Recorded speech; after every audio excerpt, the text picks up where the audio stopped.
Hello, y'all. How's it going? It is it is Tuesday. It is July 21st, and today I'm gonna check out a mod port Android version of Link to the Past that has two-screen support, which is a pretty cool thing that I've been, honestly, since I got the AYN Thor, hoping games would start to have, start to... I've been thinking for a while that it'd be cool to have two-screen versions of games other than DS, 3DS, Wii U. Those are the three platforms that have two screens already by default. It's a retro handheld. It is my AYN Thor. So yeah, I got my AYN Thor here. We're going to check it out. I have over the weekend I have upgraded my my recording, my desk cam setup. I hang on one second, let me grab something.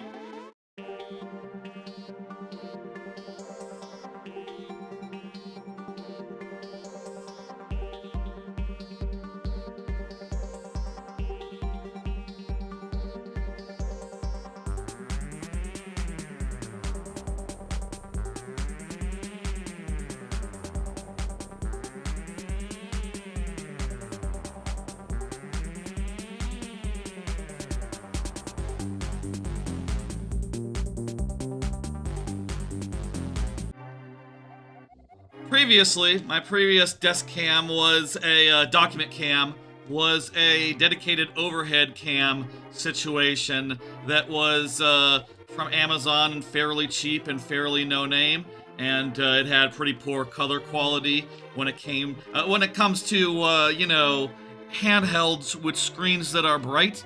Kind of not good at handling that sort of thing, so I decided to get a new webcam mounted on a big ol' arm, and now we're seeing it here. Over the weekend, I had to do a bunch of tweaking to get it looking just right. I even upgraded from the, it's an Insta360 2C Pro, went from the non-Pro to the Pro, and ultimately found out that to really get a good shot of this, it has to be pretty close. So let me say, like, with the magic of a slight crop, the camera's right here next to my head. Like, if I move a little bit during the stream, you might occasionally see my hand or something disappear behind an invisible box. That's where the camera is. It is right next to me, right next to my head, and as a result, you're getting pretty close to what my view is of the game, and ideally, as I'm holding it, it'll naturally just face the camera. I will say the color quality could be a little better. That guy looks a little more yellow on the camera, and in real life he looks a little more green. It's cost of doing business. I can mess with the that might be a good thing to do. A little bit less bright. Looks fine. Good. It took a while to make it look as good as this. There was, when I previously had it, it was a little bit too high, and the red of the hearts ended up getting lost for some reason, and, only after a bunch of tweaking and getting it as close as humanly possible, it looks like this, and that'll be good. I will say before we begin, let me do a tangent real fast. I want to show off two other, AYN Thor handheld things before we get into the main event, which is, basically I found out about this thing last week. I saw a retro handheld YouTube channel post a text post about it, and I said, holy shit, I gotta get this going, like, right now, and, before too long I had. But yesterday I found out about two other, retro handheld, or two other similar things that improve other games that exist.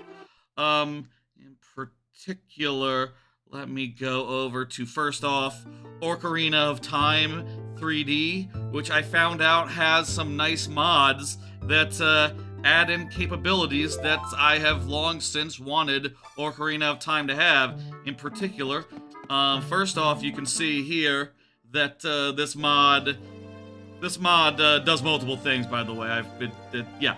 This mod adds some UI stuff and makes it so that the top screen has a lot more in the way of like hearts, quick menu with the D-pad, as well as on-screen items and stuff. Also, it makes it so that the right stick moves the camera, which honestly, ever since Majora's Mask 3D actually did support the right stick moving the camera, mind you, there was a problem of just, hey, the right stick wasn't on the 3DS until the new 3DS, so I mean, I think that they should have patched it once that capability existed, but some modders have done the work. Actually, there's multiple mods that have done this work, and this one also, you know, like I said, includes the UX stuff, the UI stuff. I think that's lovely, and I think I'm going to replay this game before it comes out again later this year. I'm going to do that, and that'll be nice.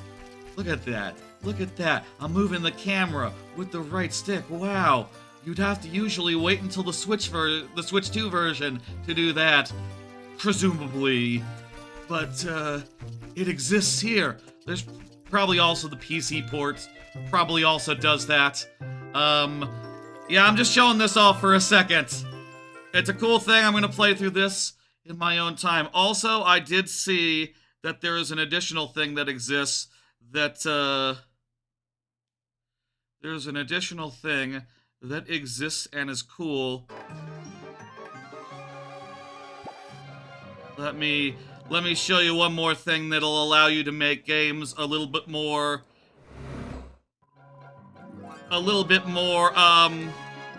one more thing that'll allow you to make games a little bit more 3DS like. There is a thing called let me get the fucking name of this. This is called what the hell is this thing called? The name is not there on the task manager. Great. It's a weird name that I can't pronounce. I'll put in the VOD description links to all this shit. But basically, it allows you to set a custom layout on your AYN Thor, and like, thank you for throwing Pikmin at me. I appreciate that a whole fucking bunch. Seriously, dude, it's cool. It allows you to like move a bottom, tree, top. It allows you to like how do you edit? It seems a little finicky, but basically it allows you to draw boxes on the top screen and have them show up on the bottom screen, and you can customize it on a per game basis, though I'm not really sure like how. I don't think it's necessarily super integrated with SED with like emulation station or anything, so I'm not entirely sure like, okay, can you automate this so that every time you load up a game it loads up your custom settings, or every time are you going into menus and going like you know, you're fiddling for a while to get things just so. Honestly, this seems really cool, and it's something that I've wanted for a couple of cases where, like, oh, you know, when I was interested in playing, like, Clair Obscur, I would have loved to have, like, the attacks and all that mirrored on the bottom screen in a bigger font and all that, so I can actually read the damn things. But that's a niche case, and I'm not sure, like, I would necessarily set this up every time for every game. Like, user experience-wise, it seems a bit clunky to do every time you load something up, but just wanted to say real fast, it is another option that exists. Let me just get rid of that, get rid of that, and get rid of that. Oh, and it's called Meginglard. Meginglard is the name of it. I don't know what that means. That doesn't mean anything to me. Okay. Those were two quick asides to start up with, and just wanted to show off some other AYN Thor stuff before we got into the meat and potatoes. We're gonna play a bunch of this game. We're gonna go deep. honestly, part of me was saying, like, as this stream has come up, like, I would love to do like all of Link to the Past. I would love to see like how I feel about this at the end of a playthrough. But I'll say right here, right now, I think you know, maybe we'll just go to the Dark World. Maybe we'll just get through the first couple of dungeons and call it a day. After that, we don't need to go super duper duper duper deep. We don't need to go the whole way to know like how we feel about the quality of life, how we feel about the map, items, gear, quality of life settings. Mind you, I'll say, this is a port of a existing PC port that has existed for a while. I think a lot of these quality of life settings come from that original Zelda 3 PC port. So, like, you know, credit where credit's due, that original project is where a lot of these good things come from. But the two-screen aspect of it, I think, is going to be a choice, so...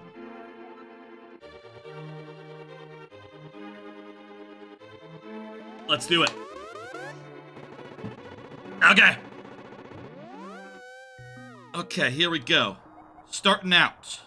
We're gonna go do Castle. We're gonna go free Zelda, whole 9. There's a wizard named Agrahim who has done something to other missing girls. I was told this is a speed run. I would like to go the whole distance, but I don't know if I can. I've only beaten this game casually once, last year, and then I did the randomizer, and then I did the randomizer plus Super Metroid, which went pretty well. That both of those went pretty well, pretty fast, they're pretty nicely, but at the same time, I still would hesitate to say like, oh, we can definitely do this in 10 hours. I will say, by the way, there are a number of quality of life things you can see here. I have the X item ring, which allows us to equip another item, I think. I have also turned on item switch with L and R. I have not turned out turn while dashing. That seems like I feel like the dash is plenty good enough already. And I have not turned on mirror to dark. That's just... that could be cool to mess with, but that feels more like a cheat than like a quality of life thing, strictly speaking. Or speaking in any sense, really. I do have collect by sword on, and sword breaks pots. Those are things that I think just make sense in a Zelda game. That's the way I feel like it should do. I also have it so that max items are yellow, and I can carry as many rupees as I want, and the flashes are apparently dimmed, is what this is saying. Though we are seeing some flashes, and they still look rather flashy to me, so what have you. Let's go to that thing. And by the way, we are recording. The audio is coming from the audio jack. I have that plugged in and plugged into my computer. I will also say that I have lost like 8% of power during the time during which it took to set up the stream and to talk at the start of the stream. So fun. I have the power cable that I use to plug in my headphones, and we'll try to keep an eye on the power and plug that in before it runs out. Maybe we'll note, like, whenever that comes to pass, like, what's what. I will say, by the way, I can see the floor here a lot clearer than it is on the camera there. It's not like the best possible image, but hey, you can see the reds of my hearts. And I'll say, when I was first testing this with a camera that was more here above me than here right next to me, it's a good deal closer. It was kind of hard to get it to show up that shit properly. Turns out the key is get it fucking close to the thing. Then it can see it pretty well. It's right now doing an optical zoom of 1.4. This camera, whereas I initially was trying with a 2x optical zoom, which again made the red of the hearts on the bottom screen show up as gray. It was impossible to see what the bottom screen health was. Now it looks, as far as I can tell, really nice, and you can tell all that shit. And, I am very happy to have put in the time fucking figuring this shit out, and I hope y'all will appreciate it. And we can see now, by the way, that we have a map, and the map will tell us, you know, everywhere we've been. It's been a minute since I played this game. I will say, one thing I did the last time I played it, I finished it for the first time on the AYN Thor here, and during that playthrough, I used the 2-screen capabilities to put a walkthrough on the bottom screen to consult, and that was very convenient and just very nice. But also, I will say, while I was doing that, there was often times where I just wanted one thing, and that was a fucking map. And this actually does that a lot better than, you know, a guide ever would. Guide's kind of... It's hard to do a map right. It's hard to really, I feel like players' guides were the best places for maps back in the day, and, I need a key. Does this guy have the key? Yes. Now we have the map so we can see it in full. Looks like you can see the difference between the dark, unexplored areas and the not-so-dark explored areas. Perfect. And I'll say, like, just in so many ways, the colors were all screwy. Like, in the older, cheaper camera that I had. Cost a bit to upgrade this, and, you know, I'll say, like, I don't necessarily plan on doing a ton. I'm not, like, pro at this. Let me say, where do we start when we die? Just at the entrance.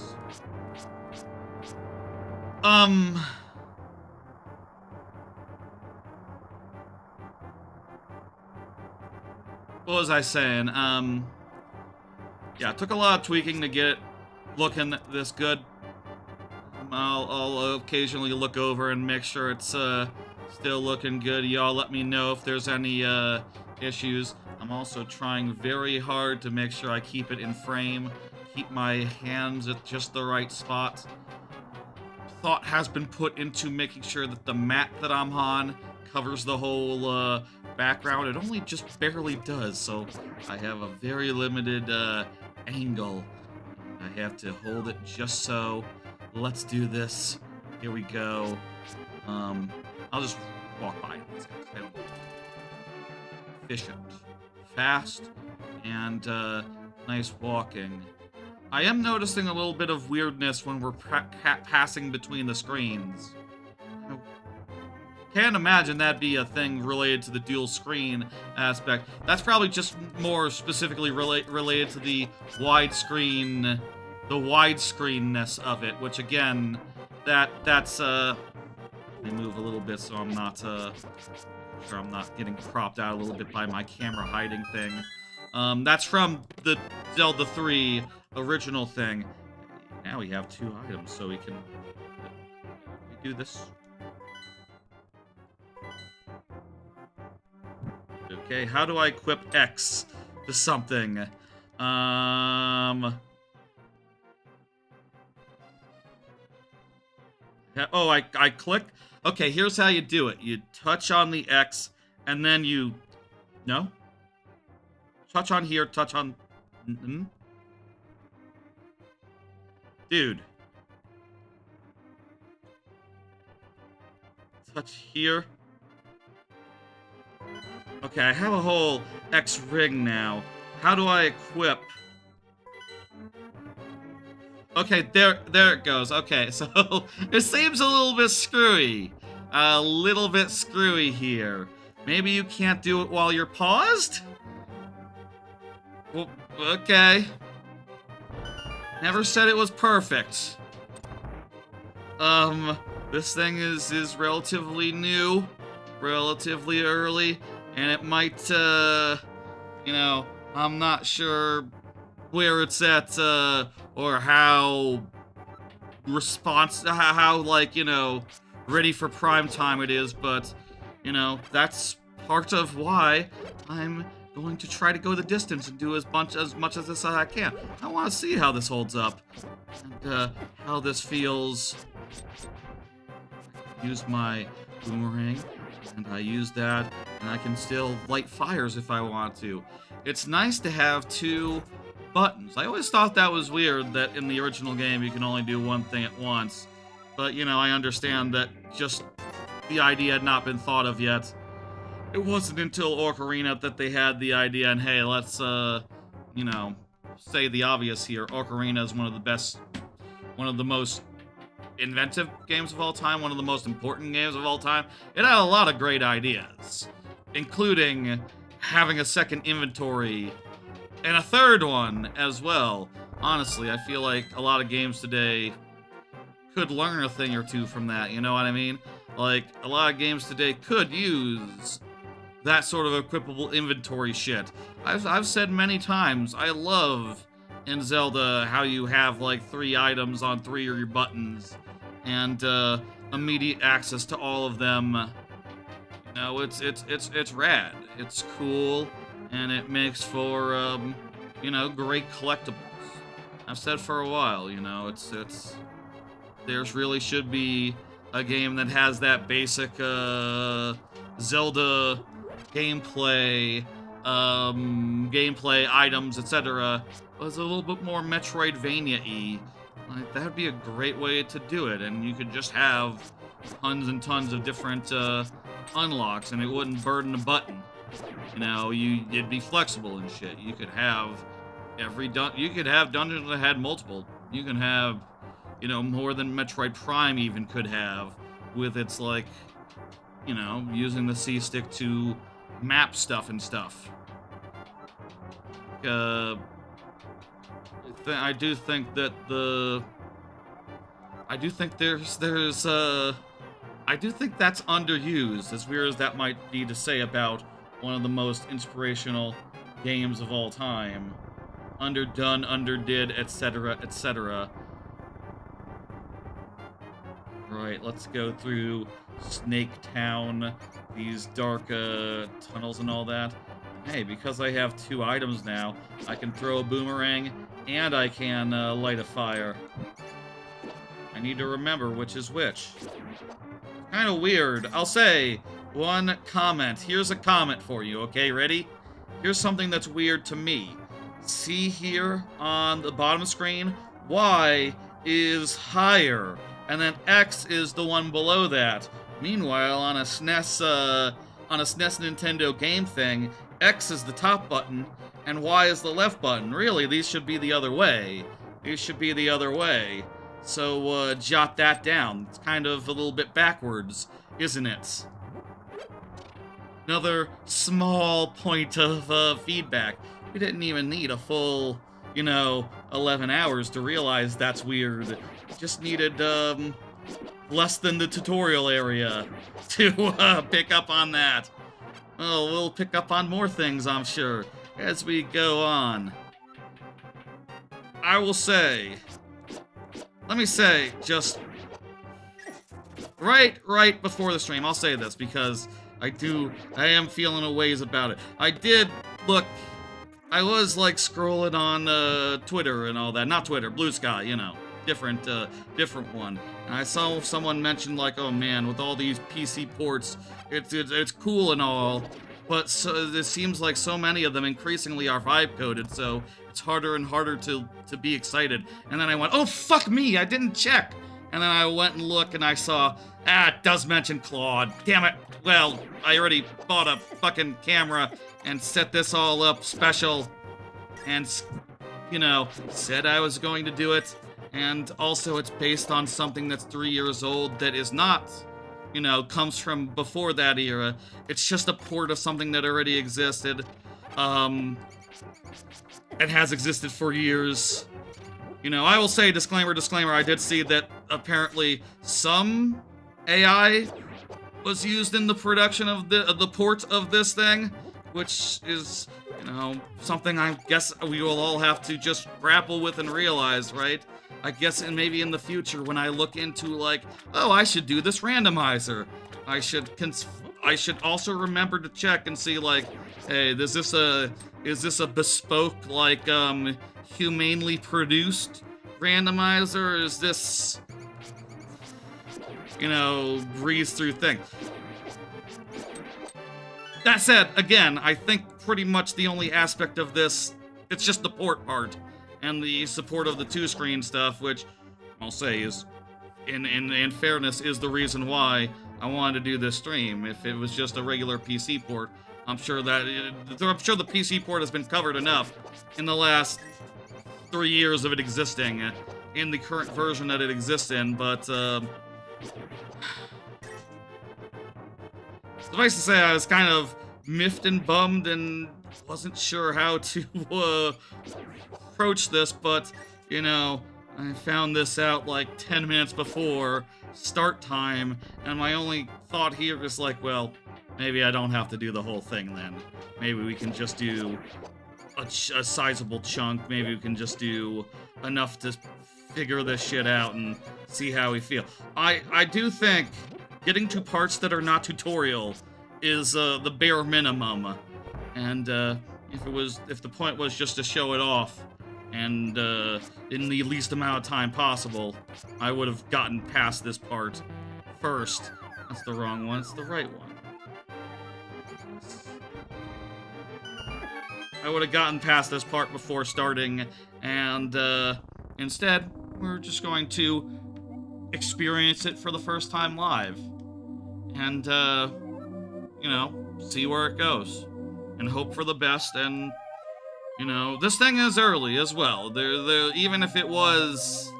I don't know, like, the extent to which it's just assisted with AI versus, like, is it just all entirely from it?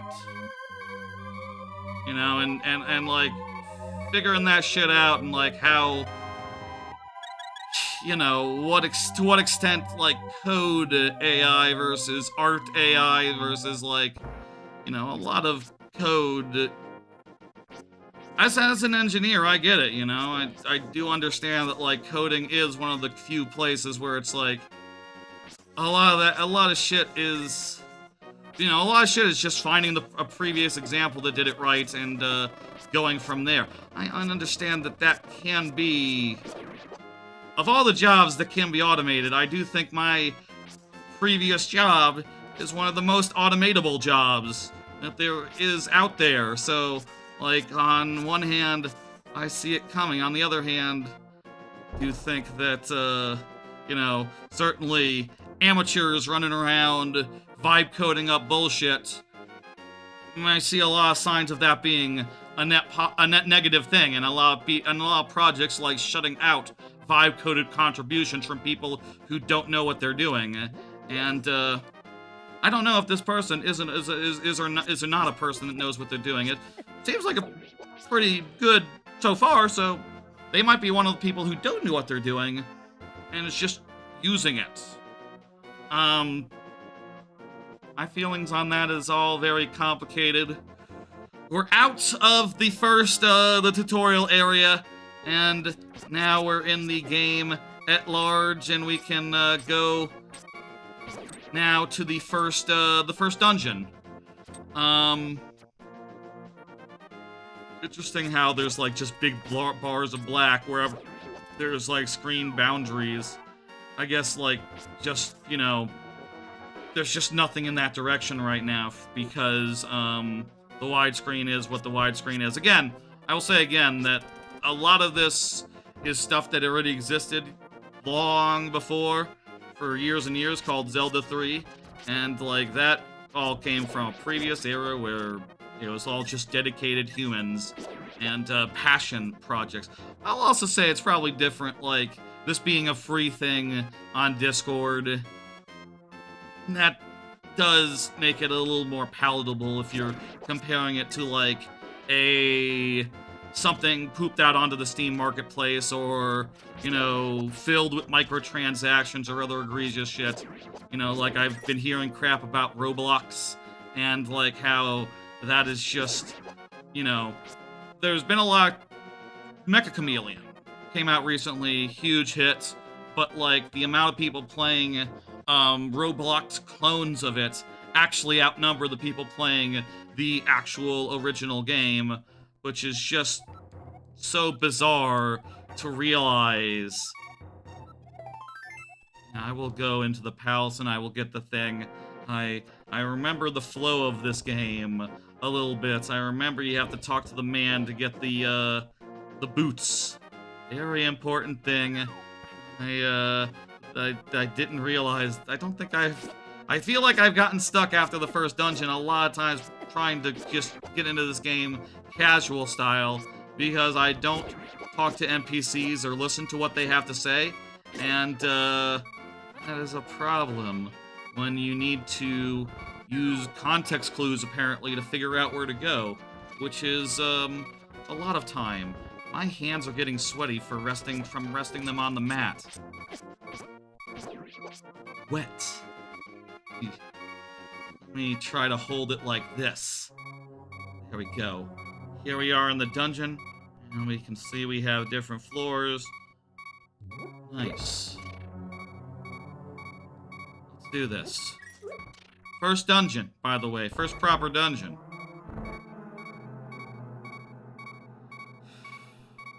Maybe I should get, like, some sort of pad for where my hands rest. Because they are weirdly sweaty. Weirdly, you know, I don't usually... It's good to die and refresh my hearts. I don't usually, play games at a desk like this. Usually, I play them at my couch, fully reclined, like at a dramatically reclined angle, like nearly 180 degrees, with the handheld on my belly, you know. Very comfortable position, and one where it's literally the opposite of this. Can be weird if ever a game asks for motion controls and is not ready to be like, oh, you're upside down. That's is not ready to accommodate that angle, that that steepness. But a lot of them are fine. Looking forward to Splatoon later this week. That has motion controls. Usually, I actually don't use the motion controls there, but I do like them in the Zelda games. The main ones. I will say, speaking of, if there's one shortcoming of the AYN Thor in my experience, just like setting it up, maybe this is a thing that you can configure better, but I feel like I've always, whenever I've tried to use motion controls, using the emulators on this, it always just felt fairly wrong, fairly off, not quite as good as the original hardware. And I don't know why that is or how it can be fixed, but it's been a persistent problem, and I will note that. You know, I really enjoyed the original 3DS Ocarina of Time and Majora's Mask. By the way, I will maintain our great ports. I saw a GVG video the other day saying, like, with the title thumbnail of, you know, Majora's Mask, the worst port. And I just vehemently disagree with that. What are you even saying? I'm not clicking that video considering I really like that game, but what? Okay, people could say whatever they want in a thumbnail. You know, it's something that I am well aware of, and certainly I say things in some thumbnails too sometimes. But Majora's Mask 3D is a great version of that game, with the only problem being that the Zora controls are... The Zora swimming, they fucked it up by making it require magic to go fast. I do think, like, the original Zora swimming is some of the best swimming that ever was in a video game, so them making it meaningfully worse is, I think, a damn shame. I do think that's a damn shame, but otherwise it's a good version that has a good number of quality of life changes, like being able to wait for a specific hour to come, just in the menus, you know. That's really damn important for the way that the Ocarina, the Majora's Mask works with its time-based bullshit. You gotta wait for the time to pass, and that can be hard if that can be hard. Considering this dungeon's pretty basic. We just you know, go through. Do we have the big key yet? I do think it's weird in this game, and I guess maybe because I'm used to like every other single other Zelda where it's not the case, but the big key unlocks the big chest, and the big door unlocks both of them. So it's, you have to get the big key before you get your dungeon item, which does mean that, you know, the dungeon item will be after a good amount of stuff, which is yeah, different from how literally any other Zelda works. Literally any other Zelda, the dungeon item kind of is like the midway point of the dungeon, I would say. Whereas, you know, considering you have to open the big door, it'll be closer to the end here in all these dungeons. Also, sometimes the dungeon item really isn't critical at all to the dungeon in its dungeoniness. You know, I do think that, like, you know, a lot of that was figured out by the time of Ocarina, that the dungeon item is central to everything, but, you know, that wasn't in place here. This is sort of like I don't want to say an awkward middle child, but, like, halfway in between the original Link to the Past, or the original Zelda, the original, the original, like, Legend of Zelda on the NES, and Ocarina, insofar as, like, it's much more of a big world to explore. You know, it's free, it's open. That's rad. Ooh, I was hoping just a damage boost through that. How are you supposed to? Didn't I make it so that that like you break pots with the sword? Do I need like a different sword? Sword breaks pots on. Yeah. Maybe it depends, like, where in the game that is. Maybe these ones, it would break some logic if you could just sword to break them. Curious.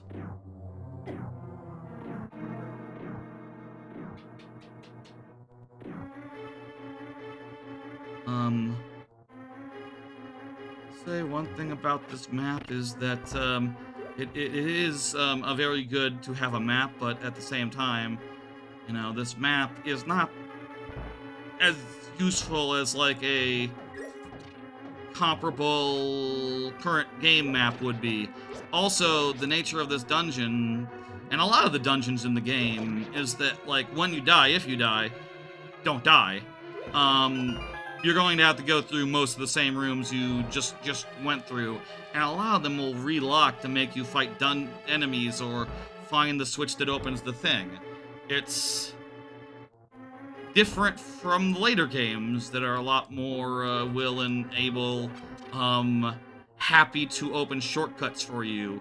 And I will say, playing it this way, I do not believe, you know, like, let me press buttons real fast. You can pause. You can continue or save. There's not save states in this version. In this dude. In this yeah. So if you want to have save states, you're gonna have to stick with a regular emulator and a regular situation. Or rewind. There are options that can make it easier other than that, other than save states, which could be very useful. But save states, kind of the easiest way to avoid losing progress in general, you know.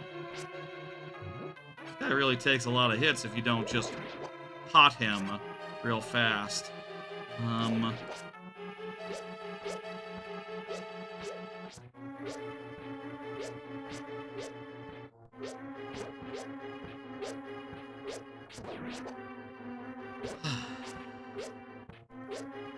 I supposed to damage boost with these guys? Oh, they just release when you finish every other enemy in the room. Okay, that's makes sense.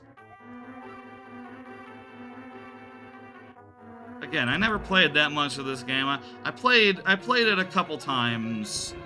As a kid, I rented it on the Game Boy Advance. I rented that version and got to Turtle Rock and was unable to figure out how to get in there, so...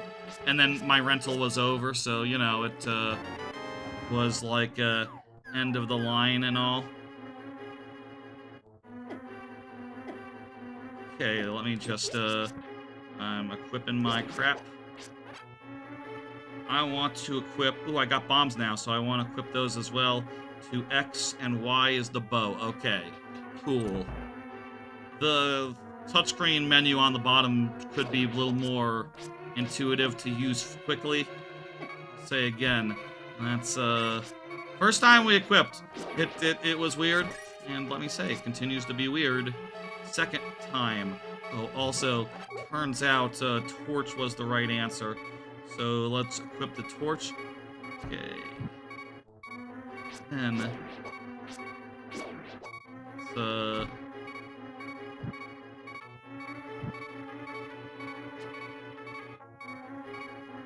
kill these guys. They're good.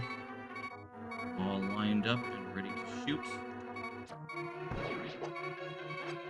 Beautiful.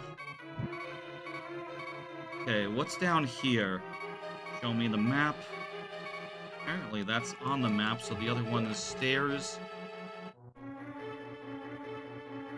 Try to hold it centered. Try to hold it, keep holding it centered. Nice and good. Excuse me if I'm drifting downward over time.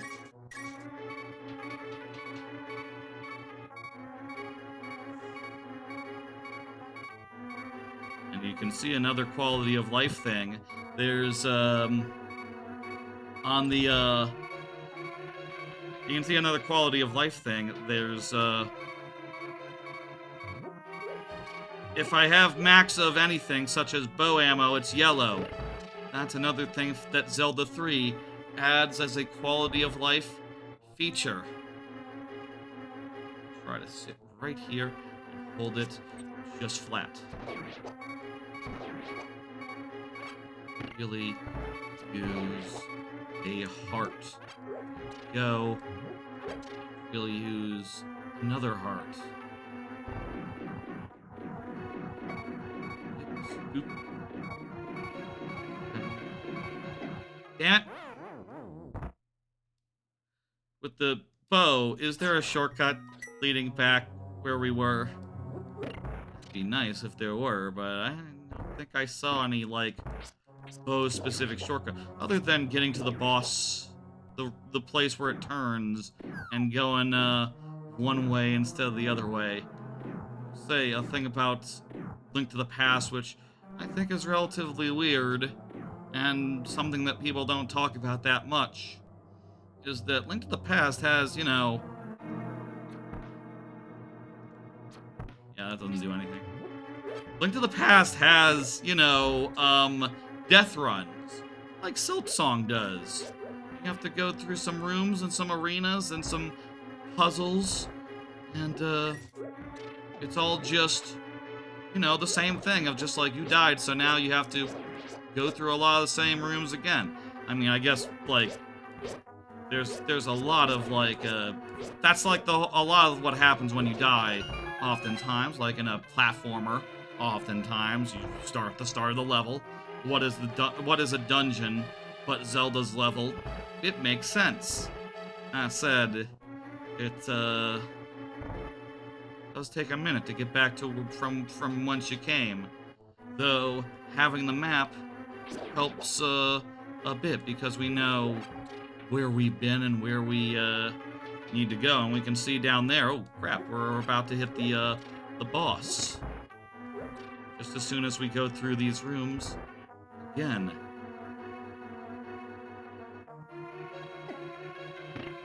Just hit this and then go.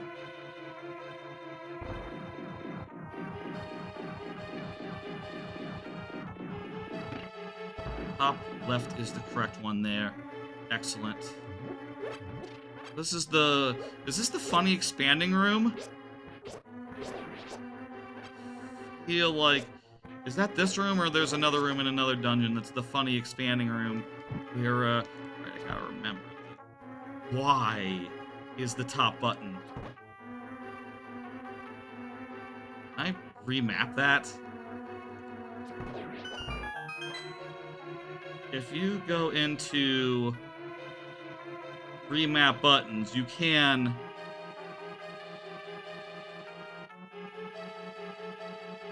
Oh, you know what?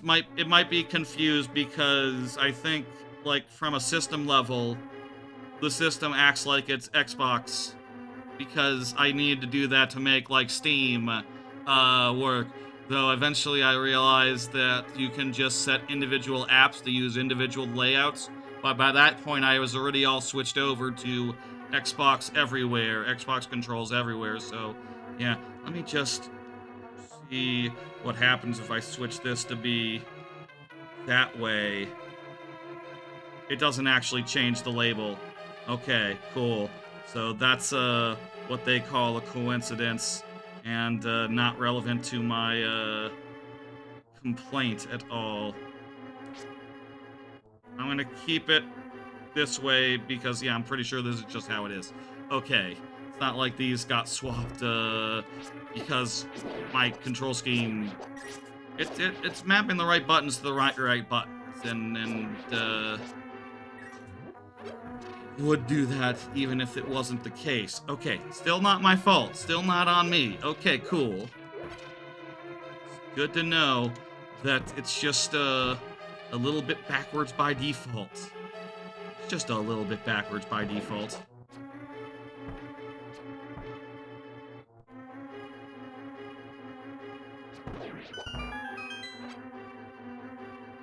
I'm of course talking about how the Y is the top one and X is the bottom one, whereas on an actual controller they're the other way. I'm supposed to just like shoot these guys non-stop with arrows, right? That's how this boss fight works. I watched a little bit of the speedrun at SGDQ. Watched a little bit of that. Not all of it, because then I figured, like, you know what, let me just, I'm gonna go through this fresh again. I don't want to see where this is going. I want to just, like, save for it, I guess. I did just play this already, like, 6-7 months ago. And also the randomizer a couple times. So it's not like it's, like, super fresh or nothing, but, yeah, there we go. First dungeon down. What time is it? It's been about an hour since we started. Cool. So, about an hour per dungeon. So far, looks like the way of things. We'll see how far I want to go. We'll see how far we get. And, we'll play it by ear as we're hustling. I guess the game did say, go back to Sarasarad now. The game did literally say that. Well, like I said, I often do not read that stuff. Okay, cool. By the way, yes, you can...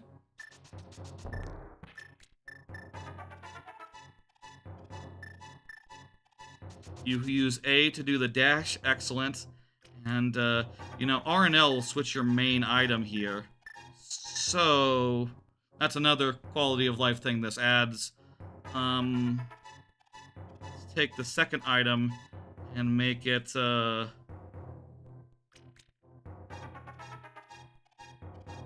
here we go. And then make that one the bow, and alright. Ooh. Usually, during a stream, I'm on the couch, you know, in a not that reclined of position, but during this stream, I'm a lot more hunched than I usually would be versus during a normal on-TV stream, so my back is, could be better, Okay! We finished the first dungeon, and now we're heading out of here. So, let's think real fast as we're running around. During that dungeon, you saw that the dungeon map was nice and on the bottom screen and everything. But when you're in between dungeons, you have just moreover a whole map of the whole world, and you can zoom it out. Can you scroll it around? No, you cannot scroll it around, it would seem. But it does tell you where the next thing to go is, which I don't know how, it's a pretty small X on the map here. But if I pause using minus, I can on the top screen zoom it around so you can actually see. But as far as this goes, it's all the way zoomed out or all the way zoomed in, where it's a little bit harder to see. Wish there was an intermediate state, or also if I could have the ability to like scroll around with my finger. That would be, rad. More room for improvement, I'll say, with this, yeah. You like the stream layout? Thank you. Yeah, it's, I think it's proving pretty nice. Also, again, I'll say the camera is right here, so I gotta be very careful to not, like, move over where I'm behind the camera and, you can't see me because I've hidden the camera. Good thing I have green screens, or else it'd just be a big old box cut out of the thing. Would y'all have liked that? Would have y'all have liked to see the camera next to my head the entire stream? Would that have been a good thing? I don't know. Oh, also it does have an X here on the lower.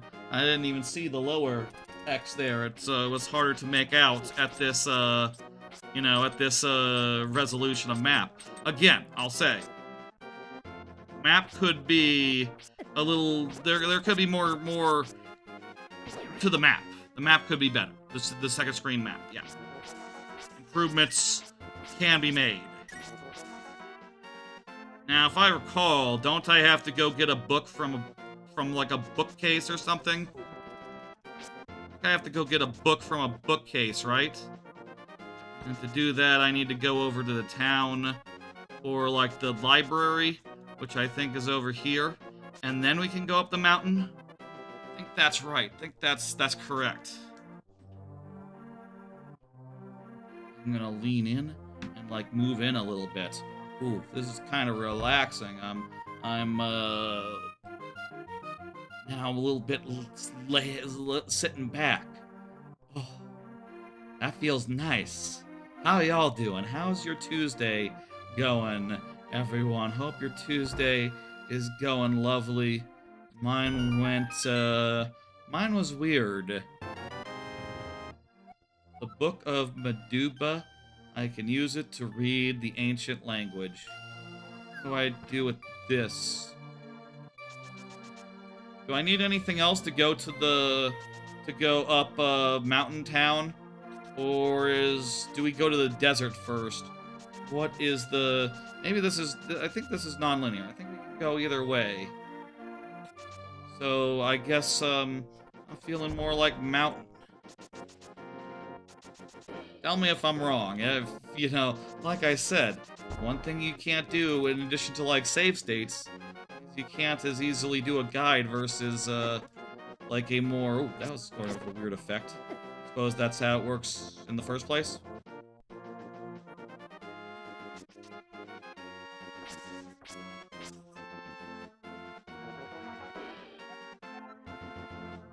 I think this is where you go to get it.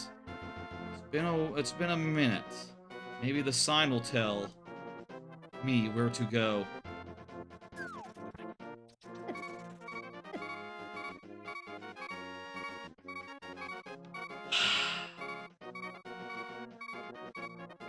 Is this something? I think this is at least something. I remember this from the randomizer, but it's just a piece of heart.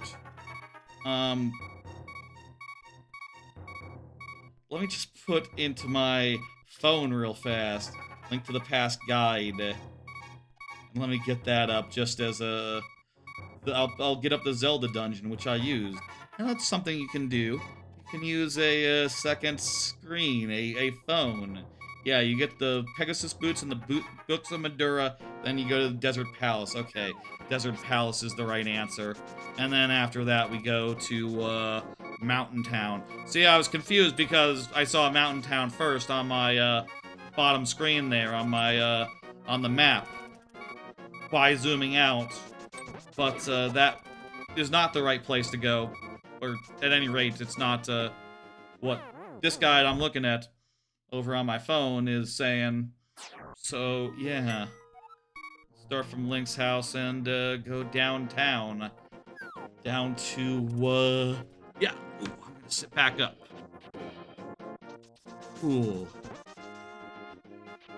I do think personally my favorite 2D Zelda is Minish Cap. I even after finishing this game and finally getting through it, I do think the number of things that are unintuitive about its routing, about what to do next, just sort of throw me. So maybe it is just a matter of like what I played first, you know? When I was a kid, I was much more willing to, you know, not know where to go. And as an adult, I'm a lot less prone to figuring all that out or looking up a guide or whatever. And as a result, I remember where to go. Whereas, like, is that, like, weirdly oblong? Is that part of the widescreen hack? Might be. Cool. And like, you know, memorized all that crap when I was a kid, so I know where everything is and where to go just from 90% memory. And, you know, in any of those games, I'm soft enough on them where if I do, like, not know how to get a secret thing or, like, you know, DK64, any number of things I never got as a kid, I'm content to just Google it and, you know, if it's weird, I'll give it shit for that, but, it's not like I, would suddenly be... It's not like suddenly my opinion on them would change based on that. And that's just nostalgia for them. I'm sure, like, every single thing, every single, a lot of things are relative to, like, when you first, got into it, you know?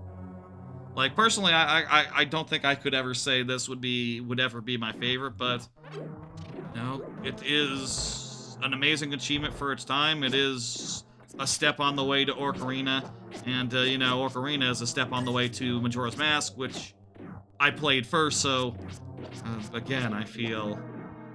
I mean, I'll say I really think Ocarina is damn good, too, but Majora's Mask is, like, one of my favorite games of all time, so... As far as the 3D Zeldas go, as far as all the Zeldas go, Majora's Mask is like top of the top is number one. I need my bow back. I think Tears of the Kingdom probably is number 2. I think that it really you know, it was a game of the year for me. It was easily one of the best Zeldas there's ever been. But it's hard to compete with that nostalgia, you know, of just like, oh my god, you know, I played it when I was 10. How can you argue with that? And I continue to play it now that I'm older than that. I've played it many, many times since, at various ages. It's always just been a fucking delight.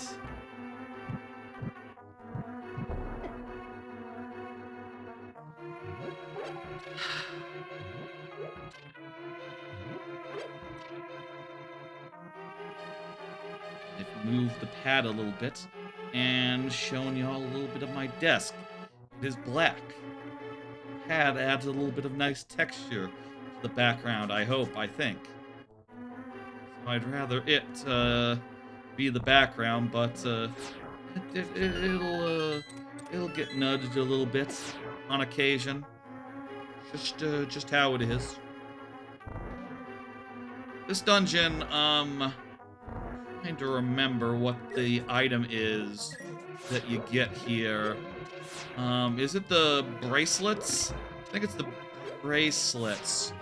I mean, I don't know that we've seen anything that's, like, braceletable here yet, but considering that the bracelets are what prevent you from going Mountain Town right now, it would only make sense for the bracelets to be the way forward. Also interesting with this how, you know, even when you enable the widescreen mode, a lot of the dungeon is based around the existing, you know, size of a 16 by, you know, a 4x3 screen, you know, it's not built to have sides. Still, I like to have the space when I can. At least, I think it would be cool here. It'd be cool if, like, it showed areas that were beyond the scope of the screen. You know, like the next room, for instance, or I guess in this case, honestly, just the wall, but more wall on either side would be lovely. Would be a start. Would be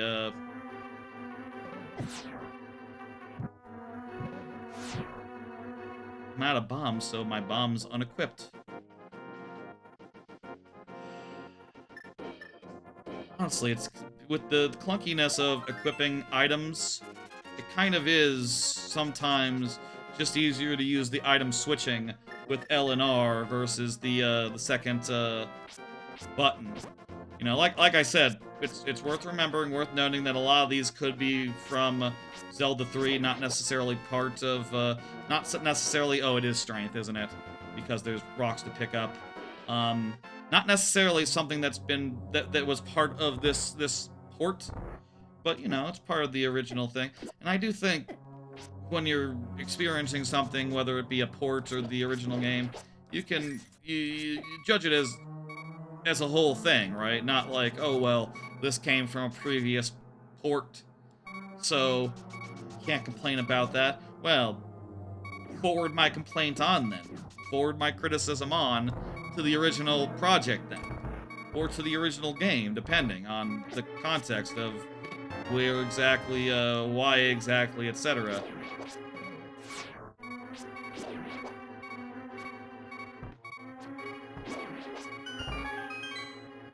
Hey, I think this room has our big boss key. Okay, cool. I guess this game does have the big boss key sometimes very early on account of it being the dungeon item I getter. Means that you get it, like, at the halfway point, which feels weird compared to literally any other Zelda game. Literally any other.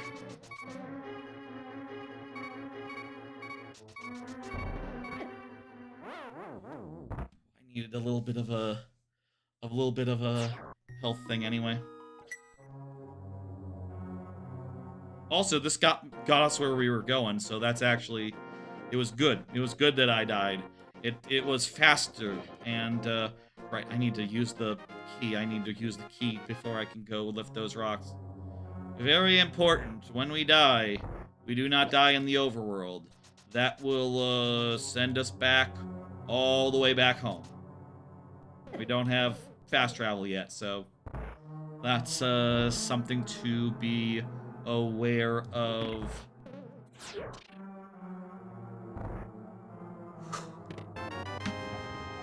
Power gloves, let's go! Keep it centered, keep it nice, keep it on screen, while also being midway across myself, not overlapping with the camera.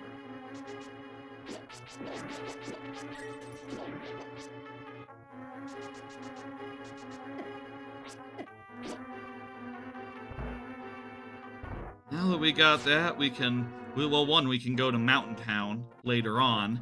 So that's now pretty doable, feasible, etc. And now we can go in here and do all this stuff.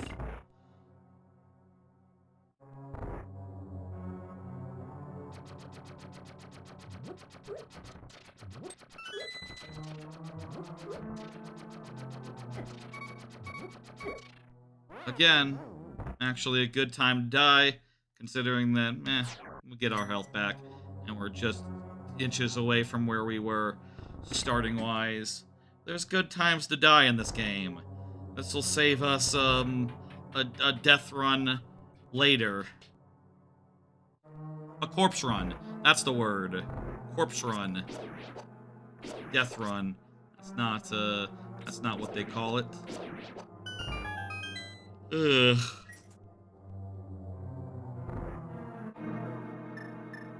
My lantern.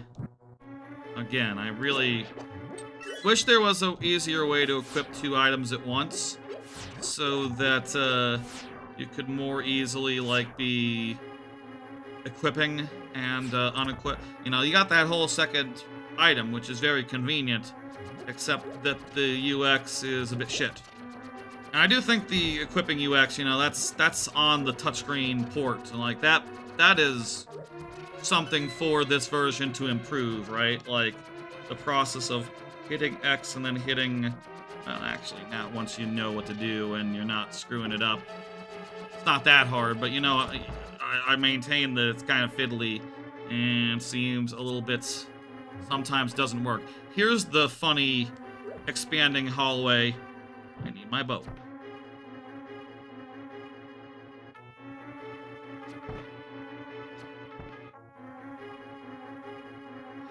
Up.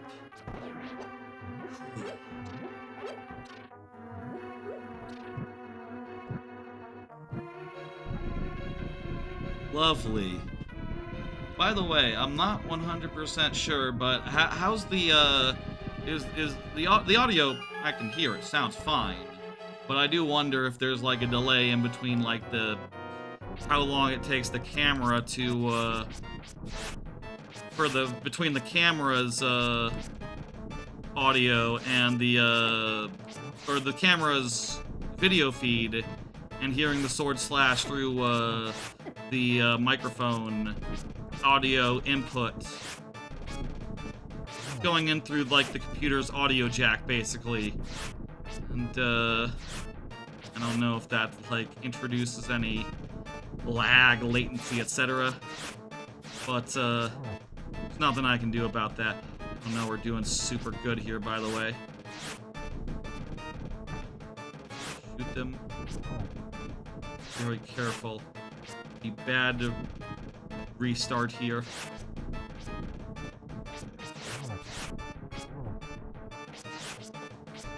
Let's concentrate and do this right. Fuck. Get hit by those little... yes, you do. Those little things that shoot out when they emerge or unemerge. Okay. Oh, death run. Corpse run time. Tell me we just mostly run through these rooms and they're already in their completed stages. I would like it if you... This one we have to do. Like I said, this game, Link to the Past, has corpse runs and people don't talk about them. This is a corpse run. This is the definition of a corpse run. You beat a boss and now you have to replay the run back to where the boss was. You lost on a boss. Now your punishment is to do the level over again. It's the same concept, same principle. It's fine, this is early. Not that, okay, go ahead, get out of this one. Use the heart. Use the second heart. There we go. We're at full health. Lovely. Okay. Some of them are longer. That one's not a long one.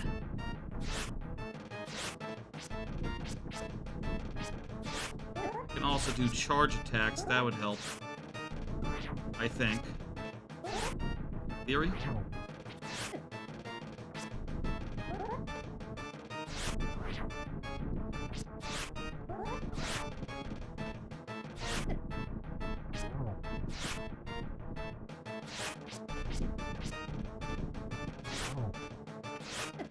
I want to like sword them as they're coming out.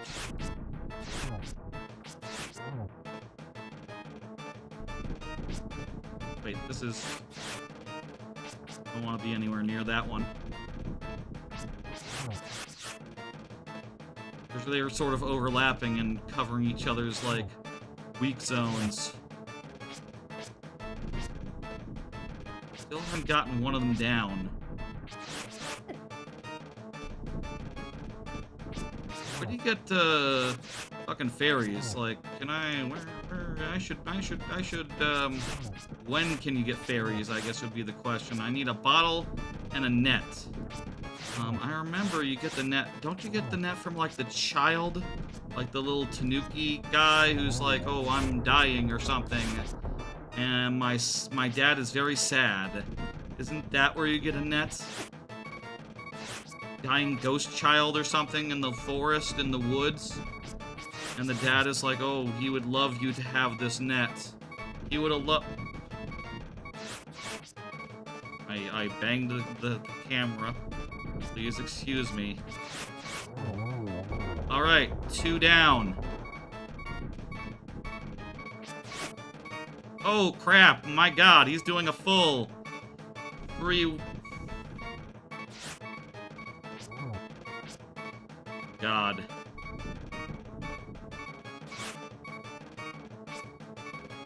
Let me very carefully dodge the 8-way before I go in.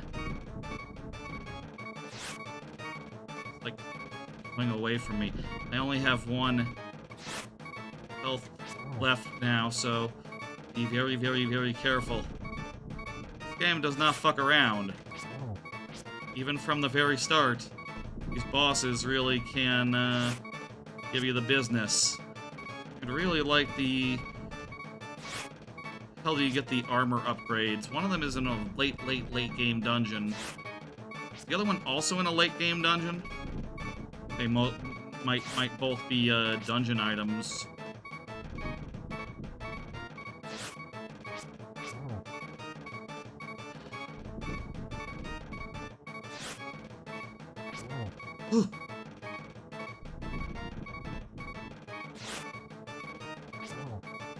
Come on. How many more hits?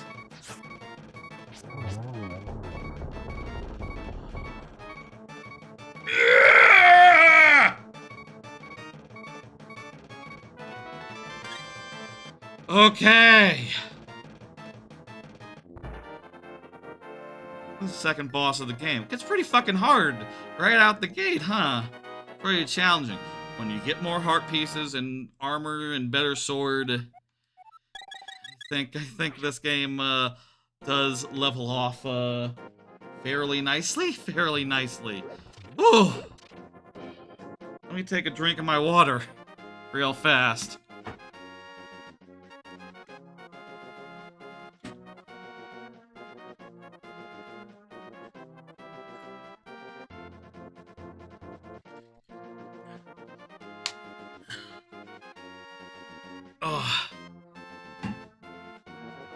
During setup of the stream, I use these headphone things to put them under the AYN Thor, so to make it so it's like propped up basically where I'm holding it. So I use that to like adjust the thing and make sure the camera was just right for yeah. So when I put it down, it's a little bit too low, which means I have to hold it in a very specific spot to be fairly good. Good shit! I do think it'd be really cool if this was a more functional map in the overworld. You know, maybe even more functional than in the original game. Like, if this had, like, you know, optional stuff like marked and all that, it would be even better, and then I'd be able to basically use it the same way you use a guide. Basically being like, okay, well, what should I get next before I go to the next dungeon? Which, by the way, yes, I do believe that it is time to go to the Tower of Hera, the 3rd dungeon. Wait, so I'm looking at a guide real fast. Do we really need the Zora flippers? We will need to have had 500 rupees to purchase the flippers. So, do some other stuff. Okay, I'm a little short there. Do we really need the Zora flippers to go to the next place? Surely that would be later, no? I'm just looking through the guide real fast so I know where to go. And kind of looks like to me we can go up the mountain, and I don't think there's any water to swim on the mountain, so I think we can just do that now. We can get more rupees, like we can get more rupees and then come back for the Pegasus boots, all that. Okay. What time is it, by the way? How we doing on time? I mean, like I said, I don't know we're going like the whole game or nothing, and at this point I would imagine it would be a little less than, you know, maybe we get to the Dark World, maybe get through these first 3 dungeons and then call it a night. Maybe like get to Agahim. Maybe we end on Agrahim. So like the first chunk of the game, basically. I think that'd be reasonable. Looks like we've been going about an hour and a half, a little bit more than that. So, okay, I think really we could go a bit into the second part of the game. We could go into mid-late game and be pretty comfortable. I'll say, like, it's definitely harder doing a long stream from this chair, where I'm sitting forward and not leaning back as much, versus on the couch where I'm leaning back constantly. Let me try scooting forward and being a little bit more relaxed here. Wait, I should have started from the sank.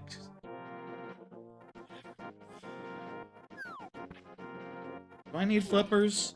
I need flippers right now. I'll get them. I just need 50 more rupees, but I think I can just go do I think I could just go do something else. Go right to Hera. You know, let's start from Sanctuary. Anyway. Beat the game? Rock Party wants me to beat the game. We'll see what we can do, Rock Party. We'll see what we can do. I'll say, like, when I played it through casually, I did let myself use save states and rewind and all that first time. For the randomizers, I didn't need to do that at all, but also I did start myself out with, like, you know, I did have armor for a lot more of the game than you otherwise would. I did have, you know, a really good sword, probably relatively early. Playing Splatoon tomorrow at 11:01? My plan was Thursday. It unlocks at 11:01? Maybe I should move that to Wednesday. Maybe that would be a good idea. Yeah, I might prefer that, and then I can use my Thursday to prep for Friday, which I feel like always, Friday stream always needs a little bit of prep. A little bit of,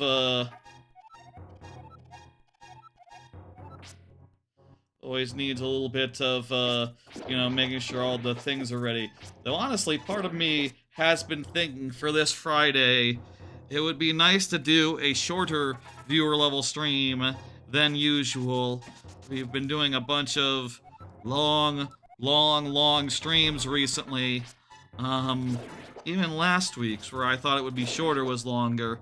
Was like 5 hours long at the end, so part of me is thinking like, okay, maybe this Friday, go in with a little bit less to talk about. And a little bit, you know, more of a plan to just do it. Just go through it fast. You know, just lightning around an hour in, rather than 2 hours in. Closing the queue around, like, 7:30, 7:45. Hopefully ending within 2.5 hours, roundabout. Do an all lightning round night?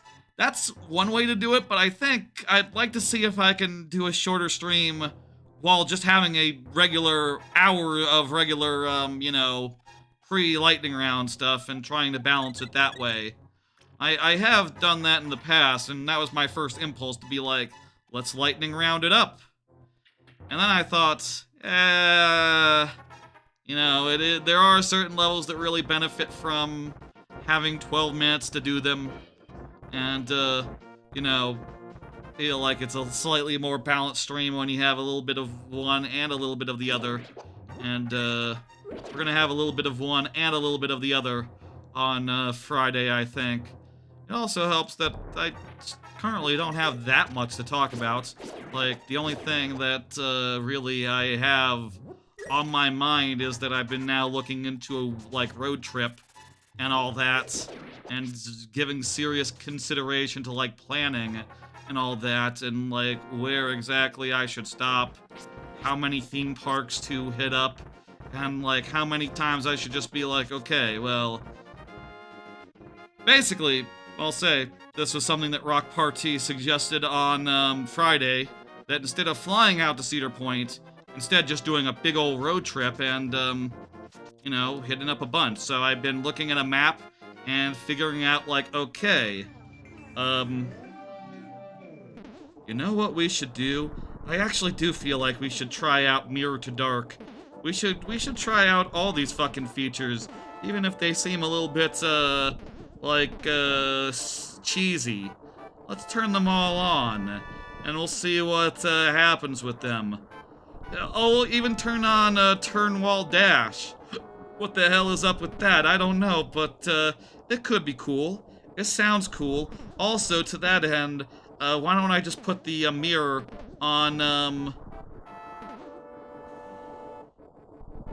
okay, this is...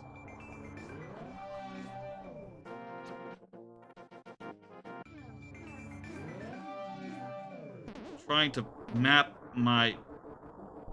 Like I said, this thing can be a little bit, weird. Okay. Take this. I'm touching it. Y'all see I'm touching it, right? I'm touching it. I think it glows just a little bit when it's, in the equipable way, except that didn't do any... it didn't work.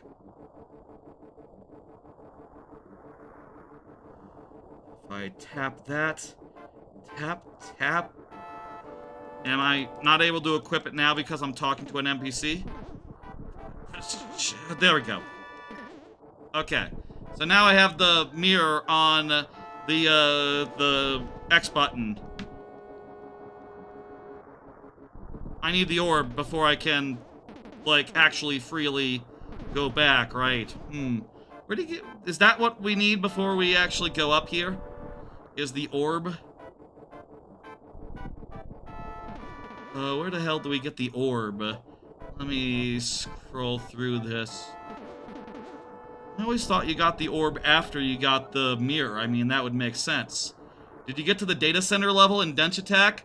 No, I've only done a couple levels more in Dench Attack. I have found out that it is a game that I cannot play while I am watching something. I have to be fully locked in on it, and I haven't had that much time. I did do the Kyoto levels, though, and the Osaka level, which were very, very cool. I really enjoyed, I've been both those places, so it was, it's really funny. I bet, like I said during that, stream, I bet there's going to be a lot of games in the future where a data center is like a, you know, big enemy stronghold. You know what I mean? Like, indie games are going to not be taking a very positive view on data centers soon as, like, you know, enough time passes for that to you know, get out into new releases.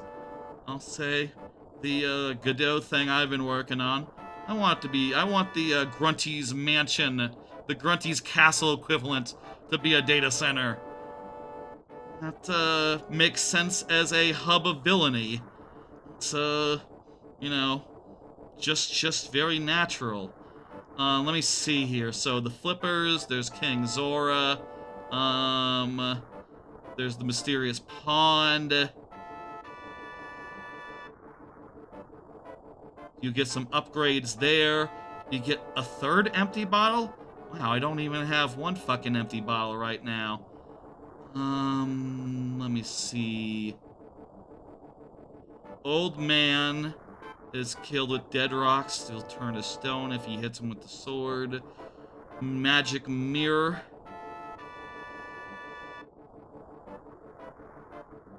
Take Link to the Dark World. Once Link arrives in the Dark World, he will change form. Stand on one and use the magic mirror to warp back. I thought I did that. I hit X. Do I need to equip it to the Y button? Wait, what the fuck? Hey, here's an interesting thing I just noticed. The magic mirror equipped to the X button doesn't work. Equipping the magic mirror to the X button doesn't work for some reason. That's kind of weird. Okay, more bug reports to the Zelda 3 people. They should. This Zelda 3 part I think is like 3 years old, so there should have been time to find. I'm not sure like how many people have. I'm not sure who to blame here, honestly, but I'm not sure who's at fault, but there's definitely some jankiness here. And okay, that one wasn't on me. Tower of Hera. Let's do it. Third dungeon. I do think, you know, of all the Zelda mechanisms, I do think this one is basically goated. I think the on-off blocks are some of the best dungeon mechanics that ever were in a Zelda, making things you hit and then a bunch of walls open and close. And I especially love the ones where you can get like elevation changes, like in Link Between Worlds. That's especially good. I think these are some of the best mechanics ever were in a 2D Zelda. And now that I'm saying this, and now that I'm looking at this, it occurs to me I don't think there's any 3D Zelda that has quite had this. At least in this, you know, red orange? Red blue way. It's not red orange, it's are they red? Sort of a pinkish red. Don't bang in the camera. Camera's right here again, sorry. They're sort of orangey, these ones. They're not really red so much. So orange blue would be the correct thing to say here. Yeah, let's move Splatoon to tomorrow. And we'll do it tomorrow night at 11 p.m. Central. We'll do a late night stream, and that'll be fun. Can I use my shield to just bang these? No. I have a shield, right? Are you using a key light?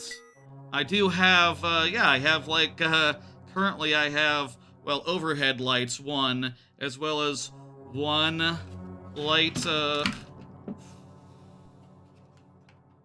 one light right here, that's sort of trained upwards a little bit so it can be on me and not so much on the ground, sort of tilted up a little bit.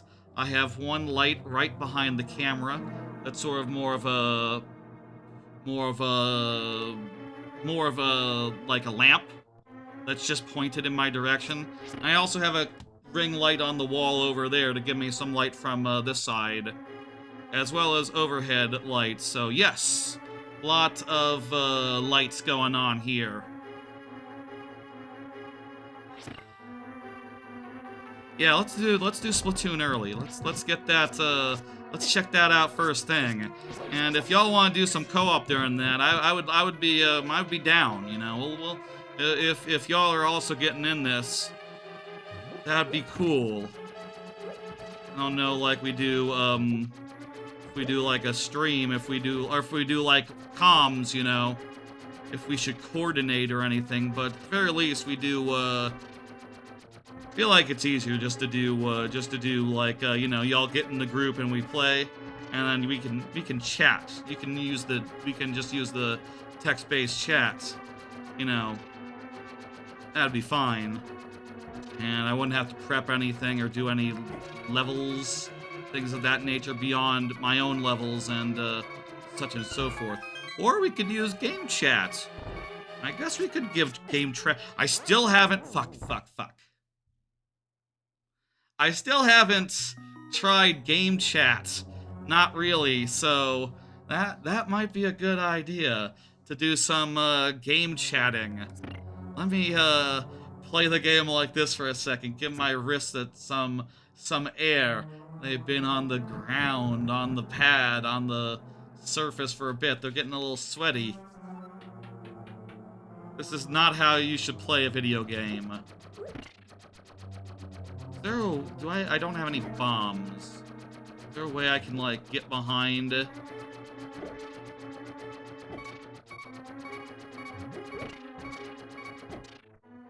don't know I can get behind anything.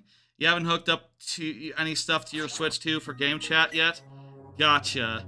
Yeah.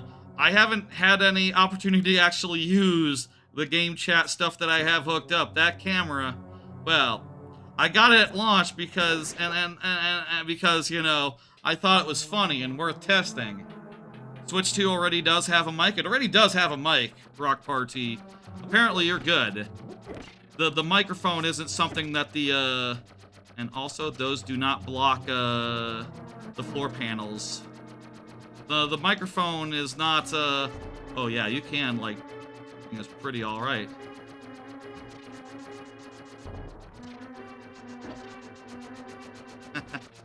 It's kind of cool to be able to turn while dashing. Look at this, it's ridiculous, it's absurd. Kind of looks like these things should be hitting me, but they're not.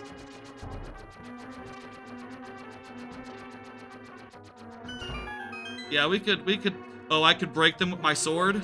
Oh, okay, that's how you're supposed to defend against them. I feel like there's some versions, some games where you can just use your shield. I mean, I guess I'll say, like, in the DS one, the shield is much more use, or the GBA one, in Minish Cap, the shield just really can defend against anything. Knock back projectiles, like in Ocarina, whole 9, pretty nice. Shit! Okay, that's why you don't map your mirror to your X button. Also, it didn't work in the overworld for some reason, but it does work here in the dungeon, so let me unequip that shit. And,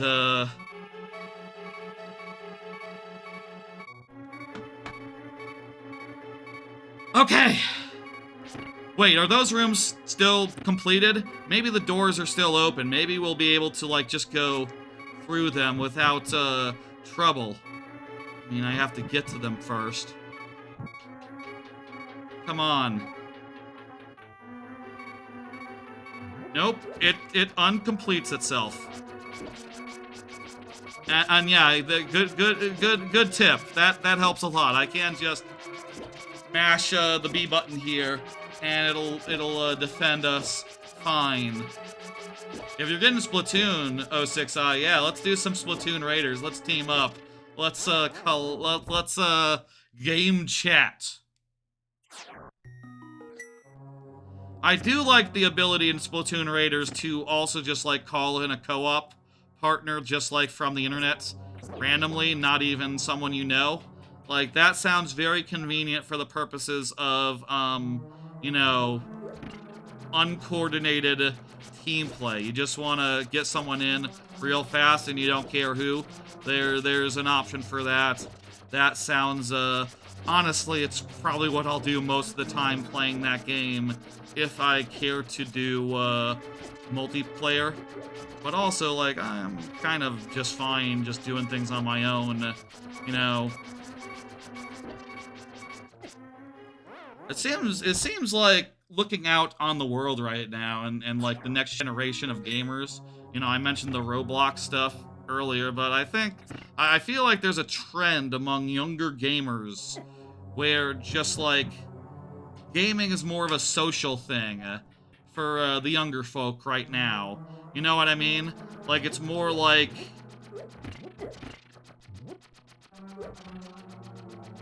It's more like what they play with friends versus, like, what they play alone, you know? And as a result, like, big single-player games, they're skewing more and more towards, like, us millennials.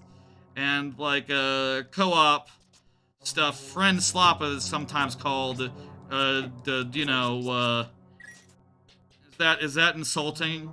The term friend slop, that whole genre name? It's sometimes called that. Because, like, you know, playing a game with friends can make pretty much any game fun. Can make, can really elevate any experience. Even bad ones, even bad games can be fun when played with friends. It seems like with the way Roblox and, like, Fortnite and things of that nature and Among Us and all that, as influential as they've been on entire generations, I feel as a result of that, it seems like just co-op, multiplayer, etc. is big on the rise, whereas... What hit me? I just entered this room.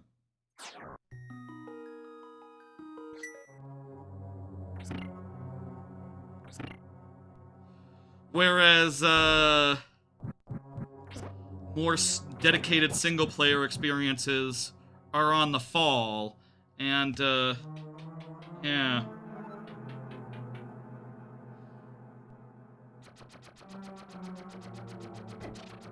Getting a phone call, apparently. 1 second, it might be from my bank. Let me, go to a break real fast.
It was nothing.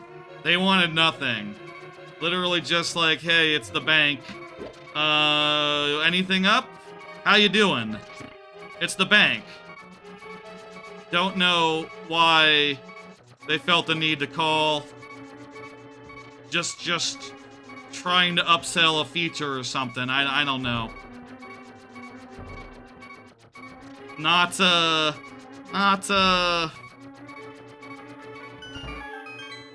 Hey, at the very least, I'll say that was a person, not a bot.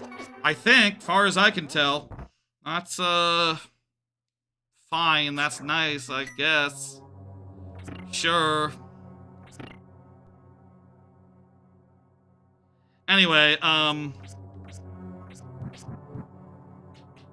very rare to get a call. Kind of annoying that when like, the phone is, like, taking your message for you, it still buzzes your watch and makes you go, hey, hey, hey!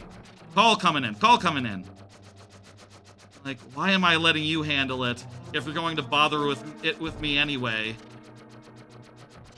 Just tell me when if it's someone.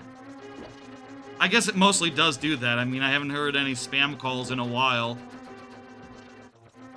And, you know, from my bank, from Wells Fargo, it's like, well, that might actually be something important. You can't just dismiss that out of hand. But they didn't. It was just a cold call, it would seem. Not a fan of that. Ignore those guys. Just go ahead and get to the next room and light the torches. Why? There we go. Big key.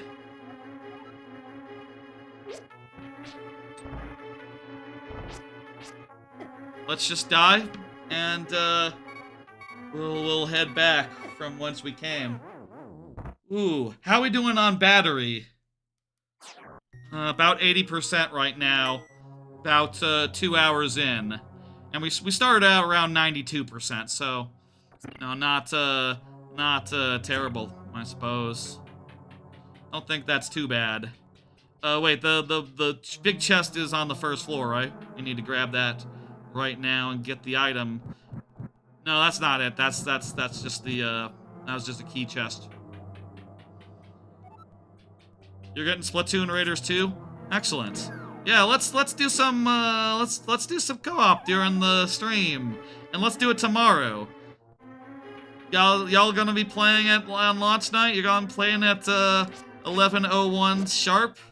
Maybe do like the intro, like, you know, get through the tutorial, all that alone, and then, you know, we'll bring in some folk like after things have started to get going, you know. You know, once it gets a little bit serious. Remember, this room is funny because there's like 2 permeations based on like whether the on-off is on-off. You're gonna play it alone through the night? Gotcha. Yeah, I'll probably do it alone for a bit, that stream, but then, you know, Rock Party you want to join or something, we can absolutely do some game chatting and game share or whatever the fuck, and give that thing a serious go. Or just do the thing where you call in co-op raider. Honestly, I wouldn't be opposed to just calling in the co-op, just calling in some randoms. Like, that would be fun as well, I think.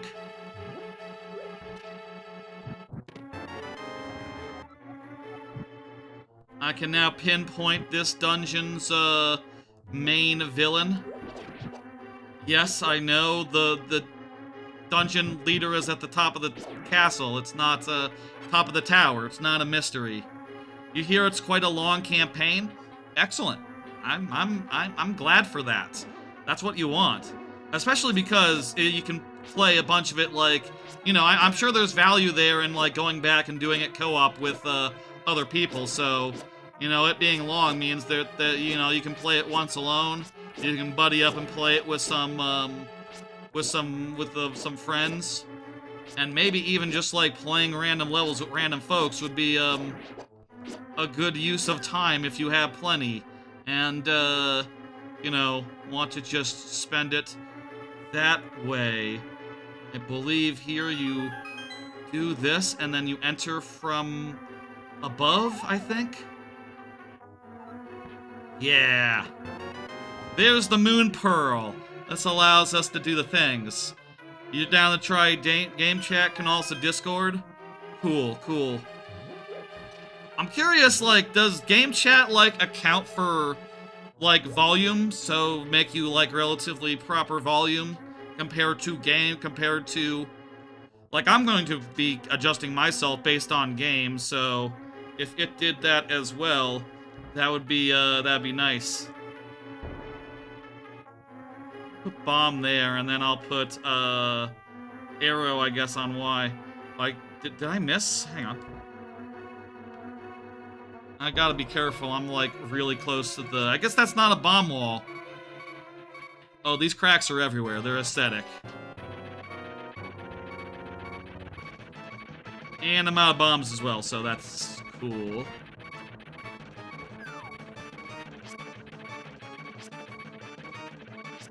With 1 heart, I don't know I can do this guy first try. But let's see if I can. This tower wasn't that hard to climb after getting through the first couple of rooms, so we'll be fine either way. But let's see what I can do. Hoping for a nice, good first try. I do think this is a real good boss. I do think this is one of the best bosses in the game. Very cool and iconic, and I didn't do it. Okay. Well, we got him next time. What the hell is down here? We didn't go down here earlier.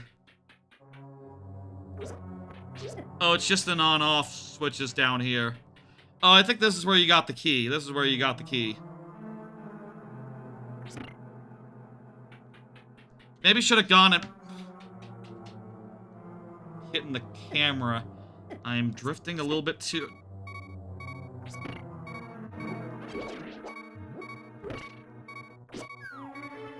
drifting a little bit too close to the camera here. Gotta make sure I'm not, banging into it. The camera that's recording the AYN Thor.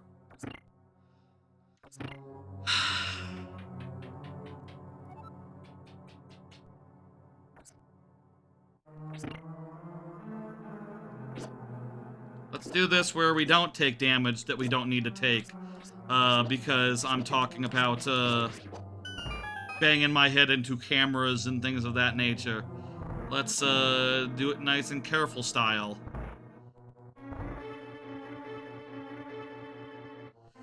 Yeah, this is a nice, simple climb. We just hit a switch, walk through a couple rooms. This is not a bad, corpse run. I have given thought to corpse runs recently.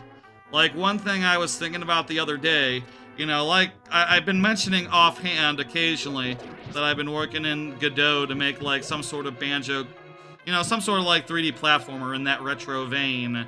And one thing I was thinking about is, like, a comparison between the nature of a corpse run and the nature of, like, you know... in Banjo-Kazooie when you die and you have to collect all the notes again. Like, could there be something to, like, you know, you're doing your note collection gimmick again, like in Banjo-Kazooie, but instead of having it so that you lose all your notes, you instead get a chance to get them back. Would that be anything? Or would it just be better to be like, okay, well, straight Banjo-Tooie style here. Just once you have them, they're yours. Slash also DK64 does it that way. Is that something? Is that anything? I mean, generally, I think it's not that hard in a 3D platformer to get back to where you were. Like, that's... I don't know if you add any sort of, like, you know, Shovel Knight, Hollow Knight, type, tension, adding a system like that. It might be, highly redundant. Pointless, not worth, not anything. But just an idea I had the other day, and, I'm gonna say it out loud, and probably nothing will come of it, because, like, yeah, no, that's not, you know, if you're thinking about, like, an Odyssey difficulty game, it's not really, how it works. It's not really that big a deal at any point. Here we go. Second tries the charm by the...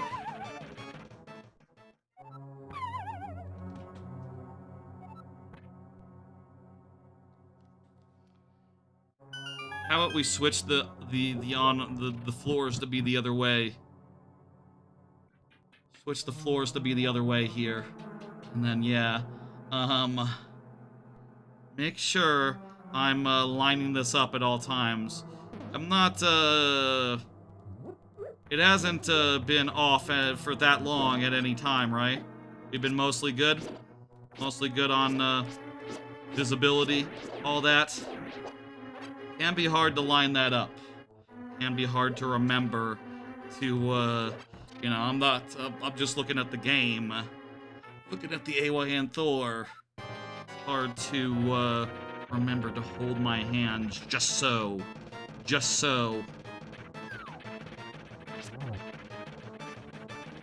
I'll say the obvious. I'll note the obvious here, which is this whole dungeon for most of its length, I have not used the map at all.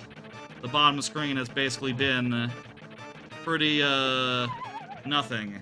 Even as I've had to, like, run back up time and time again. The bottom screen has not been terribly useful in that. I know where I am.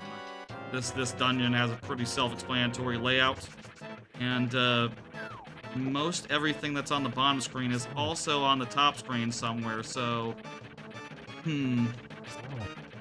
I guess...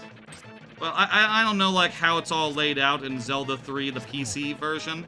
You know, maybe it would have behooved me to, like, research a little bit and check and see how that version is. But I'm curious, realizing now that the third, the X item is not on... There we go, we got it, nice. That's basically second try, with a couple of falls in between. The X item down here is not also on the top screen anywhere, so that's interesting. I wonder how it is in the original PC port of that. Oh.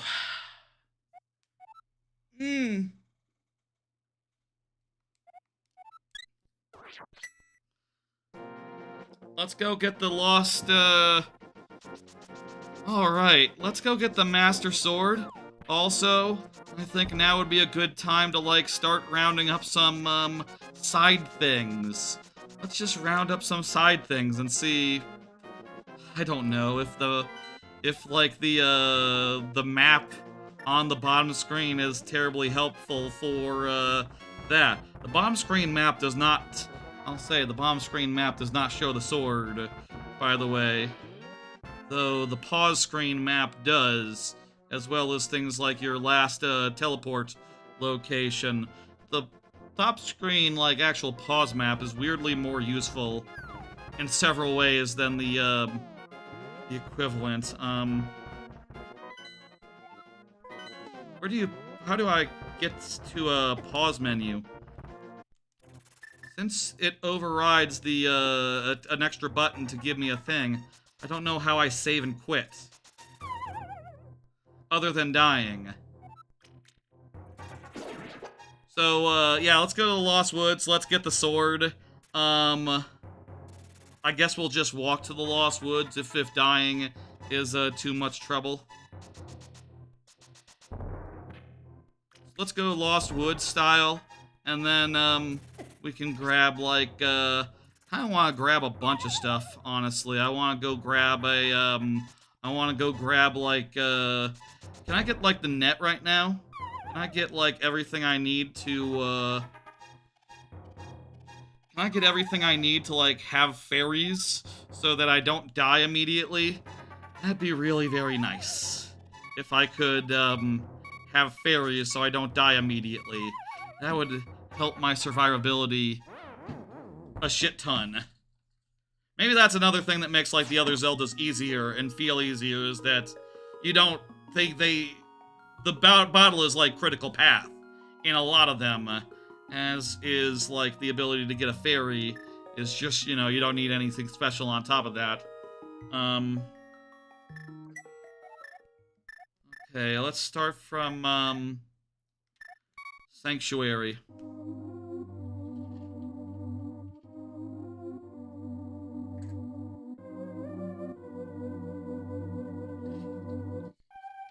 Yes, it's my Baba Is You shirt. It's a good shirt. Okay.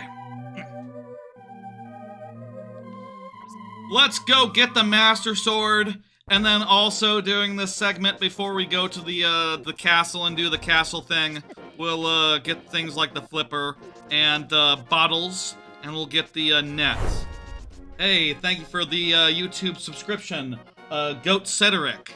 I'm able to see the OBS preview from this position and thus read your name. Wow, that's surprisingly rare. Appreciate that a lot. Hope you're enjoying. And yes, this is a thing you can do. It's pretty good, though admittedly seems a bit seems like it's on the early side. Definitely has some issues to iron out, and some you know, the bottom screen could be more convenient, could have more to it. Better UX a little bit. Definitely have noticed some, especially with the X part where you have a second button. That has been a little bit weird, but whatever, let's do this. I see this looks very, very blue to y'all. Looks a little less blue to me. But, still fairly blue. It is pretty blue. Maybe a little bit more green on my screen. Here we are at the place where you get your sword.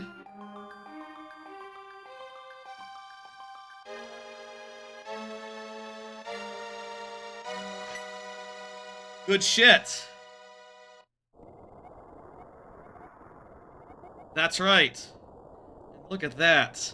We also have, I feel like the item screen is more useful, but at the same time, it's a little bit clunky, the item screen. Like, you can see I'm touching it and nothing's happening. You have to sort of touch one and then the other. Like I said, room for improvement. Oh, wait, no, it's because there's a cutscene going on. Duh. That's the reason why.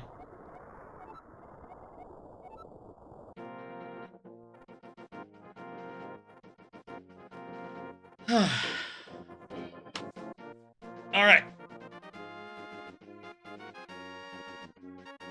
It's still kind of weird, even though now no cutscene. Buggy, fairly buggy. Could be, improvements can be made. And, you know, hey, worth noting, worth saying that it is early. Also worth saying that, like, yeah. You know, things are hard. We all understand that, and as a free thing, it is what it is. A work in progress. Hopefully, it can get where it needs to go. Hopefully, it can be as cool as it could be. Okay, now it's working. Now you can switch by touching. Honestly, just, you know, giving up a button to, giving up the X item. It might be worth giving up the X item and just using the touchscreen to change items, and that's it. Considering that, like, it's not... The map isn't as useful as other things can be. We also haven't looked at the gear page, really, at all. And, it is quite lovely. It has a bunch of, you know, all the stuff we've gotten so far. You can see there, like, Sword 2, Shield, Tunic, etc., etc. The pendants, the crystals, all that is on this page. It's very nice.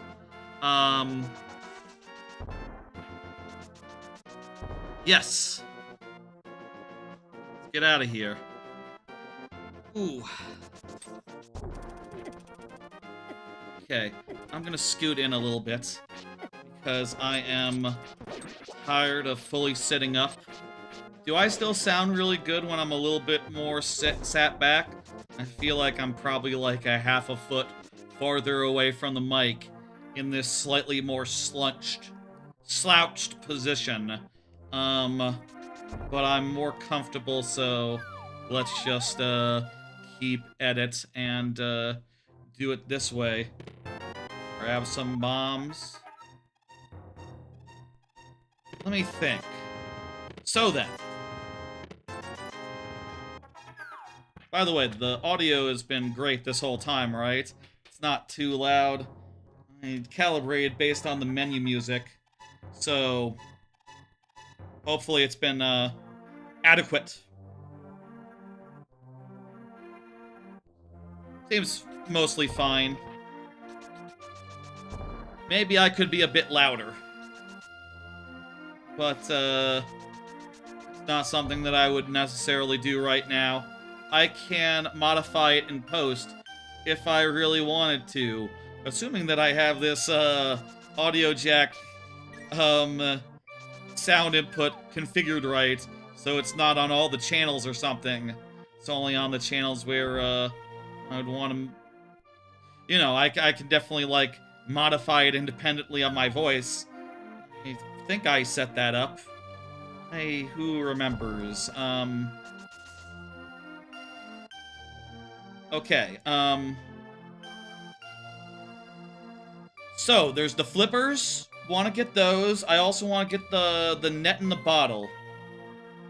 I think with the nets in, Link to the Past, don't you go over here? Let me see how you get it. Sick Boy is in a house just north of the end. You must at least have one bottle. Oh, okay, so I just need a bottle.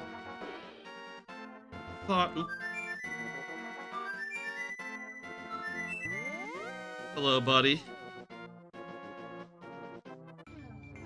And, yeah, I did set it so I can just teleport whenever.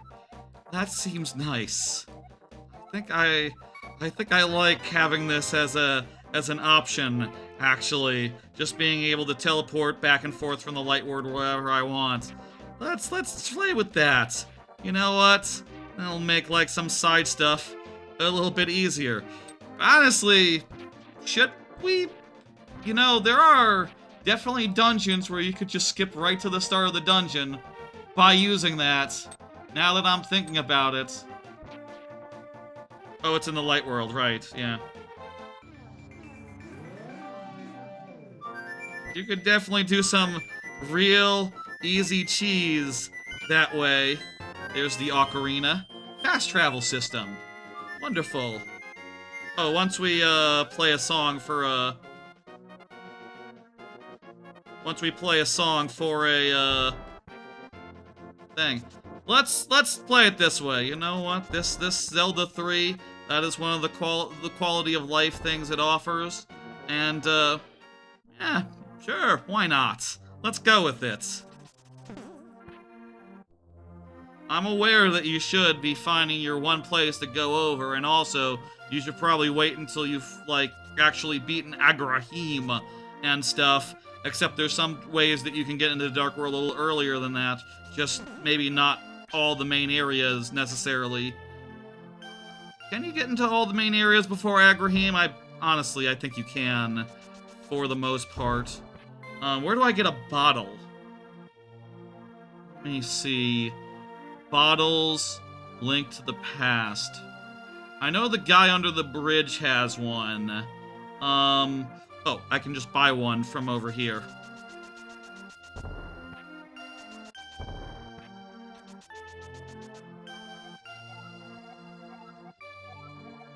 Yes, please.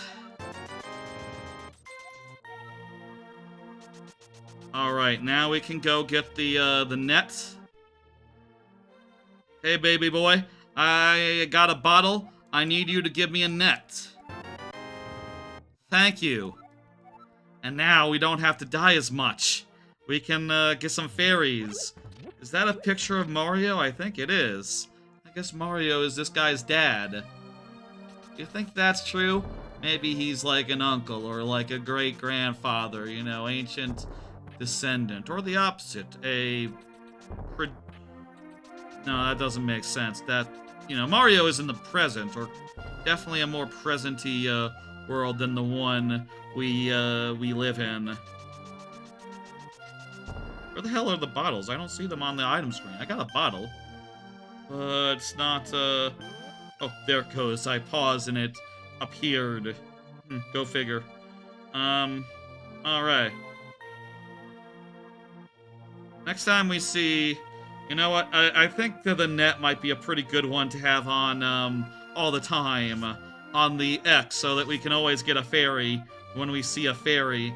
And otherwise, I'll use my buttons to map things accordingly. Ooh. Alright.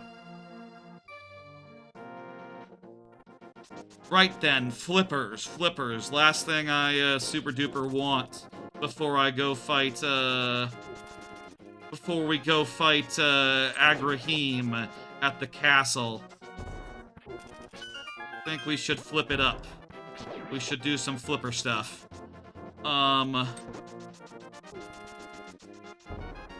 don't think it's strictly speaking necessary, but I'd feel better. I think also I could get one more bottle that way. Another question,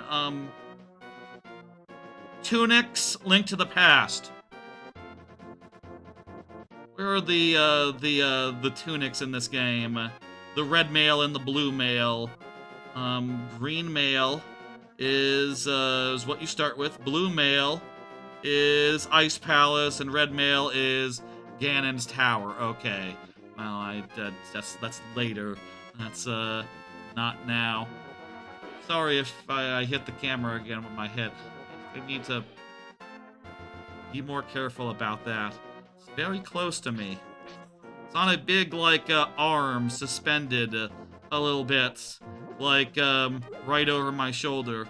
And when this stream is over and I have no need for AYN Thor stream setup, I'm gonna, like, first off, it's like tight where it is right now, but I'll loosen up one of its knobs and, like, swivel it over to the side, so it's not just, you know, inches from my head when I'm at this desk for the rest of time. Instead, I'll put it in position when I need it, and I'll put it back when I don't need it.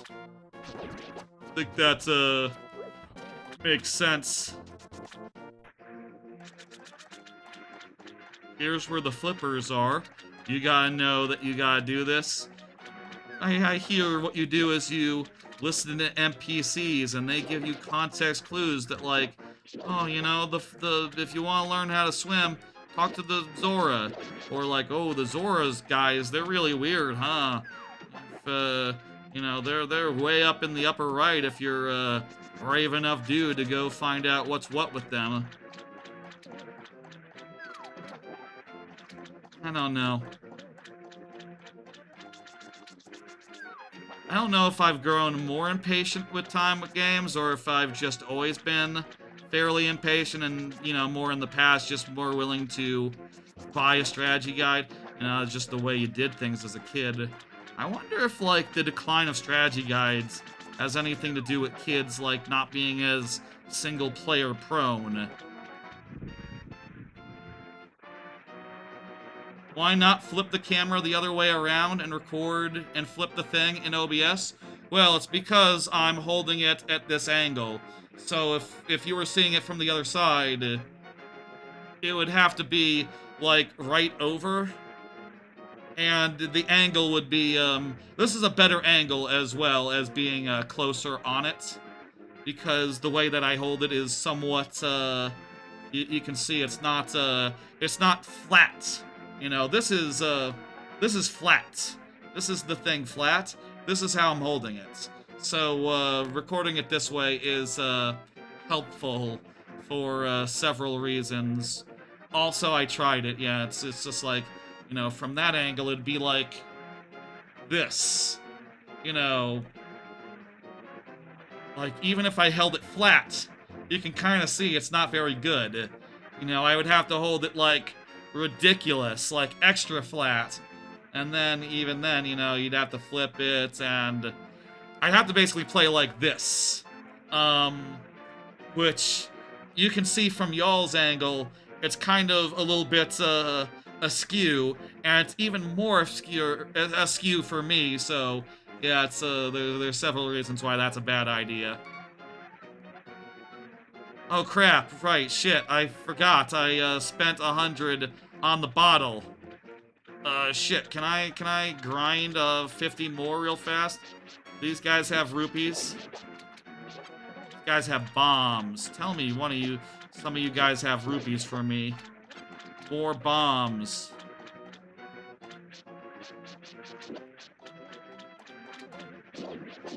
The previous desk cam setup was more above than to this from the side on like this.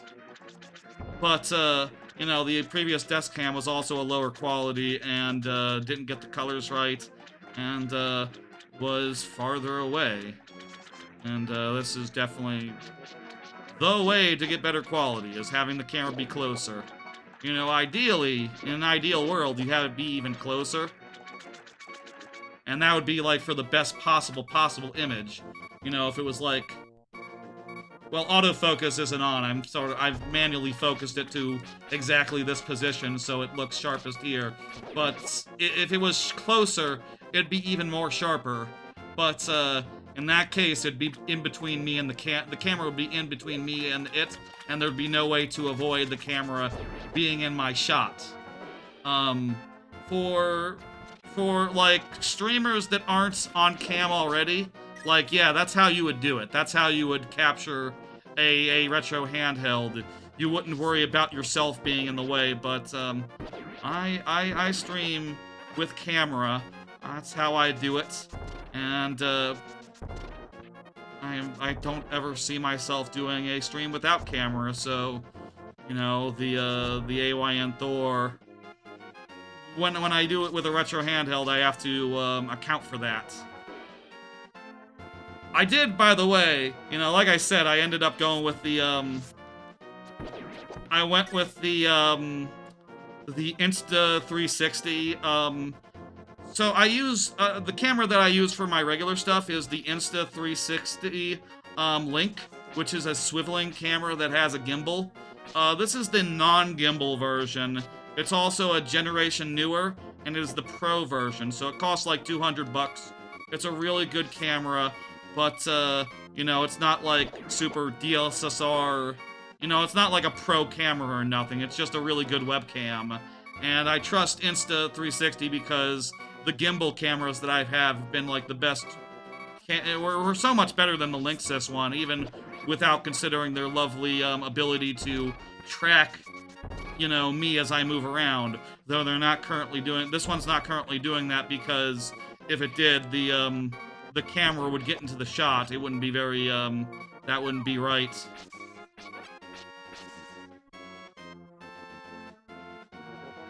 But yeah.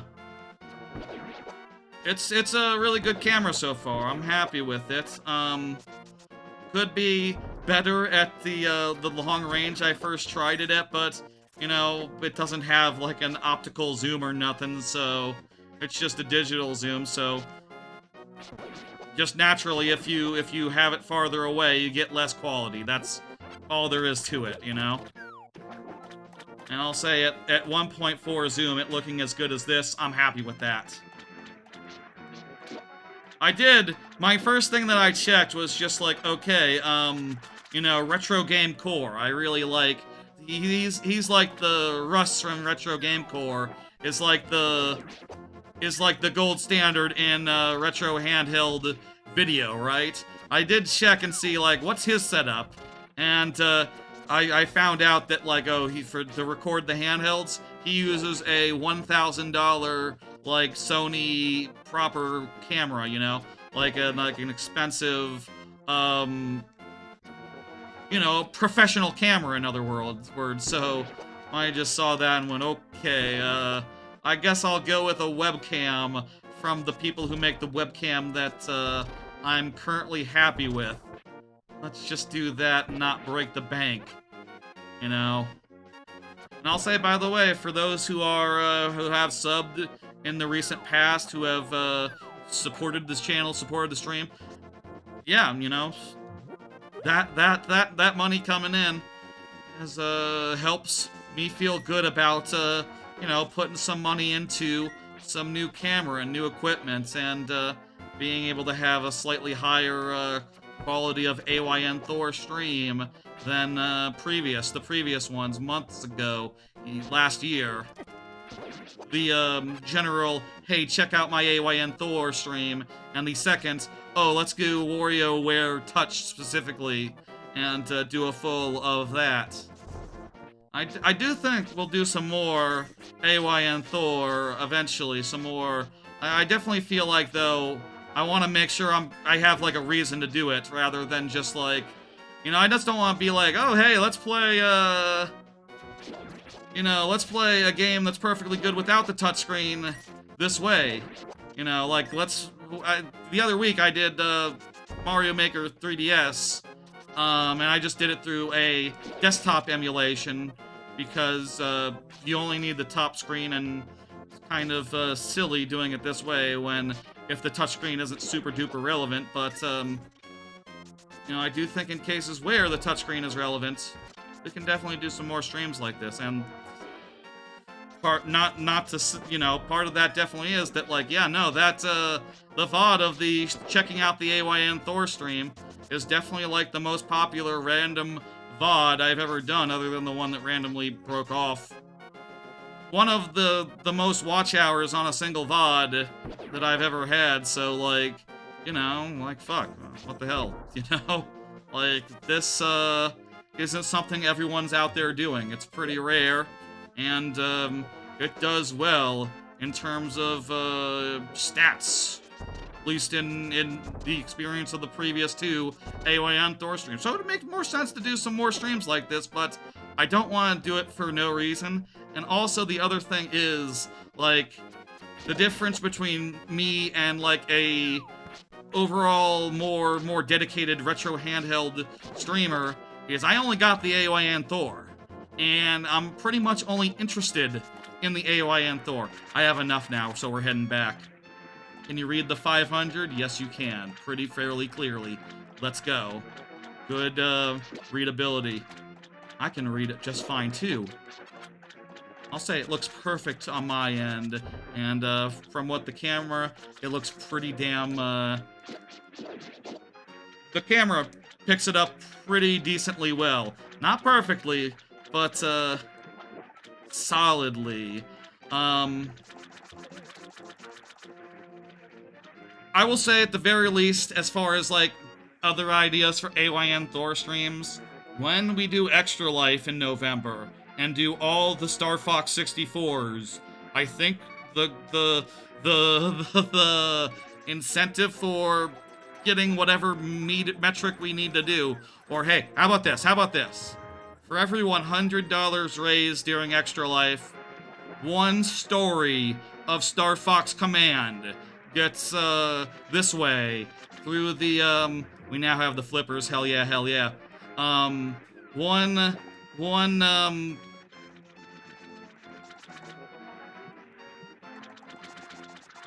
Also, we can grab this now, and I think we can do the fountain outside. Hey, we got a full heart. Lovely.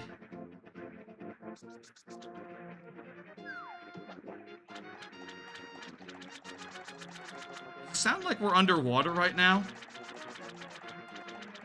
Weird.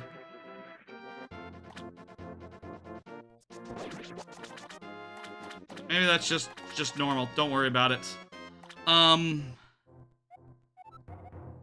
Yeah, throw an item. Oh, I see. It's on the top screen. Here you throw, let me see.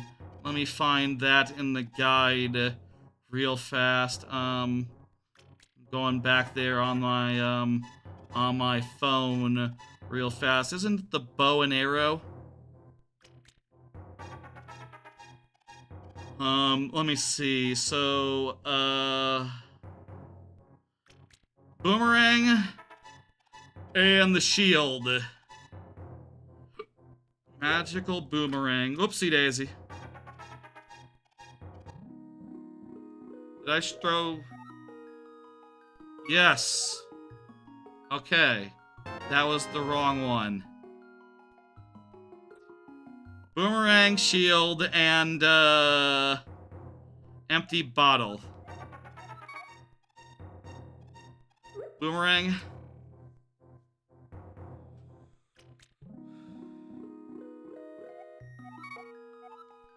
Probably would be good, considering the investment in this, to do something else with this fucking camera between now and Extra Life. And I'll say, like, another thing can do, I do have all these nice, you know, twisty puzzles, including some custom ones like this one, which is like a... Oopsie daisy. It's like a custom 5x5 version of a sandwich cube, which has, you know, in-between layers. And it'd be cool to mess with this. Stream some Gunpla. I know, I've never built Gunpla before. I don't have Gunpla. It doesn't say anything about bombs, actually. Yeah, bombs aren't one of them. I think there is somewhere where you can throw...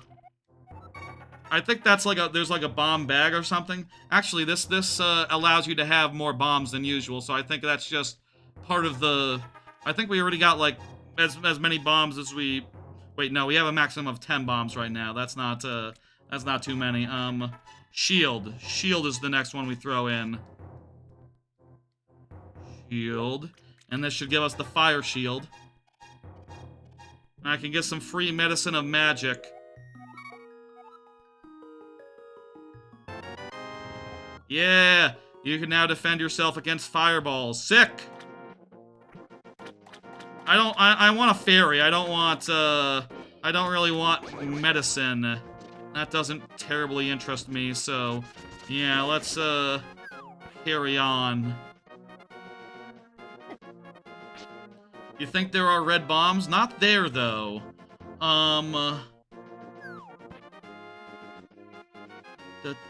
We can throw our money in a well to get more get more money somewhere. We're kind of fixed good on money. We can upgrade bombs or arrows increments by giving money to another fairy. Kind of happy with my current limits there. I don't need to, also I don't have any money right now anymore. Empty bottle under the bridge. Let's go grab that. And, is there anything else I should grab right now that's, worth doing? I mean, some of those capacity upgrades would probably be alright. But, I'm fine as is, I feel like.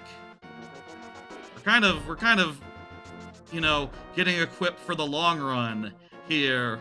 So, maybe I do think we should keep on trucking after this and keep rolling. What do I have to do today?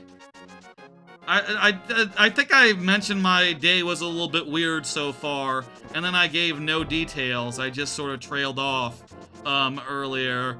But basically, I got up yesterday at a normal, like, you know, 1 p.m. Didn't sleep in, like, through the whole day. And as a result, I was kind of tired by the end of normal day and too tired to do much of anything. So instead, I stayed awake anyway for a bit and then went to bed at 1, which doesn't sound that early, but kind of was for kind of earlier than I've been going to bed. And then I didn't sleep for long. I slept until like actually slept until like 4 a.m. and then got up and did some productive stuff for a while before going back to bed for like a bit and then getting back up and being like, okay, I'm actually up. I think my watch did not register my second bout of sleep. Let me see if it eventually did. No, it just says 3 hours. It just says, yeah, about 3 hours there. I was definitely asleep for another hour or two, maybe 90 minutes. Had a weird dream and everything. Maybe it was like one of those midway in between sleep and wake type dreams, you know, the ones that don't count. But I feel like I felt fairly asleep, and now I'm fairly awake. I'm doing all right. I'm less tired than I thought I would be, considering that, you know, didn't get that much sleep, but I kind of find that sometimes the amount of sleep doesn't really strictly correlate to how tired you are.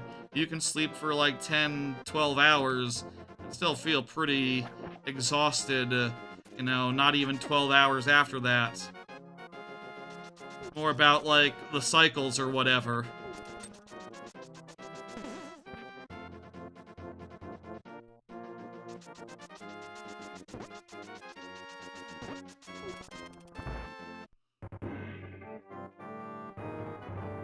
I think it's time. Let's get to the door, the magic door that we're going to here in Hyrule Castle before timestamp. Oh wait, we have to. Wait, is this just open? Thought I had to go talk to didn't Zelda like have to get re-kidnapped or something? Thought Zelda had to get re-kidnapped, or maybe that's later. Okay, we're here in Hyrule Castle. We got the Master Sword, and I think now we're going to go kick Agrahim's ass.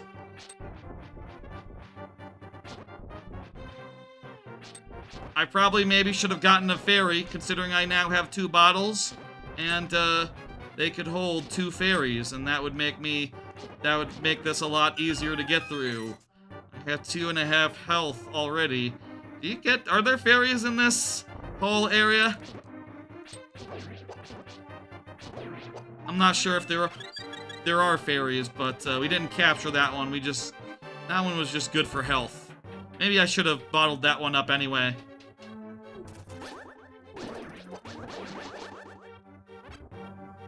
Let's do this. Something to note for when we die is that that fairy, real convenient for getting the health up. Real convenient for getting back to full. I think in this case I want to just have my items up so I can, you know, see all my items and stuff. Let me reposition my thing. Get it nice and centered. Boy, when I do, like, short-form content of this, I'm going to have to, like, probably, you know, make sure I'm tracking where the thing is. You know, if I'm probably holding it a little bit here sometimes, a little bit there sometimes. That's going to be fairly inconvenient. I assume there's been some content here. Besides just like, hey, check it out, it's a thing.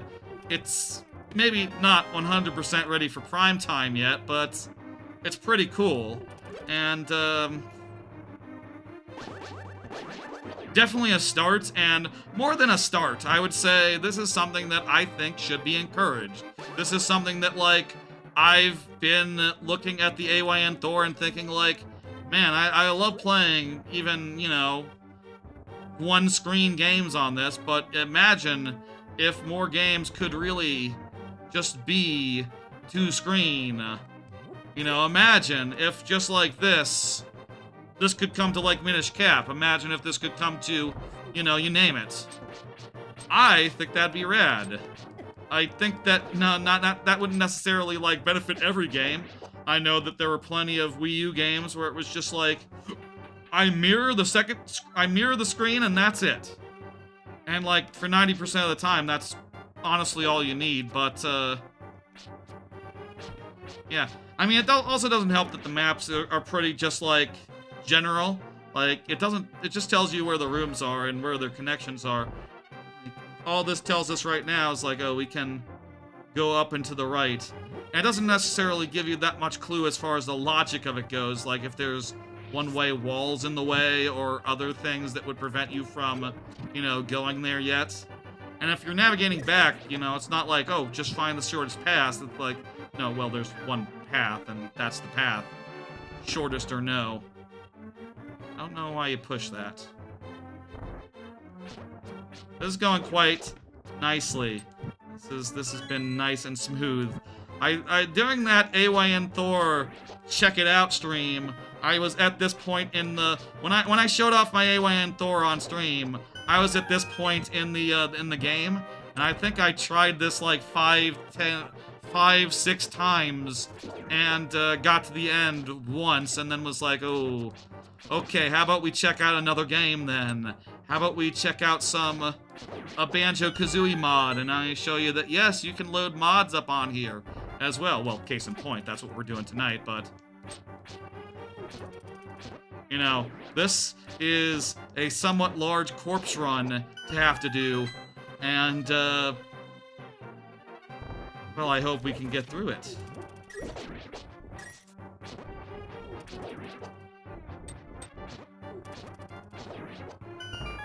So far, it's going nice and clean. We're getting our hearts back at every step of the way. It'd be really nice if we could get another fairy. That'd be nice for insurance. Is there another fairy before the boss? It's like a 5-minute God, you even start on top of a guy there. He had 0 health. That'd just be it. Is that random? Is there like random chance of that not happening? Want to make sure I'm killing this guy just in case he drops something good. He does not. Great.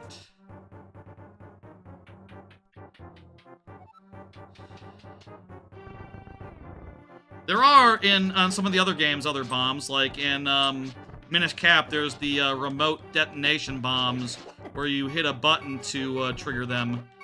Those ones are very cool. It's very cool to have remote detonation. These guys are going to fall off. Shit, I have a heart and a half.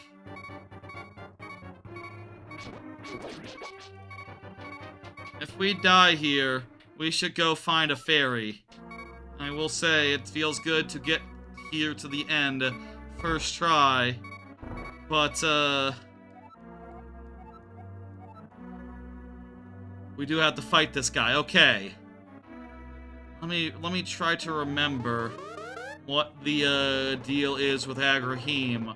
I'm looking over at my Hyrule Castle Tower guide real fast on Zelda Dungeon.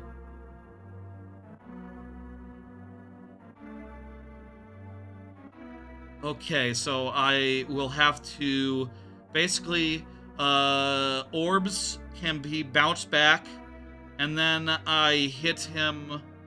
I don't hit him with the Master Sword, I just bounce the orbs back, and the spinning jewel is worth ignoring. And also, he's going to do lightning as well. Okay.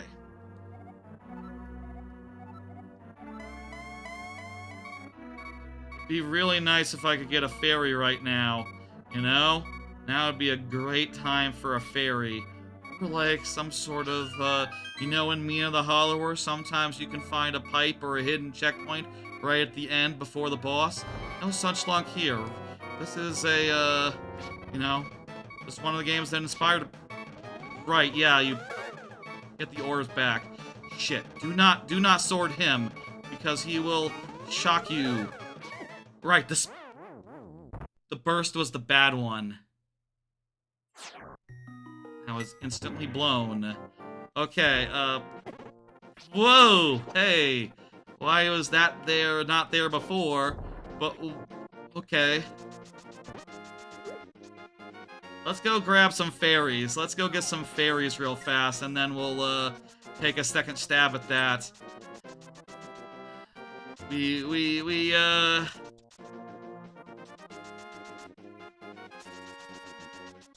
Things are on the up and up now. We are going to be, it's... Breathe in, breathe out, relax. Where's the fairy fountain in this? Free fairies. Where can I get free fairies? Free fairies. Link to the past. You know, there's also the I remember in the randomizer, there's like a room. There's a room down here that you can go to that, it's like the rupee room or something. I forget. There's a chest room, maybe not here, but like nearby. Fairy fountains, there's one nearby.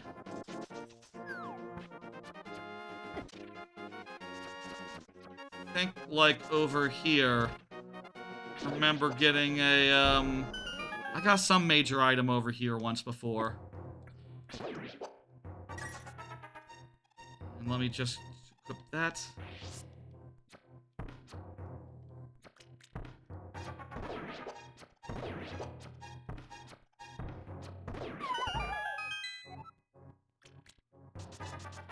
There's definitely a room with a bunch of chests. Maybe this is not, that, good in, with the default. Oh, wow, 3,300. That's pretty good money. This is like dude's hideout, right? Yes. I think there's also a room that has, like, a bunch more rupees nearby. I don't remember where it was in the randomizer, but, you know, I use trackers for that, so...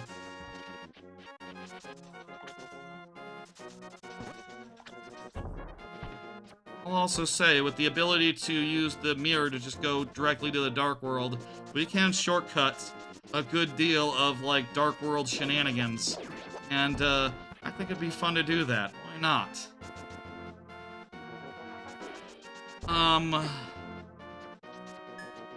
Let me see. Eastern Palace, Eastern Ferry. Wasn't it in near the ferry area? Not the ferry, the ruins, near the first dungeon. I thought... maybe? I don't remember.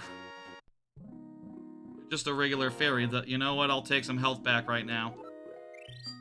I could go now, and I know how to get one ferry, so at the very least I could have one ferry and, one ferry and Hawk, and then the other one, whatever.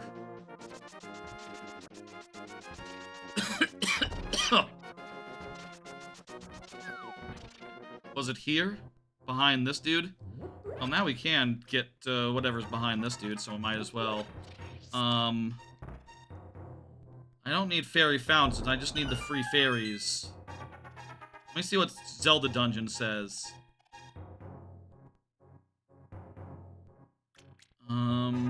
It just says a fairy fountain. This reminds you of your old days? Nice. Feels like nostalgia. Very good. I never played this as a kid other than the Game Boy Advance version, which was I just rented, so it's not that nostalgic for me, but I've played this a couple times. It's you know, one of the better 2D Zelda games. I mean, I'll say I think my favorite is Majora's Mask, but I also think that I think that, like, what's it called? Seasons. I think Seasons is like the best of the is like the second best, I would say, personally. And then maybe this third, and then Ages fourth. I think that would be my order if I were to rank the 2D Zeldas. Wait, no, Link Between Worlds. Link Between Worlds or Seasons for second. Yeah, I would say Link Between Worlds second place of the 2D games. There's also the one where you play as Zelda. I think that's like fourth. I think that's like right after this one. I think I prefer this to the Zelda one, just because of all the weird things that are weird things. Yes, no one can beat that time of games. No game can be better. Well, with some exception, I do think that Mario Odyssey is the best 3D platformer that there's been. Where do I find a fairy fountain that I can stock up on? Is it the Pond of Happiness? No, that one... I think there was, in one of the dungeons, a fairy fountain that had a bunch of fairies in it. Hey, do you know, by the way, if anyone knows where the best place to let's just get, like, 20 fairies is, or 2 fairies, I can have 2 right now, where the best source of fairies is, I'd appreciate it. So that I didn't have to go, like, running super far. I think I know of the... I think in one of the dungeons, in the sand dungeon, there's, like, a fairy fountain that has a whole bunch... Hello! Ha ha! Slow. Yes, please. Alright, alright. I found one. Trees. Trees are even better than fountains. Don't kill me, you guys. I really need to live right now. What about this? Is this a... Alright, alright.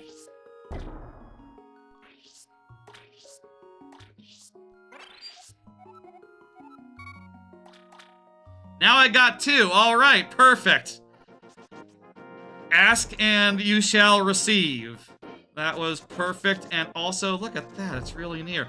If anyone is ever playing this game and you don't know where free fairies are, just very close to Link's house. There's just as many free ones as you want.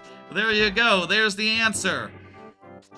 Link's house, just Link's house / the castle, just to the side of that.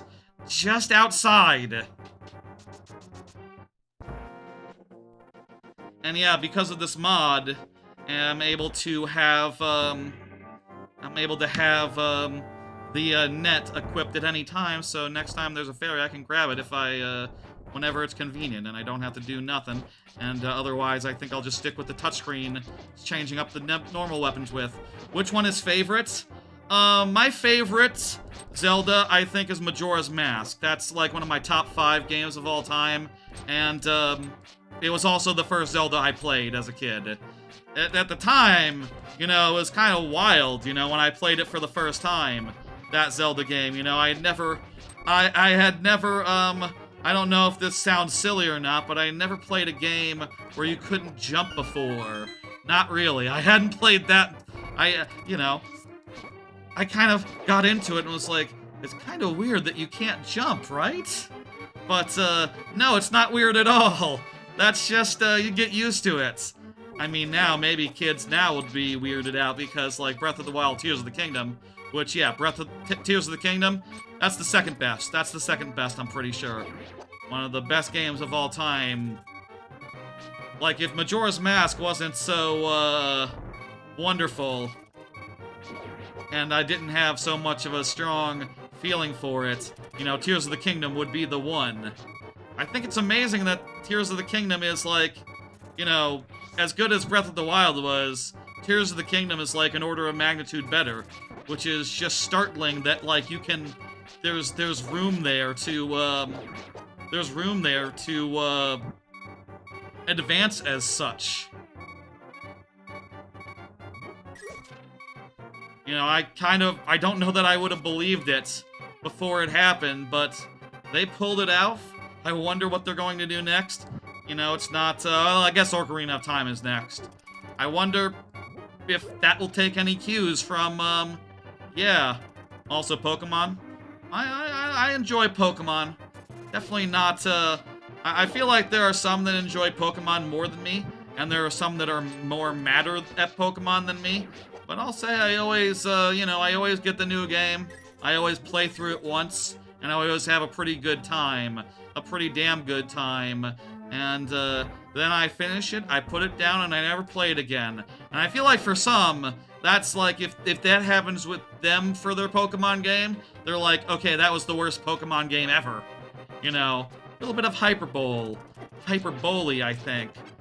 You know, I don't think necessarily that a game needs to be a forever game to be one of the best, to be, you know, I don't like demand my Pokemon games be forever, you know. And honestly, even of forever games, you know, I feel like it's very easy for someone to be like, I fell off my forever game, so now I hate it, and I can never play it again, so 2 out of 5.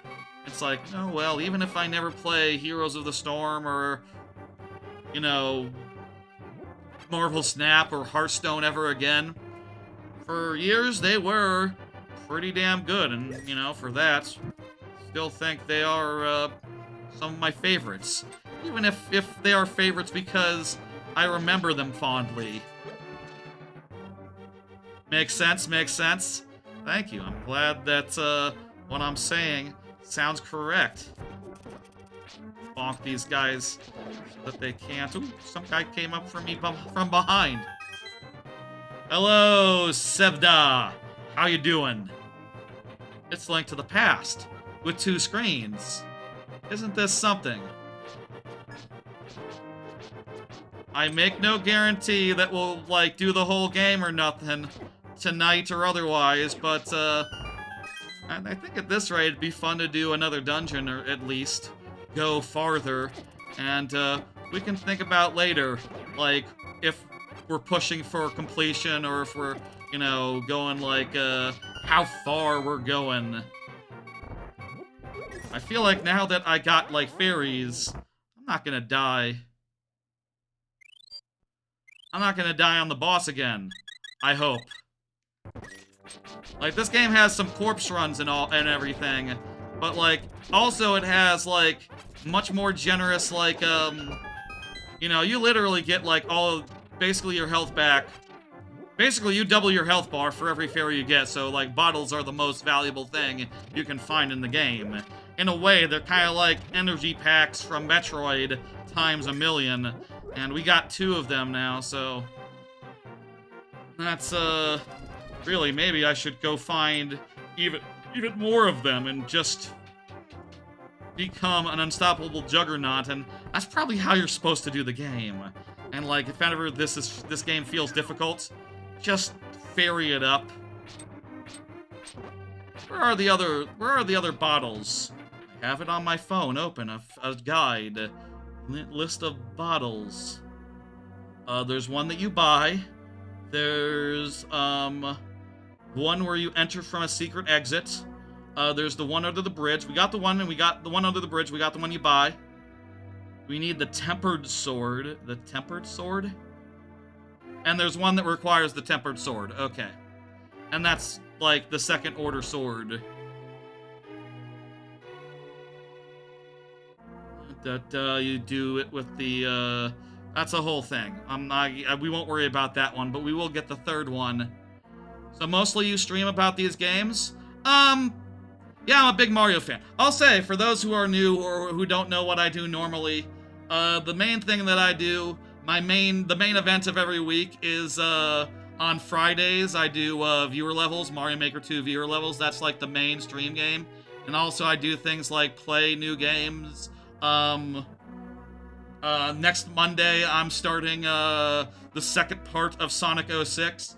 Lots of playthroughs and things of that nature, as well as, this and that. You can also see them on Calendar View. This is more of a rare, type stream. This is more of a, ooh, let's do this. Why not? The last time I streamed the AYN Thor was like last year, and, I upgraded my setup for this time, so maybe I will do it again if there's something else as cool as this to show off. You know, I'll say, I don't want to do it just for no reason. I want to do it when there's, good stuff to show. You know, when there's cool things that, I want to do it when there's cool stuff to, show off, and not just for the sake of it, you know what I mean? Mind you, I do think it's very cool to do, and I do enjoy playing my AYN Thor off-stream, and occasionally showing, like, how cool it can be is its own reward. But yeah, mostly I do other stuff. And, only a couple times have I done, if he turns and follows me, I know he's not doing lightning. So, I can use that as I can use that as an indicator that lightning's not coming. Whereas here, it's lightning. I guess I should go to the side then, because it's not like he does lightning to the side. Does he do lightning to the side? Hard to dodge the 3-shot.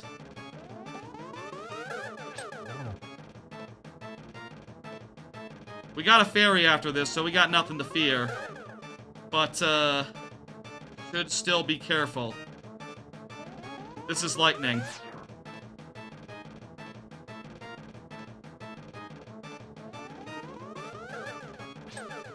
Shit. I'll say for next month, I am planning on a road trip. I'm currently figuring out the details. Going to be more of a me going to some theme parks and being off stream for a while, and then coming back and telling y'all about it. You know, I'll tell y'all about it while I play Mario Maker. Basically, will be the plan there, and also I'll tell you next Friday, like, how those plans are advancing. They're in very early states. Yeah, we beat them. Good. Okay. Very early right now. The road trip plans. I will also say, expect some sort of randomizer next month. I'm thinking Twilight Princess randomizer. It's been a while since I did that one. I'm kind of in the mood for Twilight Princess randomizer sometime next month. We'll see what else ends up being next month before the thing. How many days? I'm thinking right now I want to go... I'm in DFW, Dallas-Fort Worth. I want to go to Cedar Point. So I think I'll just say right here. I'll just lay out my basic idea right now. I think... So to get from Dallas-Fort Worth to Cedar Point, basically... And I have a season pass for all the Six Flags, so I can stop as many of them along the way as I want. Basically, I think I start, and I go to Frontier City in Oklahoma. That's a Six Flags park. It's not very good, but it's like a good first stop. Then Silver Dollar City is the next. That's like 6 hours from there. And then I could hit up Six Flags St. Louis or Six Flags Great America in between, but I'm thinking right now, I think I just want to just like beeline for Cedar Point and maybe hit up like some sort of tourist attraction and have a day without a theme park in between Silver Dollar City and Cedar Point. Spend a few days there, a few days at Kings Island, down to Dollywood, and then come back. So it's gonna be like a week or two, a week and a half maybe, I think is the plan. Also, for the last trip, the last leg, getting from Dollywood to back home, there's kind of no theme parks along the way, but I did check and see there for other tourist attractions, and I saw something that was like, this is like the hot spring. It was like some sort of hot spring tourist attraction, and it's like, oh, that sounds kind of good. It's kind of like 10 hours away from Dollywood, so like a whole day of driving, and then, you know, get there and soak in a hot spring for a bit, and then go to bed, and then 4-hour drive home from there. That sounds pretty good. That sounds pretty, like a solid way to get from, you know, Dollywood back home. Good last stop. A beach maybe wouldn't be a bad other idea, but I don't know. I'm thinking, hot spring sounds right. Sounds interesting, a real adventure. Yeah, well, you know, gotta hammer out the details and see if is there anything in between Silver Dollar City and Cedar Point, like maybe 10 hours, maybe like 8 hours in, so it's like there's 4 hours between where I end up and Cedar Point. That'd be really nice, so that I could, you know, hey, I could have like a in-between day that wasn't theme parky, but also wasn't nothing. But currently no ideas there. Don't have yeah, really early. I just started thinking about it like a week ago, last Friday, really. So it's well, I've known I wanted to go to Cedar Point for a while, but it was only last Friday that I was like, oh, I can save money on a plane. I have nothing going on right now, so I can just take as much time as I want to go, and saving money on a flight would be worth it. Yeah, it's gonna be fun. And I'll tell you when I get back how it went. And I'll share photos and all that. Yeah, look, the first Mario Maker 2 stream after I get back, in between every level. Expect a slideshow of photos. You know, that's how I talked through my Japan trip a year ago. 2 years ago at this point. That's how, you know, every single vacation that I go on ends up getting, parsed out. Just the next Mario Maker stream. Oftentimes mentioned in the title.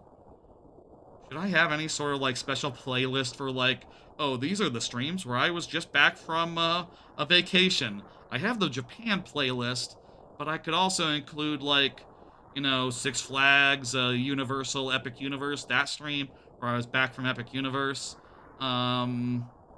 Tormenta for the first time the other week.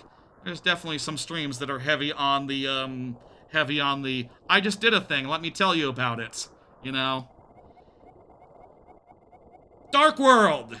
We have beaten the big castle thing, and that means that we now have legitimate access to the Dark World, and, yeah, I think, let's, continue on. Follow up to the previous conversation before the timestamp that I just clearly laid out. I was talking about a road trip I'm about to take. You will take time off from work. Oh, I am I got laid off, so I'm free as I can do whatever I want. Possible funding aside. But, yeah, no, I'm free, provided I don't get an immediate job in the next couple months, which, you've seen the job market? It's not good out there for engineers right now. The things have not reversed themselves yet, as far as that goes, but I think I can afford a road trip, and what better time than right now?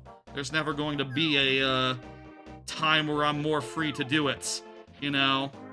That's part of the thinking. If it was just a regular, you know, vacation, work, etc., yes, I would take that time off, and in that case it probably would just be a flight, and I would fly there, have like 3-4 days, 5 a week tops, and then I would come back. Isn't there a bummable wall over here? Yeah, not working right now. I mean, I'm working on my, I'm doing streams, and that's fun. I'm also learning Godot and doing some side stuff right now, but, you know, I'm on the job hunt. At least, you know, there's not many jobs to find right now that are worth getting, and, even the ones that are, it's all fucked right now. It's not, the best time to be looking, honestly.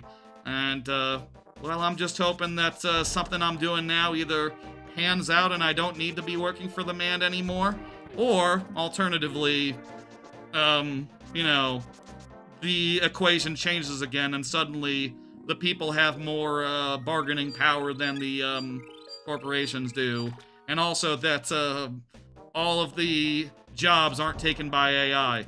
If everyone's job is taken by AI, we have bigger problems than just, you know, my shit.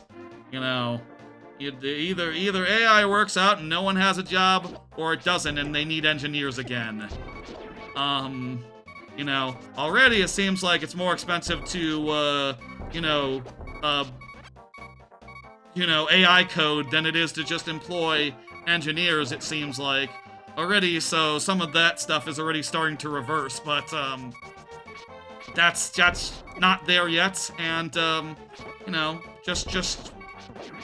I'm holding out hope, you know. I think, hold out for a bit. By the way, this mod lets you, go back and forth from Dark Lord to Light World wherever you want.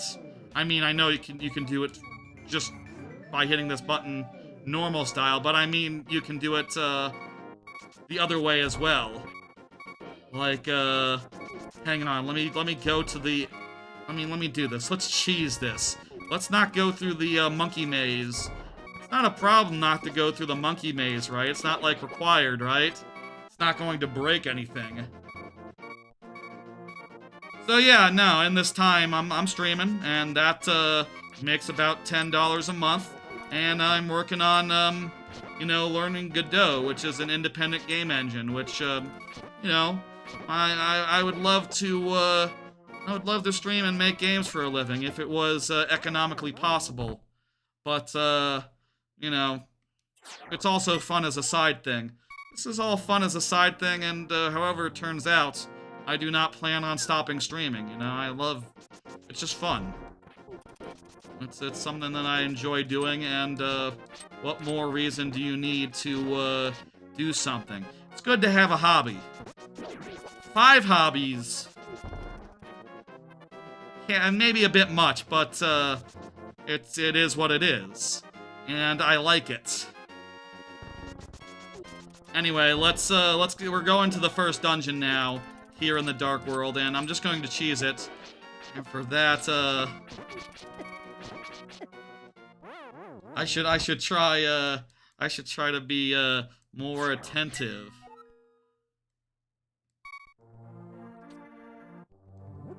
Should, like, get these hearts maybe even, let's say. I would love to be full-time on any of the other pursuits, you know? I do believe that right now, you know, you can spend so much time and energy trying to get and nailing down a permanent corporate job, and then a year later, 2 years later, they're going to do layoffs because they love doing layoffs, and then you spent all that time and energy trying to get invested in a job that does not care about you and will not, you know, will not try to keep you around, is not interested in long-term investments. And, also, right now, just getting one of those normal-ass jobs is fucking near impossible. It's about as much of a lottery ticket as just, you know, any of the pie-in-the-sky dream jobs you've always wanted, so yeah, just shoot for the moon right now. Now is the perfect time to shoot for the moon, to invest in yourself, to, you know, just be like, okay, well, nothing's happening right now. Corporate America is not interested in giving people jobs. Like I was saying, this mod allows you to warp to the Dark World from wherever using the mirror, so we can just go directly to the dungeon. Oh wait, we need the monkey. We do need the monkey. We can shortcut a little bit. Just a little bit, though. We still need to, go back and say hi to the monkey. Get lost in the maze.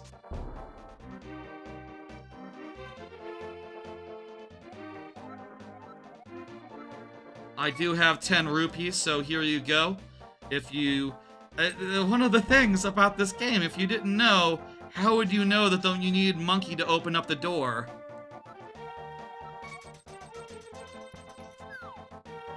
I don't know how you would know this. I don't know how you do this.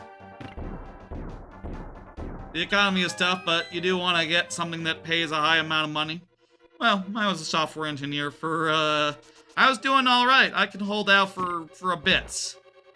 Not, like, super duper long, but hopefully long enough until something works out. Either the world or my own thing. I do think right now, if the only stable thing that you can really trust, where you're not going to get stabbed in the back, is a small group, a small organization made up of you and your very close friends, where no one can fire anyone, and there's never going to be, like, you know, rounds of layoffs or anything as such.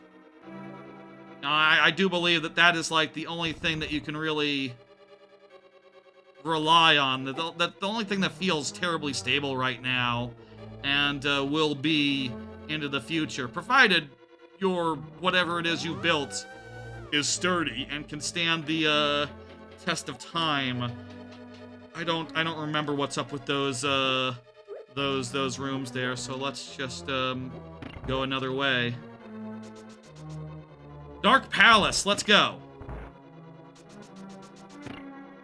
This is the Dark Palace. Again, I'm not sure how far into this game we're going to do, how many dungeons we're going to get, but I'm in no...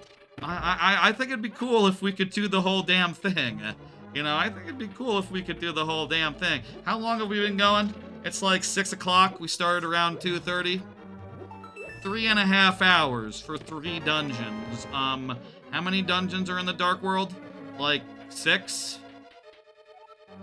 It's possible we could do this in, like, the next 6 hours. Worth noting that they are harder dungeons from here on out, but we do have more ways of getting, our, crap, you know, our, bullshit, That reminds me, I didn't talk to the bird to get my, fast travel going. I should probably do that.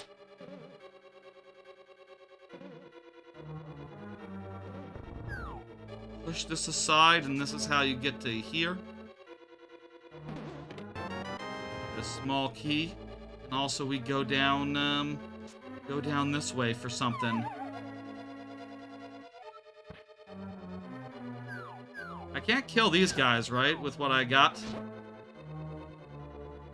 I can kill the skeletons, I think. But these guys...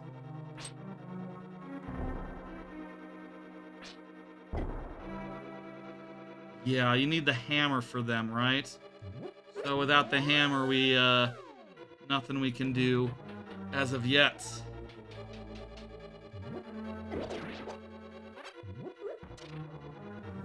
Alright. Let me see what the guide says.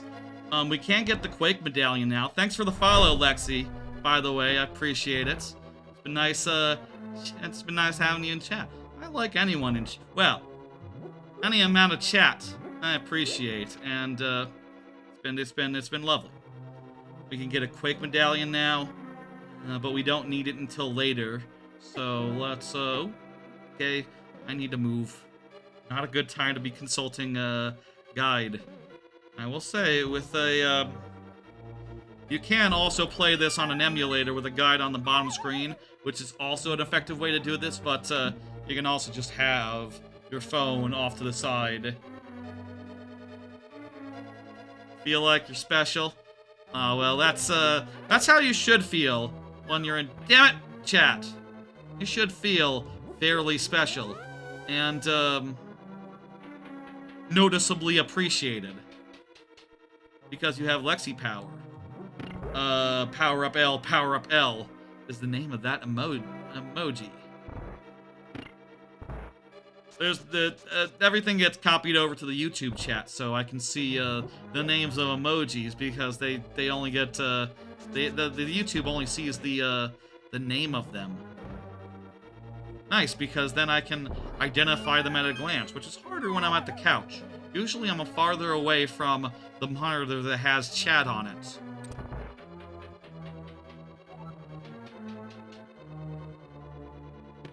There's the big key. Alright.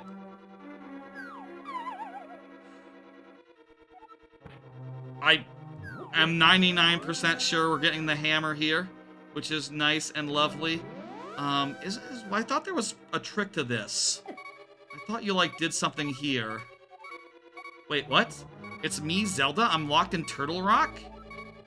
I thought Zelda was at the very end. I guess Zelda's one of the... is like the other maidens, locked up in a random, I always thought Zelda was at the end, where Ganondorf is, but I guess in this one, she's just in the second to last dungeon. Is that a bombable wall? I forget. Maybe I could look at my map. I don't have the actual map that would tell me more detail-wise, but I can at least try. Also, this one, you can see there's no bombable wall down there. Now there is one, so probably... yeah. I think through here is another warp.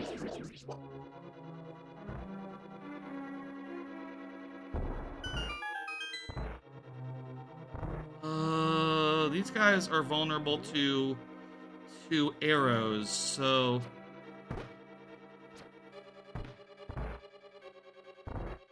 let's kill them with arrows.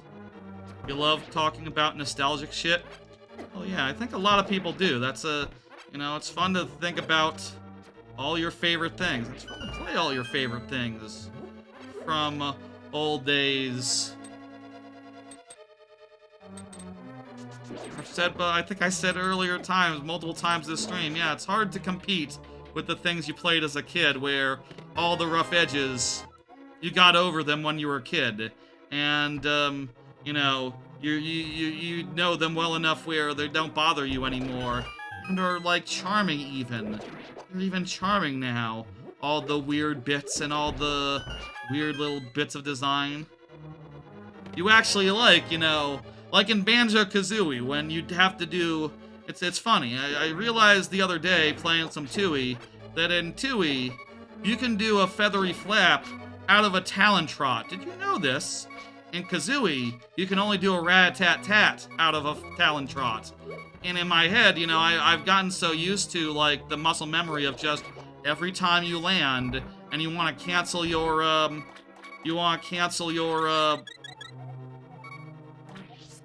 Nice. Worth keeping the net equipped. Worth keeping the net equipped. Makes for easy fairies. Easy instant fairies. And I can use the touchscreen for everything else. This is a great way to have this all be set up. This is a great way to have this all be set up. Let me say. It's pretty fucking good.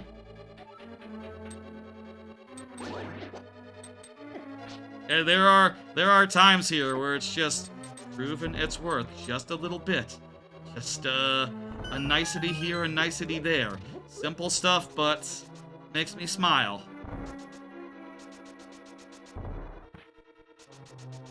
Wish you could stay more, but you gotta go for gym. Have a good one. It was nice to have you, and hope to see you again. To see everyone again. Enjoy an active chat. So, you know, I can manage a not-so-active one just as, well, ooh, another fairy. Very nice. I am feeling nice and safe and secure and alive right now, considering how many fairies I have. It's great. Right. Catch you later. Thanks for stopping by. Alright, where are we going now? Like, stopping... I think that was the first fireball I stopped with my shield. Pretty good. Pretty good. At this game. I probably have done it before, previously, in my life. But, this stream, yes. In other games especially, where you don't have to upgrade to get that sort of capacity. There is a Discord, yes. Tag exclamation point Discord to get into the Discord, to get the link to that. It's also, like, if you scroll down on Twitch, there's a bunch of info panels and all that, as well as on YouTube. There's a bunch of info panels there as well. There's not that much active chat, but there's, you know, I share some behind-the-scenes type stuff. I share stream schedule updates therein, and, you know, opt-in notifications. So if you just want to see specific shit, you can even narrow it down to be like, don't tell me about randomizers, but do tell me about Mario Maker. Or, vice versa. Or shorts, if you want to know about when the YouTube shorts go up. Twice, every day in the morning when I get up. That's when the shorts go up. They're alright. I spend a lot of time working on them. I don't know they necessarily, you know... It's not like short-form viewers convert into long-form that often, but, still. It's, feels good to, you know, when there's content, I like to make sure, I would like that content to be, highlighted. Good content. Good to have you, Lexi. Yes, I've always just gone by the Master DS for the last, 20 years, 25 years, pretty much. Since 2004, so, yeah.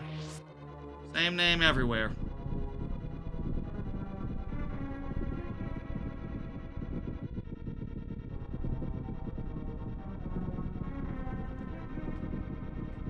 This sure takes a bit, huh? You know what? Nice opportunity to put the fucking retro handheld down and stretch. A nice opportunity to stretch. I could have even drank some water. In fact, here I go. It's would have been more ideal to have started sooner, but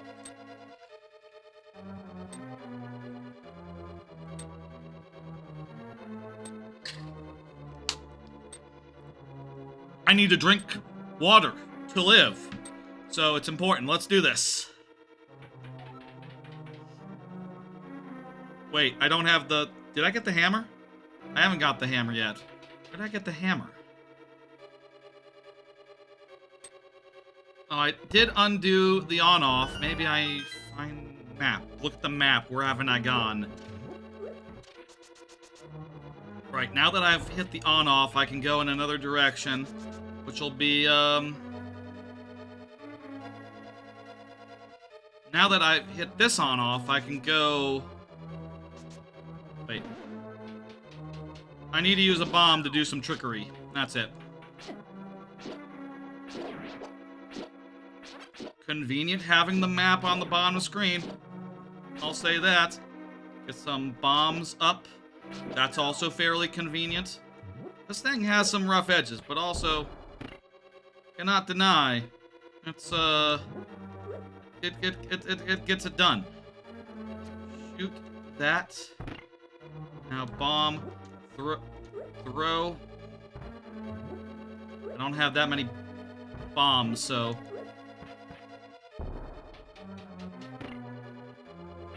probably wasn't good to waste that many. Do have a key, so I can go up here. See you later. Have a good one. Gotta run on this one.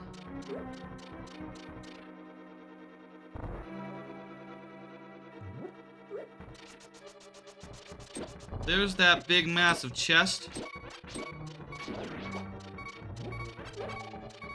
I do have plenty of fairies, so I'm good. But, there's a compy. Okay, let's see now.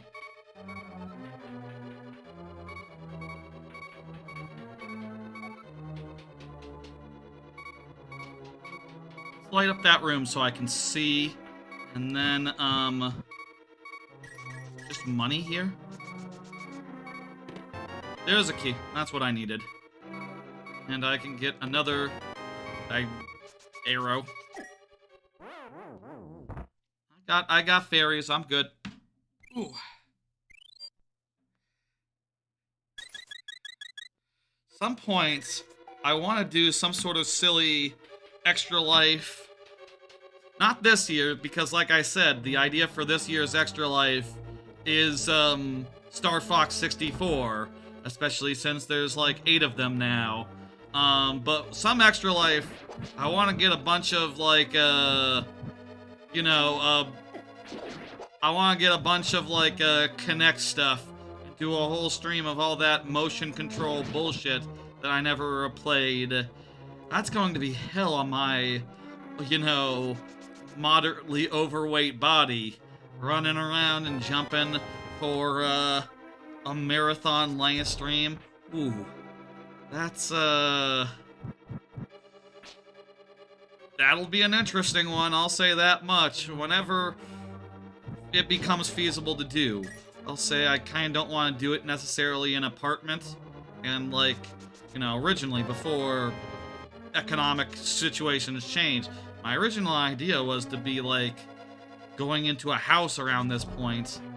I hear that the housing market, low-key, is, like, falling off, though. Housing prices are starting to dip.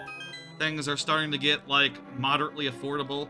Honestly, I might have dodged a bullet insofar as, like, you know, not avoided investing at the low point of housing, at, like, the all-time high point of housing. But at the same time, like, I dodged a bullet by taking a knife, so, you know, that's, still not great. That's the metaphor I'm going with, on account of, you know, layoff and all that.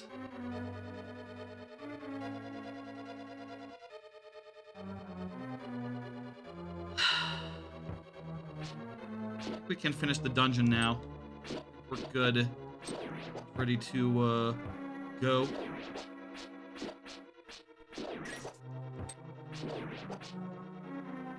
I can go into this door, whatever it is.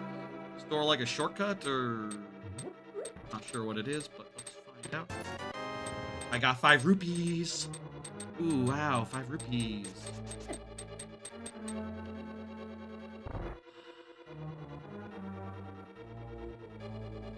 I like my reflection in there. Yeah, you can definitely see a little bit of, like, reflection in the, screen. It's, that's fine and good. What are you gonna do? It's a very reflective device. the AYN Thor. By the way, my understanding with the AYN Thor is that the black model is, like, even more reflective, is, like, extra reflective. So, like, you know, I think, like, some of the standing advice people give with the AYN Thor is, like, you probably want the, these guys are alive again. You probably want the,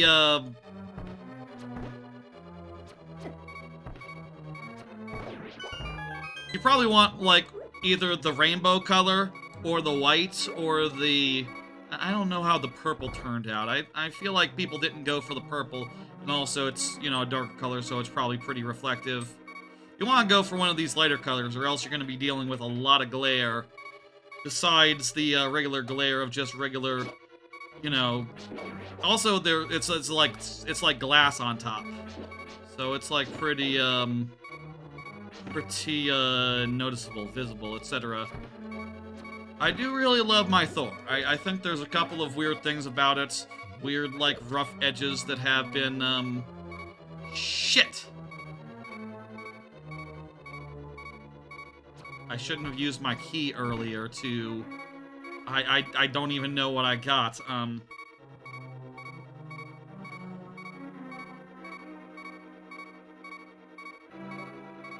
I need to go find a, chest now, because I need another small key. Shit. I thought that one was just optional. Just for fun. That was a silly thing to, do. I see a red chest. Red chest, red mean uncollected?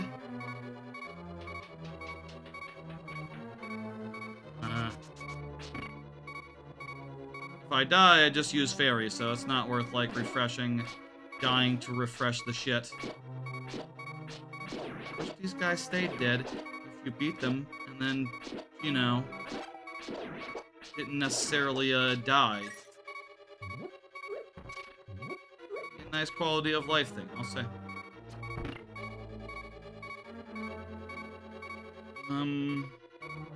Red was the major chest. We got that one. And, on the bottom floor... Does this... Wait, there was the one in the previous room where we needed the hammer. It's over here. Okay, I remember.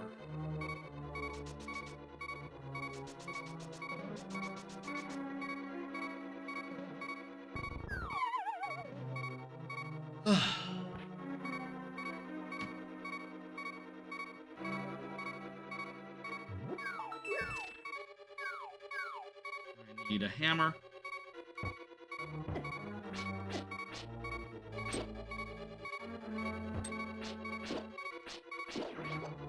Wait, it just appeared? It wasn't kill the guys based, it was just uncover a switch based. Okay. I'll take it.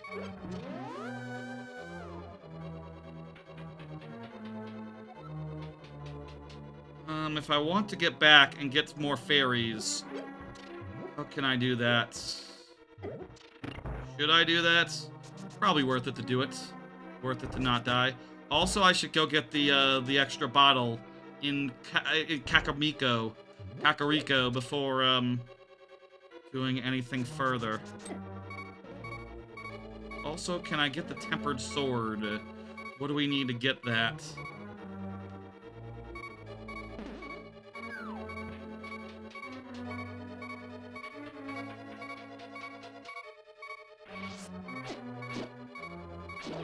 Already passed the way to get to the fairies, so that's fun. I'm gonna pause just so I have time to menu, which makes it so I have to use the... If you pause, you can't use the touchscreen. Another thing that's weird. Okay, if you pause the game, you can't use the touchscreen. You have to use the bottom screen, the top screen, to navigate your item stuff. The item stuff on bottom screen is just for when you're unpaused, which means that can be some high-pressure shit. More points of feedback, I would say.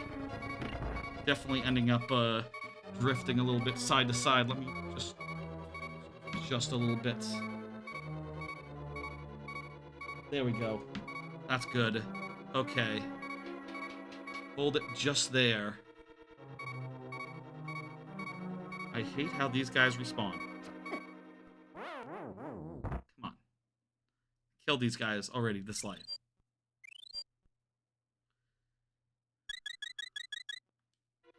At least leave the door open. Door was open. It was fine. It was good. Oh. Sit back a little bit. Hold it right there.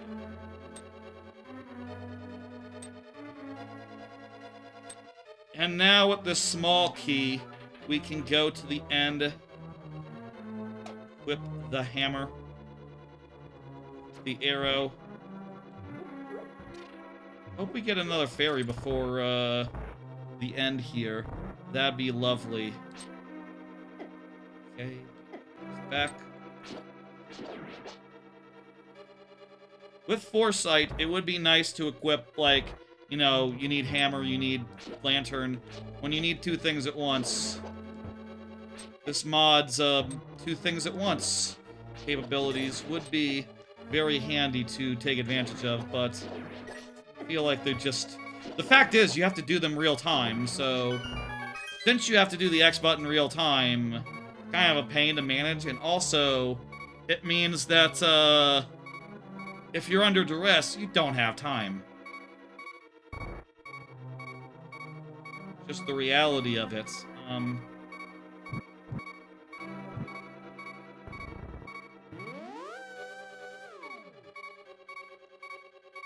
Okay. We're all out of fairies, so yeah, next time, if we die, we'll go get some more fairies before we take a second spin on this boss. Right. I think you hammer his face. God. The pattern to avoid. This game might have, like, low-key, more elaborate patterns than, like, any other 2D Zelda did. There we go. Okay.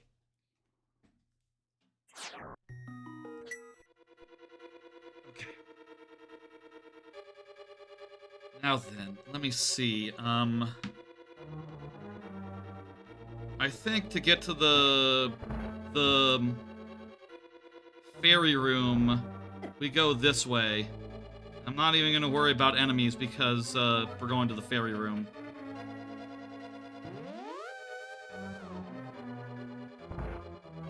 I think it was this way. Like at the end of this hallway. For the tempered sword, what do you need for that? Hang on a second. Tempered sword. Link to the past.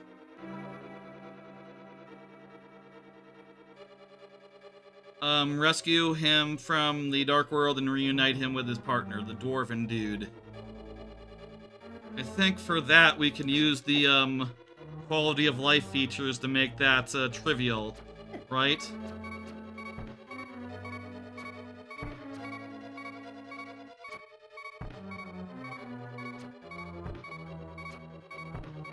Shoot. Damn it. Okay, whoop, see Daisy. I think we can get that pretty straightforward with what we got. So we should probably do that, you know, increase our damage going forward. That's lovely.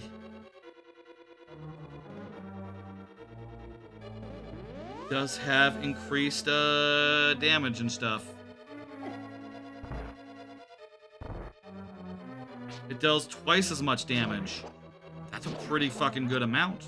Yeah, gotta get that. Gotta get that. Next priority after we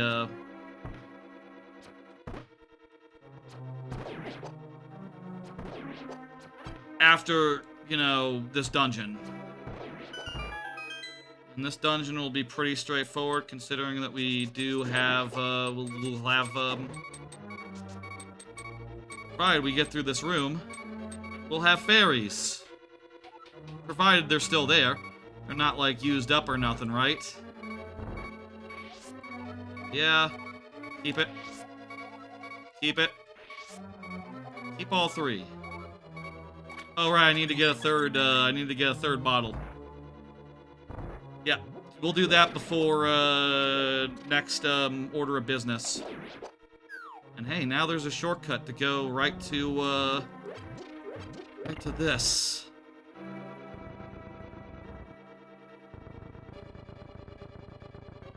Keep an eye. We've been going around 3.5 hours so far. We'll keep an eye on how long we've gone. I will say, just pretty much for any stream, always have a hard out of 12 hours, pretty much just because that's as long as a YouTube VOD can be. And I never really want to split anything in 2. I mean, I'll say it is probably realistically better SEO to have like 10-hour-long videos than one 10-hour video.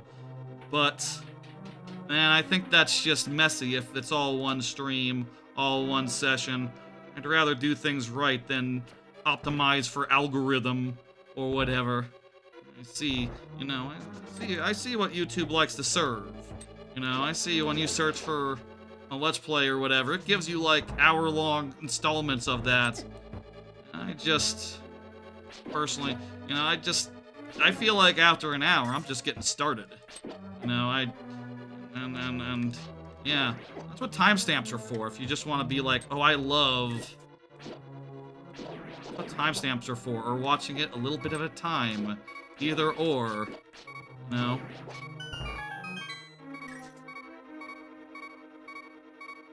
Not a great start to this, death run. How many rooms do we have left?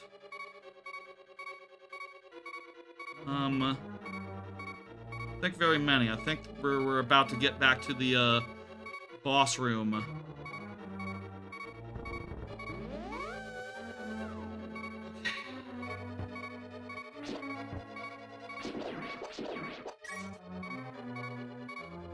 And we have 2 fairies now, so it'll be good. The hammer has such low range. That's the thing I think that's most hard about this, is just like going in there and getting in your hits with the very close range hammer. Like, you basically have to be touching. Also, you know what? Those fireballs do 2 damage now, so that's fun.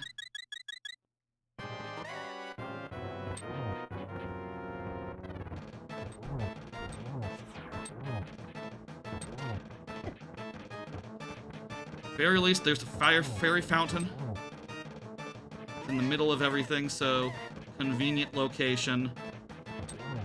How many more hits do we need before that mask comes off? Hopefully it's soon. We can take 2 more hits this life. There we go.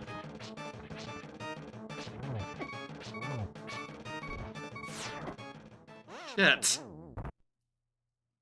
Okay, we got our second fairy. It's all down to this.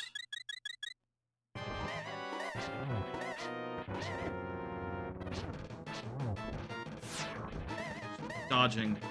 Actually, dodge. Don't take it.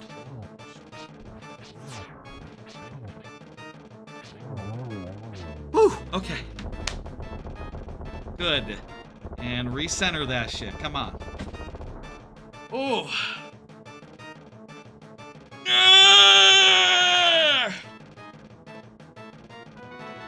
Yeah, that's good. Good work. That's the 4th dungeon? 4th proper dungeon. 5th if you include, 5th if it's actually 6, I guess, if you include both Hyrule castles as separate instances of dungeon.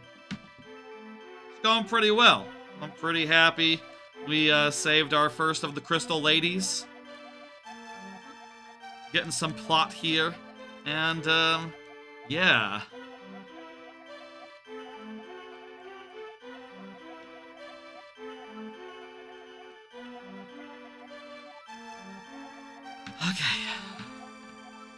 Now's a great time for water.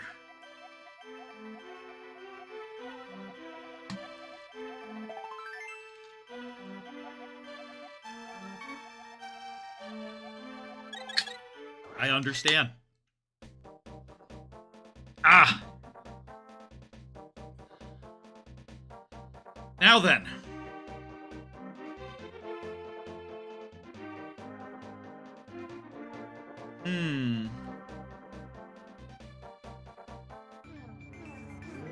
Alright, I would like to, side stuff.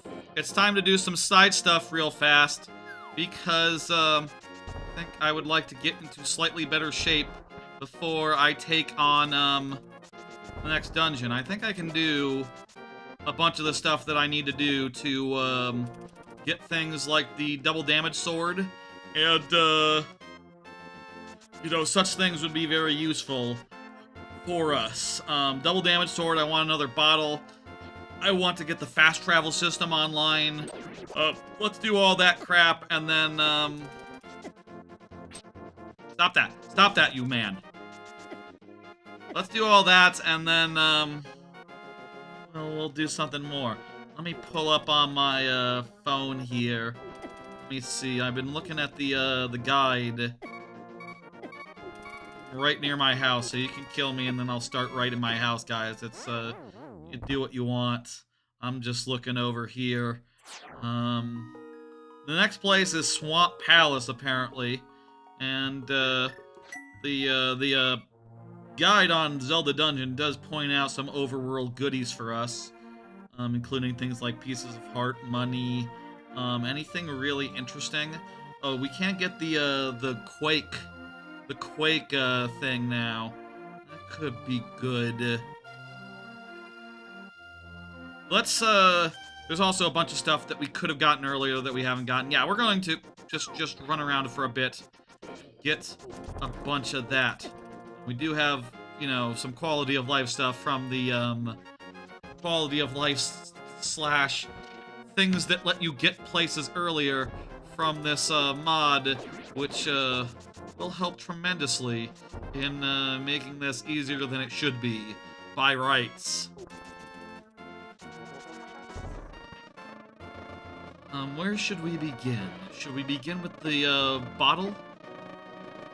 Let's begin with the bottle. Actually, no, let's begin with the fast travel system. I have to play my, my ocarina for...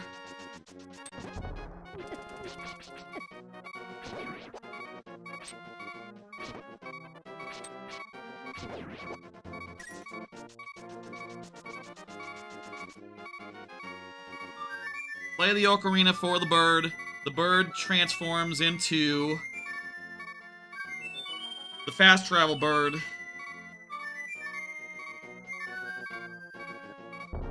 And now we have a fast travel system. Do we have to, like, open up things for that, or is it just basically anywhere Light World is free from now on? I think it's basically free, right? Basically free.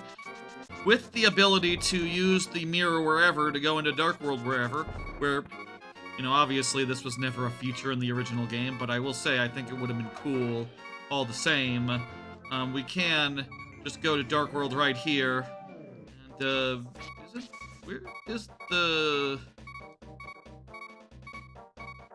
guy? I thought the guy was supposed to be here. The guy not here? The guy, where is the guy again? Look and see, wherever he is, I can get him to the Light World right away. The Dwarven Swordsmith.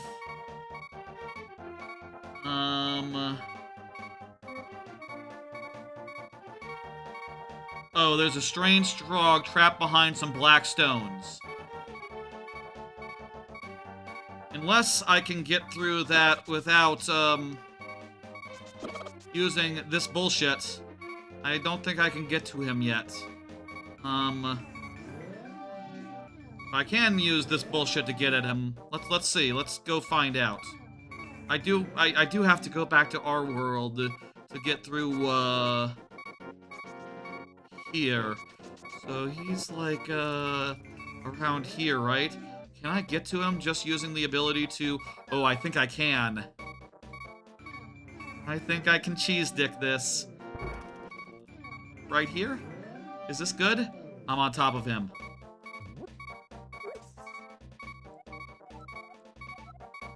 Yes! We can cheese dick it! Let's cheese dick correctly. This mod lets you go back and forth between Light World anywhere, and as a result, we can get this dude back to his friend, back to his buddy, a little earlier, and get a powered-up sword a little nicer. One more thing you can do in this two-screen mod, and also Zelda 3, which is what the two-screen mod is basically a port of, and I'm sure also this is mostly just a thing that Zelda 3 had, that original PC port. In any case, it's pretty cool. Give me a sword. I have to leave and then come back, and now they'll give me a sword. Temper it up.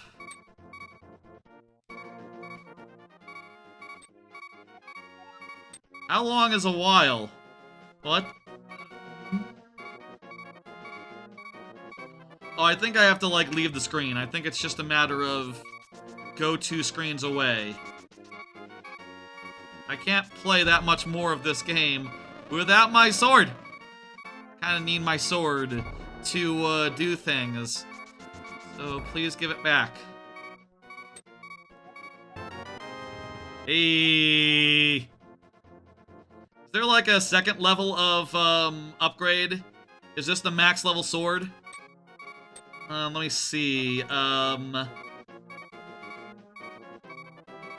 temper the level 1 sword into a level 2 sword.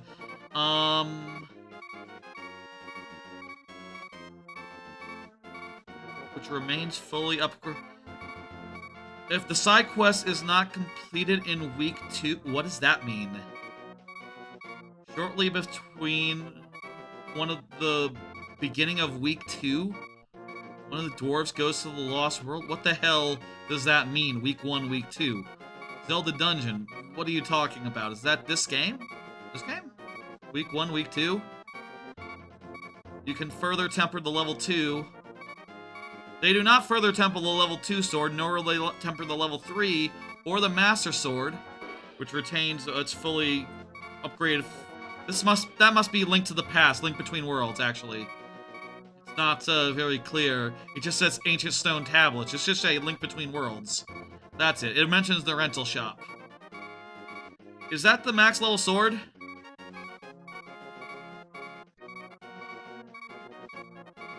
Let me see. Related golden sword. How do you get the golden sword?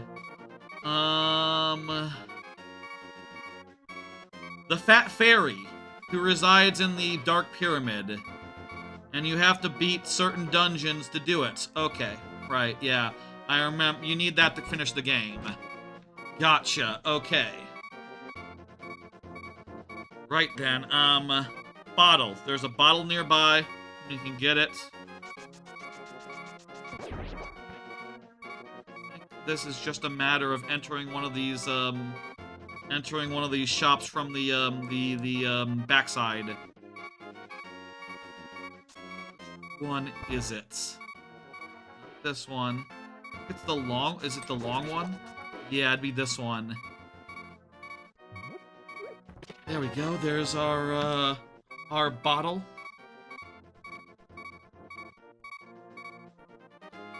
Anything else we can get right now? We can go get the, let's, play a song. And,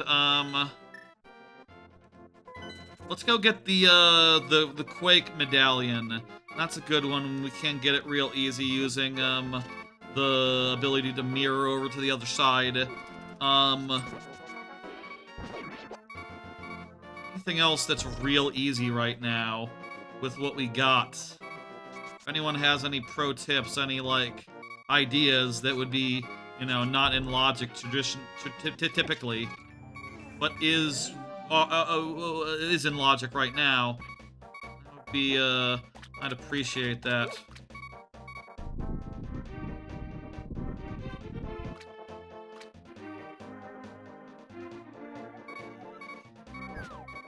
Thanks for the Quake Medallion.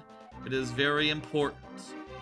There's the shovel, there's the fast travel, there's the, pound the stake with the magic hammer. Let me see, treasure chest game. Trying to see, like, what's good, what actually is worth getting.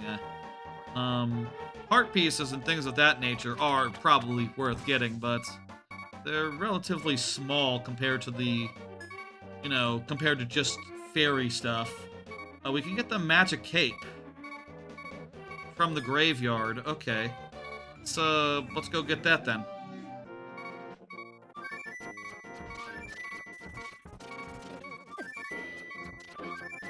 You know what? Faster to Death Warp.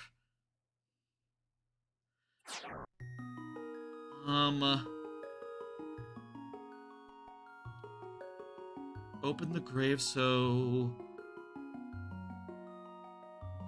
become invisible and walk outside. Okay. Kinda looks like it's behind some like hard to lift blocks that would require the Titansmith. But I bet this might be a case where we can use our magic, really good piece of shit item to our charge to do some stuff we're not supposed to. Just need to wrong. Yeah. Just need to get over here and then warp back.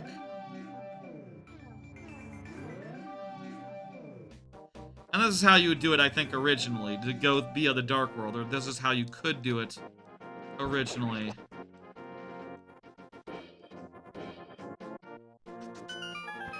It's just more convenient with this.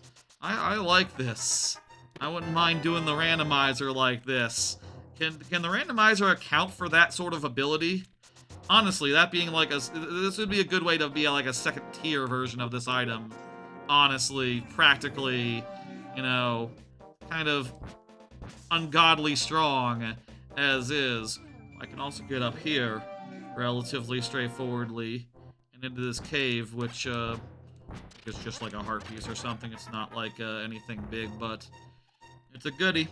Let me see, what else is good? A piece of heart. Play the flute. Oh, right, the ocarina. It's like another piece of heart, probably. Oh, there's a quake thing on top of the mountain, so we have to go via the Dark World to get to the thing that unlocks one more dungeon. Okay. We'll get that, and then we'll head to the next, we'll head to the swamp, I think. The Bombos Medallion. Bombos Medallion? At this point, is that known as, like, the name of the enemy that just, Cyclos that shoots lasers at you? Seems like an odd name for a medallion, but whatever. Let's go get that, and then,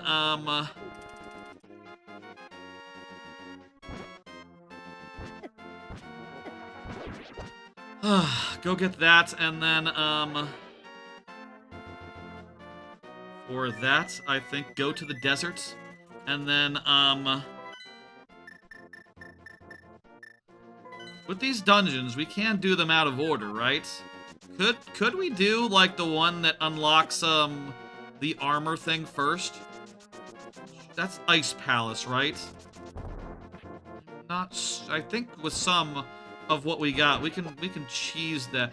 I mean, actually, you're supposed to warp in there, so there's no, like, cheese there. Just there will be a warp pot spot near the dungeon, and, it would not be an exploit to use it. I'm not gonna fuck with that guy.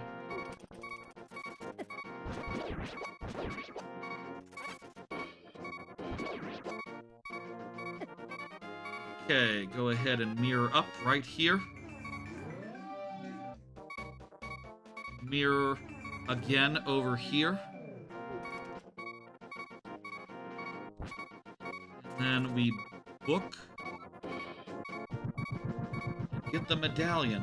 Oh, right, there's one other medallion thing on top of the mountain, right? So we can go get that.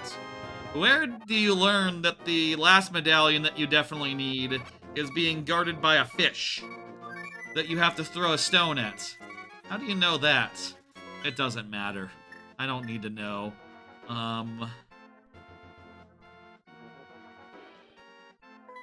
Yeah, I think, let's, with this we can get the last thing here. And also, we're just where we start when we have the, from Mountain Man, so we'll start from Mountain Cave. Go up, say hello to Hera's tower, show that rock the Master Sword, and get the last of the, emblems. And, yeah, I think we'll be in good shape for whatever's next. And I am happy to keep on trucking. Let's keep trucking!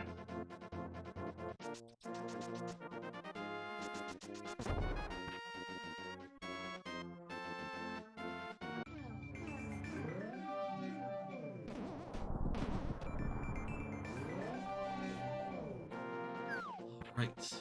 So, now with this, we go over here. And we show the rock our sword. Gotta translate it again so Link knows. Oh yeah, sword. This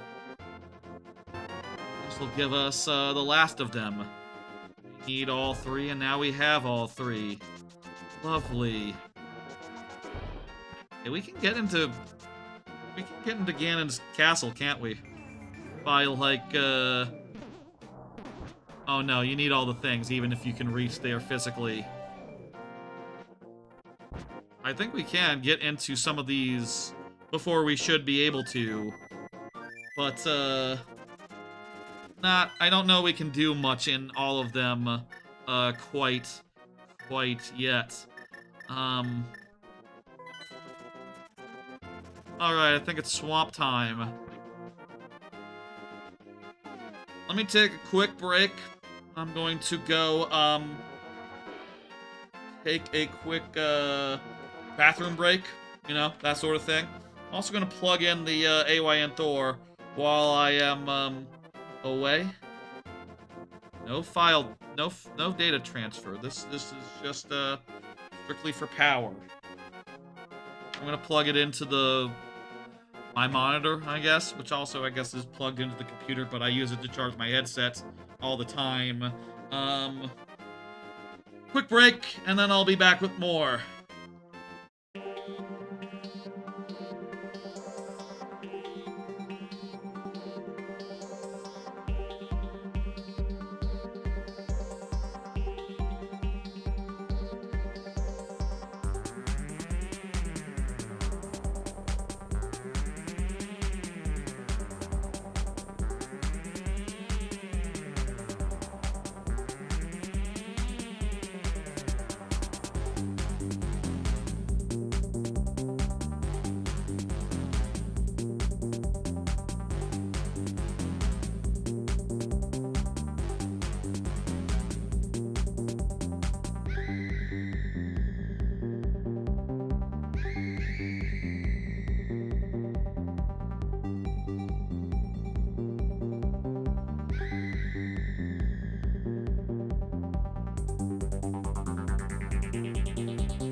Alright, I am back. Had a nice, quick break there. Refilled my water. And, saw some nice photos of my nephew. My, sister went to the, I didn't go to the... There's... Every year, a bunch of my relatives gather at the Jersey Shore. And, you know, I'm from Dallas-Fort Worth, so it's a bit much, for me and mine. But, my sister went this year with, her husband and son. None of the rest of us went, as far as the rest of my immediate family, but looks like my nephew's having a fun time on some actual proper rides for once. He's like 2.5. Good for him. I like seeing that. He's gonna be ready for Universal Kids anytime now, I bet. Sometime in the next year. Well, I'm sure we'll all go to Universal Kids and see how much of a shitfire it is, and also just, you know, watch the boy having a fun time. He'll have a fun time and it'll be fine, I bet. And it's local, so it'd be, you know, probably don't travel for that, but, I'm from here, so I can do, whatever I want.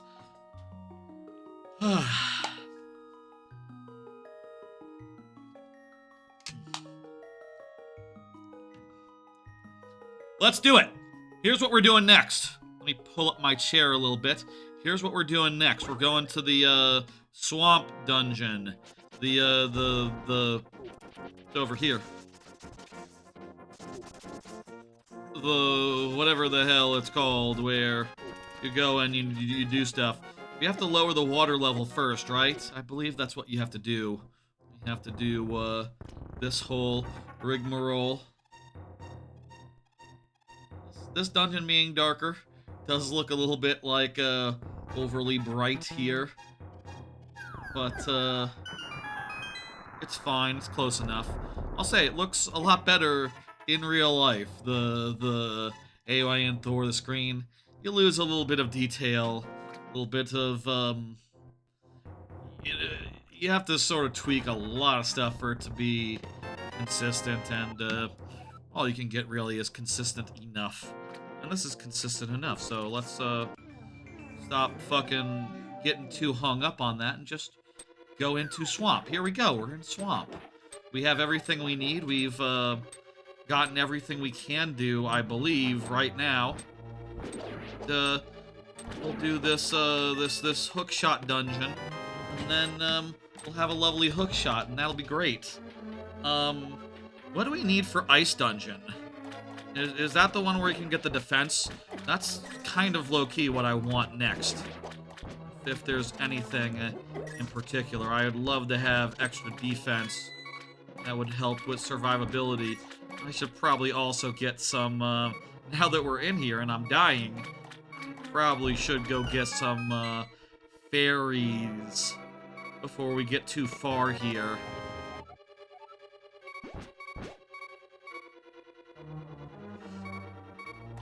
Take a look at the map there. I remember this dungeon. Well, I remember some dungeons. I don't remember, like, every dungeon perfectly or nothing. But I remember I remember enough about this dungeon. You go through all these hallways. I don't know quite how to explain. I guess I can point. You go, like, this way, I think. Maybe? You go through all these hallways and eventually you get the ability to open, like, the big chest and get the hook shot, at which point you can proceed upwards towards where the boss is. So we'll open some, water channels here, get some water to swim in, and then we'll, go from there.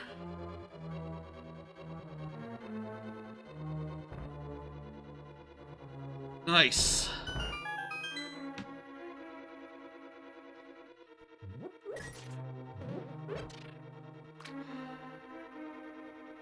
We'll need to figure out sometime soon what the plan is for next month. Like I said, details haven't been laid in stone yet. I feel like there's just 1 or 2 days of the itinerary I need to figure out, and then I need to align it such that, you know, I'm in Cedar Point at a convenient time. Ideally, I want to be in Cedar Point from Monday to, you know, Monday through Wednesday, and then Kings Island Thursday and Friday. And then Dollywood can be Saturday, I guess. I don't know. I mean, I guess maybe Kings Island can be a weekend day. Should I? Is, like, Kings Island one to do on the weekend? Maybe that would be fine, because I hear they have fantastic ops.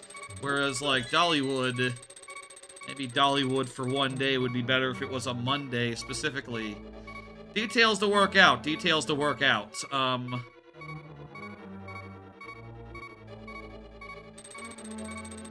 We need to... Fuck, you're right. Yes, now I remember the whole trick of this. You can go through this whole dungeon, room by room, and then you find out that you need blue. You need to go back and hit a switch that was, like, several rooms back, and the only point of that switch is it changes up a thing that doesn't matter. And if you just think, oh, free switch, I can just play it with red, play it with blue, you end up fucking yourself because you need to go back and hit the damn thing. I remember it because I fell for it a number of times. And I was just like, oh, god damn it, I gotta run back and go fuck with a switch. Where is that, anyway? Somewhere.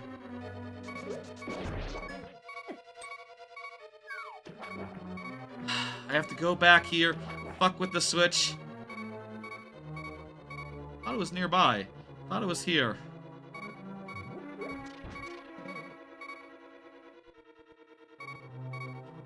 Find the switch.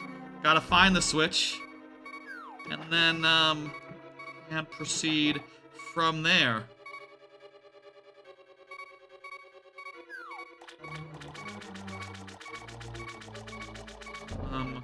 Right, yeah, okay. Well, you know what, actually?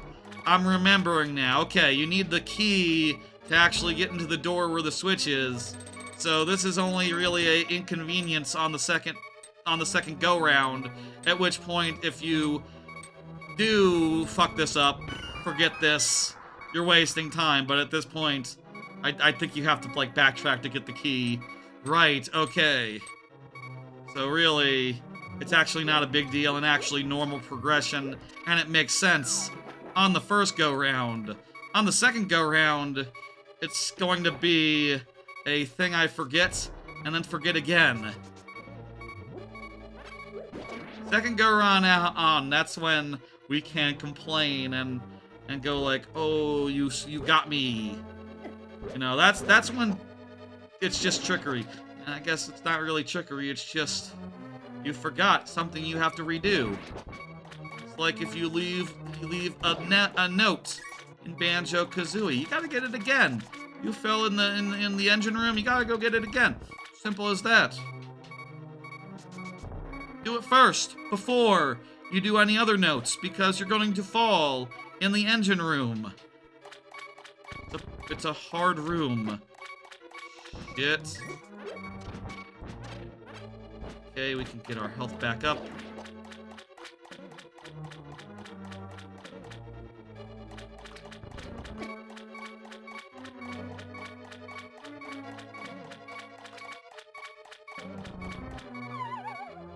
Alright, I fucked up the other one, so this is the one I can do, and it's wrong.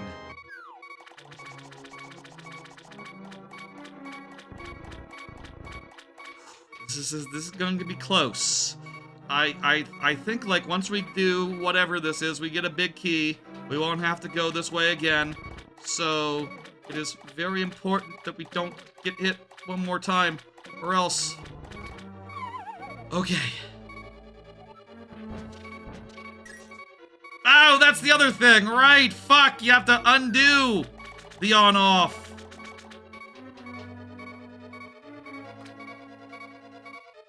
The on-off is in the... That's the trick! You have to undo that you on the on-off, and if on subsequent tries you re-on the on-off, you hit it for the first time, that's just a waste. You don't actually need to come through here ever again. And if you do, you're screwing yourself. Okay, there is a little bit of time loss to be had. Okay, I'm remembering. I've definitely ran into this every previous time I've done this game, haven't I? Had exactly this train of thought, didn't I? Certainly would seem so. Can I do this now with half a heart? Without, being busted back? Let's find out. Nice if I could get a heart. Okay, we got it. Nothing here, but look at that, there's the chest.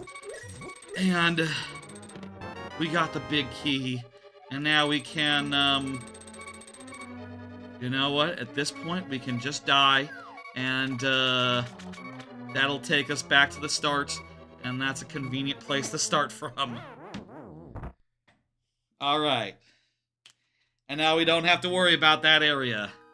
Nice and clean, nice and clean. Let me go grab some,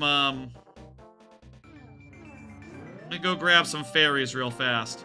That's something I should be doing. I have enough, bottles to be, free of this sort of stress. We just gotta make sure that we're, occasionally re-upping our fairy supply.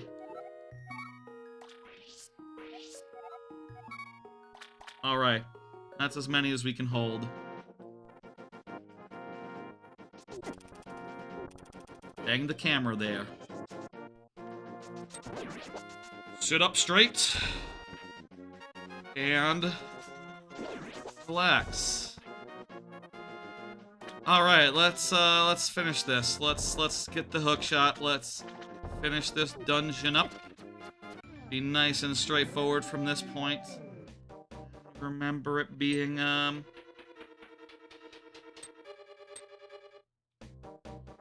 damn it, why did it refill? Why do you gotta refill every time we leave the, zone, the area? It's very annoying. It's not like it can't just stay in place. Whatever. No, this was, always worth remembering that games like this, you know, this is as good as you could do at this time, you know, this is revolutionary. Like, they didn't make games like this before this game. And you know, even if there are things that, like, you know, in a post-Ocarina world where, you know, the series has become more established, it's important to remember, like, anything weird here, this game made for the first time. You know, they didn't know dungeons...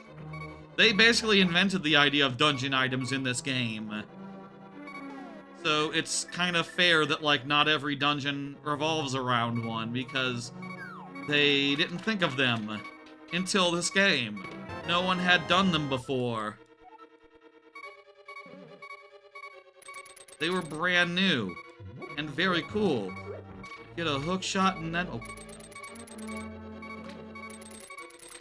Then you can do a whole bunch of hookshot stuff, which is all very fun and good, because the hookshot rules.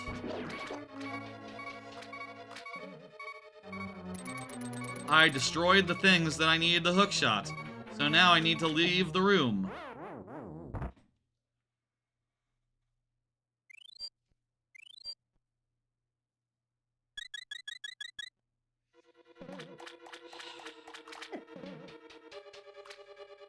Okay.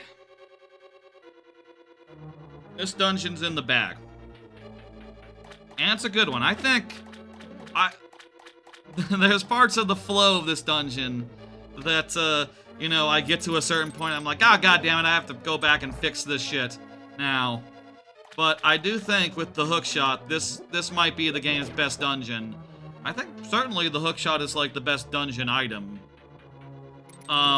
Would y'all agree?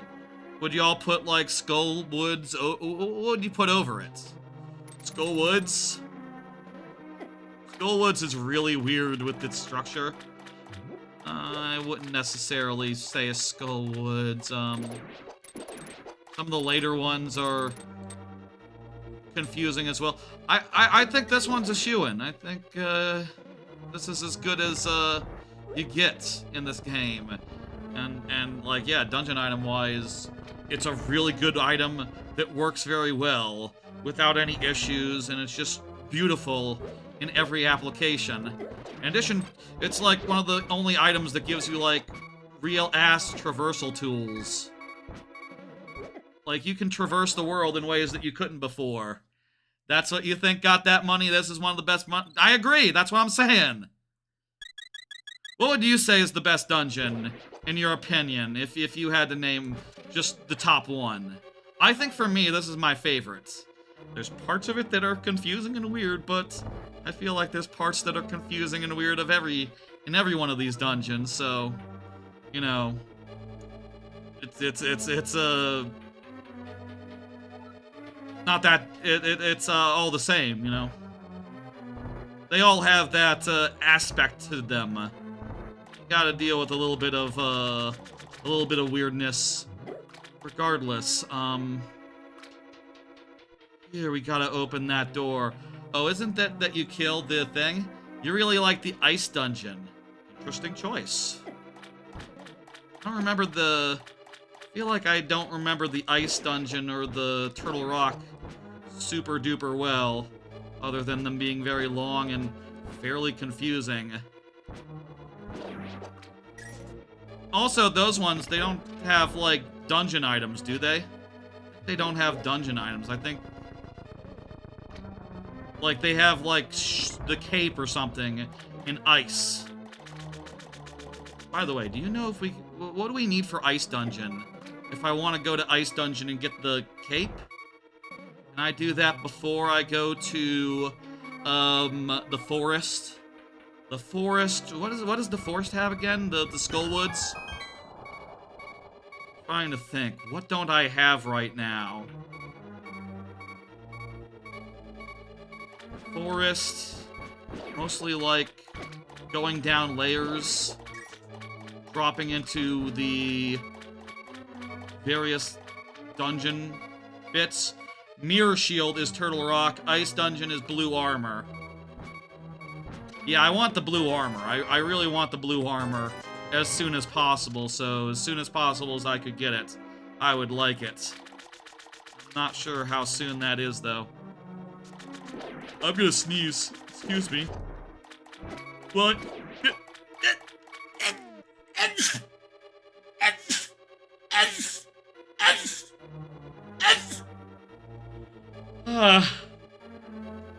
Okay. That was fewer sneezes than usual. That was like 3 or 4. Not very many, for me. For many people, that'd be a lot, but for me, it's not that much. I sneeze a lot more often, more frequently. Go through here, and, is this the way? This is a way. Lost 2 of our fairies so far. That's not great, but not terrible neither. We do have the tempered sword, so we can get the third fairy, the third bottle. It's not a fairy, it's a bottle, but you know, same fucking difference.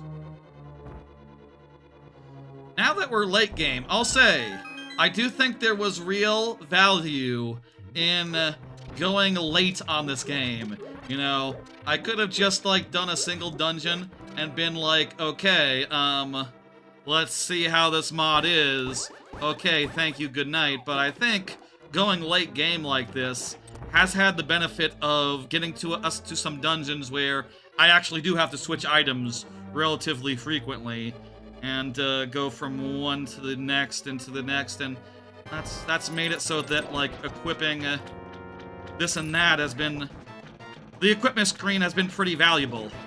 Mind you, there's also been in this and other, the original Zelda 3 mod that this is a port of, this is a dual screen port of, there has been, like, just, you know, the ability to rotate items with triggers, right? But, I kind of like touching more than I like just going through the whole menu. And, like, with the more items you get, the more convenient it is to just, like, reach down and touch versus, like, scrolling through an increasingly long list. It becomes better as the game goes on.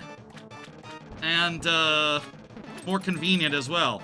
I think this is a, great way to play this game. Some slight jank here and there besides.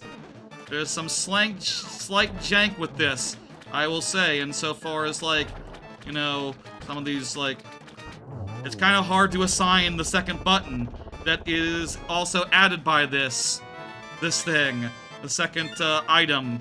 It is kind of, the map could be better a little bit.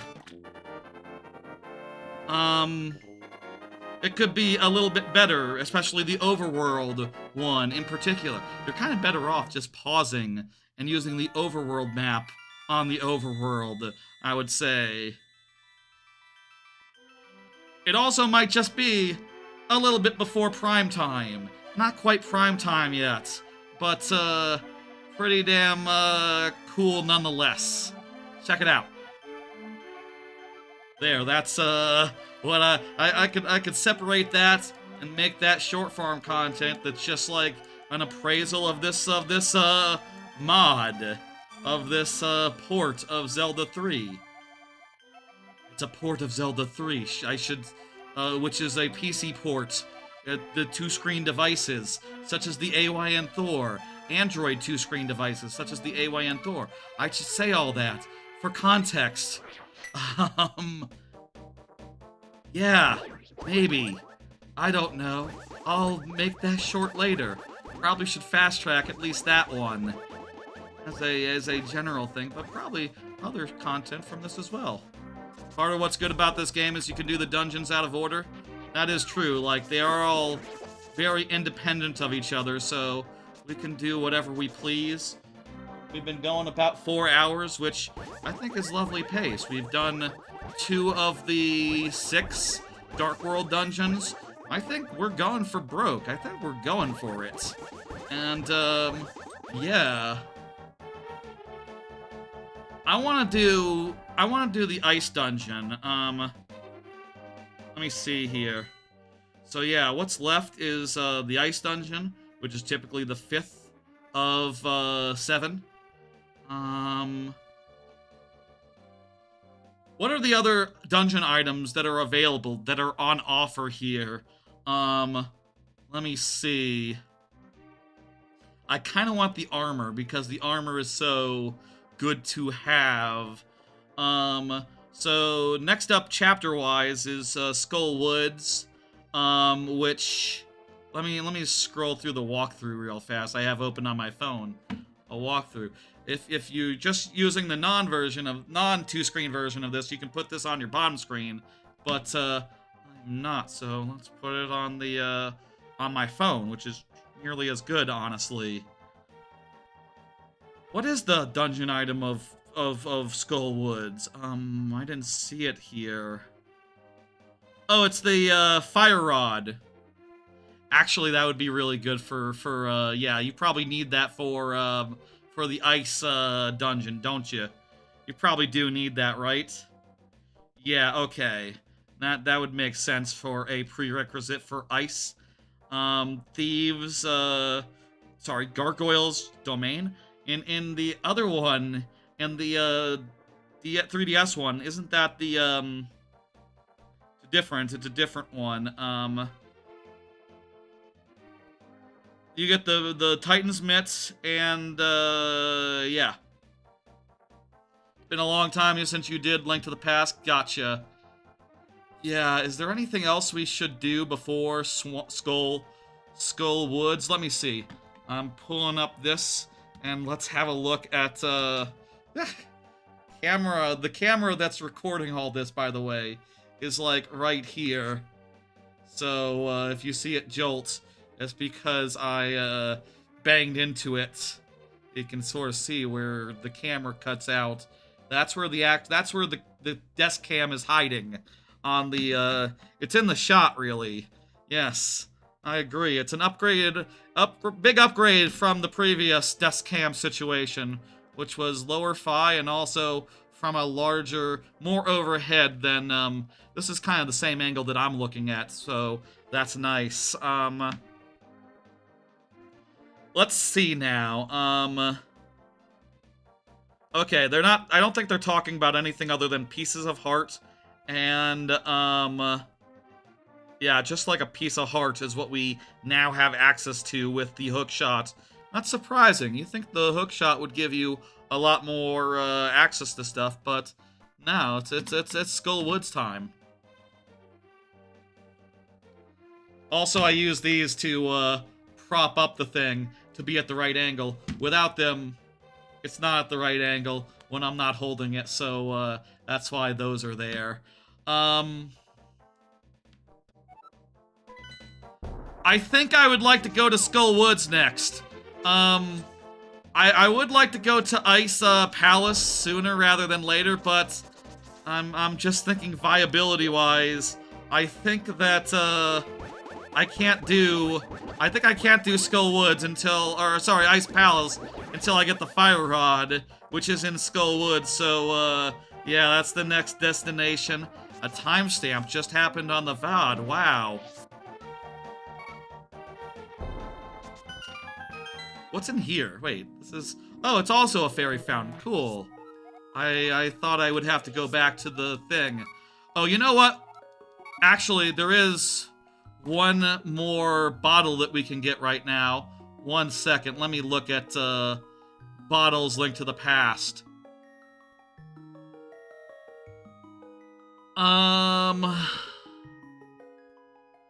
After obtaining the tempered sword, you will need the sword. You will need to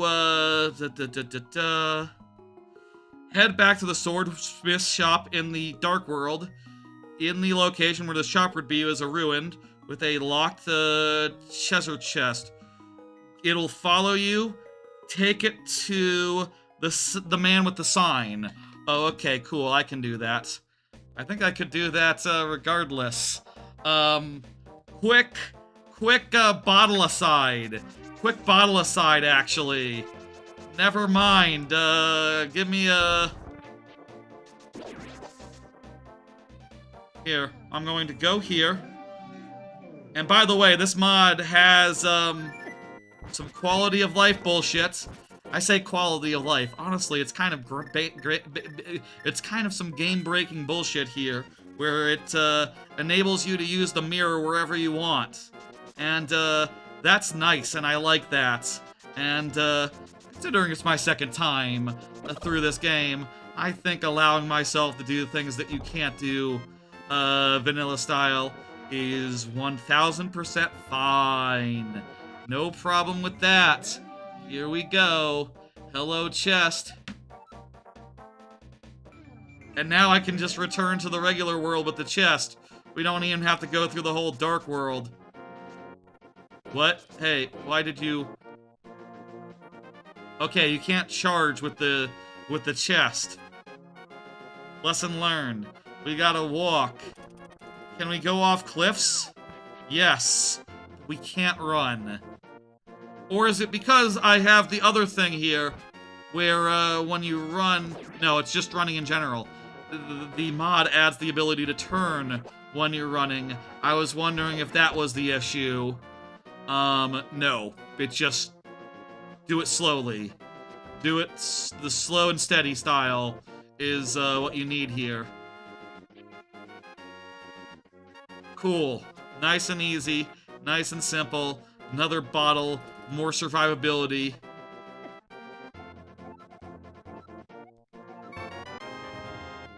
Thank you for the bottle. And now we have the maximum amount of fairies we can do, which is, well, we can have once we capture one more. And that is invaluable, so yeah. Ah!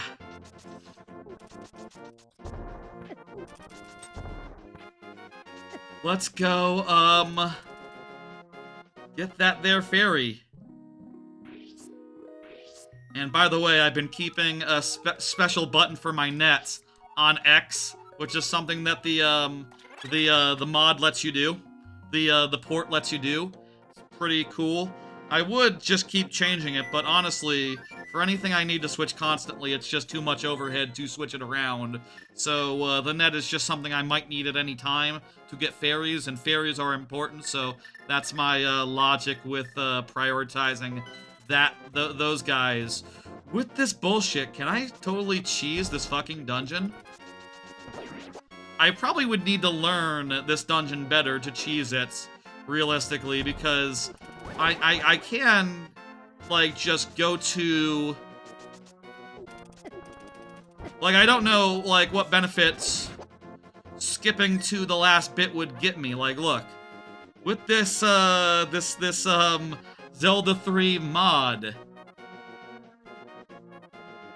I gotcha. Well, bam. With this mod and the ability to go from, from the light world to the dark world wherever I want, I can totally just fucking cheese. We're doing the, it's Skull Woods time, by the way, folks. And with this magic mirror that the mod has, I think... Well, what? Okay, what happens if you can't use the magic mirror over here? But I can use the magic mirror over here, and would not this allow us to just go right to the very end of the dungeon? I do need to get the fire to actually get into the door in the dungeon, so it's not perfect, but this is not where you're supposed to start the dungeon. Surely that will confer upon us some sort of advantage, right? Like, I'm not sure. But, I will find out, and, that'll be fun. Let's go. Let's see what happens.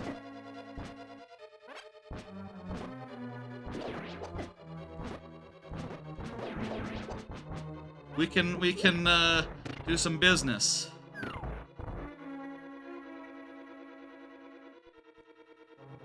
I can get into that door. I forget what's in that door. I mean, I can check the map. I hate those guys. They are annoying. Fuck! That room was ready to go, too. Isn't that just a fairy fountain over there? Well, honestly, a fairy fountain is always good to have. Especially if I were to die, I would really enjoy having a source of fairies.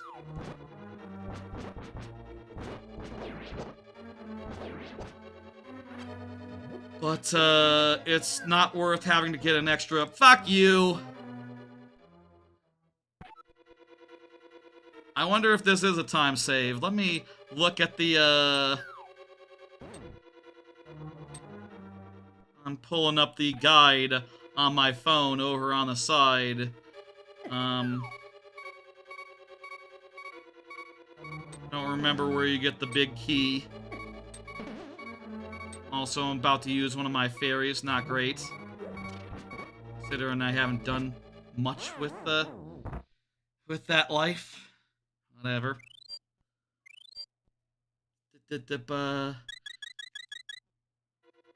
So the big chest and key is where you come in from the top and you come in from the back side. Do a whole thing there. I have to push this out before I can push it over, really.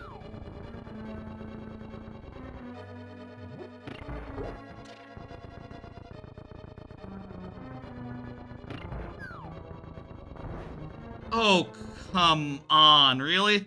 Okay, so you don't pull fast enough to avoid the hand.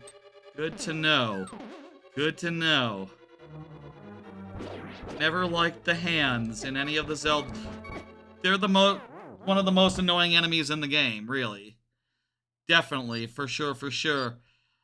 Where the hell's the big key? It'd be cool if there was a map on a strategy guide that showed me where the big key was, but, or on the bottom screen, but instead, Just figure it out. But you know, this has been going pretty fast, so, like, I'm not opposed to, spending the time and figuring it out.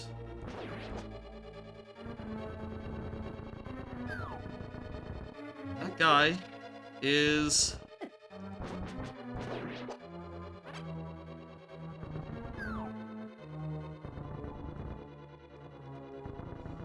missing.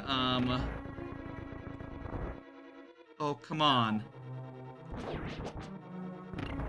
There we go. Alright, this'll be, there's the big key. Okay, we got the big key already. That's fantastic. Now, basically, I think we just need the,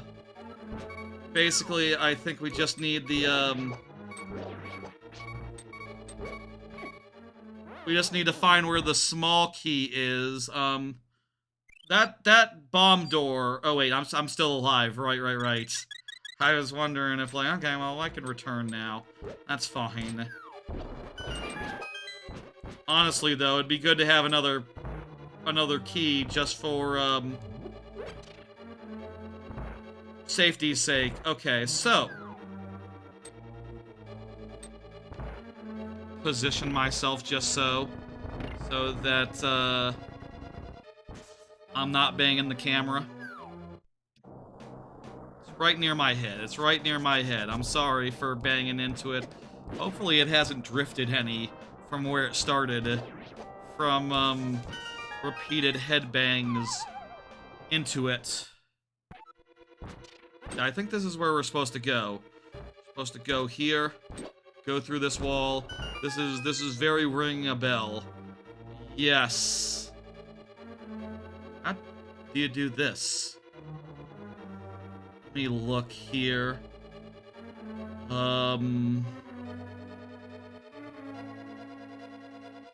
Walk along the edge. Oh, weird. That really just looks like you should fall. To me. And my, modern Zelda eyes. That just looks like a hit you can't... Of course, you can just walk along the very edge. In modern games, if that was possible, that would be like an exploit, like a speedrun trick of just like, oh, you can shimmy around the seam. It's very precise, it's pixel wide, but you can do it.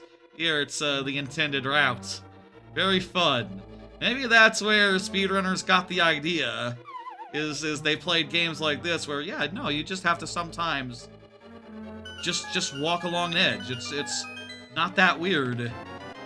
Hey, we got a map. And we can now see all the parts of the dungeon we're not going to have to go to.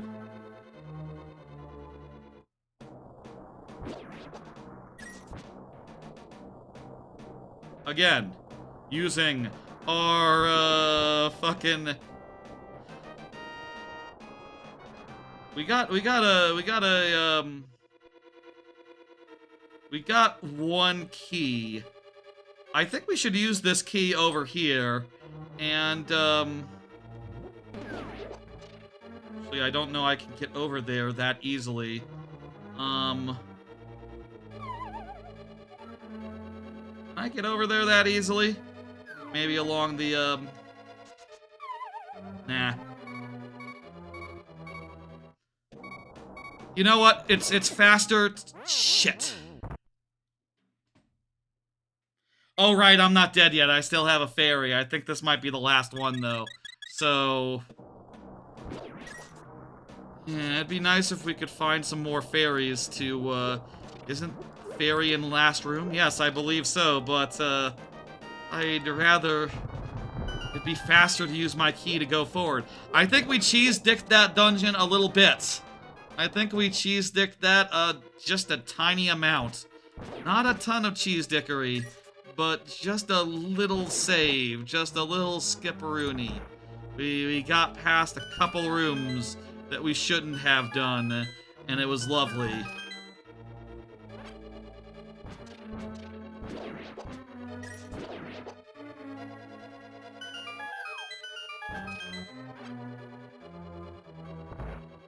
All right.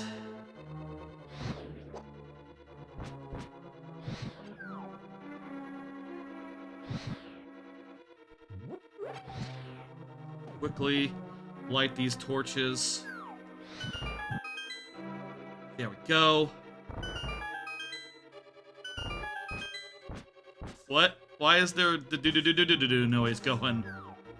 Okay. I'm not going to worry about that. Instead, we're going to charge forward. We need another key. This is going to be a case where, like, the mummy has the key, right? Yes, good. Could have used another fairy. This is the... No!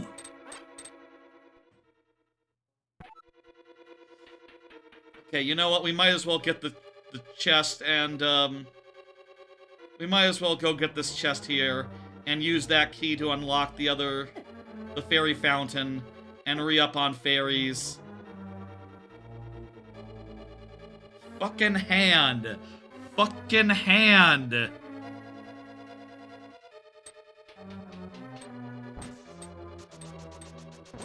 Also, I realized that the shared bot shared the spam message earlier to the YouTube chat. You know what? Just faster to die here. So I'm going to die. I'm going to go back to the save.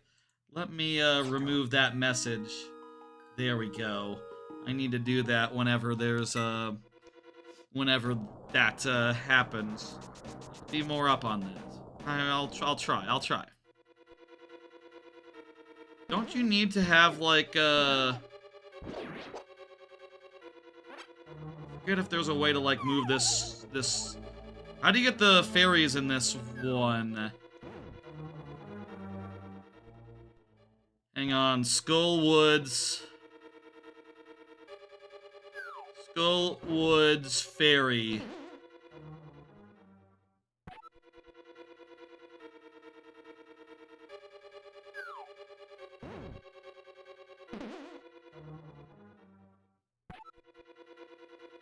So, what's the deal with this fairy room? I have to probably hit the floor panels or something? Oh, wait, also, did I get the key here? Yeah, I did. Okay.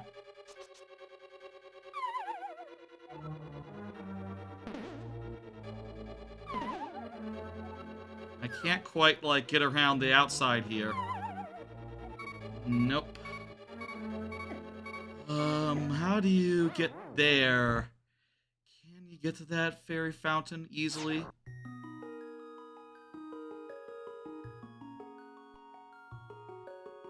Hang on, let me, see here. Use your... Wow. The AI calls it Skeleton Forest for some reason. Cool AI. Thanks for the AI answer. Skull Woods is the name of the dungeon.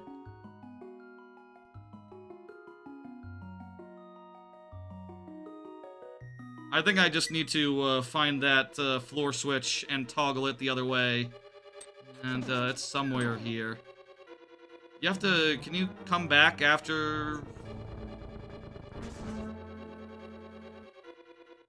So leave here and go to the other side, and then... Let's do that real fast, and honestly, this might not be worth the trouble. Additional times. So grab this, and then leave. Now that that's been done. Oh, that opens up the path as well. That's how you're supposed to do it. That's the intended, way. Go around the edge of my foot. You're obviously supposed to hit that switch. That's the intended strat there, okay. And now we can go out and, the other side of Skullwoods will be open, right? This is how it works. Seems like a bit of a to-do. I mean, I think, like, once we re-up on fairies, we'll...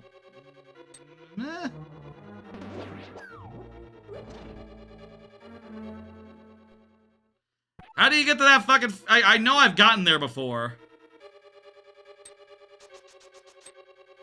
Can I hook shot the door?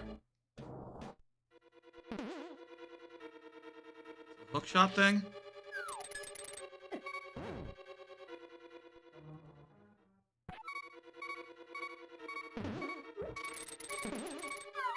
That's not it. Is it... Hang on, is it, Oh, you Pegasus boots the wall. Of course. To do a little... This isn't a fairy room. Thought this was a fairy room. Damn it. You know what? We can restock on fairies outside the dungeon. That's fine.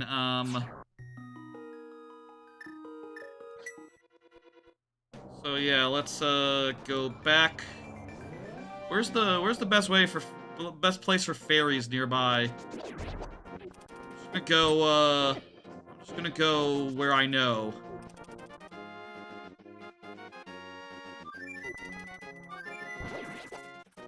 So near your home, and that'll be good.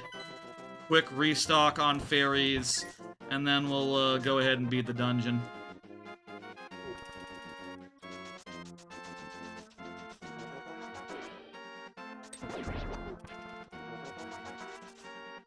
I thought that was going to be fairies, but apparently, I guess it's just a trap room.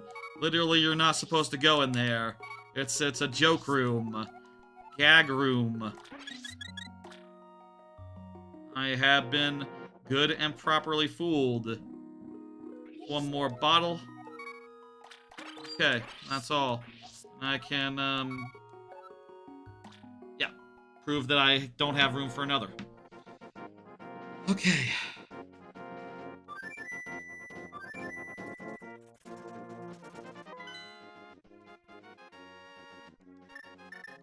That flapping kind of sounded weird. It's probably just like that, right? It couldn't be something like my audio jack being a little bit unplugged or anything. I don't usually capture the AYN Thor. This is a relatively new setup. Although I have done similar setups before, but with a new camera. And also only 2 times before, so it's not that frequent. Basically had to set this all up custom from scratch this time. Oh cool, there was a fairy right there. There's kind of fairies all over this game. Hey, and even without the cheese dickery, we can get back to where we were. Right? Nice and easily. Lovely. Okay, let's do it. This will be a faster way through this, I wonder. With that, like, rush jump. Wonder if there's a way to, like, bounce off a wall in a weird way or something.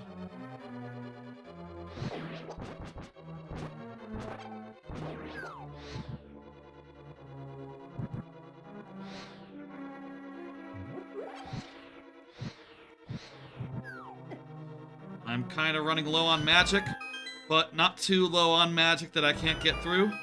And everything after this point is open. We got it. We're golden. Okay, and we have 4 fairies right now, so yeah, I think we're feeling pretty good for the rest of the game. I think when I was playing this casually for the first time, like last year, I had to use save states and rewind and stuff, which, again, is not something supported by this yet. But I think I did not find the net. I did not find the net casually, and think I had no fairies, which really does increase the difficulty of the game by, like, say, 20 times, I would hazard a guess. Like, here we have room for slop. We have room for, like, oh, you know, relax, I'm hitting him. I have a lot of hearts. I have a really good sword. Dude's dead. That's how you should play this game. And I think you're gonna have a much better time if you go find the net and fairy up all the time. You're gonna have a much easier time, and you're not going to have to deal with the corpse runs of this game. Like, basically having fairies eliminates them to a large degree. Same in like Silksong and Hollow Knight and games like that, but you can't usually quadruple your health, basically. Is your circle pad under the right thumb useful in any way? Not in this. Not in this, ROM hack. Not in this port. It doesn't do anything. Though, I think if you wanted to, like, remap something to it, you could, but there's not really anything extra to remap to. But yeah, it doesn't do anything, no. But I will say, just like AYN Thor wise, I fucking love that this thing has 2 sticks. And like look back on the 3DS thinking like, oh my god, what were they doing for that first 3DS, not just sticking a second circle pad on there. It's so much better to have a right stick for like 70% of games these days. Just really actually need a right stick, and frankly, it's indispensable. I would not. I wish that the 3DS had been like this from the start. Hell, the DS would have been much better like this from the start. And I especially love how they're like, you know, how a modern retro handheld's like sticks. You know, I don't know if you can see exactly, but they're like indented. So they got throw. They actually like you know, move. They're not circle pads, they're sticks. And that's fucking great. I love the sticks, even if they're not useful in Link to the Past. That's not a criteria for you know, that's not the most important thing when it comes to the controls for a handheld you'll use for dozens of games. Honestly, the top stick isn't really necessary either for this game. You could just use the D-pad, but I like using a stick when I have the chance, even in a D-pad-centric game. You might notice that I play Mario Maker with a stick exclusively. Yeah, no, I just like it. I prefer a stick, personally. Another dungeon, in the bag, in the books, Dunzo. Let me see before we go next place. I'm bringing over the phone here so we can look at Zelda Dungeons. Lovely. I touched the camera again. I'll say, by the way, if I tilt it all the way over here, you can see it on stream. But, like, leave it right there, please. Leave it in the part where you can't see it. Good. I hope I didn't fuck that up any. That's basically where it was, right? Let me see. Yeah, it was right. Maybe a little bit. Yeah, maybe like there. Your circle pad melted? Wow, I didn't know they could do that. Next in the logical order is Gargoyle's Domain. And it doesn't say anything about finding any additional items in between there. But can we do, okay, so the Titan's Mitt is necessary for, well, actually, that's for access. With the Cheese Dick, unlock that we have, with the Cheese Dick, quality of life, teleport Dark World whenever we want, we can get to those locations before we would be able to do them naturally. So, question is, do we need the mitt to actually do the dungeon? Let me look through real fast. Is anything in here heavy that you need to pick up? I'm not seeing anything in any of these screenshots. I think we're clear to cheese dick this.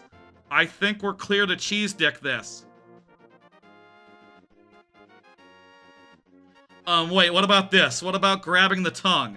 Do you think grabbing the tongue is, pull the tongue. Oh, it just opens a door. That just opens a door. I think, yeah. I think that's fine and good.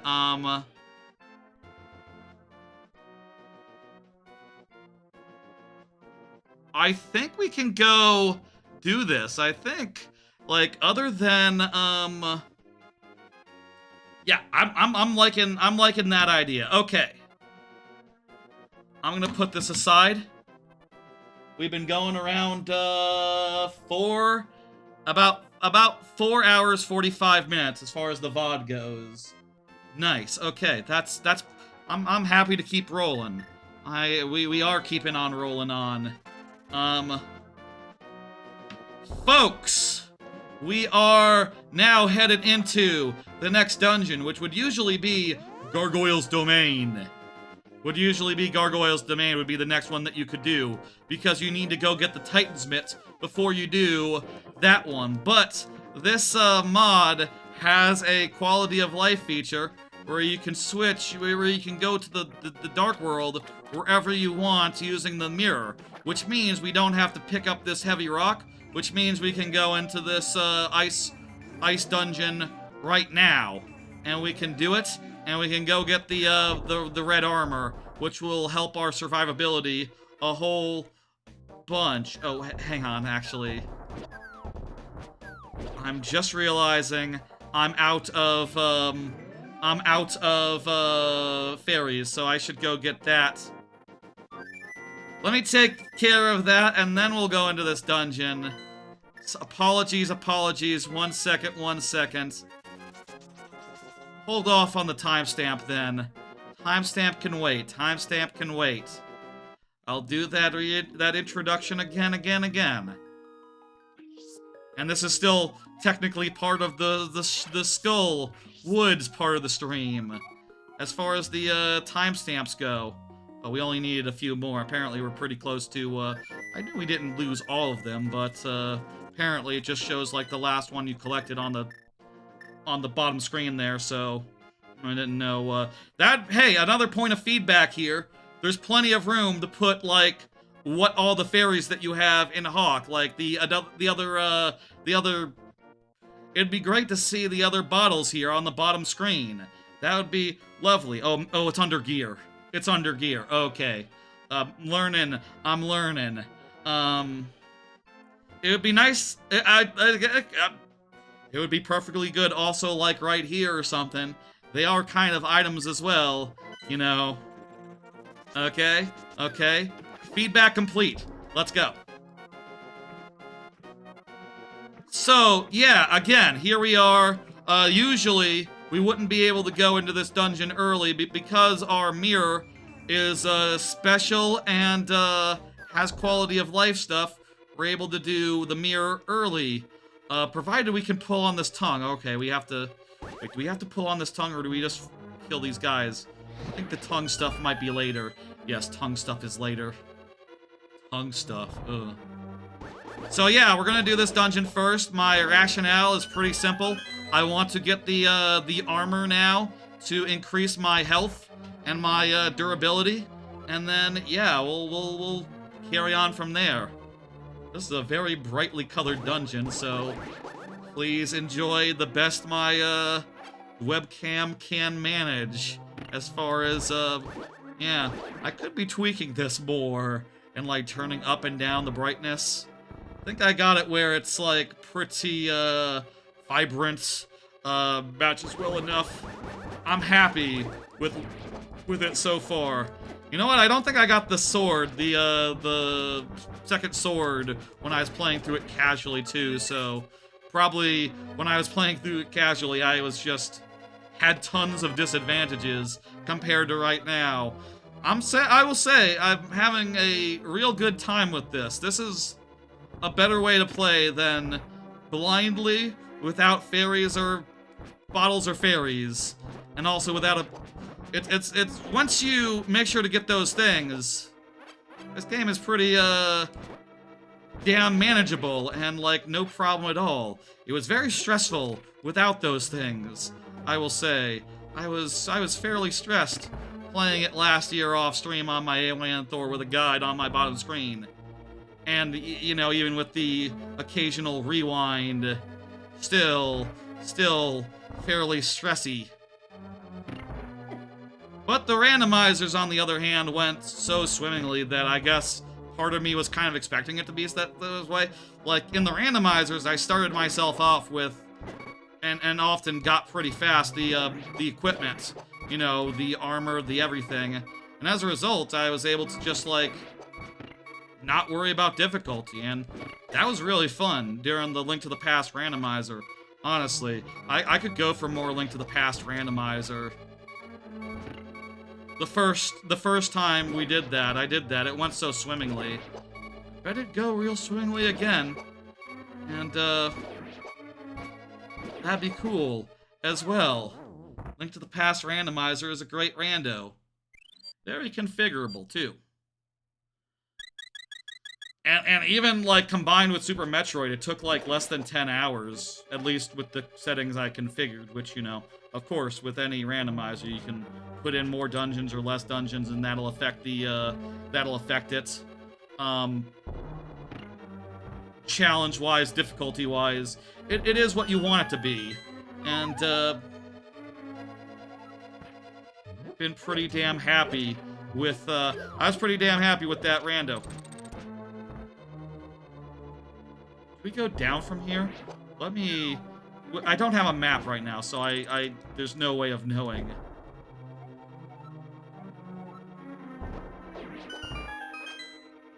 I feel like we should go figure out every layer before we, go jumping in holes that, have yet to reveal themselves.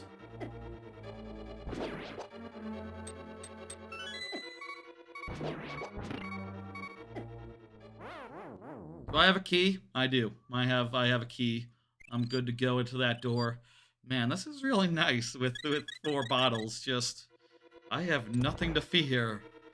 We're...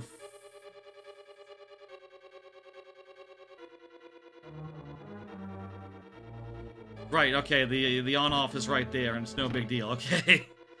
I have nothing to fear for, 3 more deaths. And then I'm going to get some armor that'll make things even more doable. This is great. I'm having a fucking hell of a good time. I'm definitely enjoying this more than my first playthrough, let me say. I think I did that first playthrough wrong. Well, it didn't help that I was lost and confused and I didn't know where to go. And now that I know where to go, I don't have to fuck around being like, where do I get the boots? Where do I get the book? What is this book? I now know all those things, and this game is so much more pleasant when you know where everything is. Like, immensely. Like, I can see what people mean now when they say it's like their favorite game of all time. Like, yeah, I'm having a great time, and it's not that long, and it's you know, it's a good length. I have nothing but nice things to say. Though there's a few points of Zelda 3 and this mod could use a little bit of work here and there, but you know, it's still been quite fun. And what is the fucking deal with these stairs?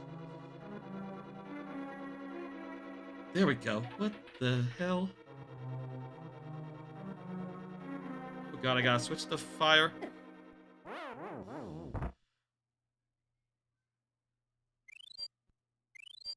Actually, I can pause to item as well. I don't need to item in a rush if I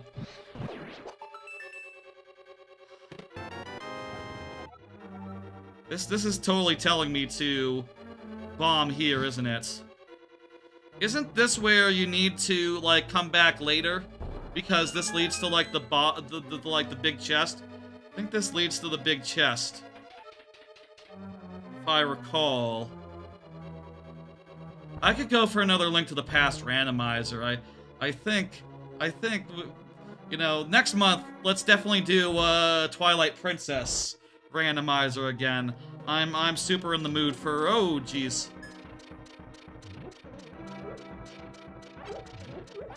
Okay, this room is just survival and, fall down into the hole.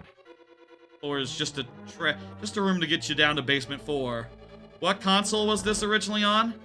Oh, you don't know? It was a SNES game on the Super Nintendo. Had a Game Boy version as well, which you know, this isn't the port of that version.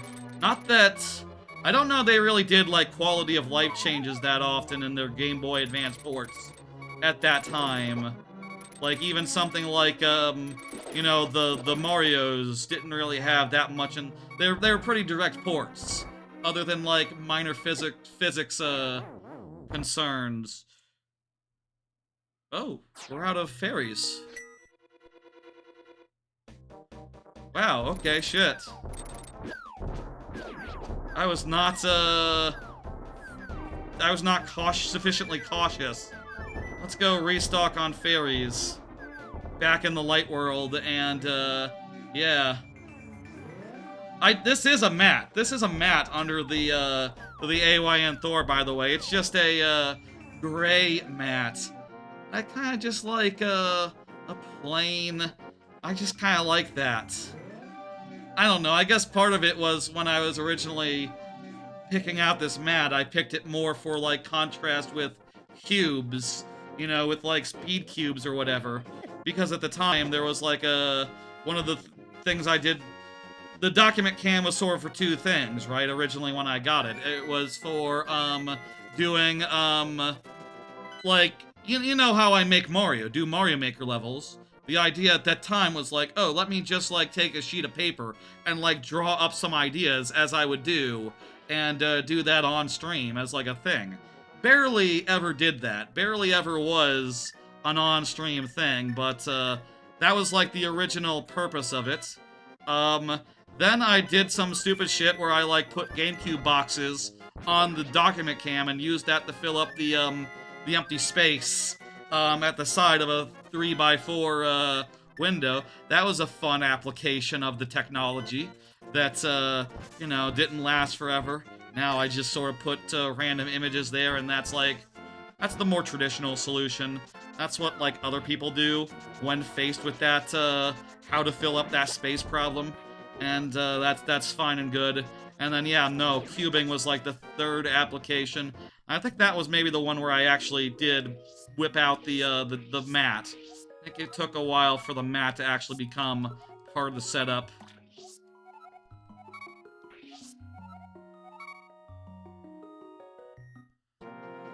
Took a bit, you know? Certainly now, I don't see myself doing that much cubing. At the time, cubing was like a channel point incentive. But, you know, that's... Jesus! That's, you know, fairly disruptive as a channel point incentive. Meanwhile, throwing Pikmin at me is, takes like 10 seconds, 5 seconds. And, I can keep doing what I'm doing, largely. You know, whereas, a channel point incentive to, like, solve a cube, I have to move, I have to make sure the camera is in the right spot. It's more of a to-do. It's, more awkward, and, you know, I don't ever see that incentive coming back. Though, I definitely have been thinking, like, I should do some sort of stream and show off all my cubes. I have a fairly big collection. I have been finding recently, like, with some of the older cubes, like, I picked them up, and they've been a little bit more rocky than they once were. I feel like maybe I'm learning a lesson here slowly, which is that, oh, well, you do need to maintain your cubes. You can't just, leave them on shelves for years. They do dry out.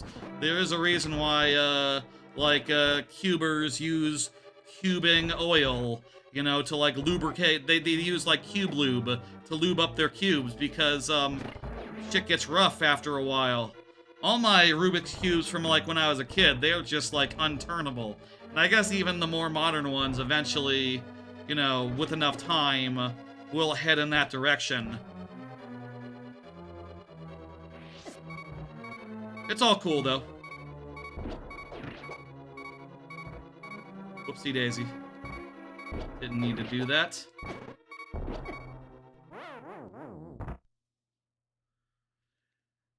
I should probably, if I end up doing some sort of cubing stream, which I've been kind of self-conscious about for a bit, it's not really my, I don't know, I'm not really a speed cuber, you see, I'm more of a casual cuber. I like to solve a cube more in the way that, like, other people would do a fidget cube, you know, a fidget device, you know, it's more of a mindless thing, and as such, I've never, like, learned, really? What the hell? I've not learned, like, advanced methods You know, I don't know how to do... I use casual, basically. Beginner's method. And, like, that's, I do think there's a space in cubing for people using beginner's method, especially on a larger range of puzzles than, you know, typically you'd get. I have, you know, all sorts. I have all sorts of sizes, and, you know, it takes a while to do beginners-wise, but it's not, you know, it's like... A bigger cube takes, like, yeah. The whole channel is casual, it's not like you speedrun games. That's true. I am just playing to the best of my abilities. And my abilities are, you know, they are what they are. They're normal. Maybe, slightly up... Would you say slightly above average? I've definitely finished some levels in Mario Maker that, you know, are super expert with enough time.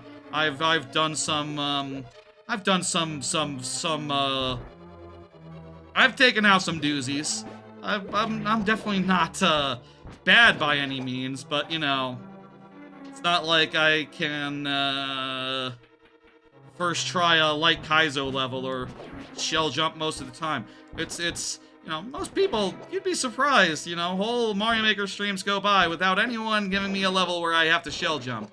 They are pretty rare. I guess it's also the thing of, like, a lot of normal people do not shell jump either, so, like, if you're talking about their levels, of course, they don't have shell jumps in them.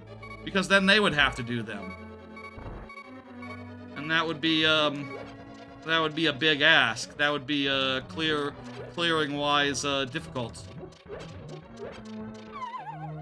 I think we have, 2 fairies left at this point. Keep at it, Let me look at the map here.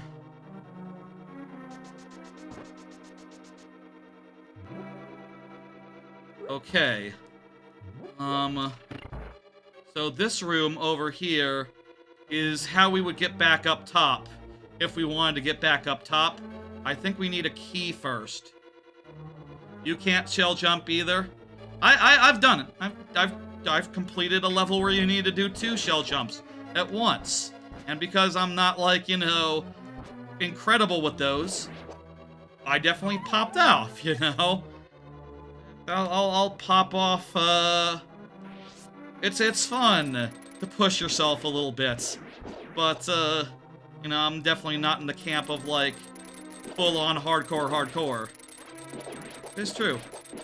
And I'll say, like, you know, you can enjoy cubing, even if you don't have a time of, like, 2 seconds. You know, in fact, you get to enjoy, it takes a little bit longer when you don't have such a time. You know, you can relax, you can sit back, enjoy your television.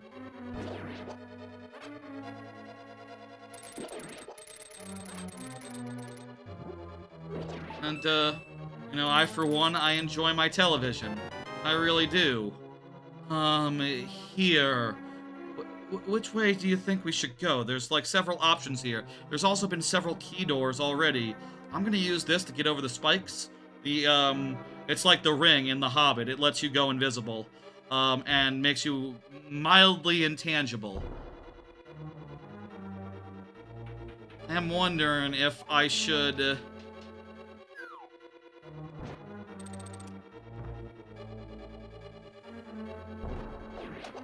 Okay, get this. Pick this up. I can get a key. And then, is this the thing where you have to pull the...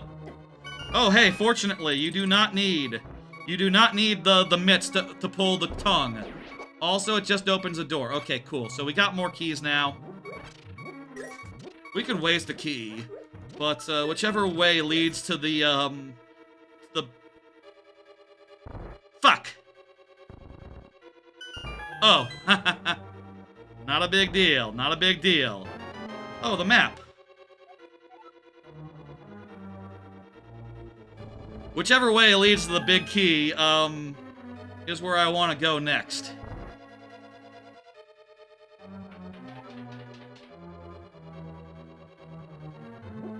Fucking lovely, fucking great. Oh, there's the big key! Speak of the fucking devil. Alright. Now I just need to go get the really good armor, which is the whole reason I came to this dungeon a little bit early. And then, we can finish the dungeon as well, why not? And, that'll be cool. Hey, where does this lead? Oh, it's a shortcut back to, this is really choice, actually. This is where we need to, go. Excellent. Very good. Nice. It's interesting in this game, sometimes, you know, keys are required for progression, but other times you can just use a key up on a trick door, or like, you know, the dungeons were a little less orthodox at this time, a little less like tied down, you know, buttoned down. In later games, if you get a key, you have to use it on an appropriate key door, and you basically have no choice in the matter. Here, you can spend them to avoid bullshit. Oh, god damn it. Speaking of bullshit, now I have to walk all the way back. Oh, but there's the ending, so we basically have this done. Nice. In the later games, you have to spend your keys, like, smartly. In this game, no. You can do whatever you want. You want to waste a coin, a key? Be our guest. There's not, like, as many correct answers. Not as many incorrect answers, not as many, correct answers. Neither. I have one of the, fairies left, so it'd be really great if I could, do this, but, at this point, this dungeon wasn't so bad to backtrack through. Honestly, I'll say, this dungeon might be one of the top, I think this dungeon might be top 3, I would say, in my opinion. I think it's really, cool. The only thing is that its dungeon item doesn't, like, actually tie into the dungeon in a meaningful way, but, like, it's pretty fancy-free. It allows you to get through it without getting every single door, every single key, etc. And I just think that's very cool of it. It's a very nice dungeon once you realize where you're going and manage to navigate around its weirdness. Yeah, top 3. I'm saying this is top 3. That is my new opinion. Okay, damn it. I maintain my opinion, even despite having to do this whole loop again. It's cool. It's good. Could use a way back up once you fall down like a doofus. Maybe I should just warp to the start and go get some fucking fairies anyway.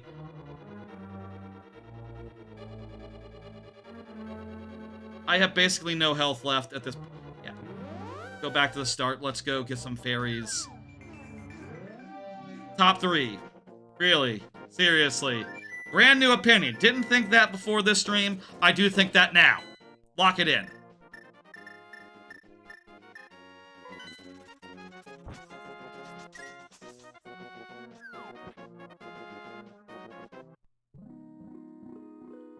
Okay. Is this supposed to sound like that, by the way? The net sound? I hope my audio jack is correctly plugged in. It seems like everything else sounds right, so I see no reason to doubt it. The audio jack capturing the audio.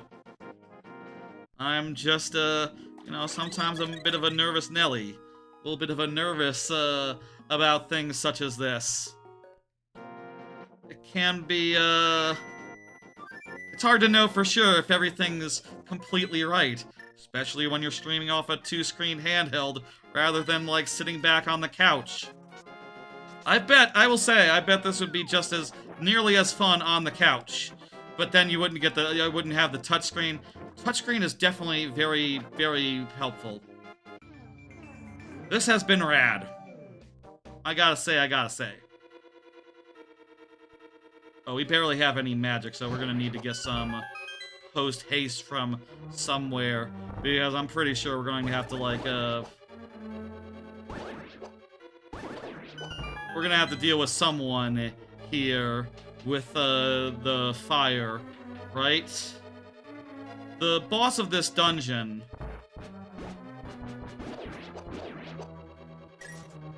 Just hoping for magic there.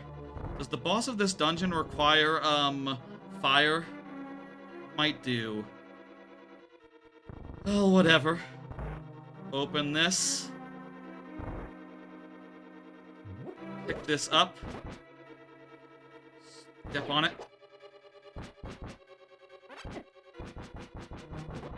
Even with four jars of magic, we're still, with 4 health healing items, fairies, we're still dying on occasion, so, and losing all our health on occasion, so it's not like, it's super duper duper easy at this point, but hey, you know, we're about to get the armor that reduces our damage by half, so, but it's gonna get a lot easier.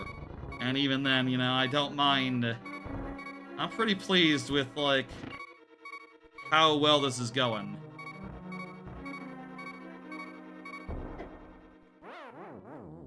Again, I have fairies. It's fine. It's, and I have 3 more of them. I'm okay with this. When you die, your bomb disappears, or maybe it explodes while the game over is happening, and then it doesn't do its thing. There's some weirdness with this game that is normal, I'm sure. Also, hey, this is a much quicker way of getting to this point than going through the whole damn level. Yeah, I think teleporting back was the right choice. This is a much quicker route. And yeah, after this, there's just, what?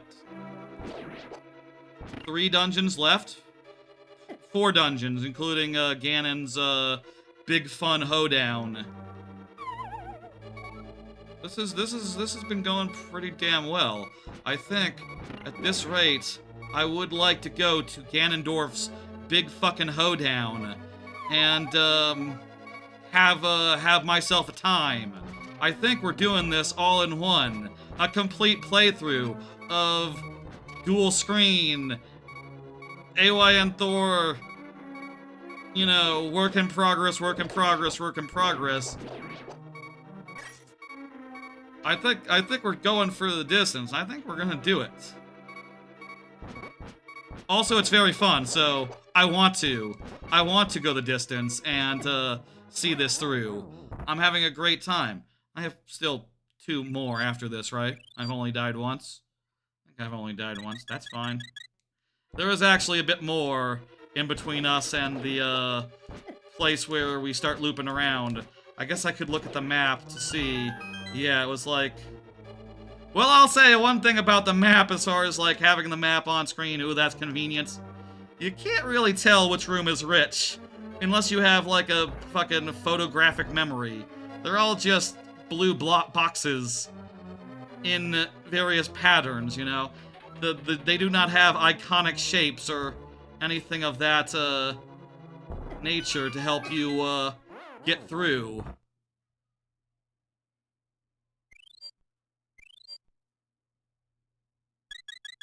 Thank you, fairy.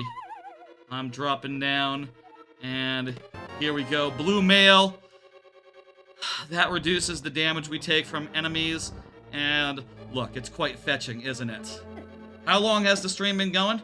That's a good question. That guy just came out of nowhere, and I don't have my shit equipped. Let me pause so I can equip my shit. I will occasionally use the pause screen when time is of the thing. 5 hours, 15 minutes. And I'm willing to go another 5 hours. I am.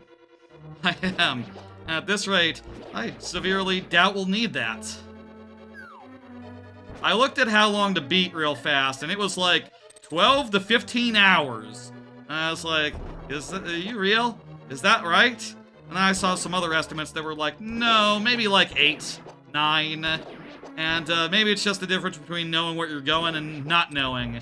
If I had to learn all this stuff from scratch, it'd be a much harder thing to achieve. I have no fairies left at this point.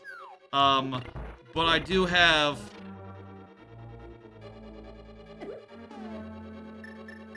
But I do have now the mail, so...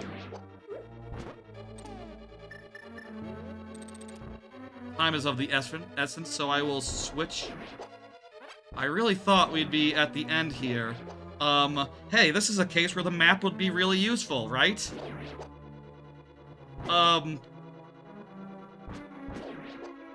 on, let me see. Wait, where is it? Hang on. It's sort of below the room below us, so... Wait, do we have to get... What? Huh?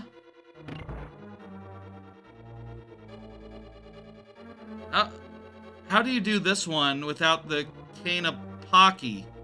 Or the cane that makes the movable thing?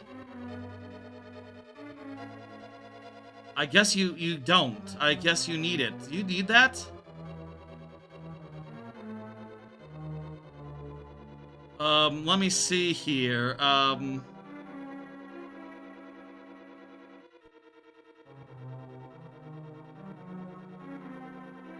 Let me see,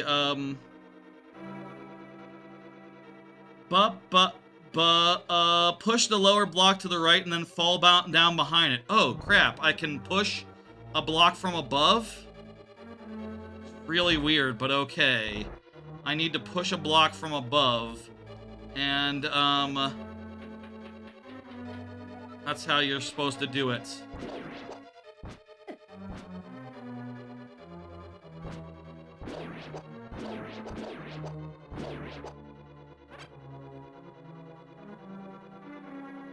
Okay, so get an on-off somewhere. I need an on-off somewhere.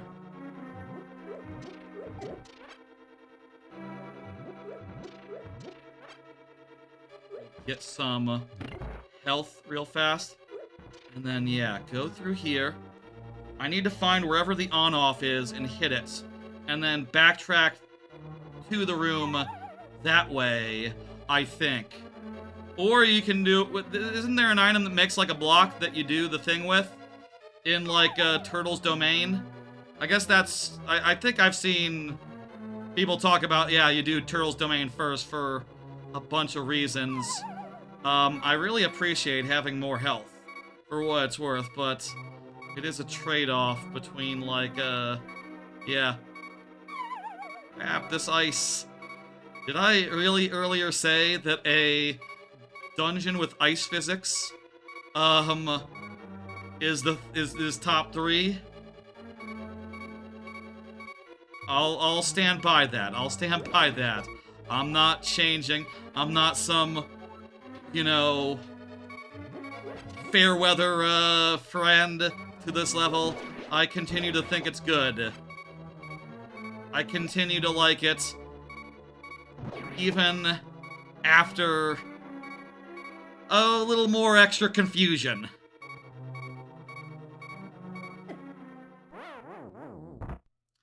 Let's come back after we get the thing. You know what? I think... There we go. That's most of that level.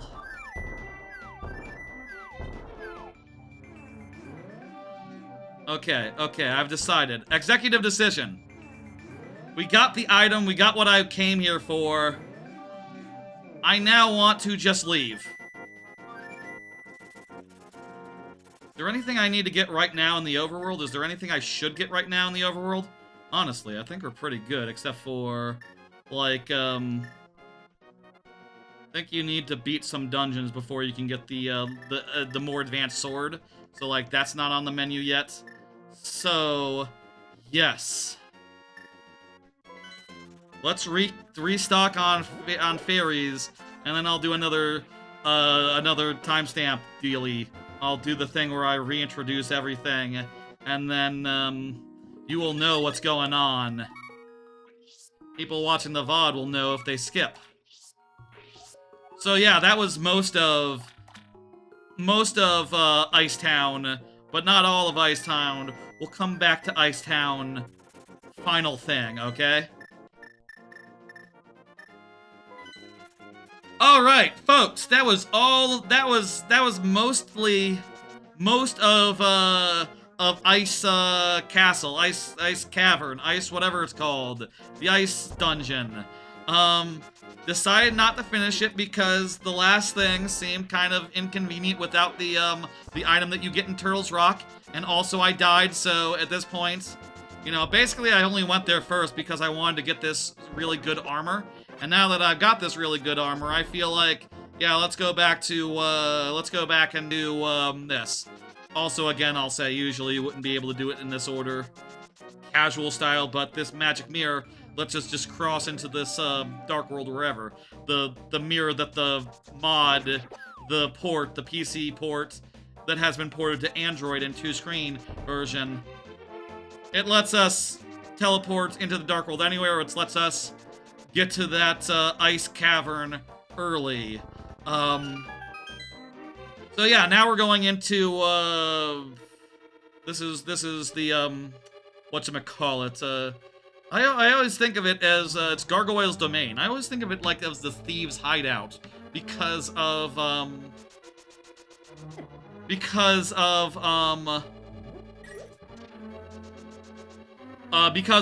Link Between Worlds, and I sort of mostly played that. I played more of that game before playing much of this game. I say that. I definitely played this as a kid, rented it on the Game Boy Advance once, and also tried it several times, I'm sure, on SNES Classics Collection and Virtual Console and things of that nature, but I never realized what this dungeon was called, I guess. I mean, where do you even see the name of dungeons in this, other than strategy guides and things like that?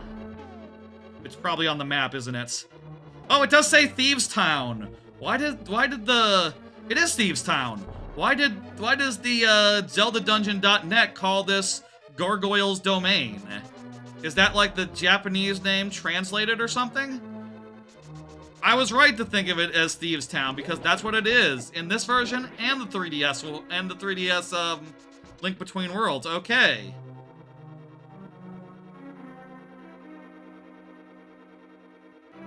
I take back my confusion. It's Zelda Dungeon that is confused.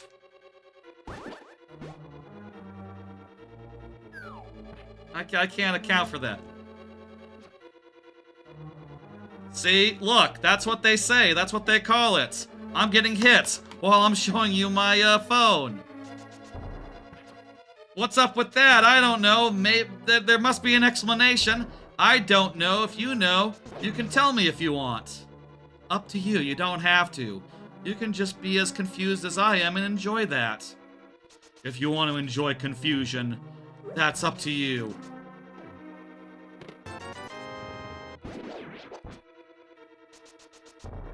All right, let's do this one. In 3DS in Link Between Worlds, it's much more of like a auto-scroller dungeon.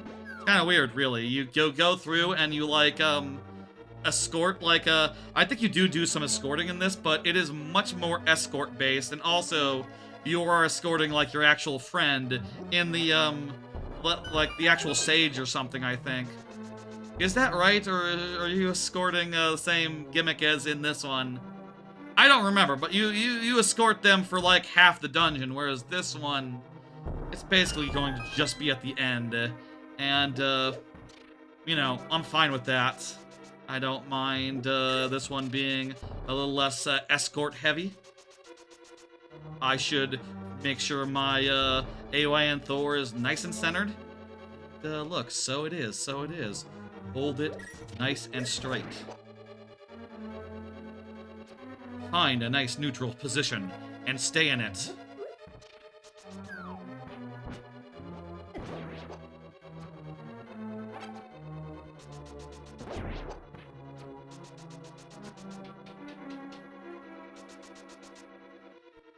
Isn't there, like, I can look at the map. Right, you go down here, and, the map is helpful in this one, because these rooms look very familiar. I remember this. I think the last time I was here, I got, like, spin attack from here. Because it was combo randomizer. Super Metroid was in there as well. I remember because I made that the thumbnail later. That's, this location. Spin attack. Good classic item. And just, like, you know, represents very neatly that, like, yes, items from both games can be in either. And then on the other side, you know, was like a sword or something in a Chozo's hand. That represents the other side of those two. I wouldn't mind doing that combo randomizer again. That was a good time, and, you know, low-key going into that.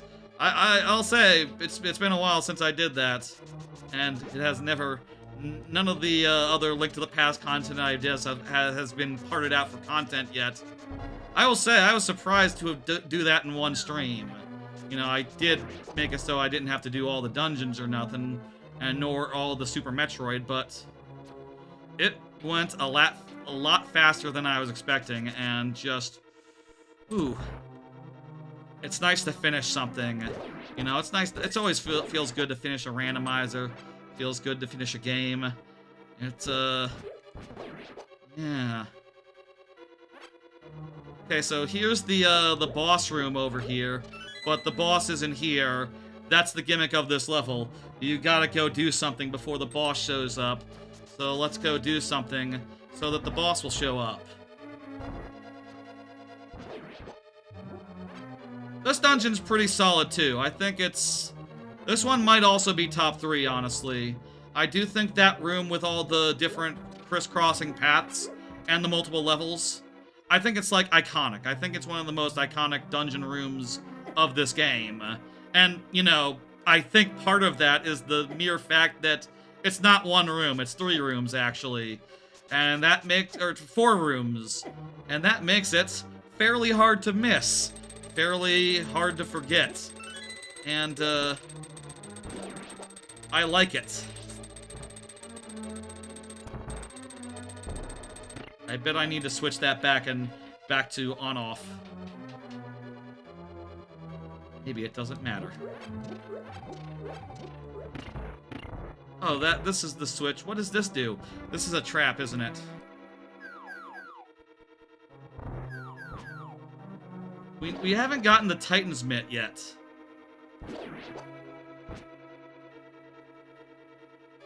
Should I be concerned? Where the hell is the big chest anyway? It is important to do this to bomb this floor. Does this reset when you leave the dungeon? I don't know if it resets, so let's try to do this in one. It's worth noting, now we have the extra good armor, so we can survive with the best of them. Well, we're going to be pretty tanky. Do we want to, like, fall down here? I don't think these don't let you go down. Even this one? I think this one would be, there'd be no point to it. Funny. Not everything, doesn't always behave as, you'd expect this game. Sometimes it's a little bit, off. Not every bombable wall is actually bombable. I wonder what happened there. Did they just... In later games, like 1 for 1, you see a cracked wall, it's bombed. It's gonna be bombable. There's secret ones on top of that, but a cracked wall can be broken through. In this game, they hadn't quite gotten that far. They hadn't quite made that so. Different games can work differently, it's fine. I'll say, you know, I make no beef of it. Hey, I'm not saying it's a bad thing. And I'll say again, I'm having a great time and I want to go the distance here tonight. Now, where is that mitt? Oop, this is a bad room. Again, the presence of, like, trap rooms is very interesting. Like, no other Zelda has these. Well, maybe some of the other earlier Zeldas maybe do. I don't know. I can't speak to that. But, like, anything past Ocarina, This would be... You know, it's not how Zelda does business. This would be out of character. You know, the brand feels like it has rules now. I mean, maybe like Tears of the Kingdom Breath of the Wild with all its like open worldiness. Maybe at that point you start doing some bullshit like that. Or like, oh, there's probably places where you get trapped and into a weird corner and this and that. And, yeah.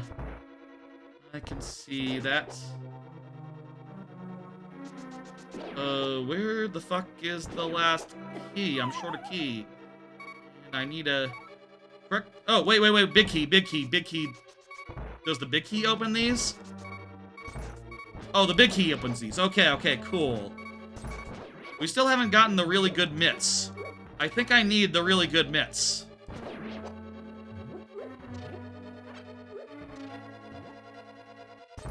Hello, I'm a bunny. Come with me. I will save you from the dungeon.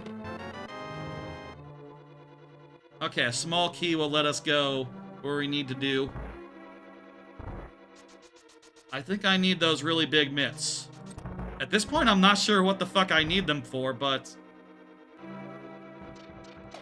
Whoopsie daisy.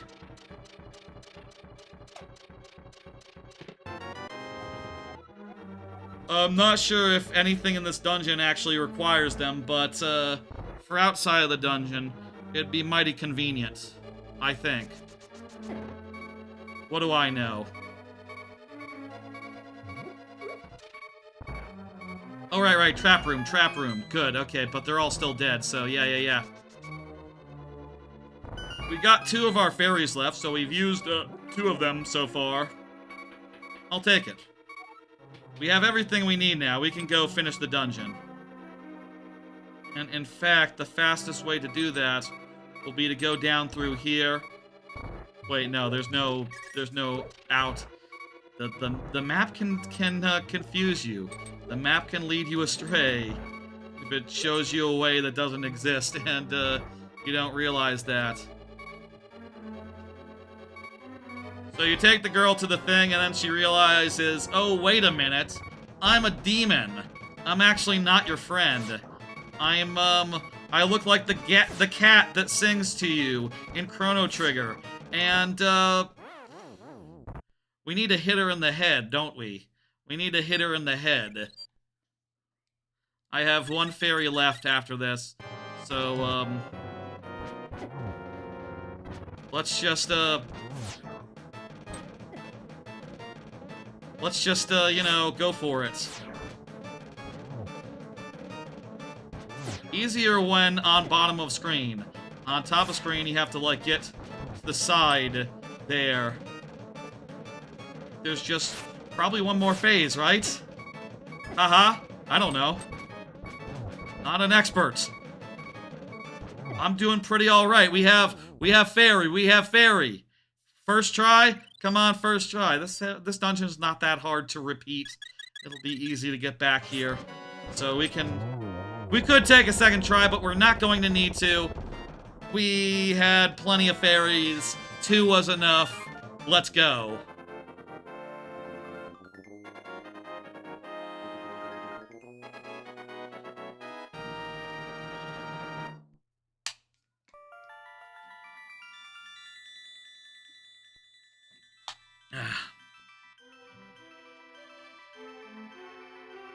Put this on a nice elevated position while I let go of the thing for a second. Want to avoid the place where you can see where the camera is cutting into my elbow, my shoulder, but I kind of can't while I'm stretching a little bit. Ooh.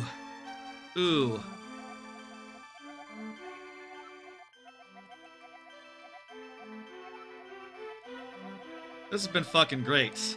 And I think with the, what we got, I think we can shortcut the, last dungeon, the Turtle Rock real quick. Okay. Good shit, that was nice and quick! Now, we are heading to Turtle Rock, which, I'm not entirely sure all the steps to get. Or should we go to Misery Mire? Actually, hang on. What's in Misery Mire? 1 second. I'm looking. Right, we still have 2 more dungeons. But hey, we have only been going like 5.5 hours. I can go. We have plenty of time. The night is young. I think we're doing this. What is the item? Oh, it's the Cane of Pocky. Or the Cane of Samaria. Pocky would be the one from Minish Cap. And also, I'm not sure if that's like kosher. Not sure if that was a good name for it. But that's what it's called in Minish Cap. I'm pretty sure. Yeah, okay, I think we're Misery Miring. I think we're going Misery Mire now.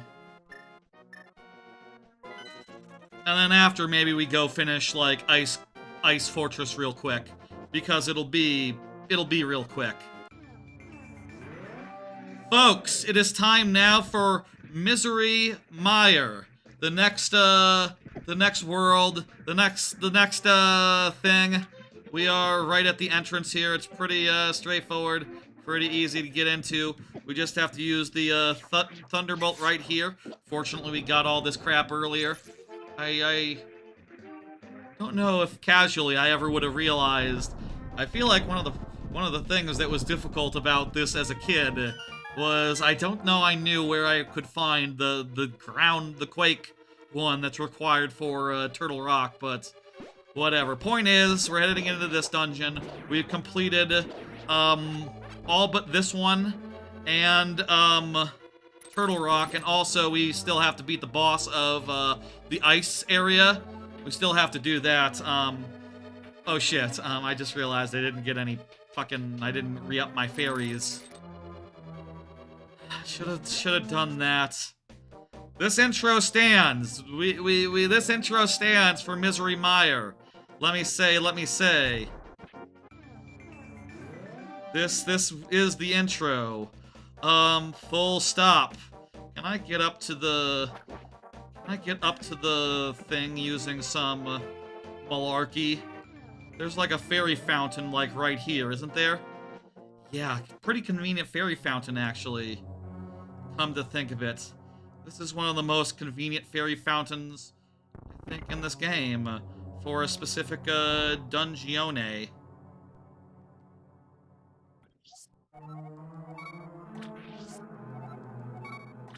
Alright, do that twice and we'll be full up. Do it, one more time. This is immensely convenient, and yeah. So yeah, Misery Mire is up next. I understand we get the cane there. That'll be nice. That'll help us, beat... That was the reason we couldn't do the Iceland. When we went to the Iceland, we tried that, and, we got to the end, and apparently there's a way to, like, push a block into there and do it that way, but, now. I don't know where to go for that, and, let's just get this item and make it nice and easy by doing this dungeon. And, like I said earlier, the whole reason I went to Misery March early was just to get the armor, and since I got the armor, I'm good leaving. I'm fine. So, yeah, here we go. Let's have some misery. Do you enjoy misery, chat? There hasn't been much of that this stream. This has been a lovely good time. Some deaths, some time losses, but it's been clean, it's been fun, it's been fast-paced. This is a good-ass game. You know, I with the amount of dungeons that's in Minish Cap, I bet Minish Cap... I don't know I've ever done Minish Cap in one session, randomizer aside. That would be... You know, I've You're more of a Sorrow guy versus Misery? The Sorrow is one of the, you know, one of the, Cobra Squad. So, you know, that's, Is there the Misery as well? I don't think there is the Misery. I think the Sorrow is the unhappy one. At some point, maybe I should do Minish Cap in one stream. I should try to do that. I don't know I've ever done it in one go. Randomizer aside. And you know what? After doing this, I bet it's pretty doable. I bet it's not bad. We have to do this, this speed race. I think we have to do the speed race.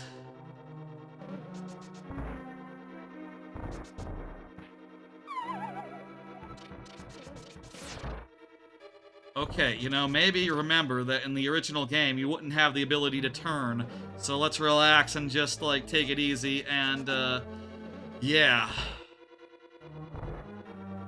I think we can make it to the start, and then, ooh, God, just barely. Oh, this is for the big key. Okay, this is where you get the cane of Samara. Cane of Samara kind of makes me think of Somalia. I wonder if, you know, cane of Pocky also reminds me of a country, but that's less flattering. So, you know what? It's probably wasn't. If that was the reason they changed it or went with a different. I mean, I know that the other cane is a different item that does flippy flip. Whereas this does, like, make block. A cool idea for an item, let me say. It's a cool idea for an item. Especially in a game so puzzle, oriented. Like, it comes in handy. Such an item would be really cool in a 3D Zelda. You know, I'll say, if there's one item that never made the jump from 2D to 3D that would be really cool, it's not the cape that makes you invisible, though that is one of the like 2, 3, 5. That is one of the 2, 3 to 5, actually. No, I think the best one is the cane that makes a block. If you can make a block at any time in a 3D Zelda, I bet they could put that to good use. Speaking of the invisible one, we can use that to go over here and find out that we're here too early. We don't have a key. Great. Wonderful.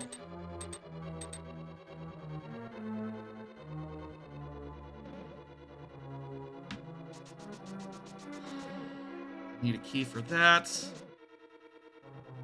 For this, I need to do an on-off somewhere. Let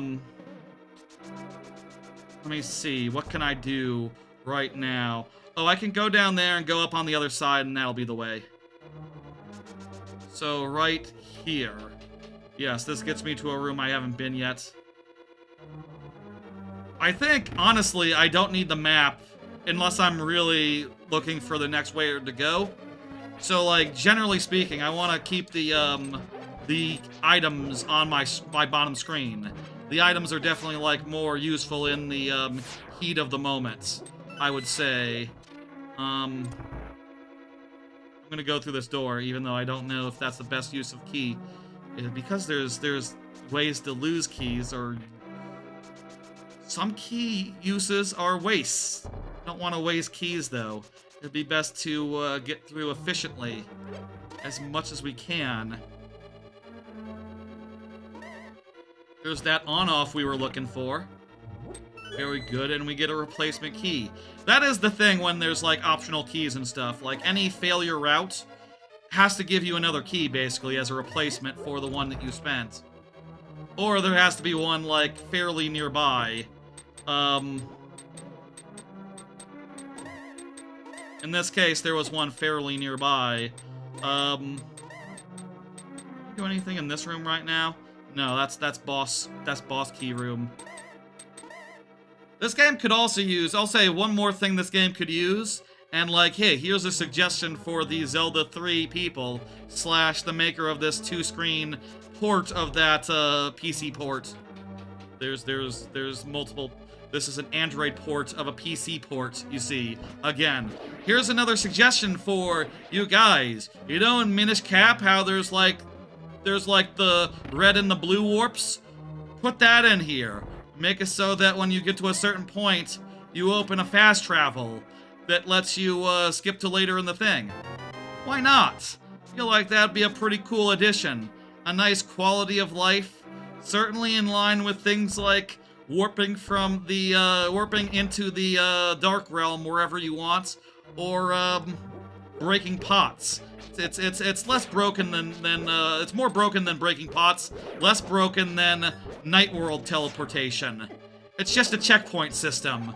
It doesn't let you do anything you couldn't do without, you know, before. Take it under advisement. That's my suggestion. Also, make it so that the X is on top and the Y is on the bottom screen item equipment thing there. You see, that's kind of weird, kind of backwards, isn't it? Said that earlier. It still remains true. Okay, that's the ideas. Those are them. Thank you. Clip that later. Clip that later. Make a short. See if it reaches them. Hey, feedback, feedback. I do not have the, I don't think I have the big key, do I? Did I get the big key? How would I know if I got the big key or not? I assume it would show on the map, right? Yeah, it at least would be on that pause screen.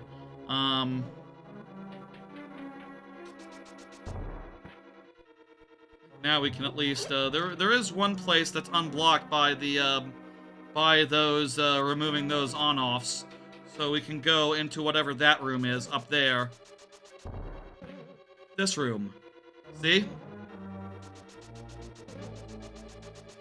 By the way, I will say, with retro handhelds of this style, you can use them with like, you know, styluses. Honestly, at this point, I'd rather generally fat finger them, with the exception of something like, you know, a WarioWare, where it's really designed with that in mind. Oh, this is just another way to get here. Oh, no big deal, no big deal. Okay,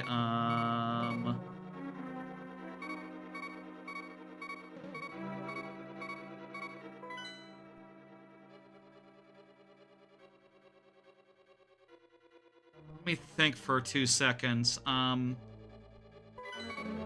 Up through here, through the right. Maybe we can get to the place where, maybe we can get, yeah, we can go down here, go through this door, and then, wait, we need the big key for that.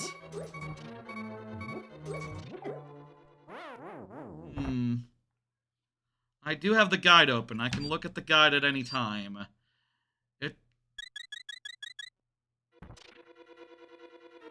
Let me see if it says anything in particular, like where to go. Sorry, I banged the camera again. Apologies, apologies. Let's see now. I'm looking for a room that I recognize.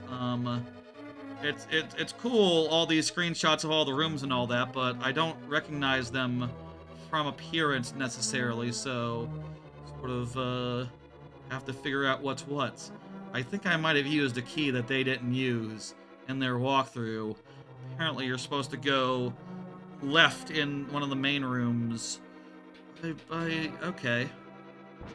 Once you get the key at the end of the whole hallway sequence.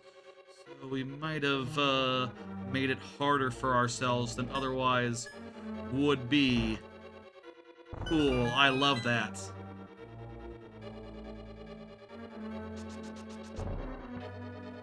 It's fine. It's part of the thing. No, I'm not, again, not dissing. Not saying it's a terrible, terrible injustice. I'm just trying to figure out what I need to do. Maybe I need to kill this guy and then the door will open. Let me switch with this just to just be safe. And see if bombs or anything there. Okay. Go into this room on the left. Maybe I could do something here. No, it's just...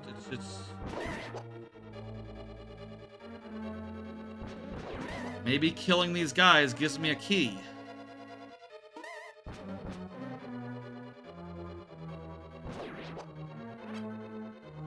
Okay.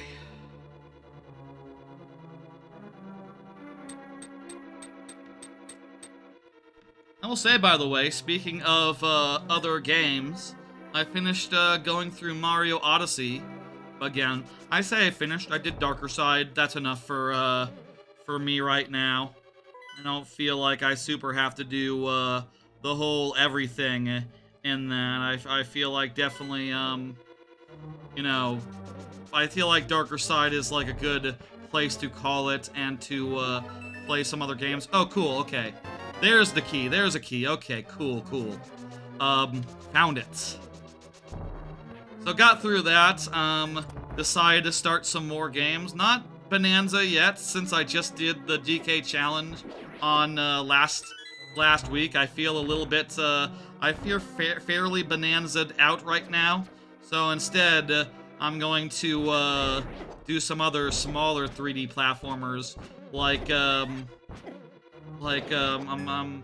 well, besides, in time that's not already being spent with Splatoon, which honestly I think is going to take over for a while, since it seems like it's going to be a fairly good TV game, unlike some of the other games I've been playing where I really need full attention to do them.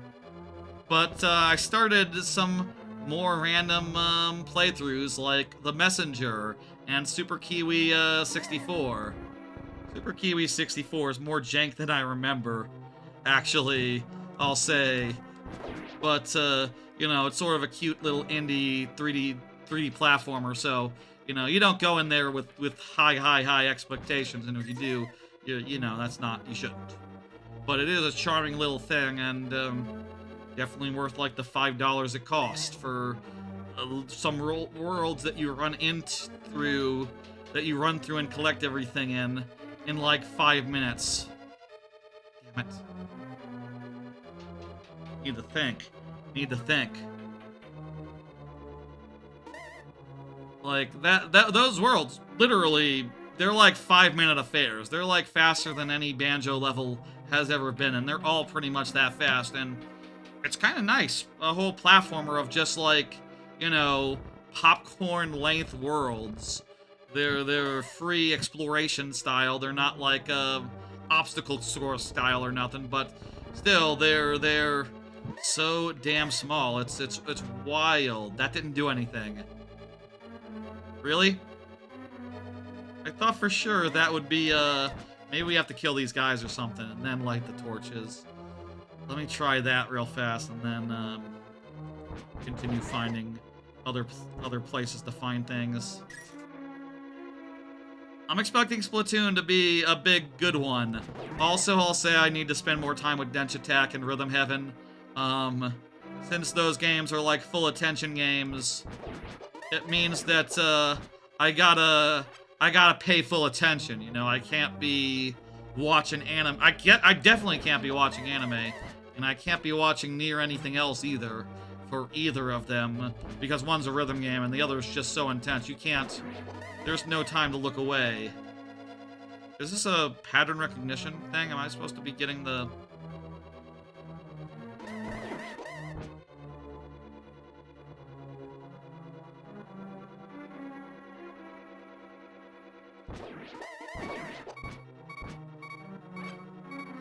What are you supposed to do here? Kill them in enough time? Fast enough? I think I'm supposed to kill... What do you get for killing these guys, by the way? Let me find this in the walkthrough, see if it's mentioned. It's probably strictly optional, whatever it is.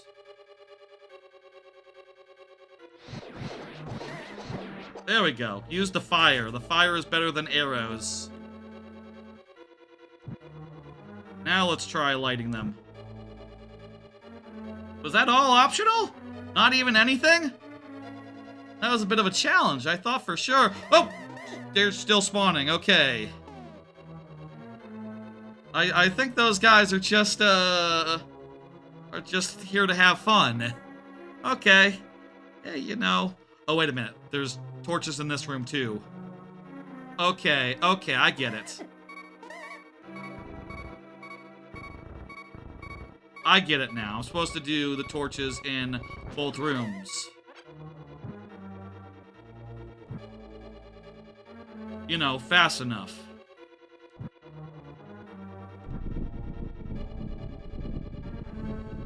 What's rumbling? Also, let me recenter my my thing. Apologies if any amount of the thing was getting a little bit to the side. Need to have some focus. Need to remember. Apologies.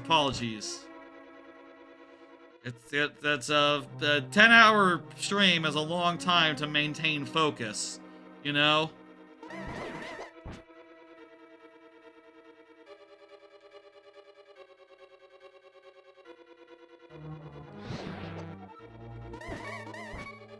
Amount of magic power. Is this the key room? Or is this the key room? Ah, here we go. Here's the big key. Okay.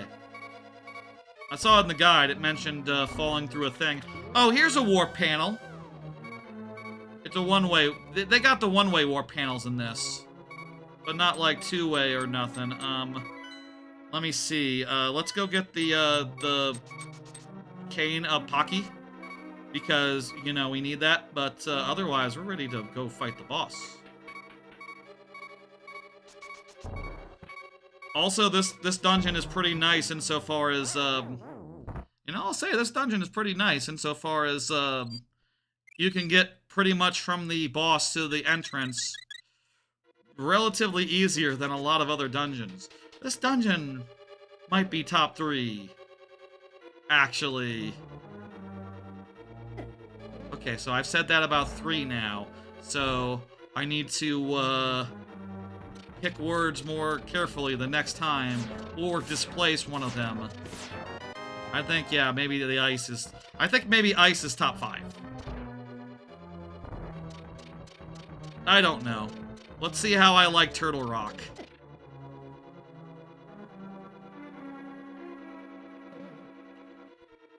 We're nearly out of fairies, so why don't we go stock up on them, especially because we're so close to the entrance here. Let's do that. Alright. And right, we have a very convenient source of fairy here. So, yeah, let's go do that. And then, we're near an endgame. We just basically got Turtle Rock and, yeah. And we should get the final sword upgrade before we go fight Ganondorf. That would be a good thing to do.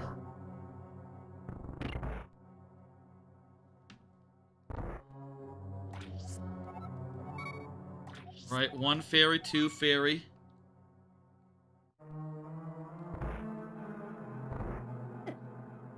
Trying to adjust my mat and my camera and everything real quickly. On the low, on the sly, on the down low, on the sly. Making sure that's all nice and correct. Good. Do have this a mite bit more zoomed out than I could do. Like, the first thing I tried was, like, 1.5. I figured, like, 1.4 is a little bit more, less, you know, you get less, it's less zoomed out, so you get a little bit more... The camera is a little bit better quality at this zoom. And I think that's probably worth the trade-off of it being a little bit smaller. Hey, that's fast.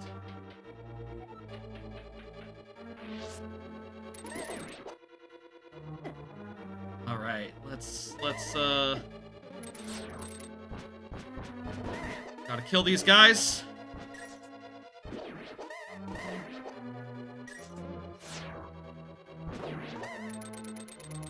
And then it'll be boss time, pretty much. I'm pretty sure. Again, open suggestion to the people who made this Zelda 3 and the port of it to Android, either or, warp back to boss. That would be really nice as a quality of life thing to add in. Less broken than being able to go to the Dark World whenever you want. Less broken than that, guys. Where are we going, by the way? Through here? This is right.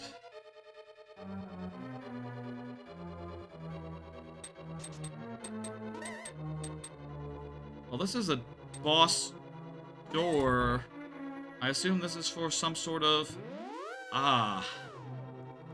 This is some sort of something. Warps you over here, which lets you get a very special item. I guess, I assume. Where the hell does this go? Where the hell are we? We don't need any of this. What are we doing here? We got all what we need. We got the boss key. We've seen the boss door. We don't... Whatever that is down there, I don't care. I don't care, right? What's down there? Seriously.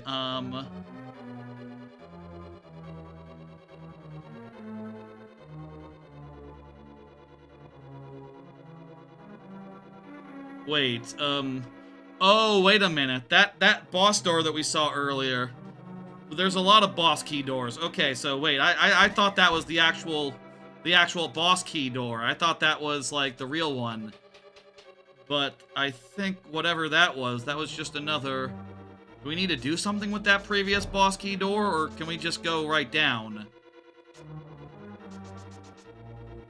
Okay, I'm happy, leave it. I think this one could move to make room for another in the top 3. I think that's fine. It's a good solid dungeon for sure, but I do feel like you gotta face the fact that the Kanapaki is not useful in the dungeon, and that's kind of weird as far as dungeon design goes. And it's also not, like, terribly broken, like a mirror shield, or a, like a mirror shield. You know, it's not like a terribly broken upgrade, like some other dungeon items, so... Yeah, it's just kind of a weak, kind of weak on that front, and I think that probably will... You know, if I really, really like, the last dungeon, Turtle Rock, I could see it taking the cake for, top 3. Actually, we already said the Thieves' Town, right? And this is Misery Mire, and then there's the ice, and then there's the, there was another one, wasn't there? God, I forget what the first one... I feel like I said another one was top 3, and I've forgotten at this point. Shit, I should have gone in that door earlier. Didn't, occur to me that it wouldn't be, plot relevant. I mean, I'm not seeing anything about that door in this guide, so you know what, maybe just, we be happy. We go through that door there, and that's that. This is not the way.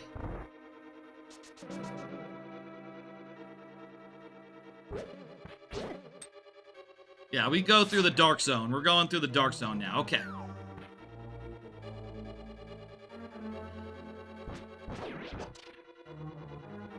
I made an assumption. And now we'll yeah. Oh.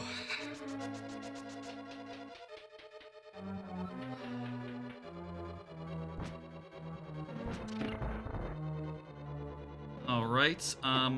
Oh, and you need the Cane of Paki for this. This is, you know what I said, the Cane of Somalia. You know, I said it wasn't used. I was wrong. It is actually used. Oh, I need fucking magic power. There's no fucking magic power in here.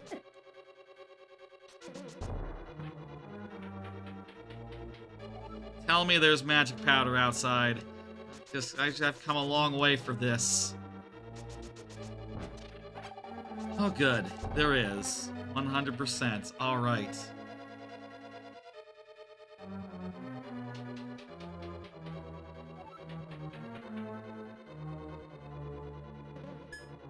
Oh, by the way, how are we doing on battery? 45%? Okay, that's fine. We're like, the stream can only go on for, like, double what it has done, so... Yeah, I don't think we have time to run that to nothing. Run that down to 0, so... Good. Okay. The battery life of an AYN Thor can't go the distance. Not that... Hey, this is the SNES game. Of course it can. Of course, but... I was curious all the same. Also, I'll say there's a recent thing on AYN on retro handhelds called underclocking, which saves you battery. And I do have that going. I am doing a large underclock via, I forget what it's called. I'm not going to go back to the main menu right now. Exit out, but, one of It's called Pulse. The Retro Game Core did a video about underclocking entitled something like Everyone Should Do It, and check that out. Everyone should do it, apparently. I do believe that's correct. Basically, even on, like, you know, Switch games, you're getting you get a performance gain, as well as a battery gain from doing this, from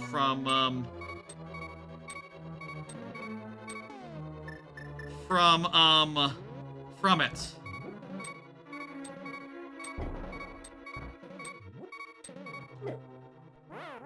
It's kind of weird, and you'd think that, like, Nintendo Switch games would perform worse, but it turns out, I think the idea is that, like, with less overhead for the CPU, the GPU can take up more of the memory, and as a result, you know, you actually see more gain than loss, and also, what the fuck?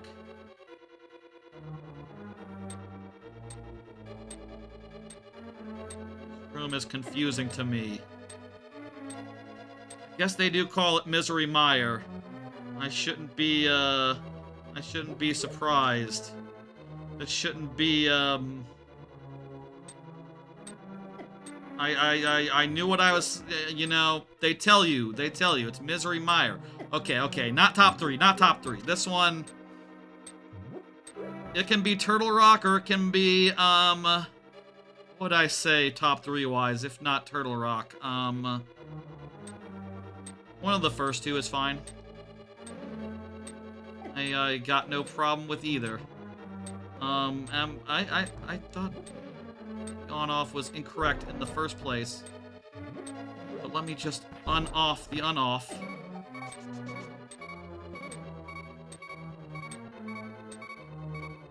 Now I can go through here, but once I get here, there's another wall. Wait a minute. Duh. Right there. Bombable wall. And an on-off over here. I still have... Oh, I only have one left, too. Jeez, all my fairies have fallen by the wayside. Once we get through here, we now know where we're going. We can definitely, like, pop out, and, you know, once we get, like, the key that's at the end of this path, we can definitely, stock up before we fight the boss. I think that would be a good idea to do so. Yeah. Oh wait, the boss is right here. I thought we were going for like a small key. Okay. This will be fairly difficult. I only have one fairy. We'll restock if we die, but let's see what we can do. We do have really good mail. We do have a fairly good sword. We do have fairly good mail. We do have fairly good sword. That was our fairy. This is it. I should probably avoid lightning. So when the eye is starting to look... Woof. It's hard to avoid the lightning. It comes out so fast. Okay, we're re-upping on our fairies. This'll just take a minute. Okay, well, we know where we're going now, and the way is a lot less murky.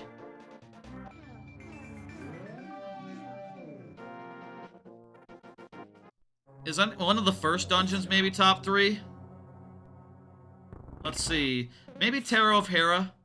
Actually, unless I really like the last one, unless I really like Turtle Rock, I'm gonna say Tower of Hera. Yeah, with its, like, vertical structure, and it's a big classic boss that you can continue fighting every time you fall off. That's a good one. It also has, like, that really good mechanic with the on-offs for the first time. I guess a lot of these have the on-offs. Again, underused elements in the 3D Zeldas. They should really also be in those. Really, seriously, it'd be a good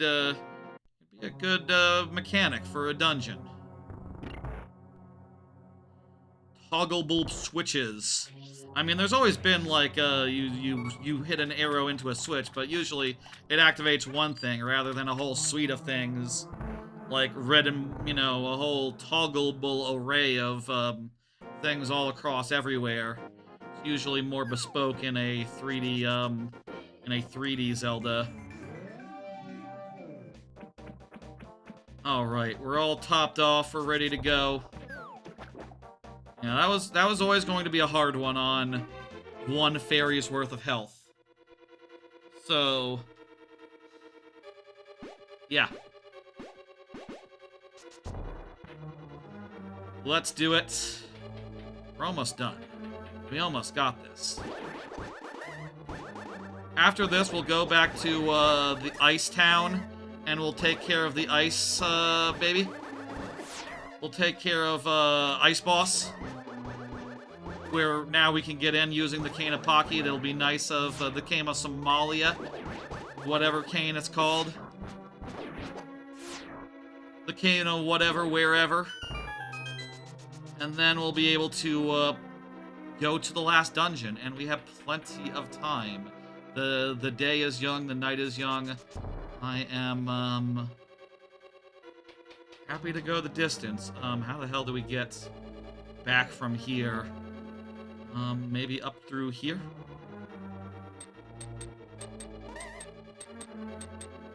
Yeah, right. You go through here. There's a teleport thing over here. And then that'll take you to this door, which leads to the nighttime area. The Misery Zone. And, just need to get through Misery Zone cleanly. And, have it. Imagine doing this with no fairies. Yeah, that's what I was doing casually, and you know, it's still hard with fairies, but without fairies, this would be a nightmare. This would be not viable. I can see why I was very frustrated. Ended up using rewind liberally and a save state before the end. I mean, I'll say again, they should add that sort of thing. That'd be a good addition. The checkpoints, etc. But in the meanwhile, let's just be good. Let's just pull through. It does make death more meaningful. I'll say that. I'll admit that. It's true. Having to go and find our way back and restock on all our shit adds a little bit to it, tension-wise. I mean, I know I think I was giving, I think I gave, Bonanza a hard time for that on Sunday when I was doing the DK challenge, and I had to do the hardest thing in the game on no upgrade, so like 3 health, just 2 hits and you're dead. I was pretty frustrated that I had to go back to the shop every time and go buy the crap, but, you know, that is basically comparable to this, and the only thing in that is that, well, it's a much more modern game. I feel like exclusives, I feel like nowadays people include that sort of quality of life. I guess they still don't in Zelda. You still have to prepare for that sort of thing. I don't know if Bonanza is a game where really you need to prepare for things. You just go in with your fists, except for the 2 items, consumable items you can buy, which is weirdly hard to do. Hell yeah. Whatever, you know, I can have different standards for different genres. It's not that contradictory. That guy, I don't know how you dodge that guy. I feel like we just have to sustain him. And I'm trying. Oh, I can't just, like, get up on his face and, like, stab his eyeballs directly. And now he's out of eyeballs, so he's gonna come directly towards us and just let himself get killed, which is good. Okay, I still have 2 fairies left, so yeah, that was easy. Okay, that wasn't bad at all. Very nice, very good. Okay, that's enough of you.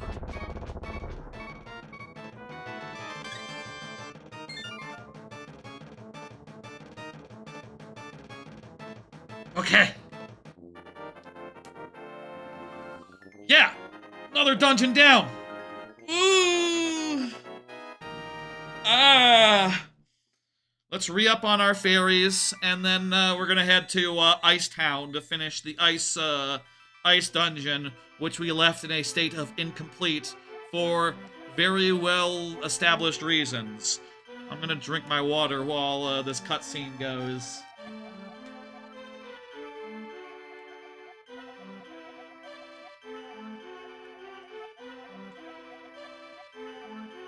Hey, here's an idea. Add start to skip cutscenes. That would be a good quality of life change for a PC port / Android 2-screen port of a PC port. That would be a great quality of life addition. Another one for you. Quick suggestion. Would make a lot of sense, wouldn't it?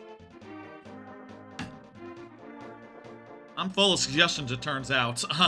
After playing for 6 hours, 15 minutes in this session. On camera, whole 9. Very fun. Right, let's stock up, and we'll just stock up here. Why not? It's close and convenient. Then we'll head to Ice Town for, yeah. Unfortunately, we only need 2, so this will be perfect for us if we don't do that.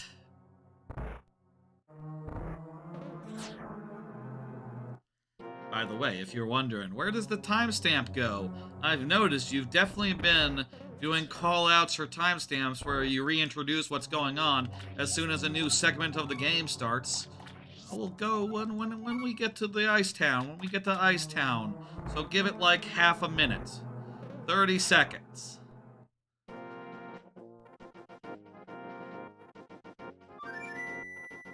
Cool, good, okay. Ice Town is over here at 8. Then I'm just going to, let's run over there. And yeah. Folks, we are back to Ice Town now. We are heading back in. Earlier we left this dungeon for good reasons. Basically, we got all the way through it, and then we realized that without the cane of Pocky, it would be the cane of Somali, it would be relatively annoying. Cane of Pocky is the one for Minish Cap. And also, anyway, we realized it would be mildly annoying to have to solve the puzzle the intended way of, like, getting an on-off into the different position, and it would be much easier to just come back with the cane of Pocky, and I died anyway, so there was no point in doing another full run, and here we are to do a quick, another full run through the dungeon, and then, you know, right to the end, basically. And then fight the guy. I have full fairies. It's very important I don't lose them because, like, yeah, no, we're just in here for one thing. So if this takes multiple runs, I'll be sad. It'll be inconvenient. Wait, fuck. Oh no, good. That's correct. That's the right thing to do. My hands are kind of sweaty from holding the AYN Thor for so long, especially like against the desk. Actually, I don't hold it against the desk. I hold it against my much cooler temperature stomach and stuff, or in the air, and like in a reclined position. So this has been a little bit more strenuous than like your regular stream holding a regular controller. Is this heavier than a Wii U gamepad? You know what? It might actually be heavier than even a GameCube or a Wii U gamepad, so even that comparison, it's a heavier boy. Also, when I'm doing that, I'm not like focused on keeping it in the right spot for capture so that you can always see what's going on. It's not as important, though it could be. I could absolutely do a stream, I guess, with a Wii U. No, I can't. I don't know I can hold that at the right position. I don't. Also, I need to have my Wii U gamepad plugged in because it doesn't hold the charge anymore, unfortunately. So, yeah. I would expect some more streams like this. Longer streams like this, I doubt it. Though I will say, definitely we will be offering for the Extra Life in November an incentive of a whole bunch of story routes of whatchamacallit, what is that game called with the Star Fox Command. So that'll be annoying. I think that'll be one stream per route, by the way. I don't know we do multiple routes in a stream. I feel like we do one at a time, and maybe also like $100 a route for every $100 we raise for charity during that. We do a route of the thing. That sound good? I think there's 7 total, so it'd take a fair bit to make me do, you know, 7 streams worth of Star Fox Command, but it'll be for a good cause.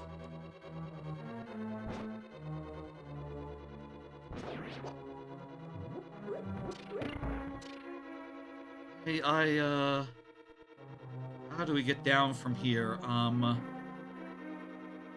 This map is hard to parse. At the very least here, we're not looking to go up. We're looking just to go down.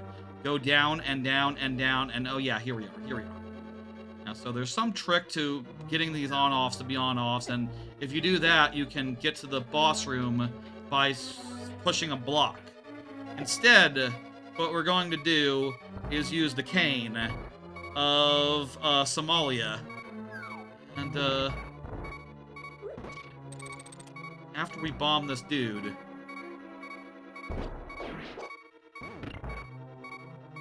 so cane of Somalia, we have really low health, but that should be fine. We still have all our fairies, so I think, did we lose one? Nope, still have all our fairies, so yeah.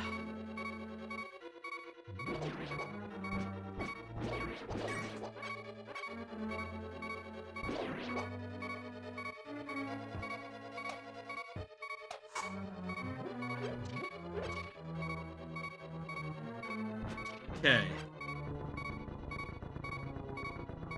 It's underneath this, right? This big stone.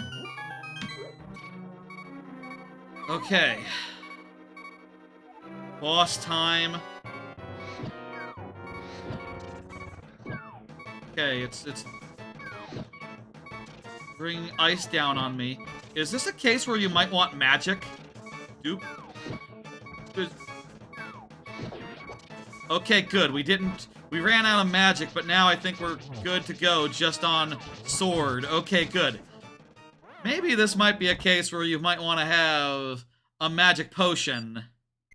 I do know that, the Turtle Rock boss, you need to use fire and, shit against him. You better first try this shit, by the way, because it's a long walk up to here. These guys are taking a lot of hits. But you know what? We have a fairy for each one, and it's not taking that many hits. Okay, cool. Okay, good. We're still fairied up, and I'm feeling good. Yeah, take my fairy. That's fine. That's fine.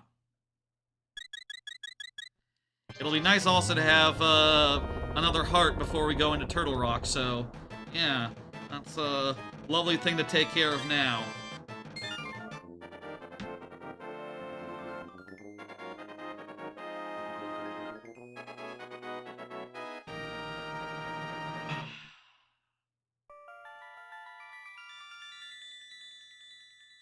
Lovely. Good.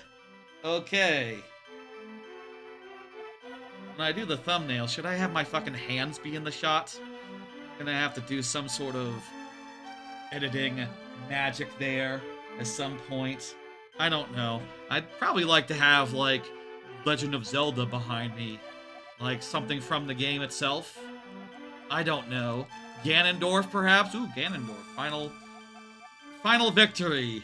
You know, during that final cutscene, I should, like, walk away for a second so you get a nice full shot, and then I can use that for the thumbnail, do some editing out, and add, like, the overworld map or something behind the AYN Thor.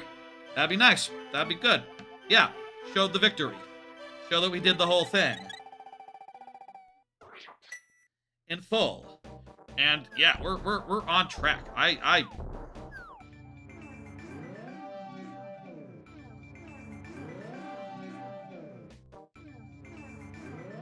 Right now, what we got? Can we go get the better sword?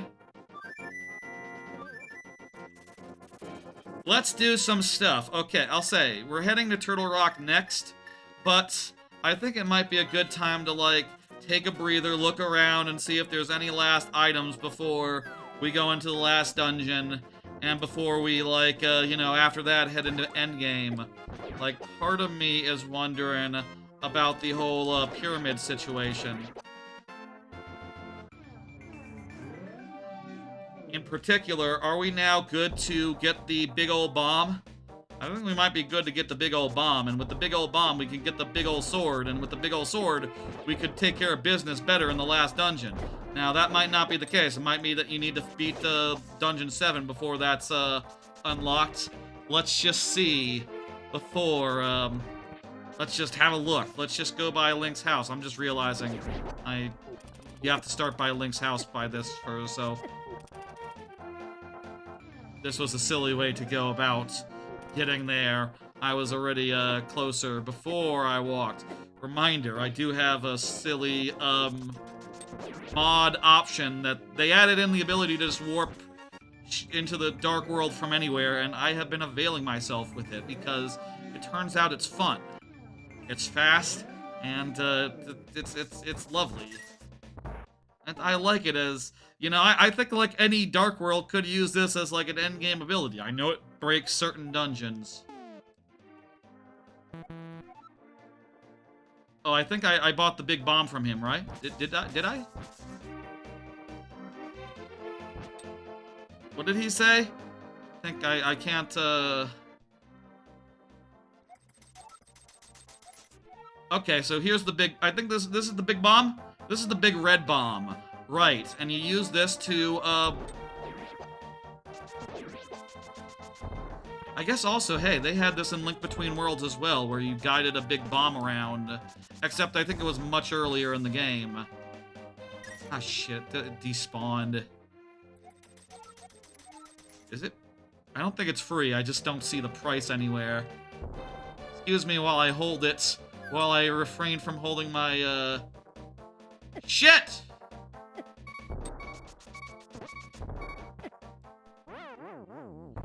Whatever. This is going to be good. We're going to take this bomb. We're going to take it up to the castle. Which, by the way, routing-wise, we're not going that way anyway, I don't think, right? I think we're walking, like, around the bend.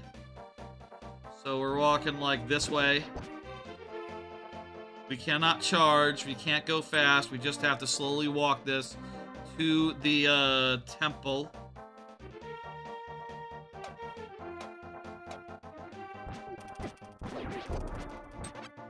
And good. It looks like it doesn't go off when I, like, foolishly take damage or nothing. So I can ignore these guys and stray into my capture camera's, my overhead, my document camera's, range, foolishly. I keep bonking heads with the document cam. Here we go. Is that good enough? Tell me it doesn't have to be that bang on. Good, okay, and now with this, we can upgrade our sword. What? I didn't mean to.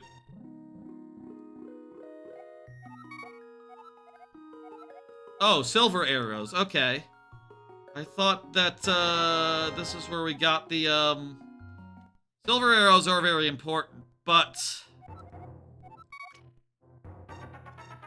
Can't we throw our sword in there as well or something?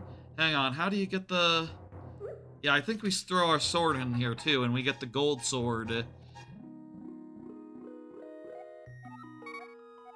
Good, okay, yes, this is how we get the best sword in the game.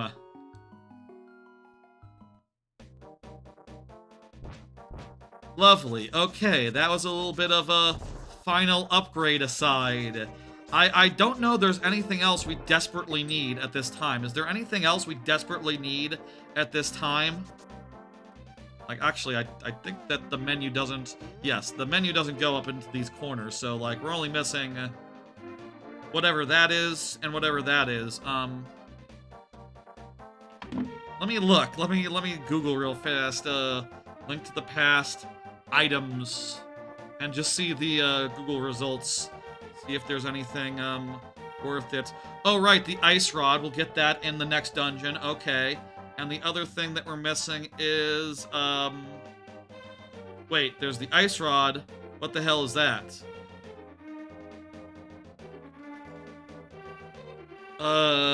Ice cane. Where... Right. You know what? You get the ice... Right, you have to get the cane outside of the dungeon. You gotta get the ice rod outside of, the thing.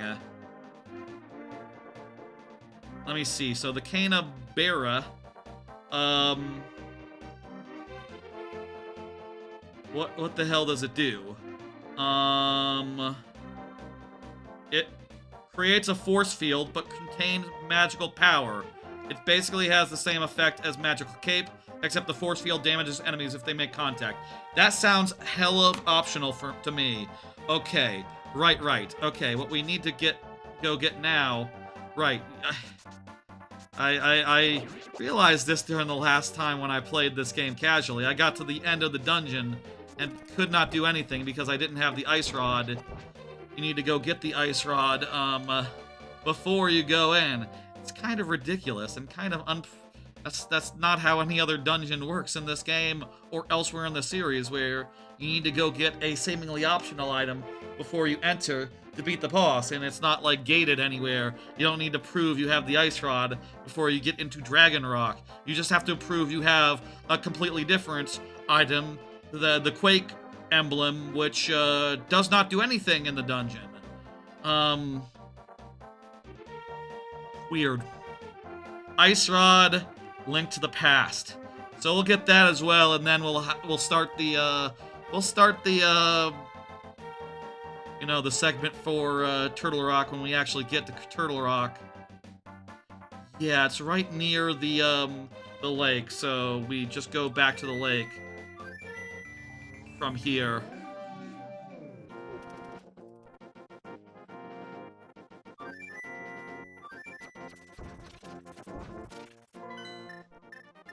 Okay, so we go up. Fuck, that wasn't the right place.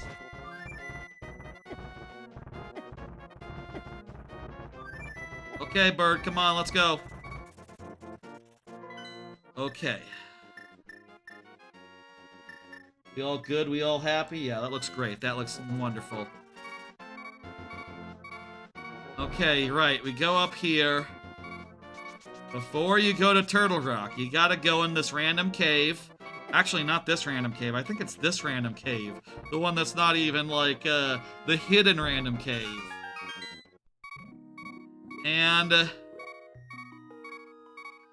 here is an essential item that you have to get just in a random cave. It literally is a random cave. I mean, I know Ocarina of Time, the Ice Cavern, is just a random cave also, but it's like kind of a dungeon in there. That's kind of a room. And that's it. Kind of odd. Odd as shit. It's fine. It's cool. I need more. I need to get more fairies before we head into the finale. So I'm gonna sit back a bit. I'm going to hold it a little bit more aloft. And let's go get some fairies before we actually head the rest of the way up the mountain.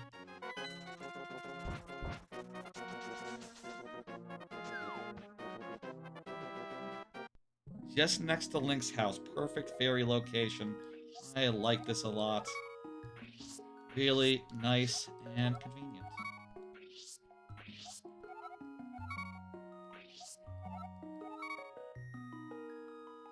Okay. Get a couple more, and then let's bounce. We'll put the timestamp for Turtle Rock when we actually get to Turtle Rock. This whole segment will be like last upgrades and final upgrades and travel. Turtle Rock travel will be this this segment here. And I think we might be able to shortcut it a bit with our ability to go in between back and forth the in between back and forth with the realm, with the shadow realm, the dark world. So yeah, let's just do that. Let's just cheat as we've been doing. It's been very fun. I like doing this.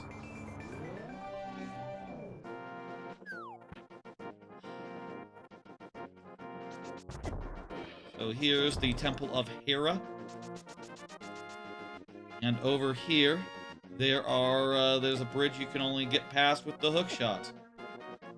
I think? Or the roundy poundy, the hammer. Because of pegs. Good, it's good signing that the pegs, that's how you destroy stuff. With the hammer. That's the stuff that you can peg in. That's what you do with the hammer. It's like a nail. Very similar. Ha! Perfect. Okay.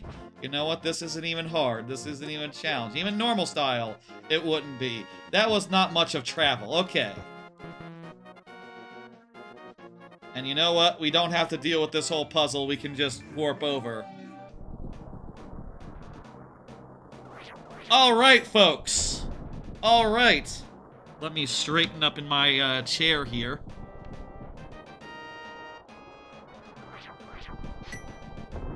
Alright, folks, we're heading into the last dungeon, other than the final dungeon. The last of the, you know, numbered dungeons. The last non-Ganondorf dungeon. Turtle Rock. We've beaten all the 6 other ones. We've been going around 6.5 hours. We're finishing this. At this rate, I would be very surprised if we didn't. And, we do need some medicine, okay. Let me go get some medicine of magic, because I do need to fight the boss with medicine of magic. Okay, I'll go do that. God damn it. You got it, game. Little slight diversion here. We'll have to do this with, we'll have to do this dungeon 1 fairy down, basically, as a result, but seems like the right thing to do. I think at this point, for medicine of magic, we can afford, the blue, which is, the medicine of life and magic. Oh, perfect. This can be both. This, will recover us both wise. Alright, yeah, okay. We're still there. We just have to walk back now, and this will be what will be in store for us every time we die in the dungeon, and we need to go get, well, unless we can get some fairies closer. If there's a closer fairy fountain, then without involving a warp, I would love to know it. Honestly, I would. But in the meantime, let's head in and start doing the last dungeon, which, by the way, I'm starting to remember this last dungeon. Now that I'm seeing a little bit of it, doesn't it involve a lot of auto-scrollers? Doesn't it involve, like, a fair bit of, like, going through, like, riding a platform around? It's a platform level, basically, in so many words. Isn't this, like, a big platform level? That, well, I'll say, we were talking about top 3 earlier. I do think we have our top 3. It's Hera, it's Swamp, and it's Ice. I think that's my top 3. Lock it in. Not that a platform level can't be top... Maybe it could be top 5, I don't know. But, I feel like we got our S tier if we were to do a tier list. And I'm not going to, because I'm done thinking about it. And like, oh, these dungeons have all been very fun and light and good, and we don't need to like, split more hairs about how I'm feeling about them. All right, let's do this.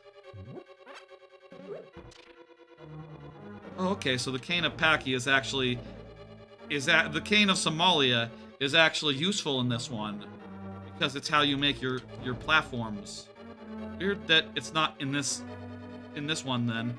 It's actually in a completely different dungeon. Also, I can see why you'd want a potion, because you definitely need magic all the time in this, even before you get to the turtle of Turtle Rock, where, you know, to beat him, you're gonna have to use your magic.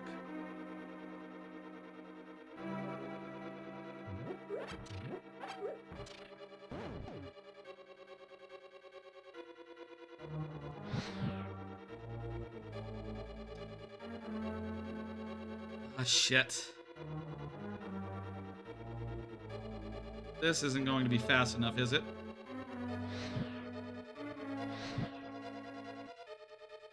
Oh, come on. Okay, whatever. It's... Wait, huh?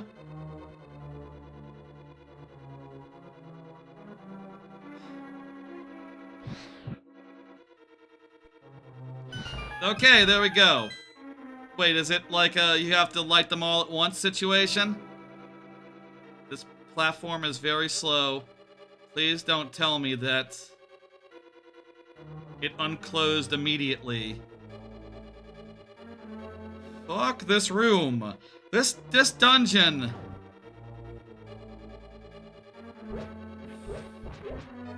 I don't think I like this dungeon. This is forget top. You know, this is maybe my least favorite so far. Oh my god.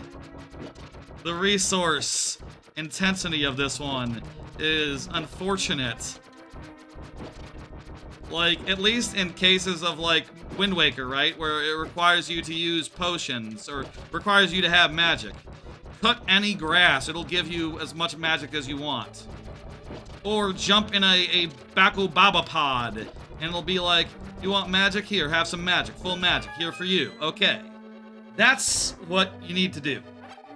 This, is a little bit more restrictive, and the more we explore, the more of the magic that's here, we're gonna use up. So, you know, while we are still currently getting a little bit of magic for all the magic we're using, we need more than this. We need to be, like, re-upping our everything. And, wasting it like that probably isn't a good idea either. But I don't... Is that going to be magic? Probably going to be magic. A heart, just as useless. Okay. I don't want to waste it, but also I don't want to fucking... What if it's a goddamn, you know, key? Don't want to miss that either. Okay. Here we have a key. Compass. Just tells you where the boss is, does it?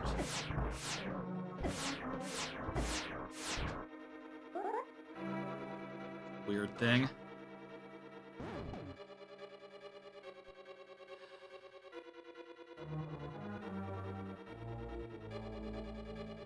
Yeah, I think we have to do the shitty this light torches minigame. And we have to do it such that we can get back really fast. So we have to go this way to start. And we basically have to hit them all in the last leg. The last, thing. Okay, there's strategy to this. There's strategy. We do it here. We do it here. We do it here. And this better goddamn be good enough time. Actually, we could have saved... We could have done some of these a little bit... Fuck! Okay, we could have delayed that a bit. And that would have helped. And that would have been a difference. Don't have infinite mana. There's no way to get infinite mana in this game. Got a little bit mean with this one, I think. A little bit mean with the design here. Fuck. Not using my fucking mana potion like this. Instead, we're bopping out and we're bopping back in. And that'll, like, recharge all the mana potions in here.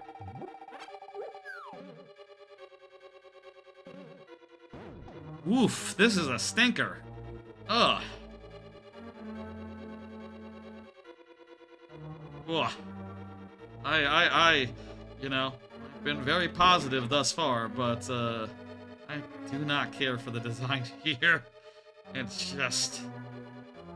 It's not hard. Not really. It's just... a little bit dickish. It's just a little bit mean. It's just a little bit out of sorts. It's just... not very modern, I guess would be my big statement here. You would not do it like this nowadays. You would put, like, an infinite mana thing. No one has ever had to use a mana potion unless they wanted to in basically any other Zelda. And you do sometimes want to. You want to use the one specifically that gives you infinite mana. Use that one. That one feels pretty good to use. But using a piddly little one that only just refills what you should be getting by default, that just feels all manner of wrong. I want to reserve that for the boss, full stop. Only the boss gets my full mana potion. Otherwise, we can exit and re-enter.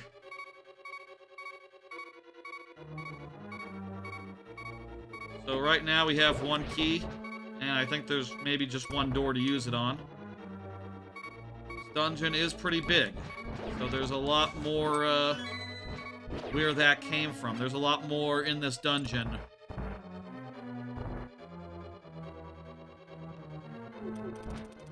I like seeing... I always knew that the Chain Chomps made a cameo in the...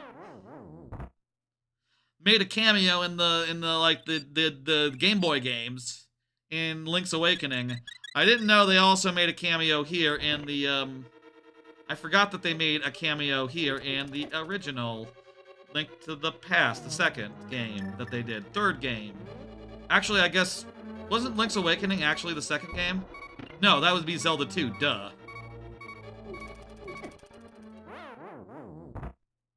So yeah, this was their first appearance, actually. And we just wasted 2 of our damn 3 fairies since we're carrying a mana potion around. Hey, what the fuck? There's nothing, huh?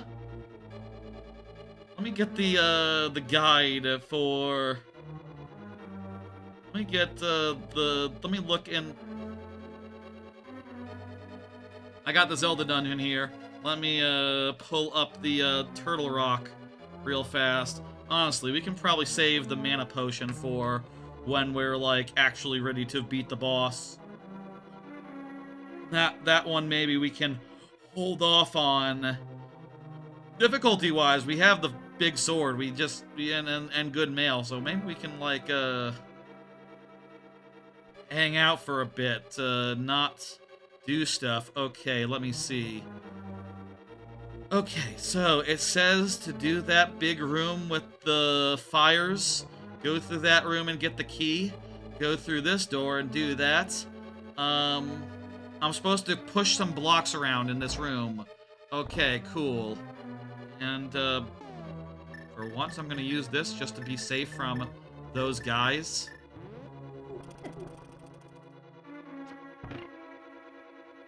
Push this random block in. There we go. And, do I have to... Can I? Yes, I can. Now I'm stuck behind here. You know what? I think arrows go over blocks.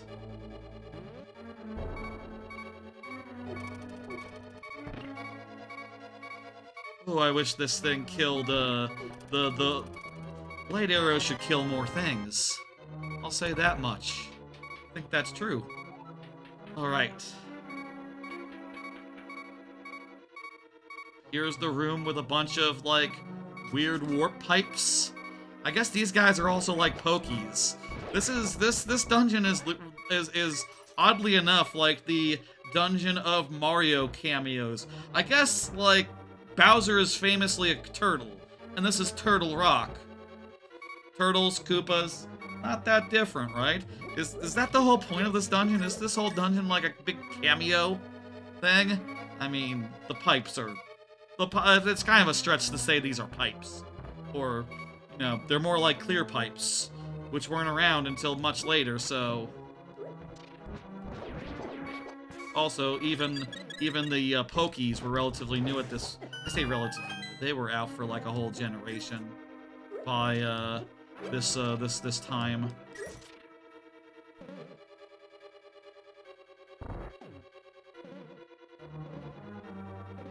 I think here we're supposed to go the other way first. So let's go the other way first.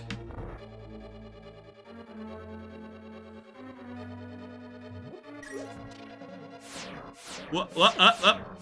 Pause. I am finding some cases where it's better to pause to do menu stuff than to remain unpaused. Good thing there's not baddies out here. Can you, like, cheese and use the warp to and from out of Dark Side anywhere to, like, get to that point and warp into the dungeon here?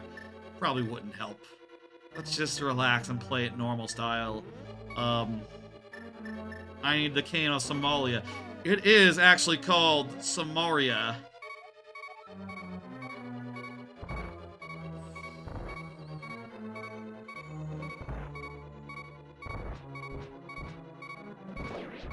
Now, since we exited and entered the dungeon, we now, get to,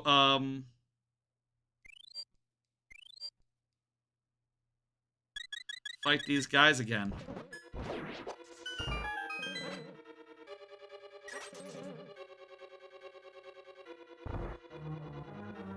This was just this room that we had the way into.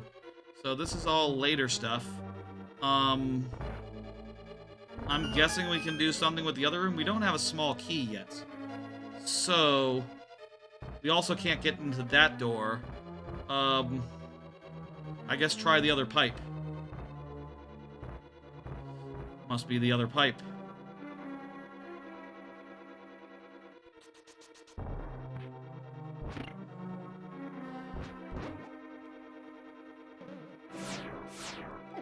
Guys are like the pig statues in those guys on the walls, the eye guys. They're kind of like the pig statues.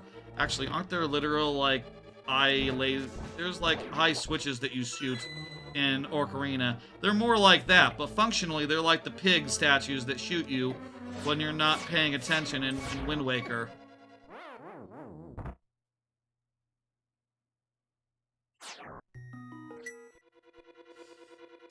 Oh, wow. Okay, because we entered and re-entered, entered and exited, we're starting from here rather than where we were previously. Cool.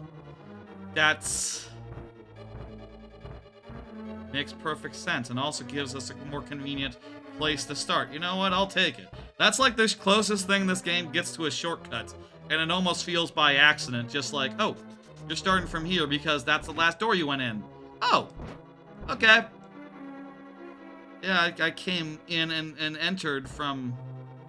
wasn't that much of a walk.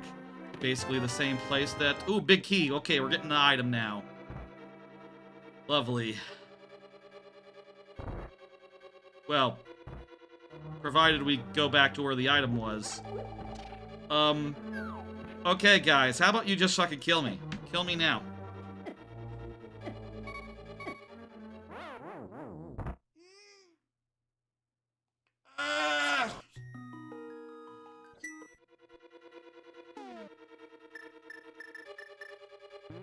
Okay. I got the fucking really good shield. Let me have a look here at the guide. So, we've done a bunch of stuff down there. We now have the mirror shield and the big key. It is saying, we can use the magic mirror to get to a light world cave that we previously were unable to reach. And there's a piece of heart in there if we really want it. Gear-wise, where are we at with pieces of heart? We have 1 out of 4. Pass. We can return to the light world right now and, restock our fairies. That might be a good option. Other than that, we're looking to get to one of the big key rooms and,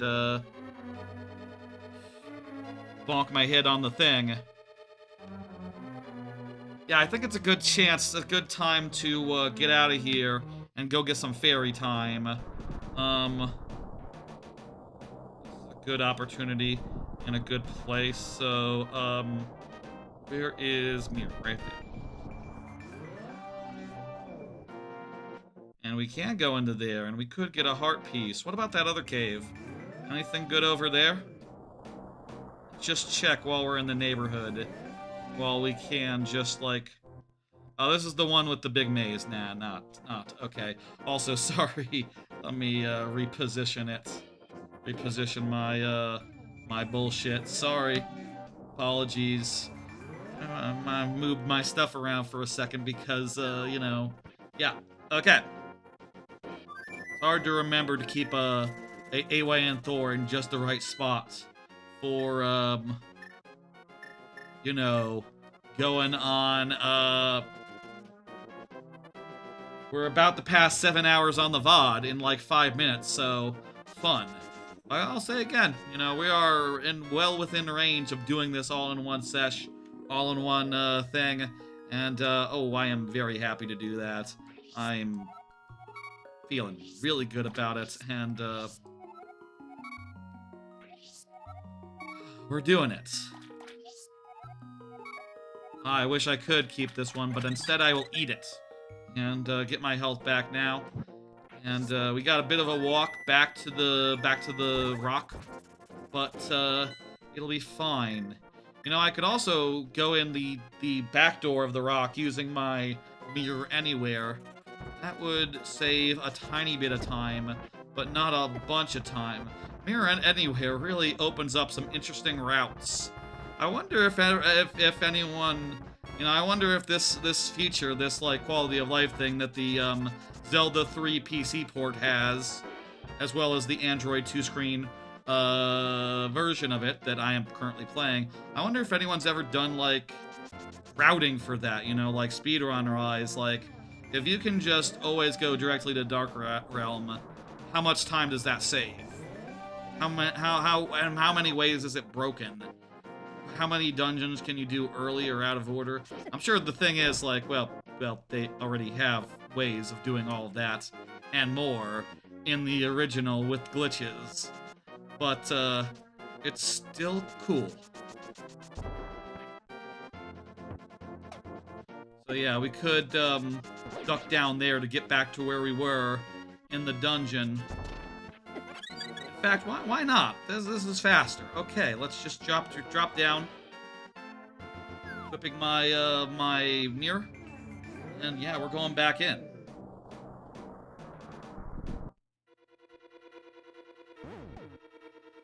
Alright. Woo! And hey, there's that big door. Oh, that's actually where we need to go next. I was kind of wondering, like, where are we going next? And that's because I didn't notice that was a big door rather than a little door.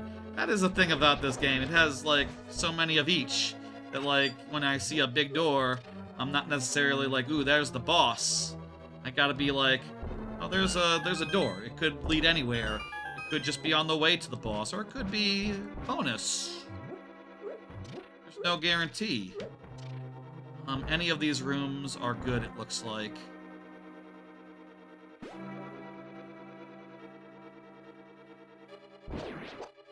I don't think we pull this. I don't think this is the way. This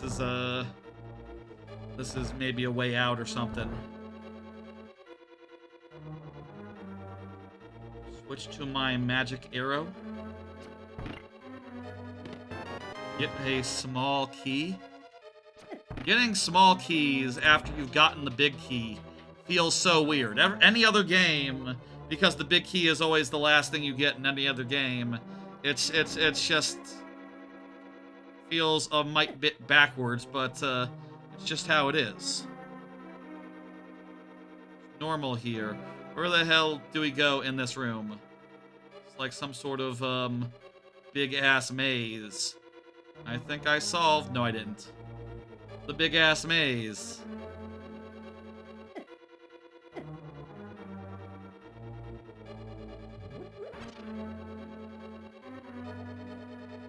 Okay.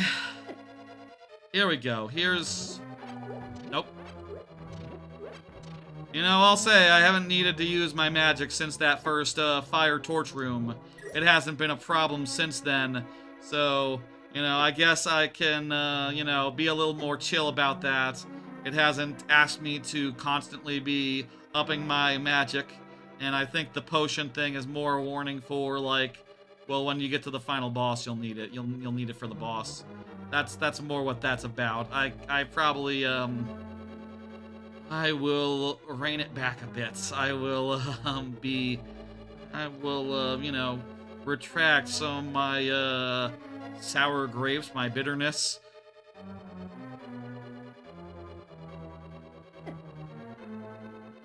Let's see now.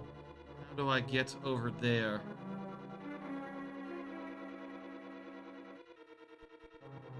This way, then this way, and this way? Yes.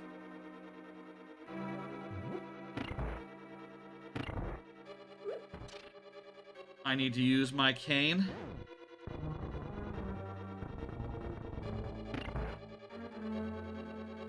No, no, no. Turn around, turn around, turn around.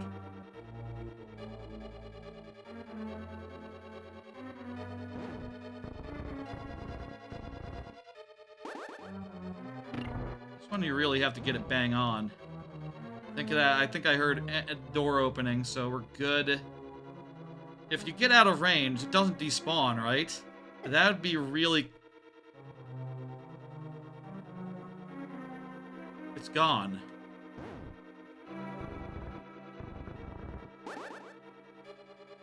That'd be really mean if that's how it worked.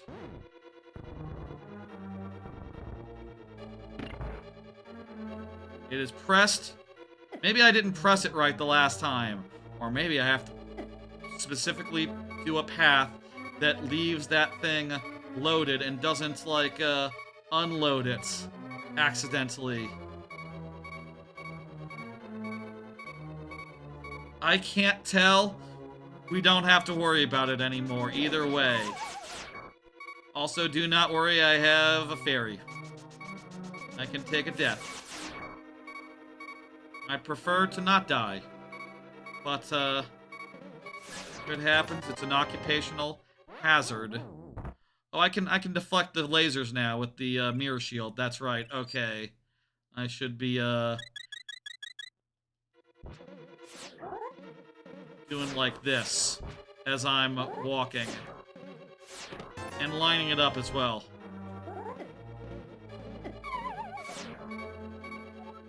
I only have 3 fairies, so don't eat through all of them before I get the chest here that actually matters. Please, game. I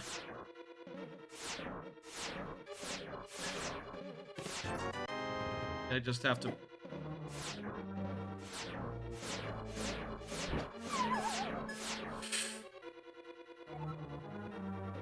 Wait for him to come out to you, and then do that. Do I have one more fairy? Yes, I do. Okay.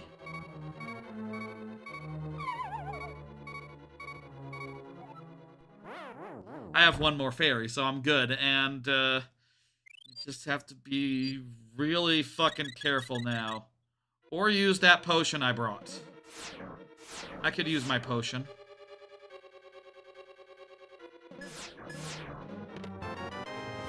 And that's probably the small key that we've been looking for, and we can probably leave this room now, but let me just check the far end.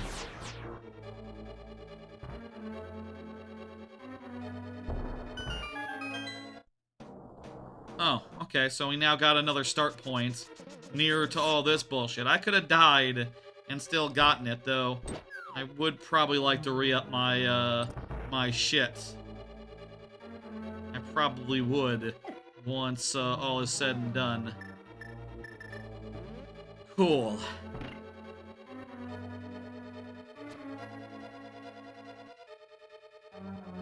So cool, you can't shoot a switch that's not too far away. That's too far away. So, nice. Okay. I'll refrain from doing that then.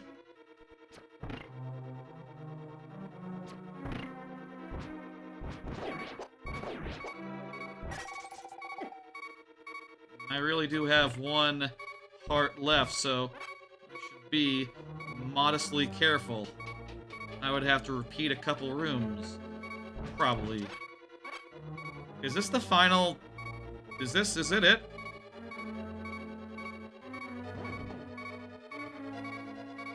Don't suppose I can get some fairies right outside.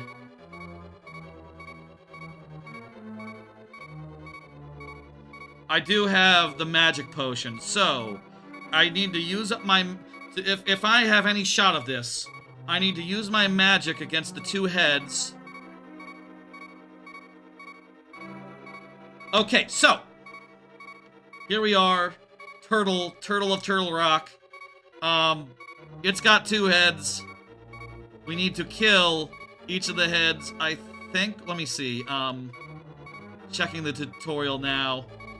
Yeah, so, the two smaller elemental heads will attack Link. The blue head in particular is quite the threat because it will, ice will make the floor sticky. With that, I believe, we will want to use fire and, ice on the two heads until they're both defeated. And then the middle head, we just attack with sword. Yeah, I think we just attack with sword once middle head is, there. Okay, we have to be really good in this first round to make it through without taking damage. And when we've used up our magic, we need to, in fact, for once, I'm going to, I'm gonna change my, my spare button there, so... Ice on Y, fire on X. Okay.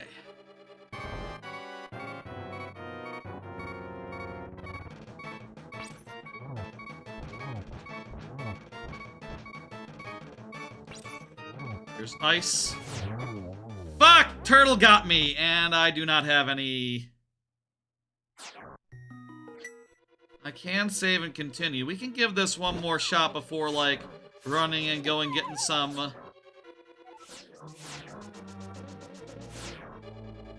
We can give this one more shot before we run and go get, some healing items. You know what? This is going to be just as bad, isn't it? Yeah, like, I'm not made of health here. And already, like, just... It's not like there's... Are there fairies to be found in this room? There doesn't seem to be fairies to be found in this fucking room. So mean.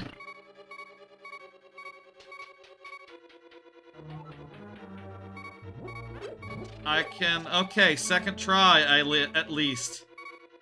We want to give it one... We'll give it one more try, and then... Also with two hearts. Then... Probably... Go get some fairies and take the time that it takes to, like, get through.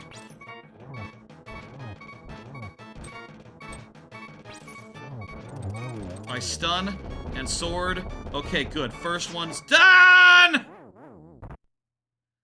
Turtle bit me. Okay, let's go get some fairies. Tell me there's a way to get back to this perch from the light realm and I can just shortcut this later on. Maybe? Definitely worth a shot later. I think we can get to that perch later on. So we should be able to use a shortcut to get there. Okay, cool. Let's go restock our crap. I'll say that dungeon was not so bad once I got through the parts that I kind of was hating. The parts where it was, kind of... It made me leave and come back to refresh my magic. That was a weird part. After that, it was actually kind of chill. And not a big problem at all to keep my magic, up. You know, not a big deal, not a problem, really. And, it was pretty chill and, nice. Also, we can only hold 3 right now, so... We'll just get that 3rd and we'll head back, yeah. What am I doing? I got a bird. Got a bird from here.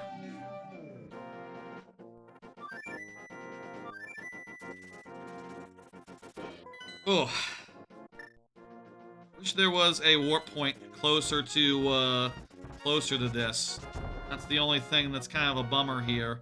Also, it's you know, it's a bit of a walk even for Ganondorf, even for Ganondorf's tower, which we also...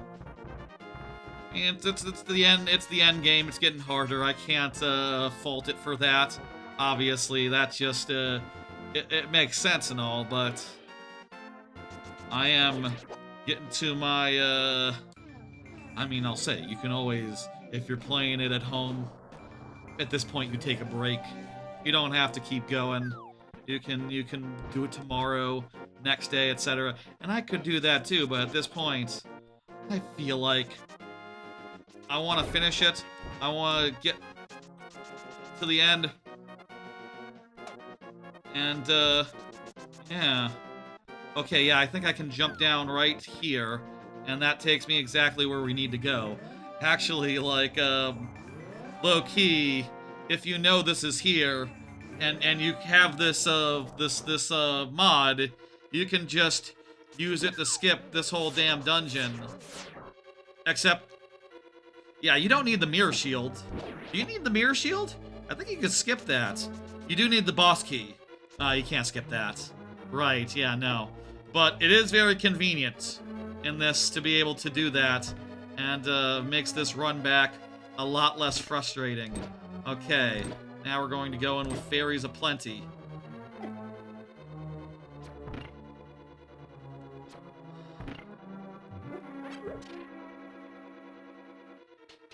Alright, fairies aplenty. We got this. This is the run.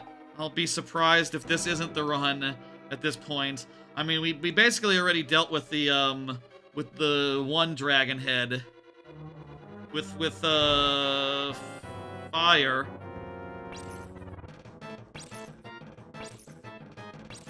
Stop dodging. And hey, we did that in one cycle this time.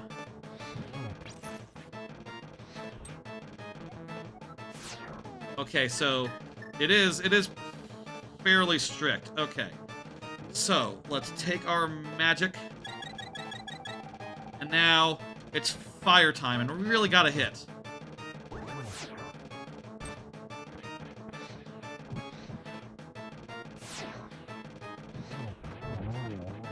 Okay, good. I think that's all the magic we need. Unless this phase also requires magic to, like, match the, Nah, we just hit his balls. His, big balls in the middle of his body. We only have one fairy left, though, so this could be tight. This could be close. I'm positioning the game as best as I can. Oh, wait, he's dead! That wasn't close at all! Hell yeah! We still have 2 fairies left, actually.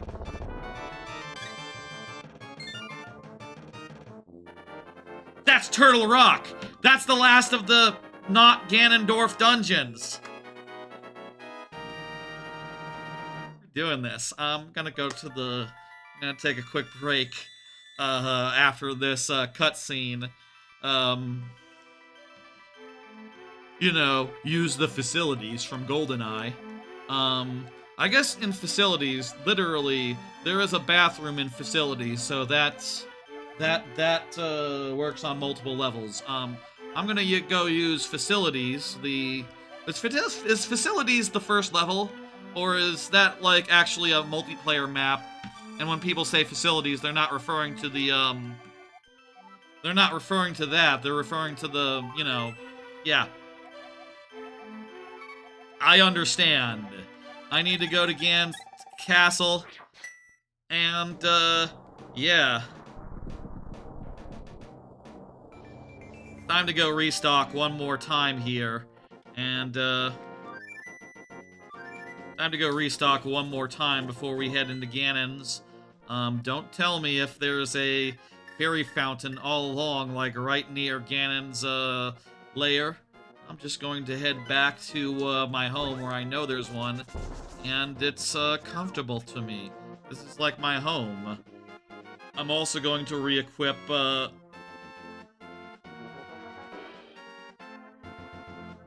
there we go. I'm gonna re-equip my thing on my thing so I can I don't need 2 specific items anymore.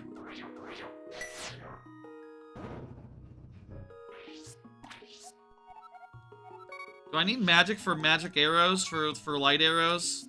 That's not like a thing, right? It's just... Alright, we only needed 2. We got 2. Lovely. Okay. I'm going to, I'm gonna land here. I'm going to pause. Quick, trip to the facilities. Here, I banged the camera again. Yay.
quick check here. I just need to make sure that everything was good. Okay, we're good to come back.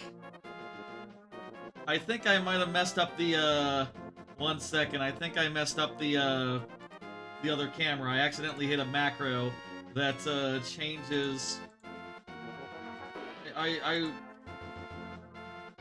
accidentally hit the wrong macro because everything's correct this, and then we'll get back going.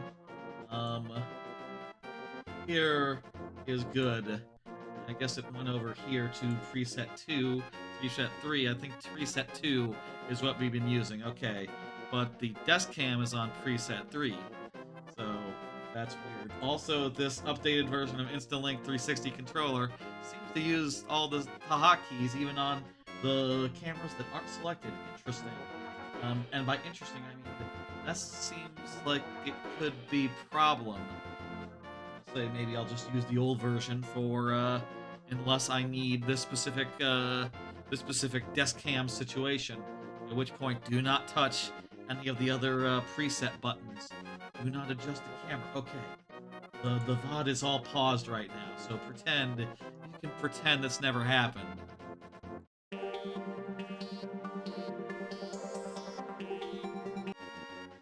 All right, I am back. People watching the live stream got a little extra there because I accidentally hit a button that changed the camera, and I needed to check to see that everything was right. It was not, and I fixed it, and here we go. All right. So. Folks. Thank you for resting my weariness. I appreciate it. Folks. Do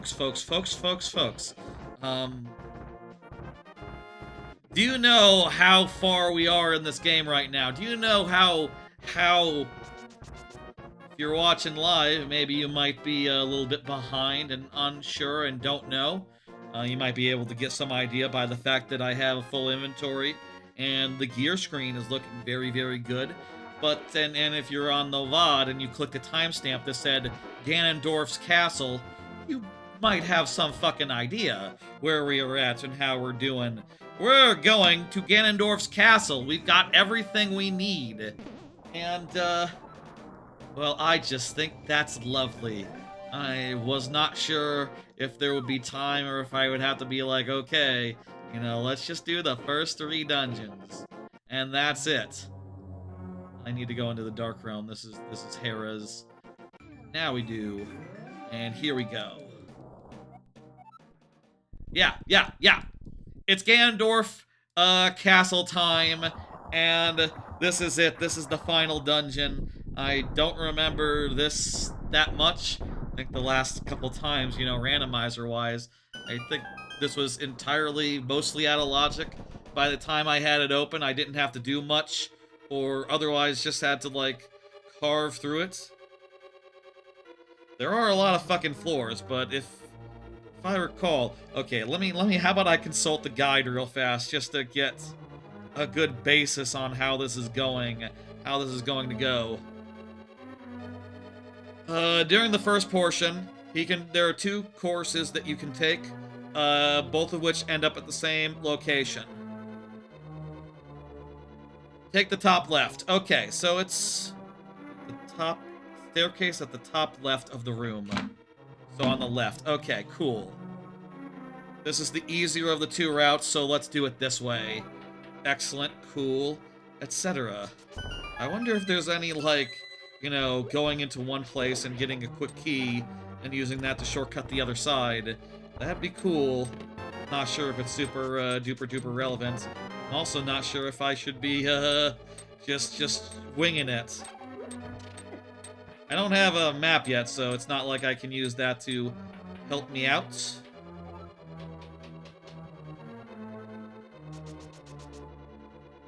Maybe we should. I think maybe we wasted that key.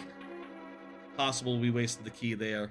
Maybe we were supposed to use that to not go in that direction, but instead go a different direction. I will say, by the way, after I finish this, there will be last thoughts, and, like, maybe if you're watching the VOD later, you can feel free to just You know, you don't want to watch like 8 hours of me playing the game. You can skip forward to last thoughts all you want. I will say though, I do think it has been valuable, useful, etc. to go through this whole thing here today. Like, I definitely think that as I've gone on, as more items have been introduced, etc., etc., I have formed a better and better opinion on, like, how useful the touchscreen stuff is. Fairly, turns out. At first, it was kind of like, you know, I'm just using the map. I'll say this. The map underperformed. The map definitely, like... How do I... The thing you can... With the... Don't think so. Fire, no. Ice, no. No. I mean, I could...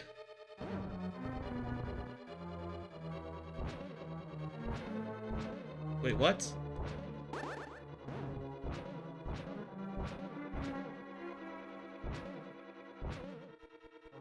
You know, I thought that would work. I don't understand why it does anything in the first place, but it kind of looked like it should have activated the switch. Okay. Well... Oh. Obviously, a bomb. Easy.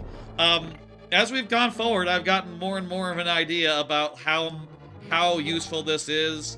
The map definitely underperformed. The map has definitely not been super useful. Just in general, the map in Link to the Past is fairly confusing, fairly hard to read, and as a result, it is not the easiest thing to use to know where you need to go.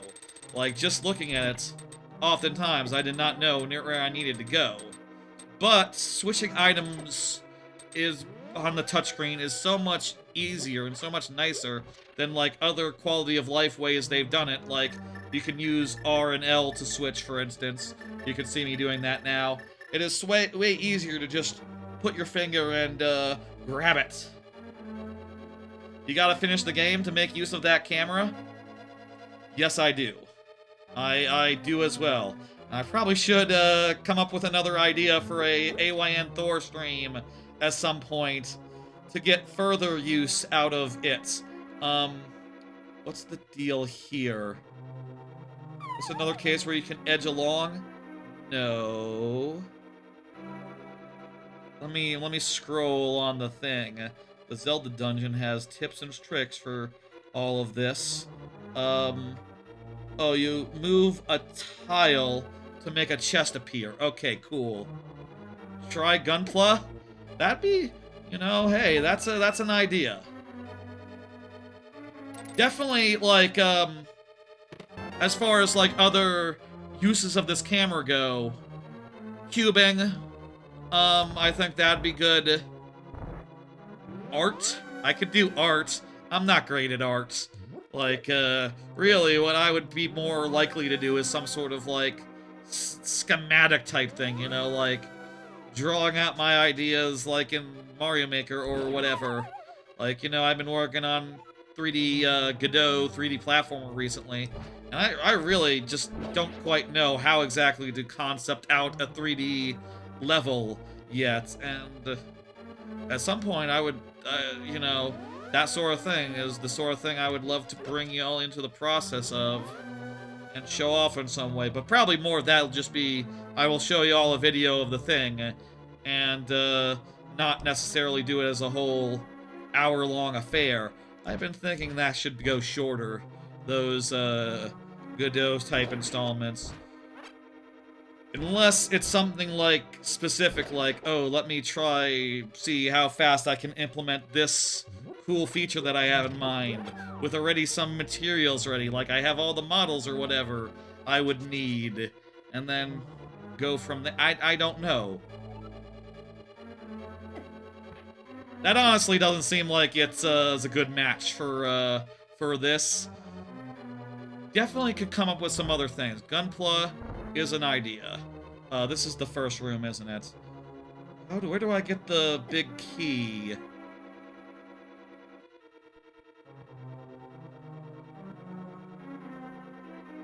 Just do Gunpla?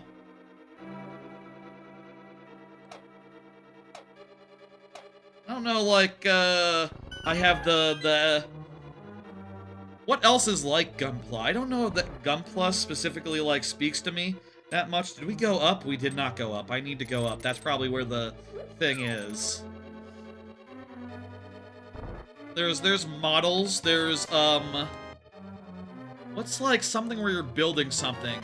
There's 3D printing. That's a niche If I ended up not doing streaming, I bet by this point I would have gotten a 3D printer and learned how to use it. And I probably would have, like, you know, maybe I would have tried to have, like, a whole side hustle there. I can't model.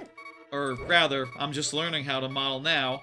And at best I can do N64. You know, at best. I can do that level of quality. Almost. Mostly. Hopefully. Ideally. I'm trying. So, like, 3D printing probably wouldn't be, there'd be a lot of parts I couldn't do for that, but, you know, if I had, I probably would be trying to do things like printing DK coins and other, like, Donkey Kong-specific, memorabilia.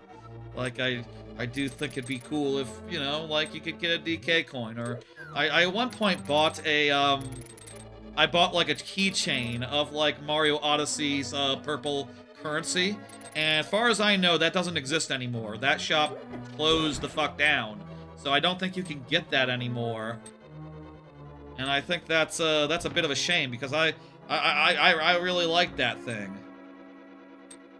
I've seen some Gundam. I've watched some Gundam. I watched, Iron-Blooded Orphans. I really enjoyed that one. I've been to the Gundam store in Japan. Twice. Once, the first time I went to Japan, and another time the second time I went to Japan. It's a very cool place. And it's cool that you can, like... I think you could watch the people making the Gundam. Like, there's, like, an area where you can go and observe someone working on Gundam. It's a cool hobby. Don't get me wrong here. I'm not, besmirching it. I just don't know if... You know, I don't know I have the attention to detail as far as, like, modeling a thing. I think I definitely have, like, tried a, like, model trains or planes or whatever before. But I just don't know they agreed with me, you know what I mean? Does that make sense?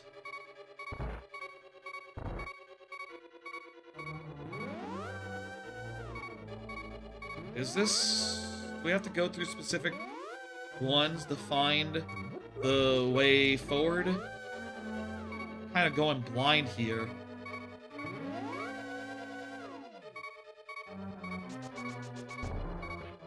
I should look at the guide. It does give directions.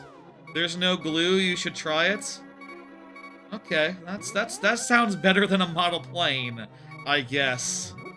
Sounds easier. I definitely tried model planes as a kid. The other part of that is I don't know where I would keep a Gunpla. I don't know, like, weird collection. You know what? I think I would like more than Gunpla, actually. Lego. I think I'd like Lego more than Gunpla, actually. And then I have a solution as far as, like, okay, you know, I don't have space for it. I have a nephew who is too young for Lego right now, but, you know, eventually he'll be of age where he'll like Lego. I could definitely, like, give him my Lego. Is there, like, a resale market? So if you want to, like, you know, get some of your... Of course, there's like, a whole bunch of people talking about trading Lego and, holding Lego and things of that nature. It's definitely a thing.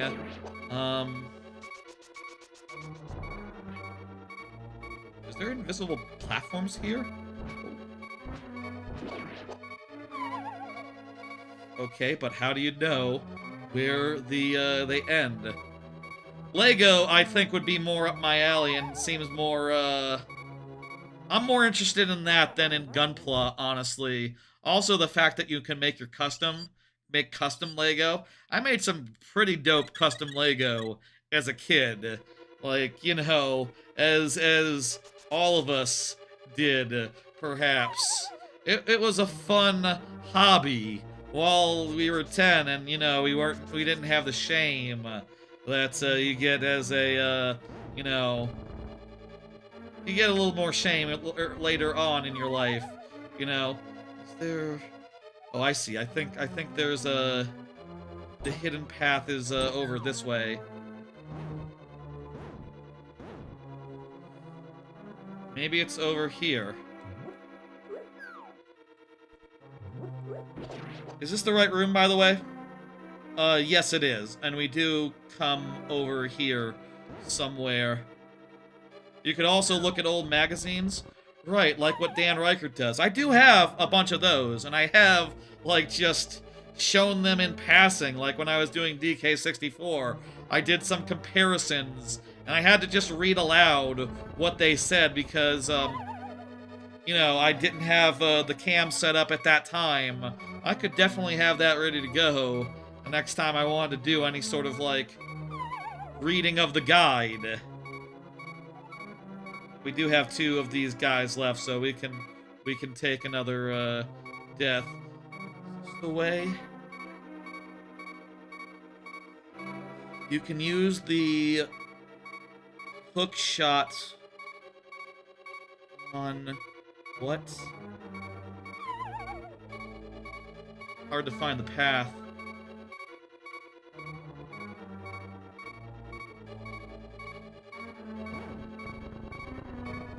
Okay, we go this far. Then we go this way? Yes. Shit. Oh, hang on, there's, if I light the torch, I get a path. Okay, hang on. This is the hard way to do it. Okay.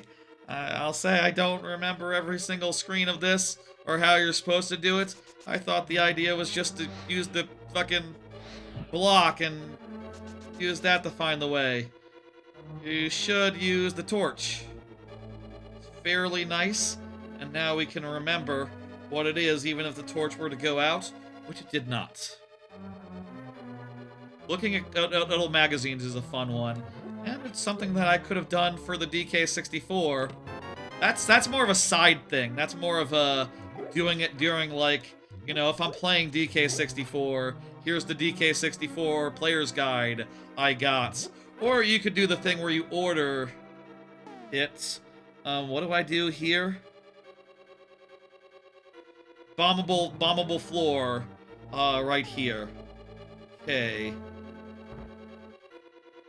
That's a good option. Definitely should come up with more. This is a good setup, and,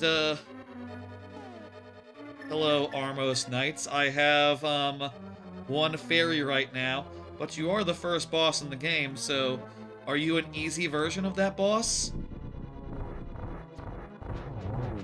Yes, especially because I have the light arrow and the really good sword. It's one and done. I have plenty of fairies. Okay, cool. That's Nystra Bucket. Glad you enjoyed, Tui?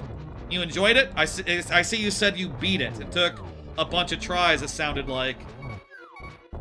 That boss can be hard, especially when you have to do the egg aiming under duress. You have to do the egg aiming. It takes some finesse to be like, feather the button and be like, aim up, fire your shots, dodge, aim up, fire your shots, dodge. It's kind of gotta get it down. Are you getting Splatoon, Bucket? That's a great question. Standing question to everyone tonight. Splatoon? Question mark? Splatoon, Raiders. That's coming out tomorrow at midnight at 11 p.m. Central. From here, where do we go? Looks like up from here. Definitely don't want to get to the wrong door and get a one-way, situation. We're near the end of this game, Bucket. We're doing this, by the way, if you didn't notice. This is, the end game. We're like 7.5 hours into the recording, into the VOD. A little bit more as far as the live stream goes, but, you know, that happens when you take a couple of breaks. You've enjoyed 2E Splatoon Raiders, you're not sure you're gonna have to pick between that, Rhythm Heaven, and Star Fox? Gotcha, you know, that is, that's fucking fair. There are a theory. Perfect, I'm just about out of fairies, so lovely timing. That's fair, yeah, it's personally, I can see, I have not gotten, I have not gotten,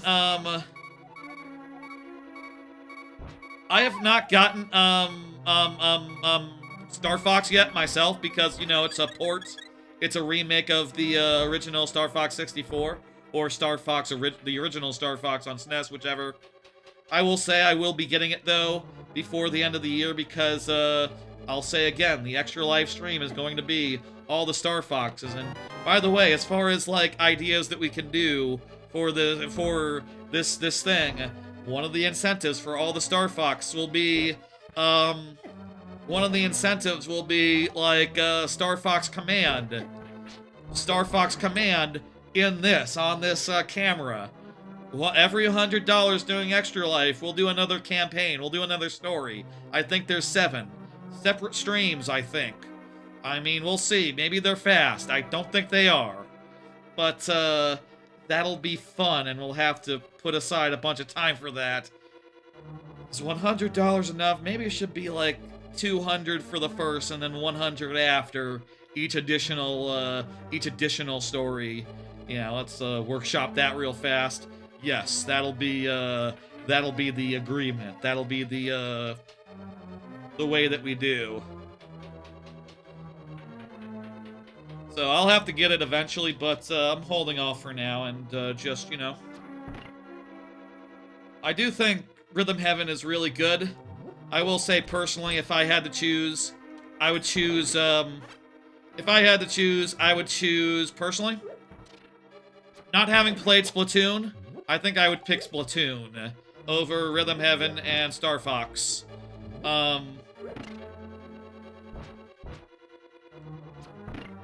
But, you know, I think there's, I mean, I think, like, if you're more into rhythm games, Rhythm Heaven Groove is great. You do have to find time for it, which, you know, with Splatoon, you can play it a little bit more in the background, a little bit more of a casual thing, you know. Cloak to Sea Daisy. Well, I think there's arguments to be made just about on every front here. And, yeah, I wouldn't fault you for any of the decisions. You didn't really like Splatoon 2's campaign. You did really like Splatoon's campaign. 3's campaign felt off. I think I've liked all the campaigns. I think 2 was a big step out from 1, and 3 was different in a lot of ways, so... But I do think I landed on the side of, like, positive overall with Splatoon 3. You know, I feel like they've all been solid games that have experimented with their formula a bunch. I guess I do. I guess I'll agree. I do miss, like, the more level-like format. It's just horde mode. That is true. Yeah, that I guess is what they are saying about for the most part. It is more enemy brawler beat 'em up style. It has levels, it has missions, but they're mostly going to be more like, I'm going to say, like, Pikmin-style caves, where you go in and you have to, you know, beat all the floors. It's not going to be so much exploration-based as much as the previous games have been. I guess. I think in the videos they've done, they have said that there will be some of that, though. So, I think there'll still be, ideally, enough. I'm curious where I land. That's... the reviews came out today. They seem pretty positive. Giant Bomb's Mike Minotti was, like, the lowest out there, it seems like, at a 3.5, 3.5.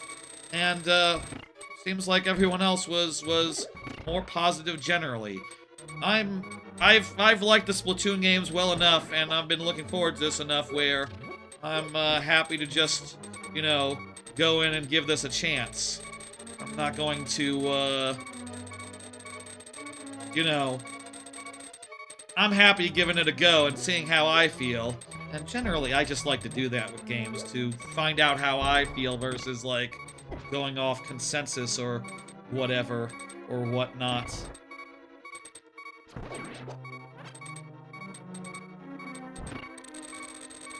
Okay, good. We just got one spiky boy here. Oh, right, fuck, I forgot about the ability to make, blocks. I was looking for a statue because I fucking forgot about that shit. It is also true I don't have much magic, so... Let's hope this is... Let's do this in one, or we might be in trouble. Okay, good, you can't... It's not so jammable. You can't, like, get this too far off. You can continue to move it just fine. Yeah, I gotta come up with more ideas for how to use this camera. More AYN Thor streams on the occasion where it makes sense. You know, there continues to be some work going on with the 360 and PlayStation emulation. I will say, though, just, like, if you want to play a modern game, your best bet is to take your, you know, Nintendo Switch backup and use that, rather than a 360 game. You know, as much as I would like to be like, okay, my Xbox 360, Xbox Live Arcade version of Super Meat Boy, let's go. That's not really viable. But what is viable is to go like, okay, there's a Switch port. And that, there's nothing wrong with that. It works perfect.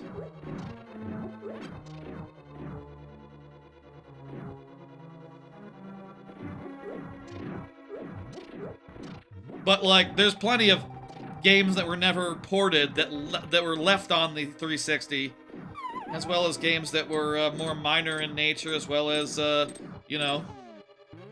There's plenty of games I'm looking forward to seeing coming to AYN Thor. I hope that all that stuff, all that work gets done. I hope it turns out really well, and, you know, I hope that people are out there doing the good work. I'll also say, like, stuff like this is also great. I want stuff like this to exist. You know, I'll say, this has been pretty solid, so it's not, you know, there is some amount of, like, stuff like this should exist, and I'm grateful this does, and I think that whoever is doing it did a good job. I was a little put off seeing that some amount of Claude was used. I don't know how much. I would imagine this guy knows what he's doing because, for the most part, it's been pretty damn solid. That or the underlying PC port, which came well before the age of vibe coding, was pretty solid. It's unclear, you know. I'll say again, like, I was kind of perturbed by that, and also I saw that at, like, the last moment before the stream started. I was looking on Blue Sky, and I saw someone saying, like, man, it makes things so conflicting right now. It's hard to be excited when you don't know. And then I went, oh shit, I did think the check. But by that time, all the plans were laid, all the expectations were, and, you know, disclaimer, I don't know. I don't know what went on with that. Whatever happened there, it seems like it plays pretty good. For what it's worth. This is a boss rush? Oh, I guess this is like a whole boss rush area. Whole boss rush, and now that we have all the good swords. I know that, like, once you get far enough, you can just, once you get to the end, Ganondorf just, he appears at the end, and you can get him through the pyramid. I forgot that, there was a whole boss rush at the end here. This is a thing that you don't have to do in the randomizer, I'll say. When we fought that first guy, I was like, oh, it's funny you're here. What are you doing here? But, now it makes fucking sense.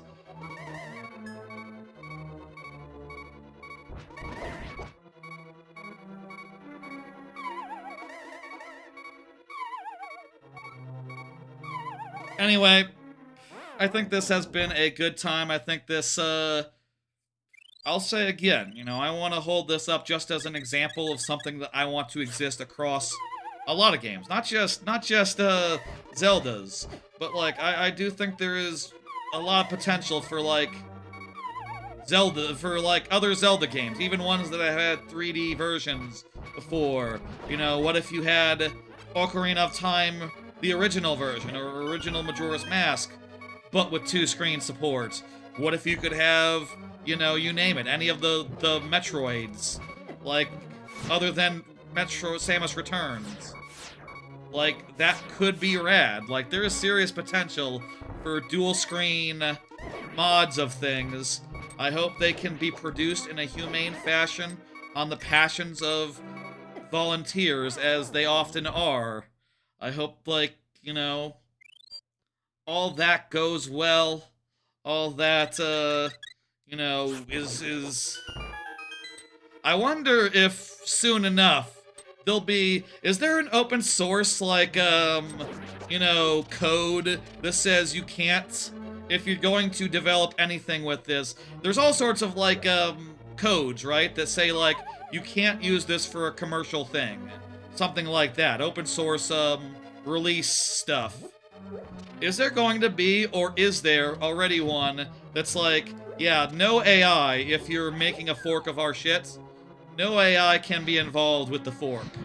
That would be, something that would make a lot of sense to exist. I think I might have... I need to do that clean.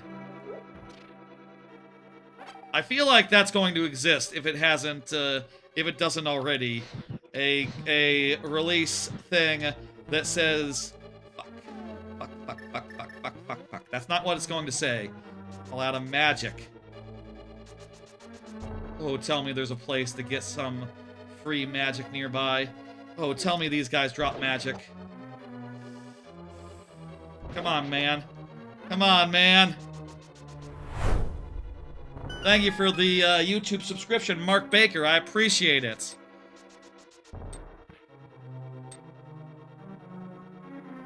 I will say, you know, I do think that obviously it probably does depend on, like, how well you use it. Clearly this turned out pretty well, and I don't know the extent to which, you know, at my previous job, they were trying to make us use AI, and I bet a lot of people have gotten into that habit because they were successfully peer pressured and shit into, crap, do we just have to start this thing over? Because I need magic. Tell me those guys stay defeated. There's no way those guys stay defeated. That's...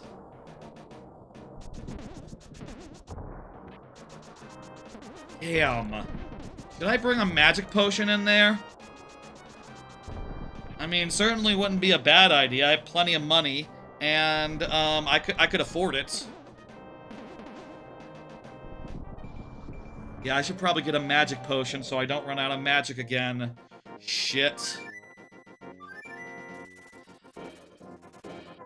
Anyway, disclaimer. I don't know what extent, or if it was just, you know, literally just a little bit of assist here and there. I do think that, like, of all things that AI has tried, yeah, it seems like it's kind of low-key okay at coding, if well supervised and used by someone who knows what they're doing and understands what it does. Yeah, you can see my reflection, that's true. It's not 100... Yeah. Well, it's because I have so much light on me, for one, but, yeah. Let's go back to the house and get some of the fairies real quick. Does the old man's house have fairies, too? I think the old man's house might have fairies, but I'm gonna go here. I'm gonna dance with the one that brought me, and I'm gonna hope that those boss fights are... I mean, I guess I'm gonna have to go through that whole shit pretty much over again in general, so... Whatever, we'll see. We'll manage. I can do this. It's not been hard, but this time loss is fairly bothersome. Should I get some magic right now? Can I get some magic right now real fast? Yeah, let's get some magic real fast right now. Cut some grass.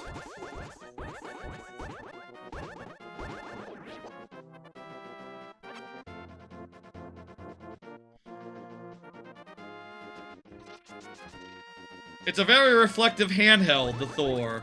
So, that all just makes sense. Come on, guys, give me some magic. Someone give me some magic. I just want to top off before I go back.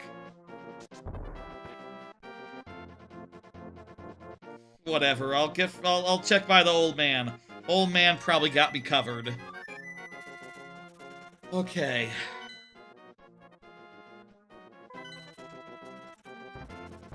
Ooh. Oh, and you can take damage without taking a damage. No visible damage was taken, yet we still took a hit. Okay, and that didn't give our magic back. It's probably fine. There's magic pickups and all. I don't know that we need any magic, like in the first room or nothing. We just need it when we need it. We did not miss so much with the, fire rod. Bit of a walk back. This corpse run? No, not a corpse run. That's a different thing. Lego would be my first choice for another thing. Hey, maybe next birthday stream. For the next birthday stream, we should come up with a bunch of incentives for, like, let's try Gunpla, let's try this, let's try that. That's a year from now. That's too long. The Streamiversary in November can have some incentives for, like, Gunpla, Lego stream. For both of those things, I would have to buy them. Yeah, it should be higher, sub-goal-wise, the more expensive it is to try. It should be higher on the sub-goal thing. Like, obviously, if the idea was like, oh, try this really expensive Lego set. You know, like a really expensive one, like, how high do those go? Those goes pretty high, right? Like, that would have to be, like, a sub-goal such that it buys me the thing, right? Especially assuming if the economy has not recovered and I do not have better, I have not secured anything by that time, or my other ambitions have not worked out such that I don't need to worry about that anymore. You know, we'll see. November's a long time from now, but no, it is what it is. These times, they are tight. Or at least they should be. A little tight. I can hold out, but I do want to, okay.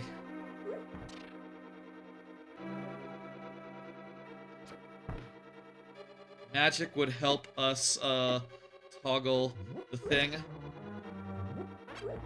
That, we can go over here. Push this to open the door.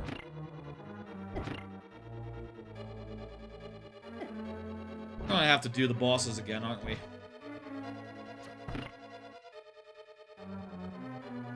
I hope, is it all the bosses, or is it just like the first 3 or something? Just as like a, hey man, look how easy these guys are. Wow. I mean, I guess I could check the map. We were like 2 floors away from the end. Okay, there can't be that much left. It's gotta be just the first 3. Not like a full whole 9. I don't know. I can scroll ahead in the guide to find out if I really want to find out. It's more interesting to find out.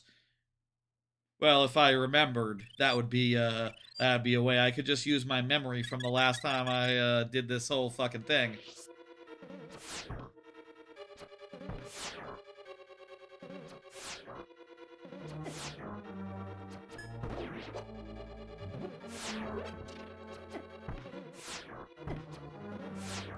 Who remembers? You gotta be pretty bang on for those guys. There we go. Lost like a whole fairy in that room, pretty much. Great.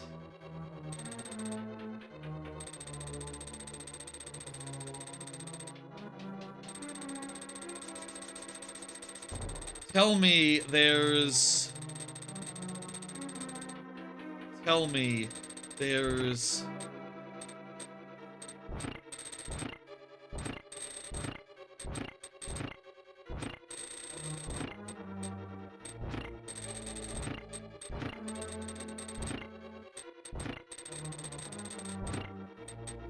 Trying to get as few of these in the path as possible. And failing. Okay, one is fine. Tell me there's potions under one of these, or when I kill the guy.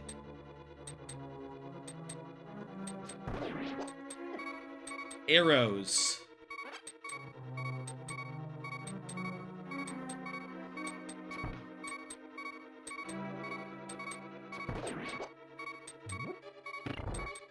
Oh wait, it's step on, step off. Okay, it's not we're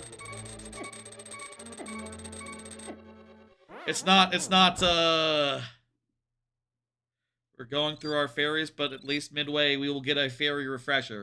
So we're fine. Okay, I don't need to use the Somalia, the cane.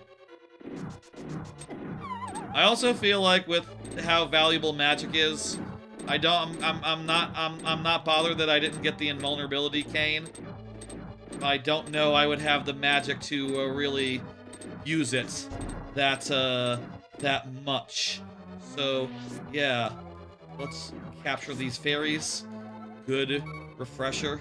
We have now full fairies again. This would be a great place for a magic potion. Beautiful. We couldn't run back here earlier, by the way, if you're wondering, so that would not be the way to re-up our magic. We passed a one-way door earlier. Have we passed where the first boss fight was? The first refight? I feel like these guys were later, but I don't remember 1000%. Could have been.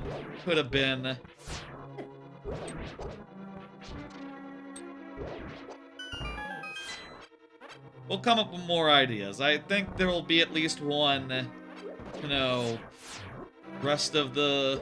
We'll come up with something. Like I said, I've been meaning to do a cubing thing for a while, so maybe cubing is the next one of those. A little bit of cubing. And showing off my collection and doing some solves. And basically just showing... Mostly I'd be showing, like, how you know, more casual-oriented, like...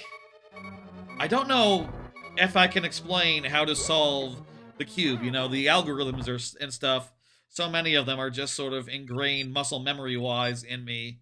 Like, it just comes down to, like, oh, you just do this combination. You look in a guide, you look in the manual, the one that came with the Rubik's back in the day, and you just memorize that, and you just use it every time.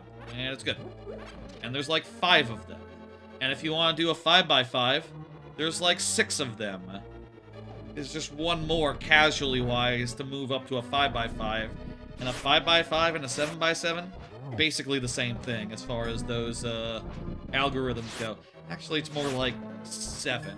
I think 2 gets added on, basically. There's like 2 more you need for 5x5, and like a handful more you'd need for a 4x4. There's such a thing called parity. It's kind of a pain in the ass. Not wild about it. We fought those guys before. We didn't fight the first set of bosses again from the first dungeon. Weird. Huh. That's funny. Wonder why they didn't get a second reappearance. Was it because I finished the segment?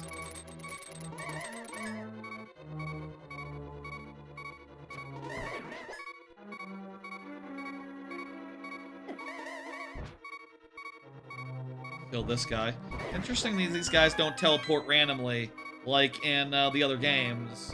Practically every other single game has them teleporting randomly rather than staying in one place. It's like yeah, the reflection of me is like when you're playing Metroid Samus, Metroid Prime, and you see the reflection in the visor. Same basic idea. When the screen is dark, you can see a little bit of me. Or if, like, I get close on it.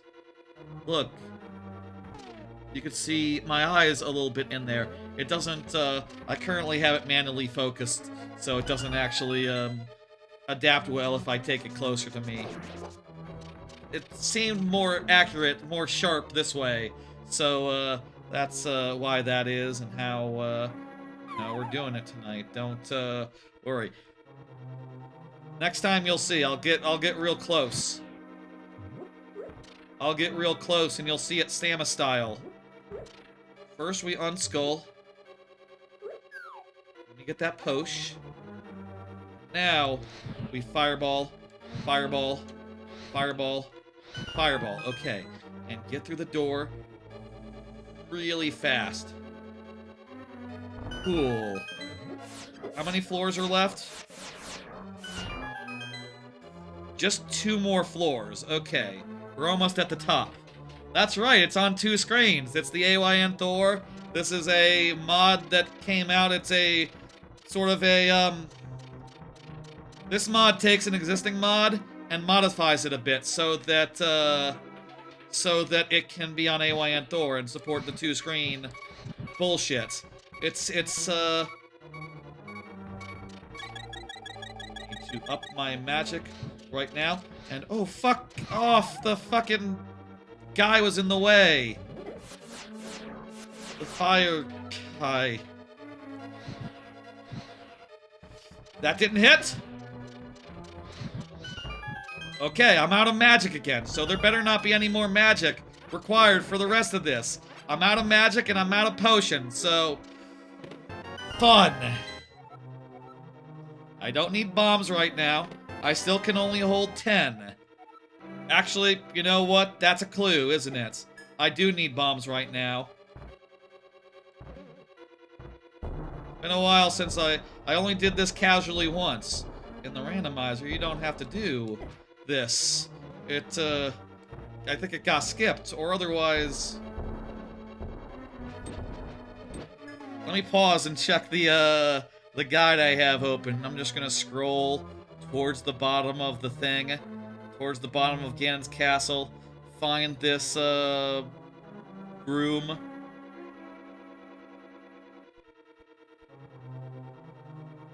Wait. Okay, there's a potion in the skull that I didn't pick up, so I can get a refill there if I end up having to go back. But, what's important is that there's... Maybe I just have to kill this guy for the key. Is this guy vulnerable to bombs? Oh, I'm all out of bombs. Oh, shit. Well, it's a good thing he's vulnerable to hammer as well. Okay. I'm all out of bombs now.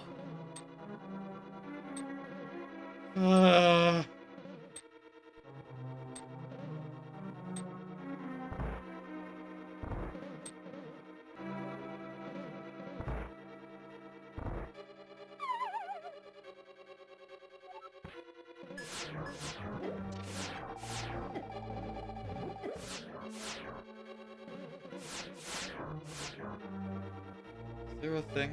I thought I did enable the quality of life things, more bombs. I guess that means just more bombs drop, not that you can carry more, or that, I blew through all my bombs. And... Can you get more? Tell me you can get more. Tell me the chests respawn, or something. These ones seem to have respawned. I don't know if they have, like, more potion in them now, or whatever. But at the very least, we're not, super duper trapped here. Not yet, anyway. We can only go back this far. Wait, no, we can go back a little farther.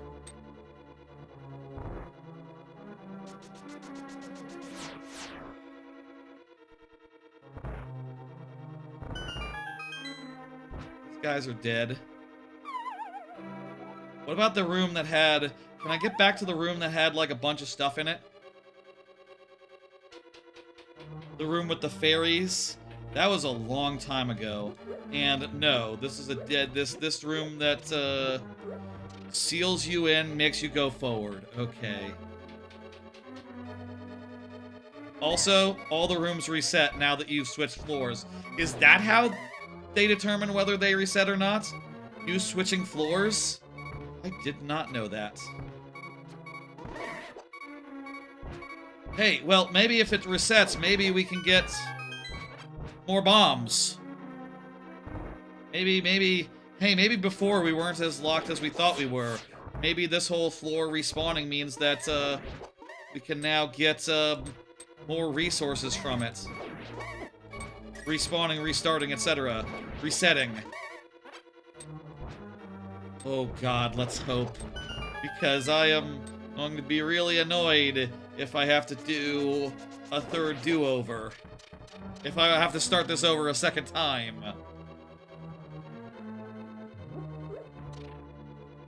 These skulls have potion in them.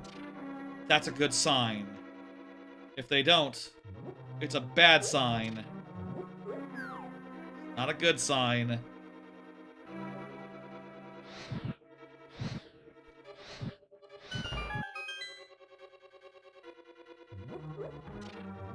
These did not respawn. These are not re-upped. That one is not re-upped either.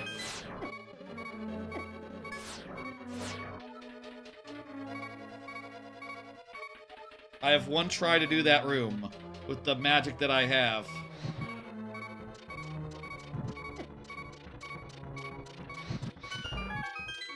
That's it for magic. And, these guys don't spawn bombs.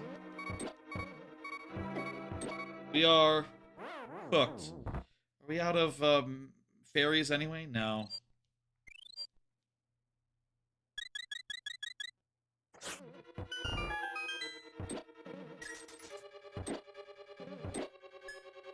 I thought I killed this guy with the hammer before. Guess you gotta get it from the right angle. Well. Well. I'm boned. I have no magic, so a Quake couldn't do it. Even a Quake could do it, which Quake can't do it.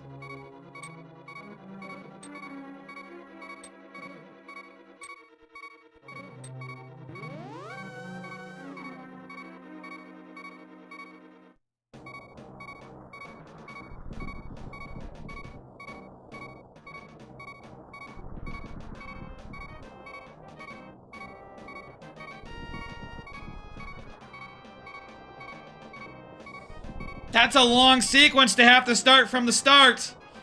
That's a long thing. Ah, okay. Let's go get our crap back. We're at 8 hours, the VOD is. I'm pretty sure even with that time loss, I'm still good to finish this tonight. I'm still, we can do it. And we will. We're not fucked yet. But I am very, very distraught. And I'm very annoyed that, like, yeah, no, a modern game would never do that. A modern game would realize that was a problem and make sure you couldn't fucking softlock yourself.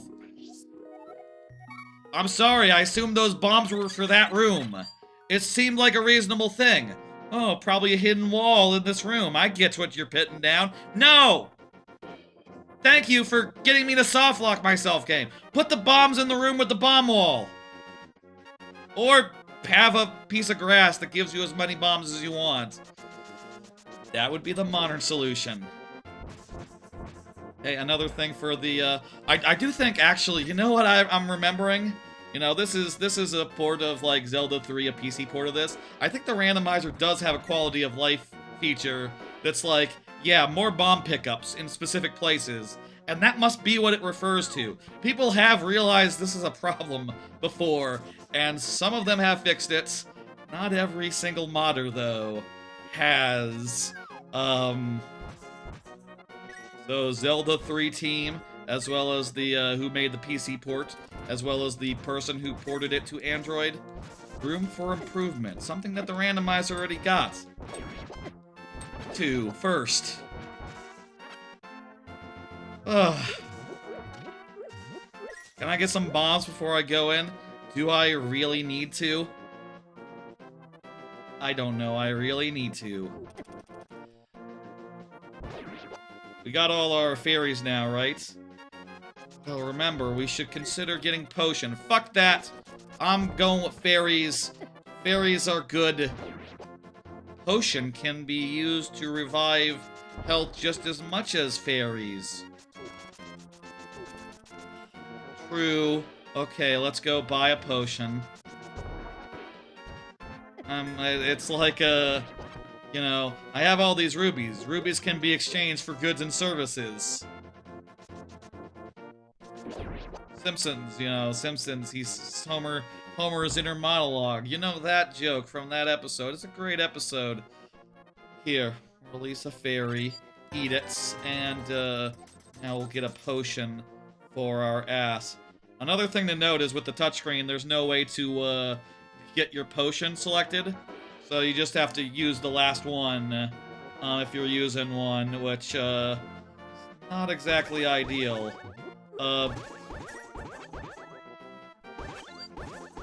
Can I get some bombs, seriously?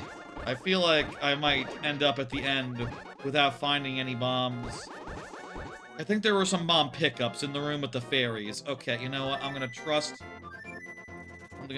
in the fucking game. Also, I think there were like a couple rooms left after that point.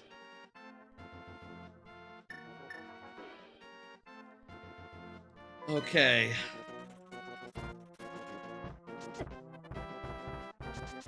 Let this be the last try of Ganon's Tower.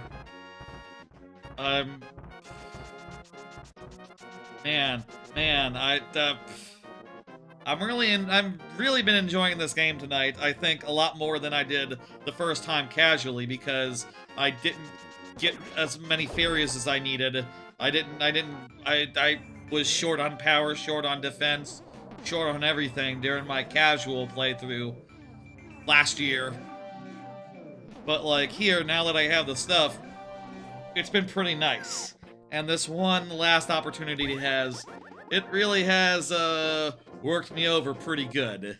It's put in the time and energy to really give me a hard time. I am definitely having a hard time with this. Make no fucking mistake.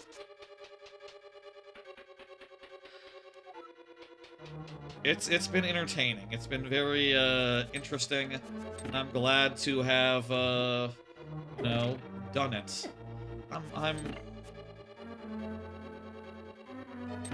very pleased. In this case, we don't actually need to kill these guys. We just need to push this shit, and we can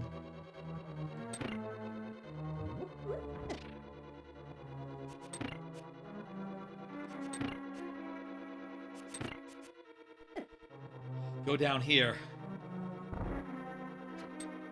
Now, though, we do need to kill these guys. And the fact is that, like, every room is still... You have to beat the enemies again. That's... I don't care for that.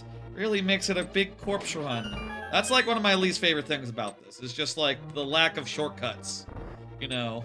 Like in Finish Cap. When you find a shortcut in the middle of a dungeon... And hell, like, when you get an dungeon item, and that gives you a shortcut, effectively, it's like the most breath of fresh air thing you can do, you can get in a Zelda. It takes the pressure off. It's like, okay, good. I got the item. Now I just need to, survive for, like, 2 seconds longer. And then, be good to go. Here, we don't have to fight these guys. We just have to press on the switch and then leave. It's not great, but reposition, carefully. Okay, good. We do have the fairies right here, so we, you know, currently haven't used a fairy, first off. And second off, we can get up... Okay, now we have. We could get it back up to full health using the 2 fairies that are at this checkpoint.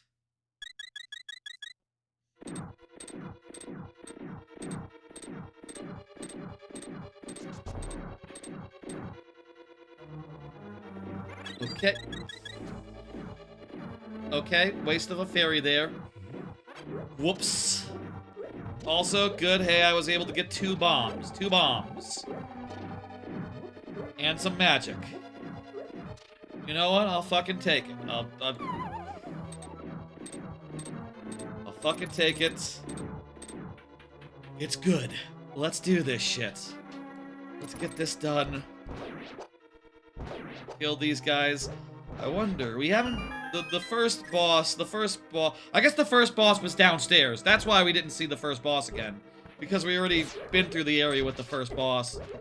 This area is, like, separate from that. Right, okay, I'm remembering that this is a different gauntlet. That's why we didn't pass any boss room on the way back up, because, yeah, that was, first half. Yeah, you really can see the reflection. It is, Metroid Prime coded. Metroid Prime, another game that would be great with a 2-screen mod. Get on it, people. Good, get on it, you know, community of Metroid Prime who loves Metroid Prime. Remastered or the original, it doesn't... Both of them look equally good to me. I like the look of each of them equally. Honestly, I think I might like the original more. Like, up-res textures more. Just because the Switch has some issues with that port. Switch introduces some issues of its own that are a mite bit, awkward.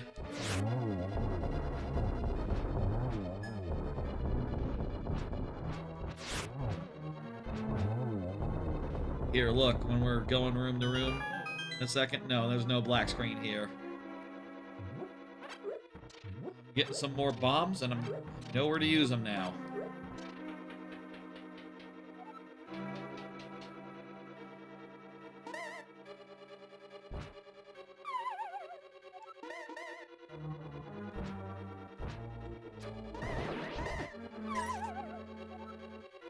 Righty then. We have no potions this time, so keep in mind when we do the room with the fire, we're going to have to be really good. But we also do have 2 pots. We can save. If we do it efficiently, we should be able to save everything but the pots that are involved in that we have to pick up to be able to use to be able to shoot the fire, to shoot the torches. Okay, we made it back. Sight for sore eyes. This is where we were. Didn't take that much time. Relax. I need to relax my ass. I need to perform good. And, I was probably not the one to start with. So, I need to hustle. Shit! Good. Get the potion there. Go down and do this one. Then that one. And then left, right. Easy. Okay, good. Hey, and we don't have to kill these guys this time either. We can just leave them. Wonderful. Oh, you still haven't? You still haven't beat Grunty? Oh, I thought you said earlier you beat the thing. You adjusted the Switch 2 D-pad controls for strafing and made it so that the aim was not inverted. Oh, that can do the thing. Yeah, that can help. You can always do that sort of thing in Classics Collection now. Though, if you have an N64 controller, I reckon that's the way I would recommend it. Banjo-Kazooie is just one of the games that benefits most from the original N64 controller. I guess you can remap the original N64 controller if you were to have it. How are we doing? We have 2 fairies left. Cool. 1 fairy left. Hopefully, I mean, I'll say we don't have to fight Ganondorf. All we have to do is get to the end, and then, right? I think that's the case. I think we just have to get to the end here, and that'll be, that. What are we looking at here? Where are we? I think we gotta be close. I think we gotta be close. Hold it nice and center. Let me sit up more. Let me sit back up and get into a more lean forward position. It's nice to see this boss one more time. This is one of these 3 bosses, the only bosses they reuse. Good bosses. I think that one's the best boss in the game. I think that, that dude, best boss in the game. Huh? Oh, grapple hook. Over to here. I think. Little weird the pathing here, but okay. I think there was a split path that we could have gone multiple ways to get to this room. I need to kill these guys to... No, I do not, so here I go. Out, out. This is the final floor. Have we done it? I do believe we have. Rematch with Agrahim. We have 2. We have a fairy and a potion. Let me get the, let me see what the guide says about Agrahim. I do not remember. It's almost identical to the first fight. The darker of the 3 shadows indicates the real Agrahim. Okay. Okay, cool. It's almost identical. And I do believe it's this one. I can tell. I don't know if y'all can tell on the capture which one's the darker one. It's very subtle, I think, on the capture there, but I can definitely tell myself. Do not worry. Do not fear. Not a concern of this port, obviously. He's not using his lightning that much, which is nice. I also have a potion that can give me mana back. Ooh, that was sick. That I got him with the other guys, the other shadows 1. You know what? Let me take my potion now. Get my health back. Why not? I'm gonna buy another one for Ganondorf anyway. Where the hell did he go? Oh, he like combined with his slightly his other self there.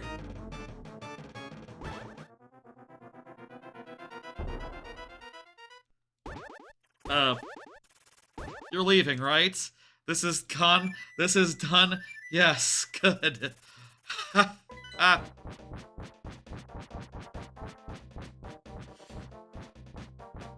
Yeah! We did it! That couple 2 soft locks were very annoying. We would have had it so much earlier, if not for those time losses there. Yeah! Before we go in, last bit of, one last bit of prep. I think we just need to worry about fairies for this. We don't have to worry about, like, well, honestly, it might be good to do potion, just because potion gives us more health. I think we might want to get, 1 potion. Does the health, do both the potions restore more health than, fairies do? I do like the automatic factor of fairies, but if we get more health through the, potion, that's, definitely what we want to do. Tell me I didn't have the mirror that could have warped me back home equipped this whole time. No, I equipped it when I got out. Good, okay. I'll buy another potion. I have plenty of money. And then I've beaten Ganondorf a couple times for the sake of randomizer and all that. So I have some memory about what he does. But let me check. Let me read what the guide says real fast. And I'll put it in front of the camera so y'all can see it too. let's brush up real quick before we go into Final Ganon. This is the final prep. We've been in final prep for a minute. We've gotten everything we need. We got Ganondorf open. We're almost done. We will finish this. We will end, and that'll be a live stream. The entirety of Link to the Past, but on AYN Thor. I didn't know if that would be viable or if I would have to instead settle for, like, oh, let's just do the first 2 dungeons or something. But, was pretty damn viable. You know, no problem at all, even.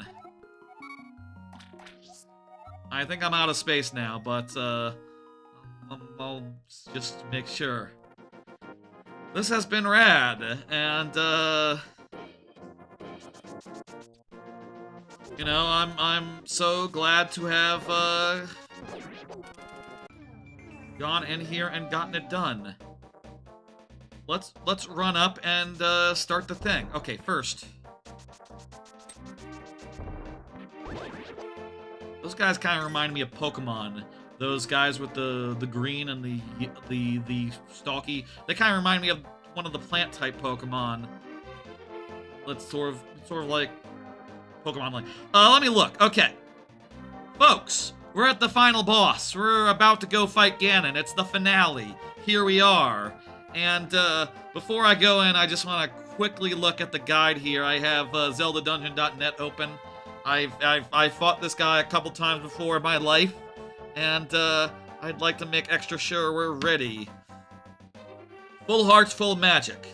You should get the golden sword and silver arrows. In fact, actually, the silver arrows are literally required, I'm pretty sure. You have to get them. Easier or not possible would be the word. Blue potion, or at least a few fairies. When you're ready to go, drop down. We're going to have to sword slash him. Avoid his trident attacks and stuff. Eventually he'll do bats. Just continue avoiding and slashing. And then we do fire rod into the torches. And if we light the fire rod, the torch, after one goes out but the other doesn't, the other one will not unlight itself for the entire rest of the battle, so that would be a good thing to be able to do. For this, we need 2 items. We need the bow, and we need the bow and the bow and the fire rod. So we should equip both of them to our 2 buttons. We have time to do that, and 4 arrows will do the trick. Okay, I'm putting this aside. I'm putting this where it needs to go, and let's carefully. Last time equipping anything to the X, I will say again. Wait, is it? You think it works for? No, it doesn't like work with select or something. I'm kind of curious if there's a way to like equip to. Oh wait, you can totally equip a move to R and L and Z using the start menu. That's actually easier than using the touchscreen to manage the Z, the X button. I'll say the using 2 items with this is a little bit clunky. Also, I'm realizing that I could totally map more items onto the triggers if I turn off item switch RL, which I will say item switch RL has been fairly weird. Oh wait, now. Oh wait, does item switch? I'm confused now because I thought that does that mean? What does that mean? Is like that like an item assigned to? Let me see. No, it's bombs are on RZ now instead of cycling. You can just equip items there. Okay, that was a feature I didn't understand because it wasn't very well explained. Cool. Doesn't matter. It's fine. Honestly, I don't really want anything on R. I'm good. R and L can both be blank. We'll put the net. Or not assigned. Yeah, give me not assigned, actually. Give me not a sign for R2. And then, yeah, on Z, I want, on X, sorry. On X, I want the fire rod. And on Y, I'll take the, bow. Okay, so one and then the other. Okay, cool. I think we're all ready to go. I think this is going to go nice and clean. Let's do it in one. Here we go, final boss time, as I've been saying. Let's do it.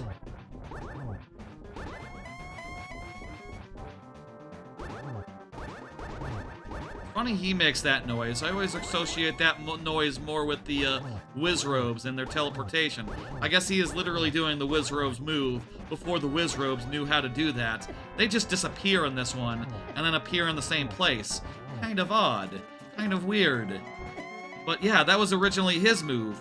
And then he taught it to them, and then the future incarnations of him didn't know how to do it, apparently. I don't know why. Who can say? Interesting how that all worked out, huh? We have to get the thing to him to stomp like he's doing it. He's stomping.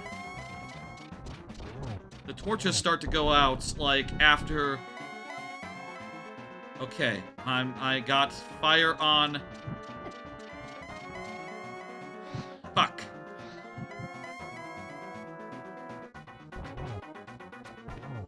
Okay, beautiful. It's very easy to do when you have,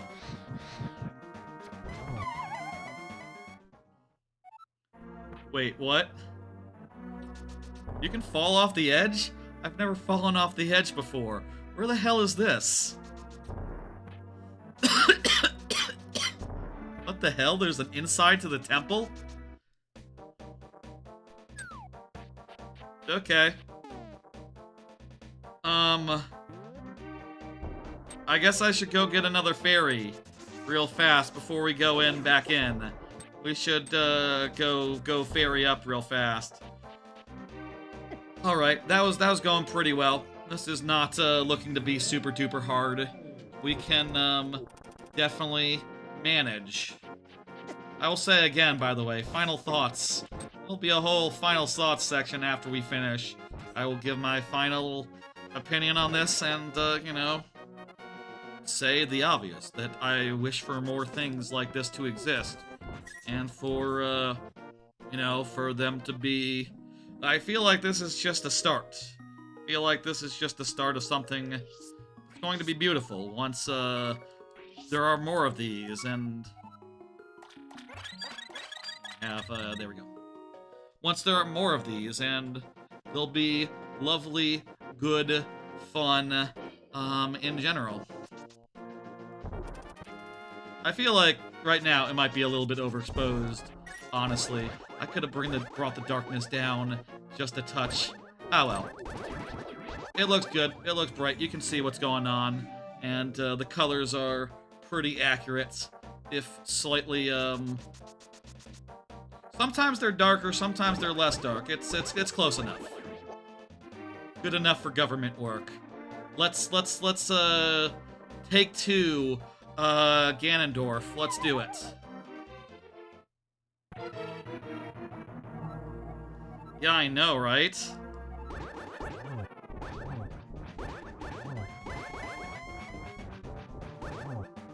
You should teach your Wizrobes that move.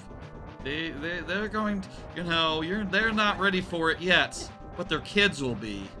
And then you won't be. You'll do other things like charge? Slash swords really good. Not everyone has to be teleporting all the time. I guess if he wasn't teleporting, like, what? He would like, you know, like stomp around like Bowser? I mean, that wouldn't be bad. How did he do in the original game? In the first, two Zeldas? Presumably, he needed to move for those boss fights, and couldn't just, stomp around. Did we just go through two fairies really quick? That is a concern.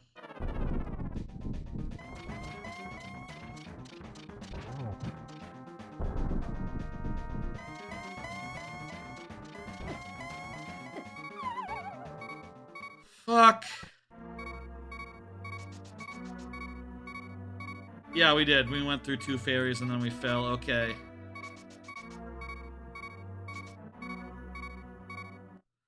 Could I do like a save? Like a, you know, not like a save state or nothing, but like a legitimate save, like right before we fight? And then, you know, reload that save a little bit? I feel like that might be a nice, option there. Okay.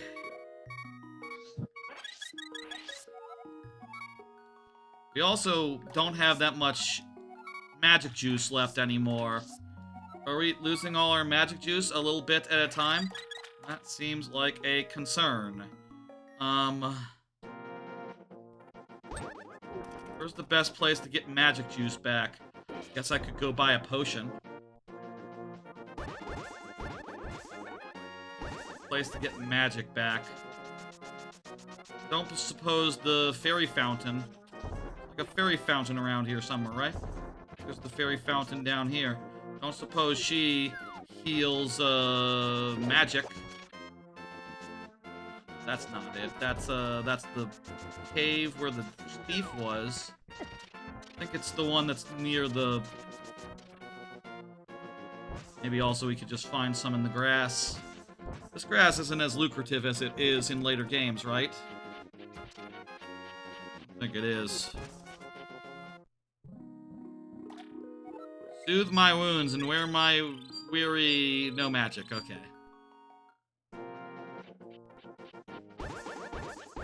Really do need some magic before we go into, There's a dungeon right here. Can we go into the dungeon real fast and get some magic? We won't be able to get into the dungeon without lowering the water. That's a big pain in the ass. I want to do that, Just killing one of these random Dark World guys will do the trick. Maybe they have magic. Or like the guy near the start that reminded me of, Pokemon. Those guys probably have bombs. I don't need bombs. What about this guy? Potion. Great.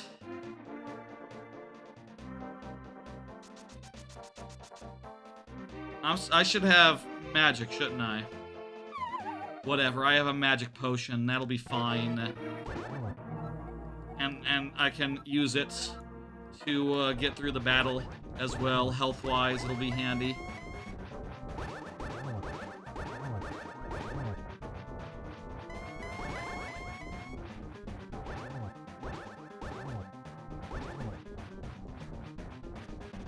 Right, it's fire time.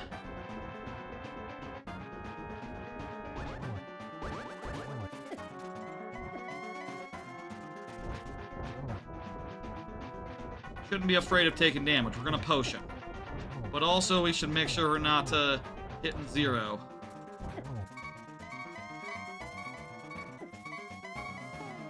Time to potion.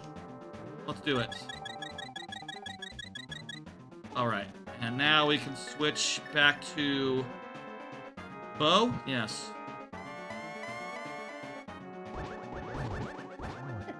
Okay, he's stomping. He's making the holes. Do you just make all the holes, like, for free? Looks like. And then it'll be dark time if I can get one torch to be, It might take a hit in between each, stomp.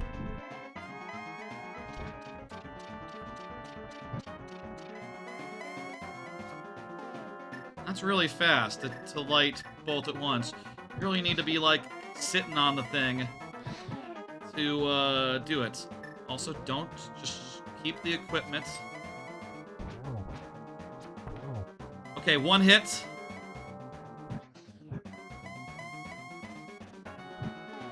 Maybe I should use the lamp, because cheaper. Right, I equipped the lamp to the fucking slot where my bow and arrow is.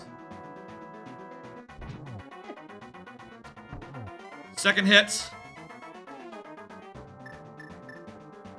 I am out of magic. Almost out of magic. I need to preserve.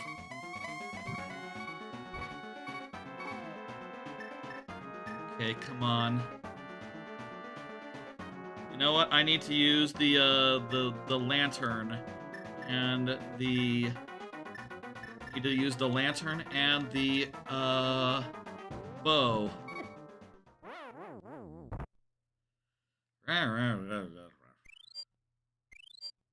If we can, is it too late to get the hit in?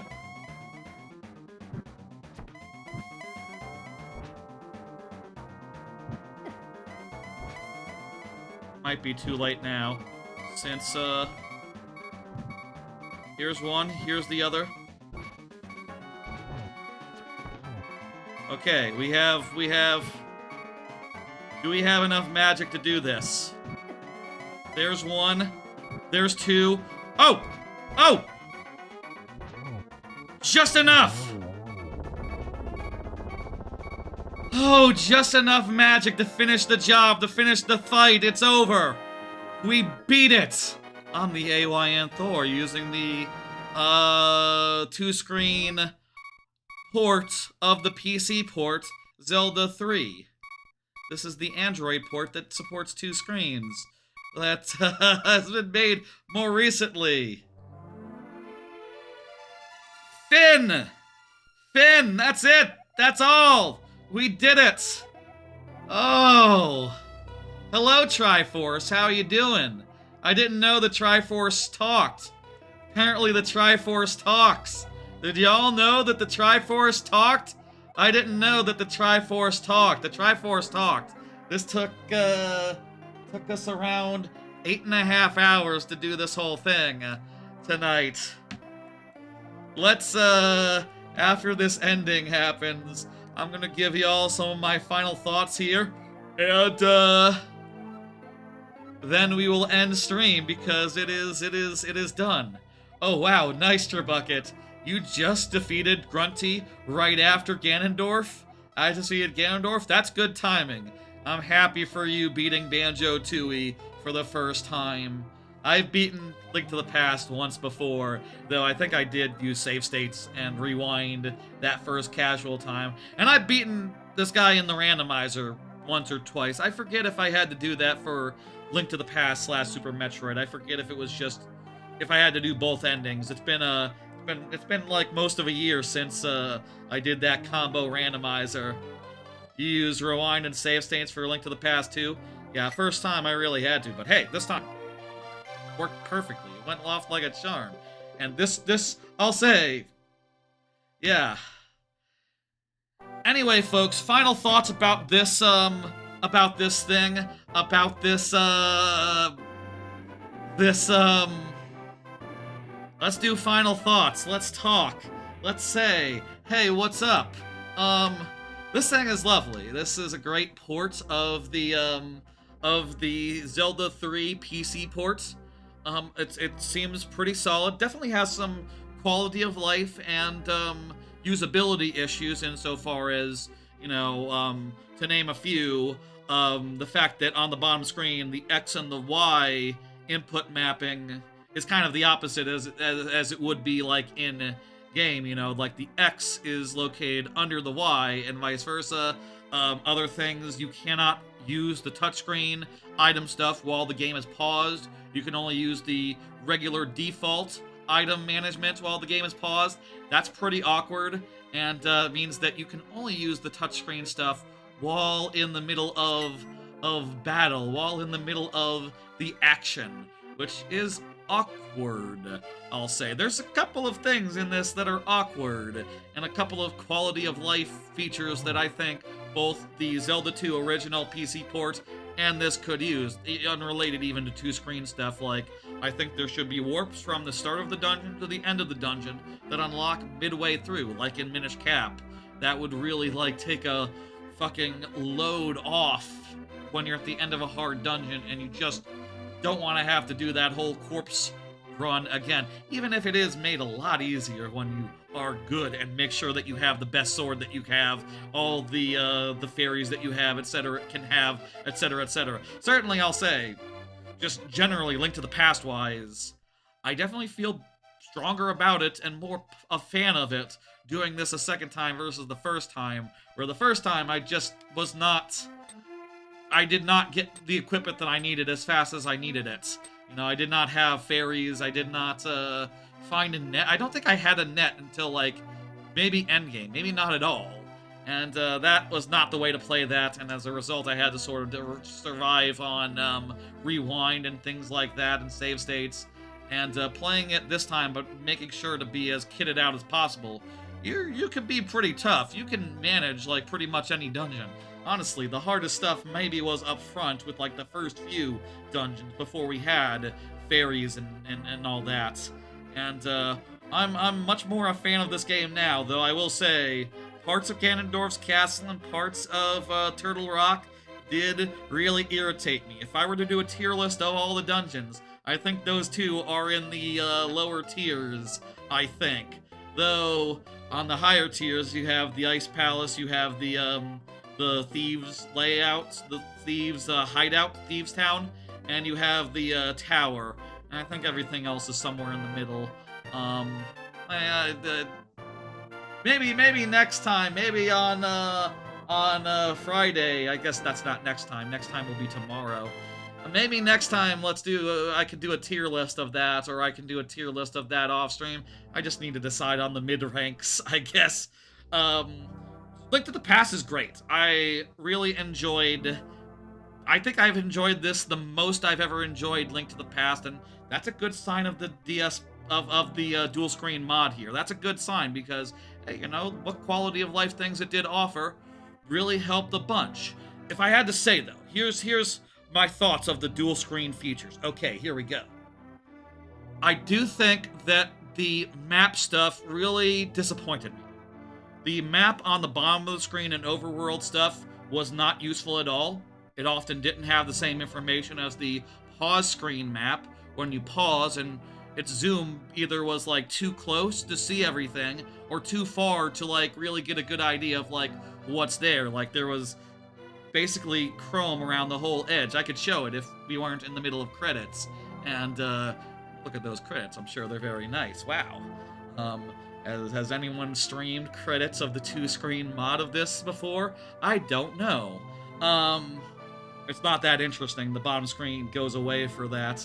But, yeah, the map was kind of a disappointment. And I think even in the dungeons, it's not terribly useful, just because the map in the dungeons are not terribly good. They're boxes. They're not distinct. It's hard to know where you can go at any given time, where the valid paths and invalid paths are.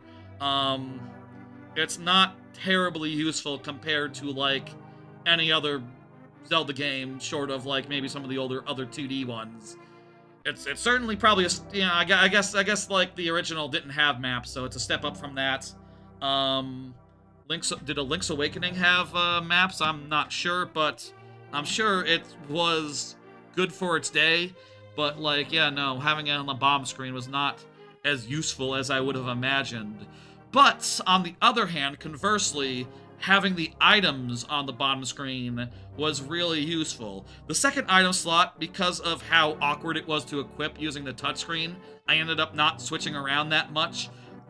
You know, I just set it to be the net, and then every time I needed to do fairies, it was easy and painless, and even if the fairy was coming at me, I could hit the button and do the thing. That worked out pretty well, honestly, once I figured out, like, how to use it effectively. But, being able to just touch an item and switch to it immediately was just super, super key. It's just one touch, bam, one touch, bam, the item. And that's honestly even more convenient than like equivalent 3DS ports of the Zelda games where you have multiple slots, because in those cases you had to go like, whoop, whoop, you had to like drag or something, or hit and then hit a button. And that's more awkward than this is relatively when you're just managing one single item slot. And honestly, it was kind of nice. It was kind of really good to just be able to manage that one item slot, and that's it. Yeah, look at that. They're going over the, what is that? The number of chests remaining? It doesn't matter. I don't care. I'm not going for 100% or anything. For sure, for sure. I think that the items were really the standout thing, and being able to go through the whole game and beat it was really valuable for realizing this, because at the start, being able to switch items instantly wasn't that big a deal, because the dungeons basically required you to use one item. You only really had like one or two or three early on, and only like one that was ever relevant. Maybe two, and then you equip two, and then you don't have to constantly be swapping. But once the game did require you to be constantly be swapping, once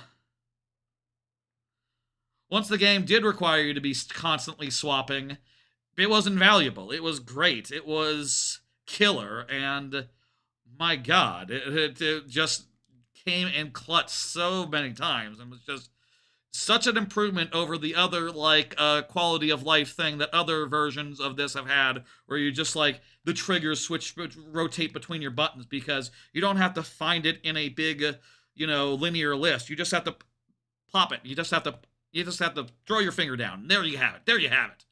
That was invaluable.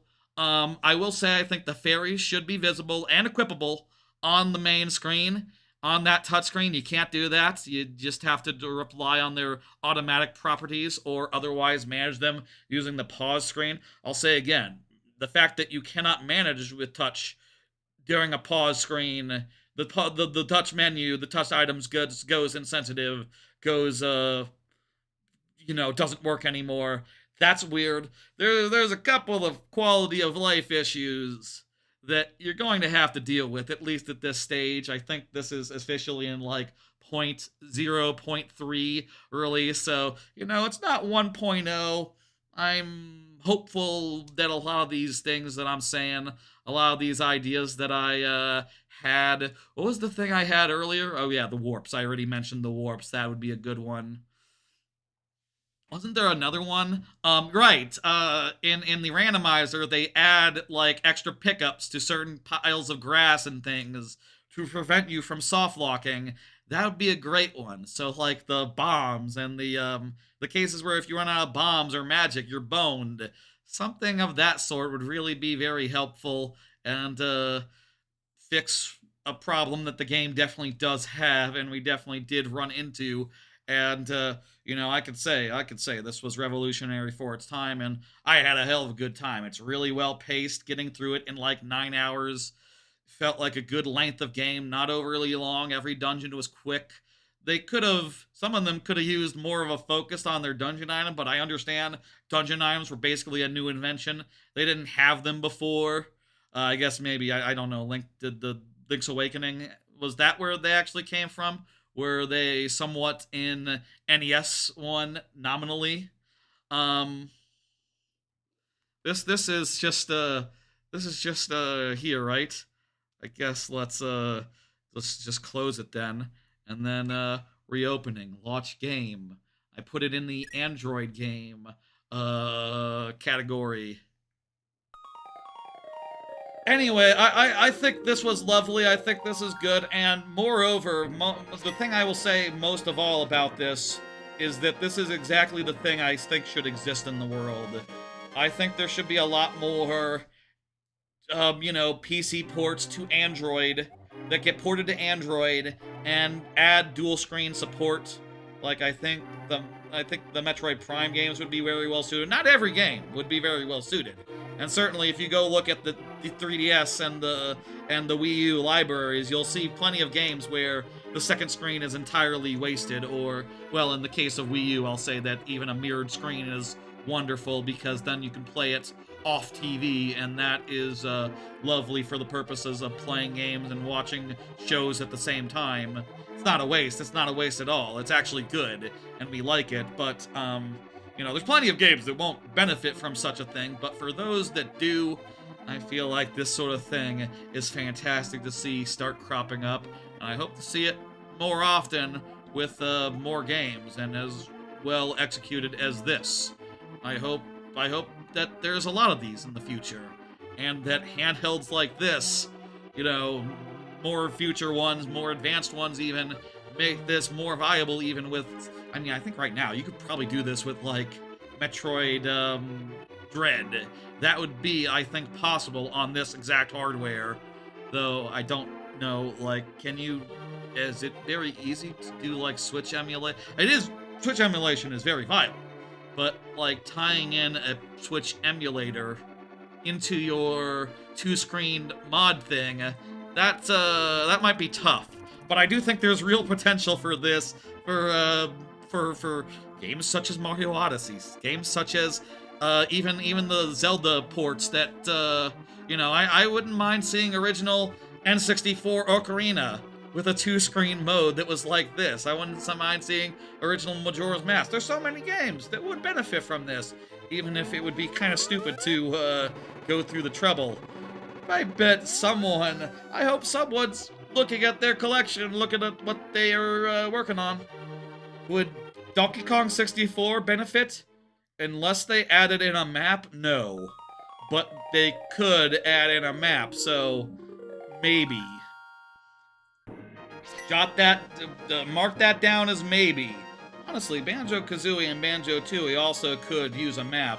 I think if Bonanza and Odyssey can teach us anything, they can teach us tons of things, actually. But one of the things would be that maps are fucking great in exploration-based 3D platformers for being able to, like, navigate around and such. Maps are lovely. There should be more maps. They are very, very good, and a good feature to have, and, yeah, I don't know, like, how possible that would be to mod in, but, hey, food for thought. Lots of, if they had done, like, a DS or 3DS port of Banjo-Kazooie and Tooie, I bet you they would have put a map in there. They did one for Xbox, and they didn't. But if they did it for handheld, with a two-screen handheld, I bet they would have done. So yeah, it's lovely. I hope y'all enjoyed watching it. I hope that let's hear it for the new document camera, which again is right here, right next to my head. I banged into it a bunch of times. If I move like this, you can see where it's hiding. If I did not cut that out of there, you would be able to see it. And in fact, hey, come into the spotlight, desk cam. Come on out. You're lovely. You're a lovely piece of hardware, and I bet we're going to see more of you in the future.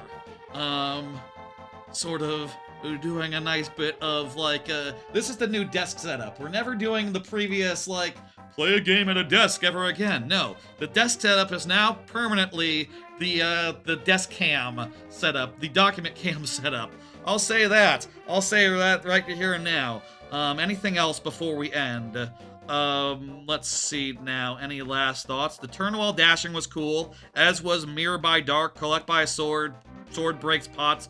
All these, like, quality of life / cheats were really nice and cool ways to make the game a little bit easier. I guess I can't say I 100% legitimately beat it, because I definitely did use that to cheese the game on a couple cases, being able to get from the light realm to the dark realm wherever I wanted. I did do that. I recommend people play around with that. It's fun.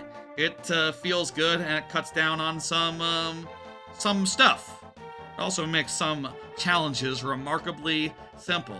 I feel like this game could have used that as like an end game special thing. Like, that could have been at the end of a hard challenge. Like, legitimately, that would have been a good thing for the game to have, vanilla style. And that's probably the best thing you could say about a mod or a project, is like, yeah, the game should have had that in the first place. That's at least somewhere, in some capacity. That's a positive thing to say. More bombs, items, yellow. A lot of these are just smart, minor things. I'll say again, yeah, see, this is what I was talking about earlier with the map being not terribly useful. Like, it's either too close or too far. It doesn't have anything about, like, side quests, or, the goals aren't even marked with the items. They're marked with X's, which is less clear. And, if you hit select... Oh, I can't do the map right now. That's weird. previously I could do the map with, I guess, did I accidentally disable, the X item ring? It's on, but somehow X, I guess if nothing is mapped to X, it's the X makes the map go.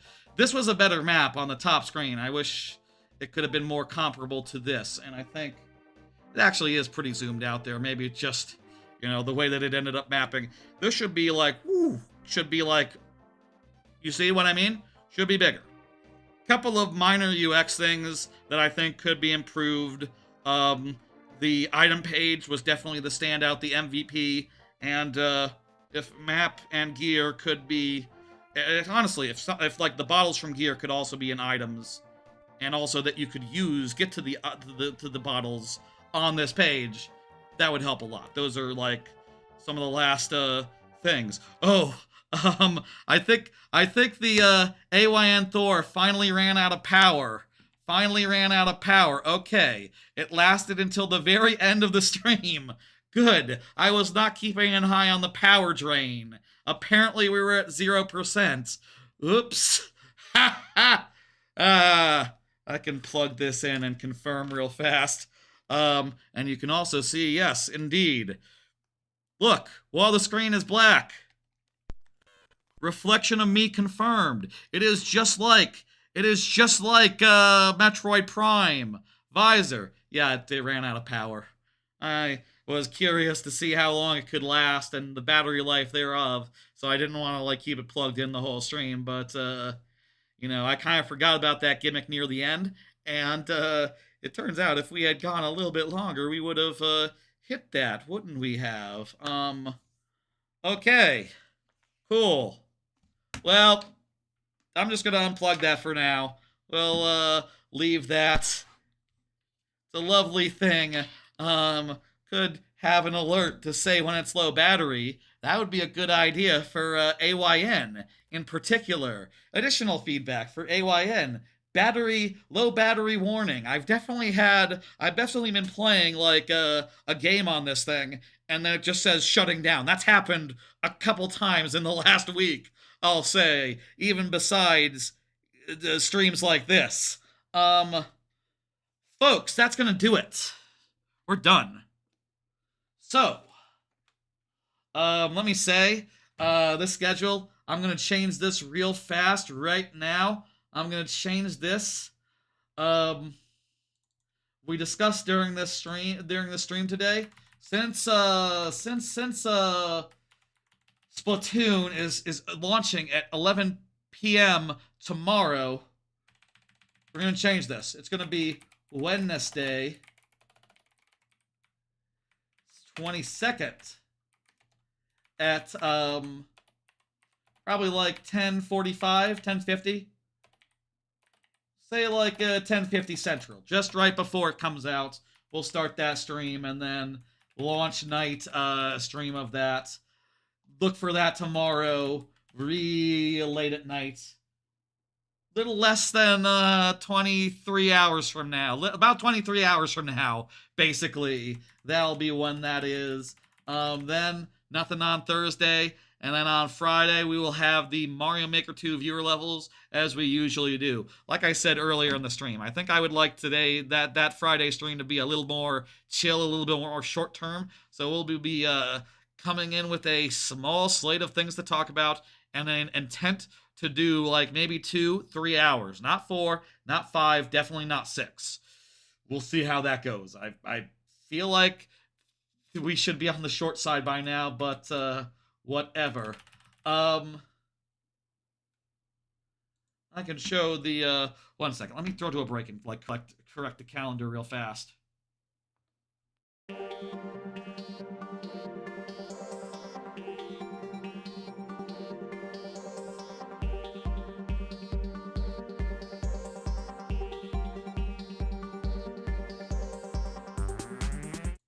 This is not in the VOD. I'm just going back on screen because I just wanted to cut that part out of the VOD real fast, and going to a break does this. Basically, I'm just going to go quickly move the Splatoon. You know, right now right now it's you know, on Thursday, and I'm gonna move it to Wednesday real fast. So give me a second, and let me open that file in Paint.net, and I'll get that fixed right away, and then we'll actually end and stuff. Ooh, what a stream! What a stream, huh? Hope the audio was good. Hope it looked pretty damn good. Feel like it probably could have looked a bit better, but what are you going to do? I'll just mark this off as well. Ahead of no, that's today's stream. I don't mark that off early. I'll mark it off as soon as I go not so live. Oh, you can't see this shit, but I'm doing some editing and talking to myself as you do. Okay, I found the Splatoon, so now I can move it. And oh lord, I have to move this to a different layer so it can be on top of the Dench attack. There we go. I also need to move the part that whites out the background, the number.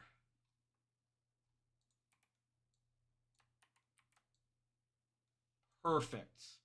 All right, save as a PNG, and that should pick up the changes.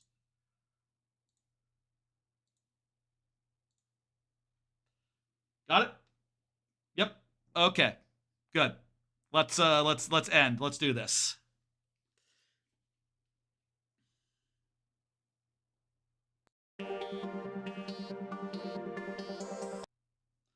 All right, I fixed the calendar real fast. I did a quick calendar update, and the live viewers got to listen in, but I just skipped it over for y'all watching the VOD. Don't worry about it. Yeah, what I said basically. That was today's stream. Tomorrow, Splatoon Raiders. We'll be doing that at midnight, basically 11 p.m. Central Time. That'll be fun. Meanwhile, viewer levels on Friday as per usual. Sonic 06 returns next Monday in a little less than a week with the Shadow episode, and also Truckoon is help supporting me from another world will be next Wednesday, unless reviews come out and they say it's all booty. If reviews come out and they say it's booty, we'll punt on that and do something else or nothing at all. I don't know. We'll see. And next month, I'm still getting my plans in mind, but I do think a road trip is in the cards. And like I said earlier on, like I talked about a bunch, it's I'm starting to plan it. Okay, that's gonna do it for tonight. Good shit. Hope you enjoyed. Hope you it was interesting. Hope that you got something out of that. Hope that you know, you might be inspired to check out this or other such mods. We also showed Ocarina of Time 3D with a control stick mod at the start of that basically gives you camera controls as well as some extra UX. We also showed that as well as a thing that lets you put some stuff that's on your top screen on your bottom screen, which seems a little fiddly for what it's worth, but I'll put links to all of those things, even the ones that I only mentioned like 8 hours ago and haven't mentioned since. All that stuff, I'll put links into the description, the VOD description. I will make sure that's all ready to go. Make sure that's all good to go.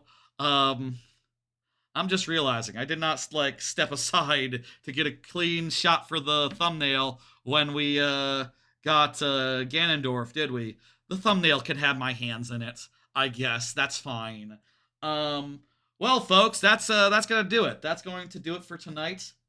I think the camera is a little is did I do something to you, camera? You're a little bit you're showing a little bit the bottom of you. Okay, that'll do. Whatever. Okay, folks, that's gonna do it for tonight. Let me send any Twitch people out on a raid. It is pretty but let me see. It is pretty late, but let me see who is online, who is going, who I can send y'all to. Let me see here. I'm looking.